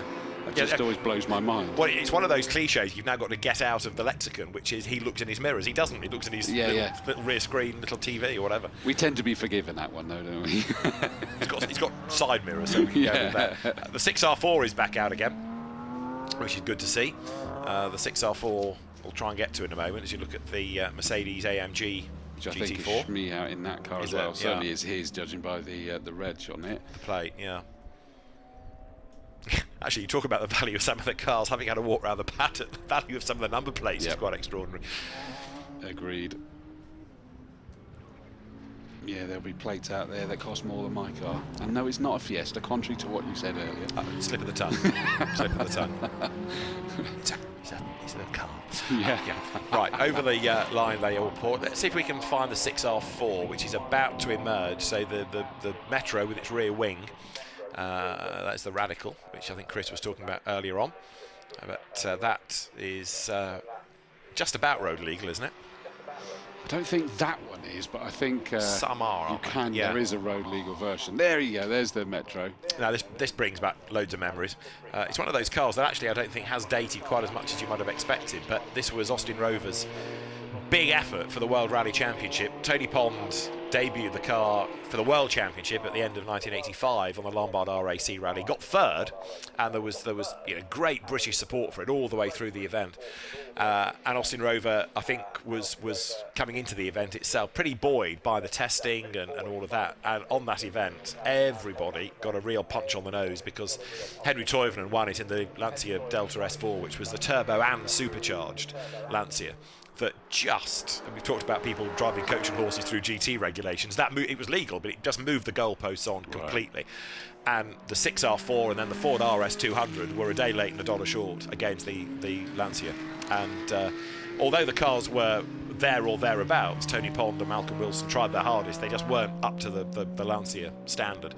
I mean, even Audi, that had pioneered four-wheel drive, was left in the weeds by the Lancia. But what Austin Rover did was build not only enough to fill the homologation, but also enough to sort out the profit and loss sheet. So there were lots of them that had a smaller, less powerful engine for clubman spec. So there was the full, this is one of them, WRC Group 4 into Group B spec, and the other was for national rallies, and that soldiered on for a long, long time. 1986, you know the story, I'm sure. Group B rallying had, first of all, the ghastly accident in Portugal where Joaquin Santos crashed the RS200 and went into the crowd, people were killed. Then there'd been a couple of other fatalities. The tipping point was when Henry Toivonen and Sergio Cresto were killed in Corsica, because in the Lancia you sat on top of the fuel tank, so as the car went off the road and into the trees, it just erupted, and they were killed instantly. And Jean-Marie Balest, who didn't have a lot of glorious days, debate whether this was one of them, announced that was the end of Group B, and the manufacturers who'd invested in the programme had nothing to do with the cars. So the RS200s and the 6R4s picked up a career in rallycross. Some of the Quattros did as well. But in the British Championship, which ran under a slightly different permit, the Metro 6R4 was still eligible for another season or so. So you've got the Rothman 6R4 that Jimmy McRae drove, for example. Yeah. Quite a few came over. David Llewellyn won the championship in a 6R4. And they were still, and I think still are, popular in clubmen's events. Although, again, now, because of their age, you don't see that many of them around. A few turn up at the Goodwood rally stage, but, you know, a rutted forest rally stage for a historic and older car isn't a match made in heaven. So, sadly, the chances of seeing them are now fewer and further between. But and they've got to be worth, you know, because of that fact, they're going to be worth even more. I mean, for me, the memory of that one, the thing that sticks in my mind is the rallycross, Will Gollop, black with the red flashes on it, against the RS200 of Martin Skanker. That's right, yeah. And by that stage, Will, who was a Saab dealer, had thrown his lot in with the 6R4. He got rid of the Saab 99 and the 900 Turbo that he used to rally and race as well. And he put 2 turbochargers on it, so it was a 6R4 bi-turbo. Well, they were normally aspirated to begin with, and as I said down in the pit lane, Williams Grand Prix Engineering had a hand in the development of the car. Yeah, all the signs were that it was going to be a good competitive rally car. What nobody saw coming was the sledgehammer out of Lancia, and that was, you know, what did for Austin Rover, it's what did for Ford, it's what did for Audi. Yeah. And in fairness to Lancia, they carried on in Group A, which was where the sport went to in 1987. Other manufacturers went away licking their wounds and counting the cost of the programme that was axed, because they committed all of this R&D and building cars and then couldn't do anything with them. Rallycross was the saviour for a couple of manufacturers, that was for sure. I mean, we saw the Yaris as well earlier. That's an intriguing story. He says, trying to make sure he gets the details right, is that was created for rally and satisfying everything, and it's been scrapped. I think it was because of the pandemic that meant that it didn't end up happening in quite the way they expected. And so it will never rally, but they've made this special edition that's still worth an awful lot of money, and people are paying it because it's all this spec that is going to make it able to rally, etc.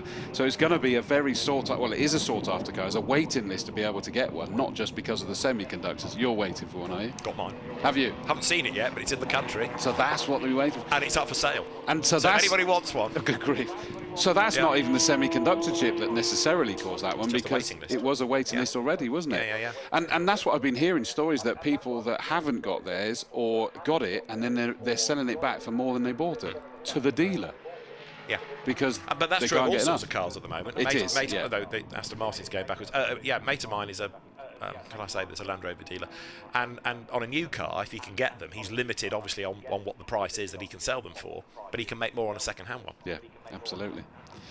The problem is that the only way that we can make anything out of that is not have a car. Because if you're going to sell it for more, you've got to pay more for a second-hand car elsewhere. There is that. There is that. There is that. Yes. But no, the Yaris, the GR Yaris, I think I'd heard the tale slightly differently, which was they made this all singing, all dancing rally car, and then kind of wound it backwards for the road. So, you know, quite often you build a car and that's a nice car on the road, and then you evolve that into the competition car. They built it for everything that WRC needed. Right, now what do we take off to put it as a road car? We'll lose that, we'll put another seat in the back. But with the alleged, they were going to have the whole rally programme to then sing off of it, and it will not rally. Yeah. Which is just crazy, isn't it? But it isn't going to impact it. It's still an incredible piece of engineering. Absolutely, yeah. So you're not even going to get to drive it? Don't know. I keep thinking I might do 1,000 miles, and then, you know, that'll be it. Because I've heard they're great fun to drive. I've driven one so briefly. Okay. This is where having a friend that runs the Toyota touring car team is quite useful. Does help. So I've driven it for about a mile. Yeah, whether I do 1,000 miles and then sell it or just sell it straight away, I haven't decided yet. But it won't be a keeper. Sadly. But it wasn't surprising to see a Yaris here as well, in all fairness. Radical with a big 25 years emblazoned on that, so they're presumably celebrating a bit. It's extraordinary that it's been around for so long, isn't it? You know, and they have sold. I know they perhaps dipped a little bit in recent times, but when Mick Hyde and Phil Abbott created the company, you know, they were really strong, really successful championships. That whether they were the Enduro or the Clubman Series, they gave stepping stone. Yeah. Built cars for Le Mans, don't forget. Yeah. Radical had a chassis at Le Mans.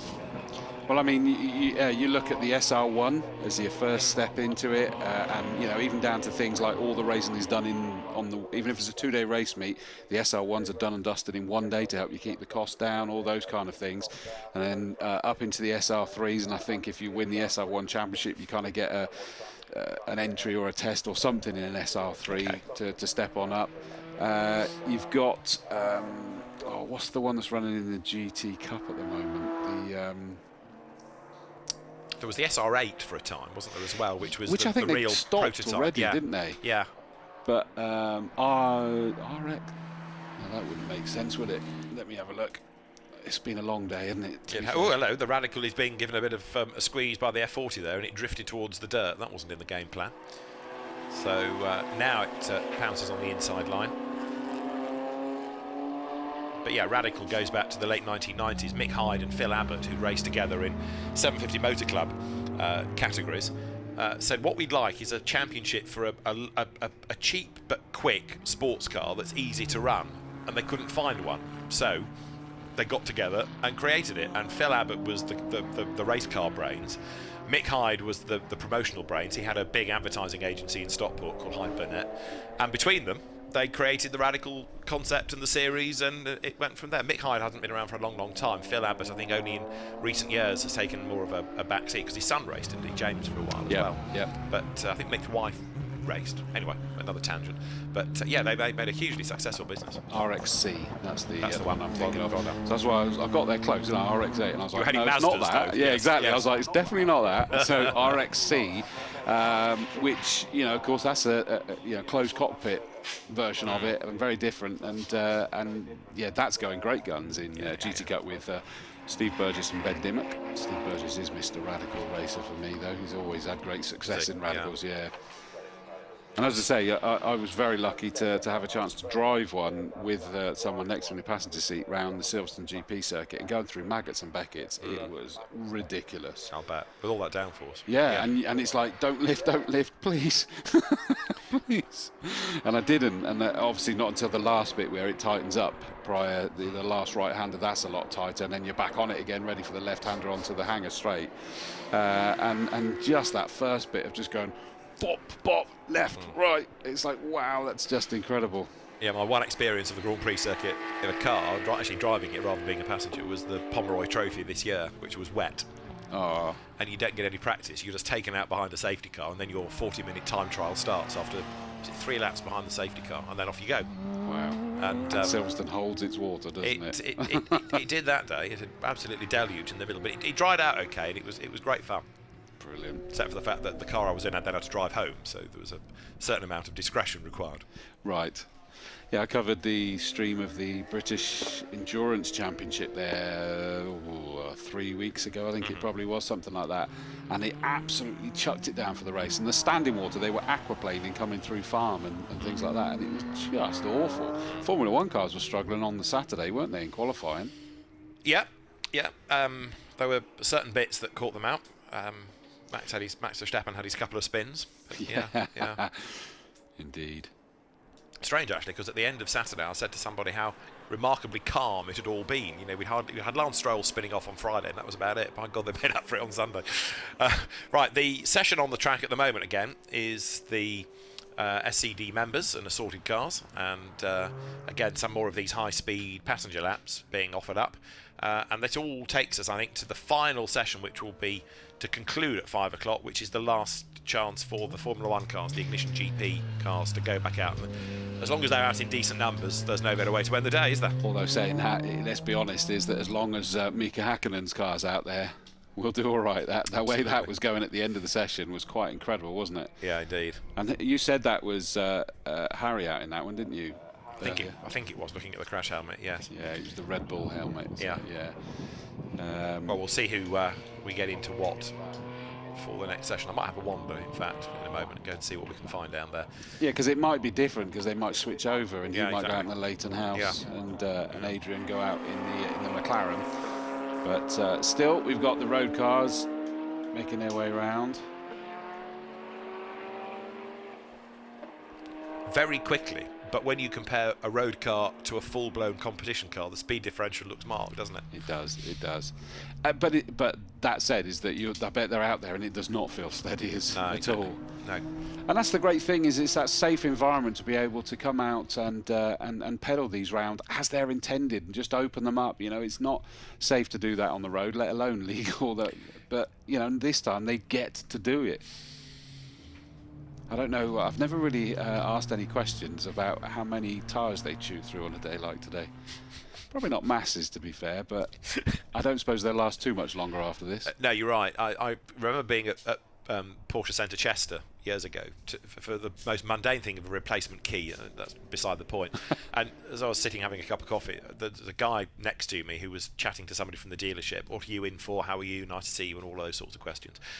Yeah, I went on a track day last week at Alton, so I've just brought it in for new pads and discs and tyres. And I thought, righto, that's put me off taking mine out, because that sounds like a bill. But he took it in his stride and was good to go.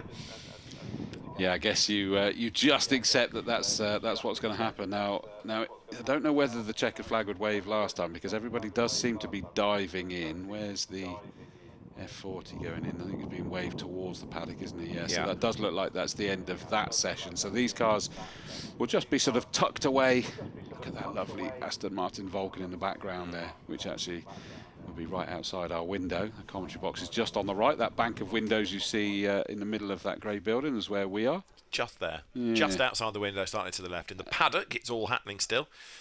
And the RPM Technic guys, you can see, are... Is that Tim there? It is, yeah. He sat down because there's cake. So that's his end of day. Yeah, he's done his bit. Probably can hear you as well. I hope he can, yes. Not for nothing is he known as Harvey the Buffet Slayer.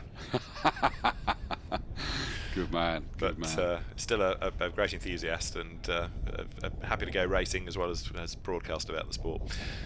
He was driving a mid-60s 911 at Le Mans Classic at the weekend as well, so can't keep a good man down. No, he's still got the passion, and he's obviously still got enough of the skills then as well. Absolutely, and enough of the cake. Now, the next session for Formula One cars is imminent, but we'll get to that in a moment. As I say, if I'm allowed out again, I might have a stroll. Yeah, fill your boots. If the mic's still working and wandering, not a problem at all. I know my phone's somewhere. We can hear it ringing. Yes. You just can't find it. One moment, caller. Anyway, back to the plot. Yes, I might venture outside and go and see what's happening. Oh, there it is. Right. Missed call, don't care who it was, because we don't want them interrupting Formula One cars. So yes, the last F1 demo is imminent, and cars for that ready to be brought back onto the circuit. And we've had a fantastic day thus far. Everybody that I've spoken to, and I think, you know, Chris, you back me up on this, everybody says, I don't believe it, blown away by it. It is just the most extraordinary day out. Including people that you'd think would have seen plenty in the past, including yourself, if I'm honest. I mean, obviously you've experienced plenty yourself, and it is. And hats off to the whole Supercar driver team. A celebration of motoring like no other is the tagline, and I have to tell you, that's not an exaggeration. And, you know, not just the cars that we've seen here and the volumes of the cars that we've seen here, but the people that are here. Some massive names in the world of motorsport, in the world of automotive, every element to do with automotive, as out goes the Tyrrell. So that's making its way out onto the circuit straight away. No hanging about for that one. That sort of had a mixed day. Allegedly, Jonathan Constable driving the Tyrrell Formula One car. So out onto the circuit. It's going to have the whole circuit to itself. Not anymore. John Reeks is coming out as well in the Benetton B190. And I've just watched a fantastic job there of someone on rollerblades with a camera, getting some fantastic shots there. There's the boss down there, Adam, getting his media crew to do it? Have you been leashed to the box for now? Well, I was about to wander downstairs, and then I heard engines fire up, and I thought, well, I'll watch them from up here, because then I can see them at speed rather than going down the pit lane. So true, yeah, because you won't see anything because of the pit wall, will you? Precisely, yeah. You do get the noise, but then again, you get a different noise up here. Now, so just the two out at the moment. Okay. Tyrrell and John Reeks. All right, well, I see you, Benetton, and I will raise you what is about to venture out. The Onyx, Henry Pearman, is being strapped in. I'm intrigued as to why he's bought that, because it's not the most obvious Formula One car to buy. Maybe that's the reason. Well, you do hear stories that people just want something a little bit different, don't they? That's John Reeks in the Benetton, the ex-Nelson Piquet car. He does come out, he loves bringing this out to play, doesn't he? He comes out so many times. I've seen him out doing the demonstrations. But like he said to me in that interview, I can't race it anywhere. There isn't a championship that I can really race it in. So this is fine. Yeah, when he gets the opportunity, he is there. He's got the period overalls. The livery is absolutely spot on. And here he comes then now down towards the Melbourne hairpin. The one car that's in the garage, which I thought was going to go out, but we haven't actually seen, is the Honda, Kevin Mason's Honda in the Earth livery. There goes Matt Wrigley down the pit road in the ex-Senna McLaren, venturing onto the circuit. And that car, for one last blast, the mechanical woes of midday put behind it, which is good to see. Yeah, we thought in that last session that it was going to get, it was still sort of having a few issues, just coming out of the pits in head of the Tyrrell there. There goes the Benetton as well, the B197. Phil Stratford is down as the driver. Of course, we don't know whether that stays the case or not. I think it does. I think you prize him out of the car at your peril. Is that right? Yeah, Okay. No, he seems very ensconced in that.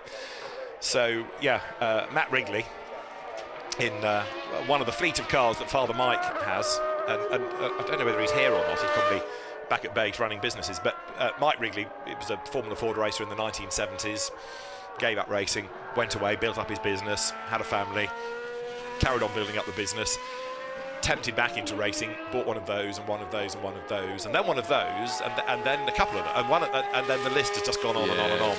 And Matt Wrigley himself has done quite a bit of racing, but although he's done a bit of modern stuff, it's really in historics in the family fleet that he's excelled really and got better and better and better over the years. Well, it's interesting how that addition has kept going, and I was speaking recently to Julian Thomas, who was speaking about how well Julian's come on, and he's racing an amazing array of historic cars.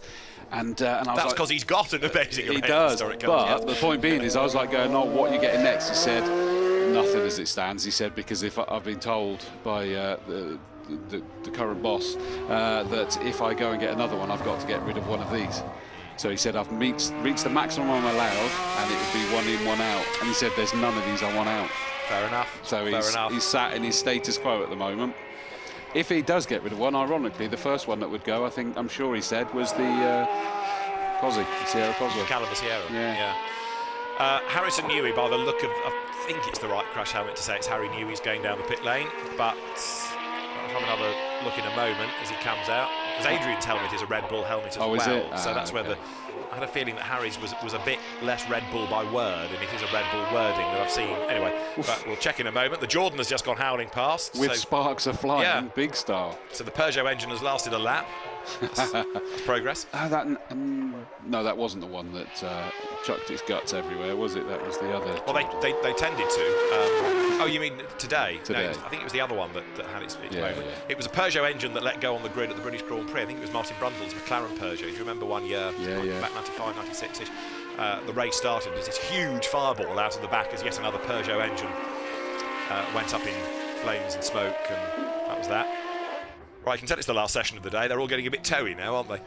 Yeah, that was the Benetton came through full chat. Sorry, that doesn't narrow it down. There's two Benettons. Two Benettons, there. Yeah, the Benetton B197 came full chat round the corner as the B190 was going rather slow, to say the least. I think John Reeks had slowed so he could listen to the howl, because he was explaining earlier on that he could still hear it when it went past him.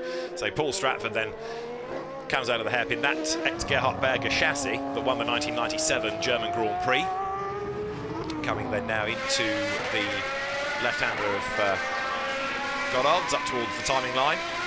Rides the curb. He's putting some effort into this. I was about to say, and we also had Matt Wrigley and the Mclaren go past. We're being treated. They are going full chat now, aren't they? There's several of them out there going full bore.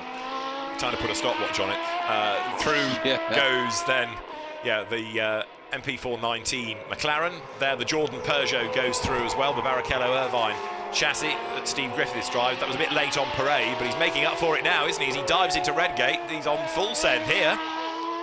Yeah, watching those sparks kick out the back all the way down the start-finish straight was so incredible. Plunging down through the craner curves now. He's going to be compromised by one of the cars that's just backed off a little bit, but hopefully we'll be okay. Through Old Hairpin, no, just going to get compromised even more by the Onyx. I think it was just ahead of it, and we'll get past through Starkeys and into Schwantz. Onyxes did that though. Onyxes did. They were in a race. They would get in the way a bit because they were off at the back, despite the best efforts. It's all part of the script now, then. Yeah, exactly. It's recreating things as they should be. Yes. Despite the best efforts of Stefan Johansson and Bertrand Gachot, it was just not the quickest car. But better was to come for Bertrand because at least he was off of that Jordan drive. But then everything sort of went against him. It was a funny year. I know we're going off at yet another tangent, but 1991, Bertrand Gachot won Le Mans and was put in prison. Funny old season. Yeah. Won Le Mans in the June, had his moment that summer with a black cab driver sprayed CS gas at him after a road rage incident and was incarcerated and couldn't race at Spa. Michael Schumacher got the drive. The rest is history. Yeah, it does. Oh goodness me! I tell you what, the Kimi Raikkonen McLaren was hugging the pit wall very early there. Normally you see them enough, whereas you could only see the top of the car. It was that hugging the pit wall already as they came past our box there. But as we saw earlier, that car is going for it. It is. And John Reeks, I think, he's also getting quicker and quicker. You know, he's out to enjoy himself, but he loves driving this car, as you made the point, Chris, and doing it properly. Even the crash helmet is a nod to Nelson Piquet, isn't it? It's got that sort of sideways teardrop, but Nelson's helmet was red and white. The colours are different, but the design is the same, which is again a nice touch. It's taking the Benetton colours and a Nelson Piquet design of the helmet and merging the two. So hat tip to John Reeks for this, for the commitment. I think that the reason why we're now seeing these guys really go for it now is that we are. Mark Sumter, wasn't it, that said earlier about the fact that it was just you don't normally get this amount of lappery in these kind of cars. Exactly. And although we've got a reasonable number out there, there's enough space on this circuit that they're getting. Oh, Matt Wrigley's going steady, but coming into the pits, I think, possibly coming out of Goddard's. I mean, the other thing about this is, with all due deference to them, these are not Formula One drivers. These are businessmen that have these cars and are lucky to play with them. But there's a lot of G-force going through in this, and whether you do 10 laps 4 times a day, by the end of it, you know you've been in a racing car. Okay, Harrison Newey is somebody that is a regular leaping from modern-day racing cars. Yeah, he can probably cope with this better than most, but you know these are demanding neck muscles, arm muscles, you name it. Yeah, they have to put a lot of specific training to handle that, don't they? The F1 drivers, and these guys are jumping into these. I just paused then as I knew the noise that you're getting from these. We're going to get it again now.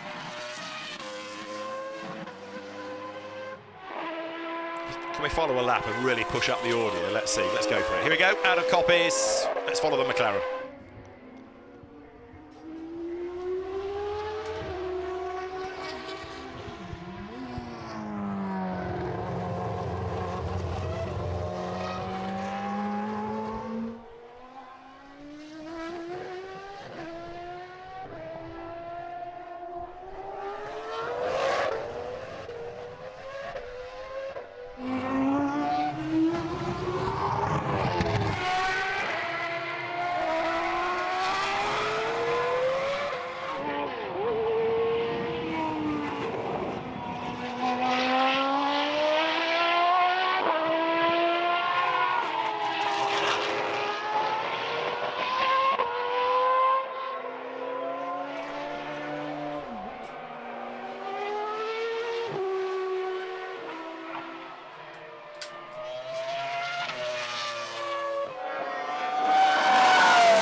Fantastic. That's a lap of Donington's Grand Prix circuit, 2.5 miles of it, with Harrison Newey masquerading as Kimi Raikkonen through the traffic, total commitment, and what a noise. Just unbelievable. I mean, for some reason the Onyx is getting completely in the way there. I'm not sure why that was being the case. It was wandering all over the shop.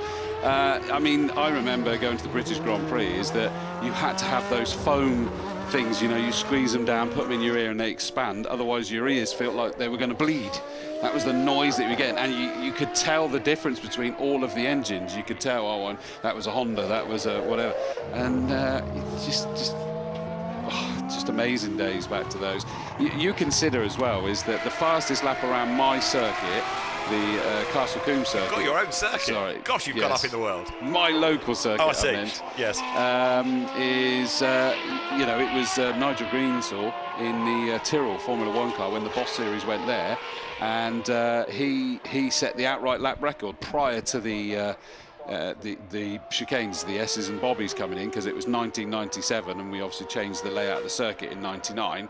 But yeah, that was when the Boss Series went there and we had the delights of a Formula 1 car going on there. Yeah, Nigel and Paul Stoddart's Tyrrell, wasn't it? Yeah. Unofficially, a Harrison Newey lap was 1 minute 16.83, which would be a lap record were it official. Wow. So, I mean, okay, you know, this is 10 years on from when a Grand Prix was here. And of course the cars will be quicker, but that is some commitment. Harrison Newey in that car has been an absolute joy to watch. And in fairness to the others, they're not hanging about either.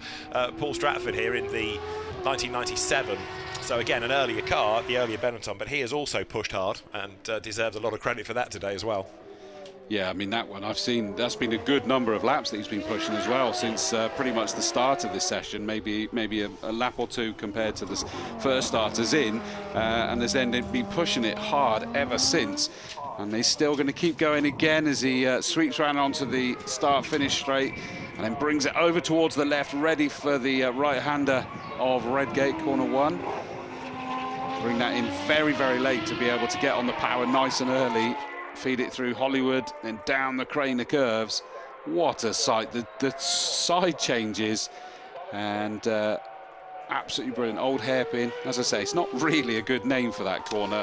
It is not a hairpin at all. No, but it is old, so it's half right. And of course, in the pre-war circuit, there was more of a hairpin in that general area. But yeah, it's a great corner, that is for sure. And so is Coppice, this double apex right. Very easy to get it wrong, as we've seen over the course of the years. But onto the Starkey Straight comes then the 1997 Benetton, which was at the time Jean Alesi and Gerhard Berger, which should have been a good team. You know, they were. Jean never won as many Grand Prix as his talent should really have allowed him to do. Gerhard had been a proven winner, maybe was heading to the twilight of his career, but with what Benetton had achieved and those two drivers, there was high hopes, but it was a disappointing season for assorted reasons, really.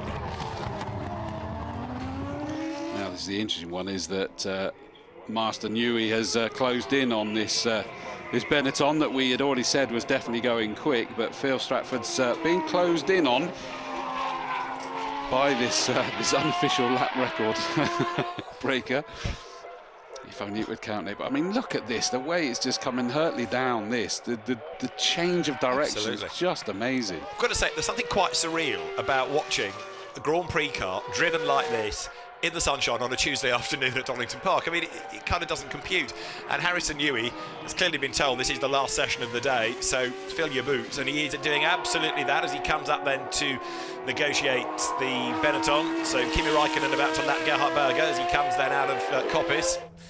And the McLaren is going to come storming by, hopefully. Paul Stratford needs to just work out which part of the racetrack is his. I think Harry's going to wait until he's on the Grand Prix loop and then make the move down the inside. Yeah, I think in fairness, he did move towards the left to give the opportunity, then it wasn't going to be taken. It's not possible down there at the hairpin, so just a double take there through. So he is wrestling it somewhat, isn't he? And they're now trying to get past, was that the Tyrrell?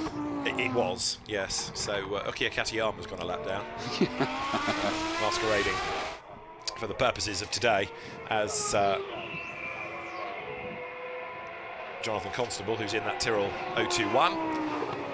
Right, Harrison Newey on another good lap. He's backed off a little bit just to try and let that Benetton get away. If he can't get past it easily, and he doesn't want to jeopardise either car, the best thing is to back off, let it go, and then push on again so you can catch it, even if you can't get past it. That shot of it coming down Craners is just incredible, isn't it? Yeah.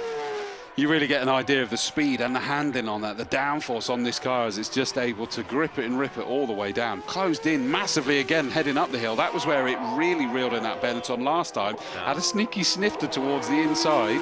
Steady, Harry, steady. Yeah, thought better of it, but surely he's going to get him down the exhibition straight this time. Phil Stratford likes the middle of the road, that's the problem, and he sort of takes his time to go back across to the other side. From the outside, it's tempting to say he's getting in the way, and I think that's maybe unfair, because these are, as we've been saying, very, very quick cars. Everything is happening much, much faster. Yeah. Plus, they're not easy physically to drive, and so you're concentrating hugely on keeping the car within your control. The last thing you're expecting is somebody come hurtling up on you on a kind of simulated qualifying run. So, and in fairness to Harry Newey, he's catching, but he's not crawling all over the back of him. He's not doing anything risky. He's accepting that there are other owners out there enjoying their cars. There's the checkered flag. Harry Newey gets to the end of that lap. Well, he has been an absolute joy to watch, and now commits to the move on the inside out of Redgate. He's going to give it one last blast to the pit lane. And why not? Wouldn't we all if we could? So he's absolutely hurtling down there. The Craners round the old hairpin again one last time. He has taken the checkered flag, so he is going to then slow it down and head into the pit lane.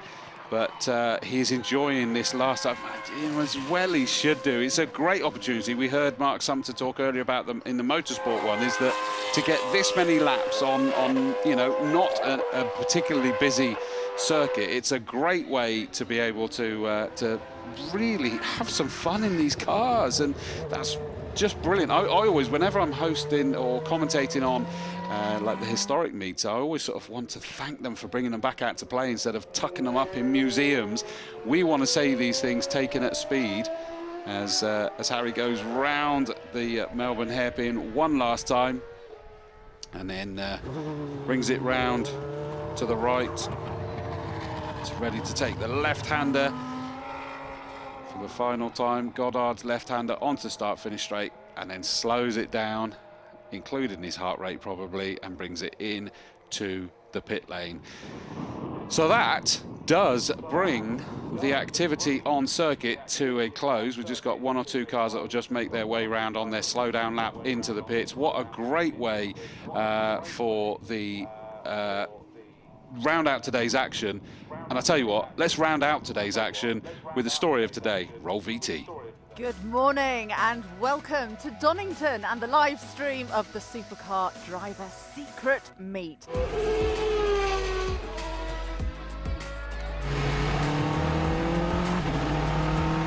There's some real drool-worthy cars down here. Look at that, the sea of F40s. Just wonderful, isn't it? That is such a sight. It's a tough life, but someone's got to do it. I've forgotten how loud they were. Honestly, it takes me back. I know we're looking at modern cars as much as the heritage of the sport today, but yes, it is very easy to get very misty-eyed. This is nuts, you know, the power of this thing. I drove it at Silverstone the other day, and I was doing 175 mile an hour down the Hanger Straight. Have a look at the Alan Moffat Chevrolet Monza, which is going out. That's Zach Brown, I think, at the wheel of it now, the American, who of course is the boss of McLaren Racing. He's arrived. But that's another fascinating car that came from the 1970s Trans Am. Yeah, I love it, and it's a bit of stress relief for me, unless things aren't working. We got a little technical issue on the Williams, but ran well earlier, and I'm going to go out in the Audi next.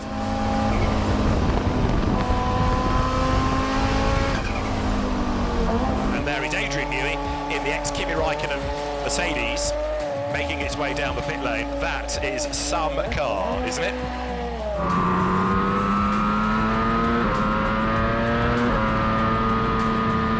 It doesn't feel like a 20-year-old race car. It feels like a 3 or 4 year old race car. So a lot of fun. Car feels amazing, and I'm very happy it's only one piece. I do believe that this 288 is a special one.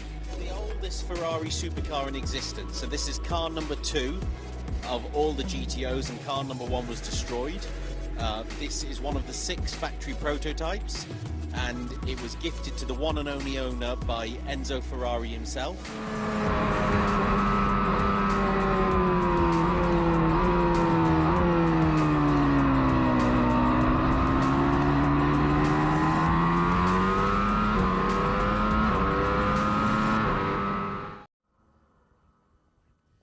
Well, what an epic day it has been here at Donington for the Supercar Driver Secret Meet. I don't think I can actually pick out any particular highlights because there have been so many.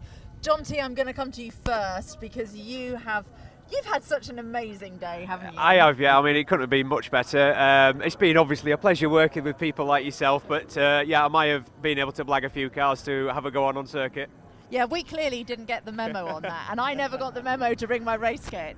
Well, you know, I just happened to have it in the boot of my car just in case anything should happen. So, but yeah, I managed to get a few nice laps in a F40 LM, which I'm pretty blown away by. So, yeah, I think as far as days goes for me. Was it as good as you imagined it would be?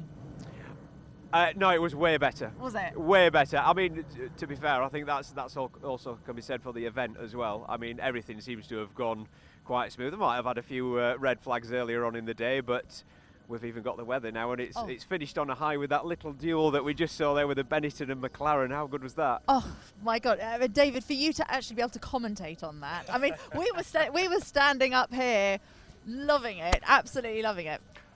It has been a very surreal day. I mean, I've had an outstanding day, and like everybody I've spoken to, the phrase "I'm blown away by it" again comes out. But I've seen cars I haven't seen before, which is almost Goodwood-esque. I've seen people I haven't seen in ages. Everybody's happy.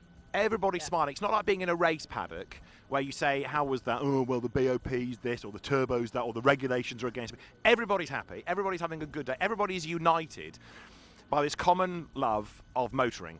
And you've seen it in that battle. Yes, it was great to watch, but it was respectful. You know, Harry Newey was quicker, demonstrably quicker, but he wasn't doing anything silly. He wasn't trying to win a race. He was happy to push, catch, and just back off. And everybody that we've seen on track, you know, has driven well. And no matter what you've come in or how many cars you've got here, you're all united by this love of motoring and performance cars. Everybody's had a good day. Everybody's smiling, and I can't think of a better way to spend a Tuesday. The only downside is there's only one a year. That's very true. Right, hand that over to Chris Dawes. Chris, you've managed to come out into the daylight. I didn't know it was sunny out here. I haven't been out much. I mean, it's just been an absolute joy. I mean, you guys have obviously been working so hard, going from one place to the next. I've been able to see everything that's been going on circuit and down here. And I said to David, one of the things you don't do is try to pick out your favourite car, because you'll just keep changing all day. It's just incredible. Supercars, hypercars, Formula One cars, Le Mans cars, Trans Am cars. I mean, you know, what's not to love? And all brought together in a wonderful way by the SCD crew.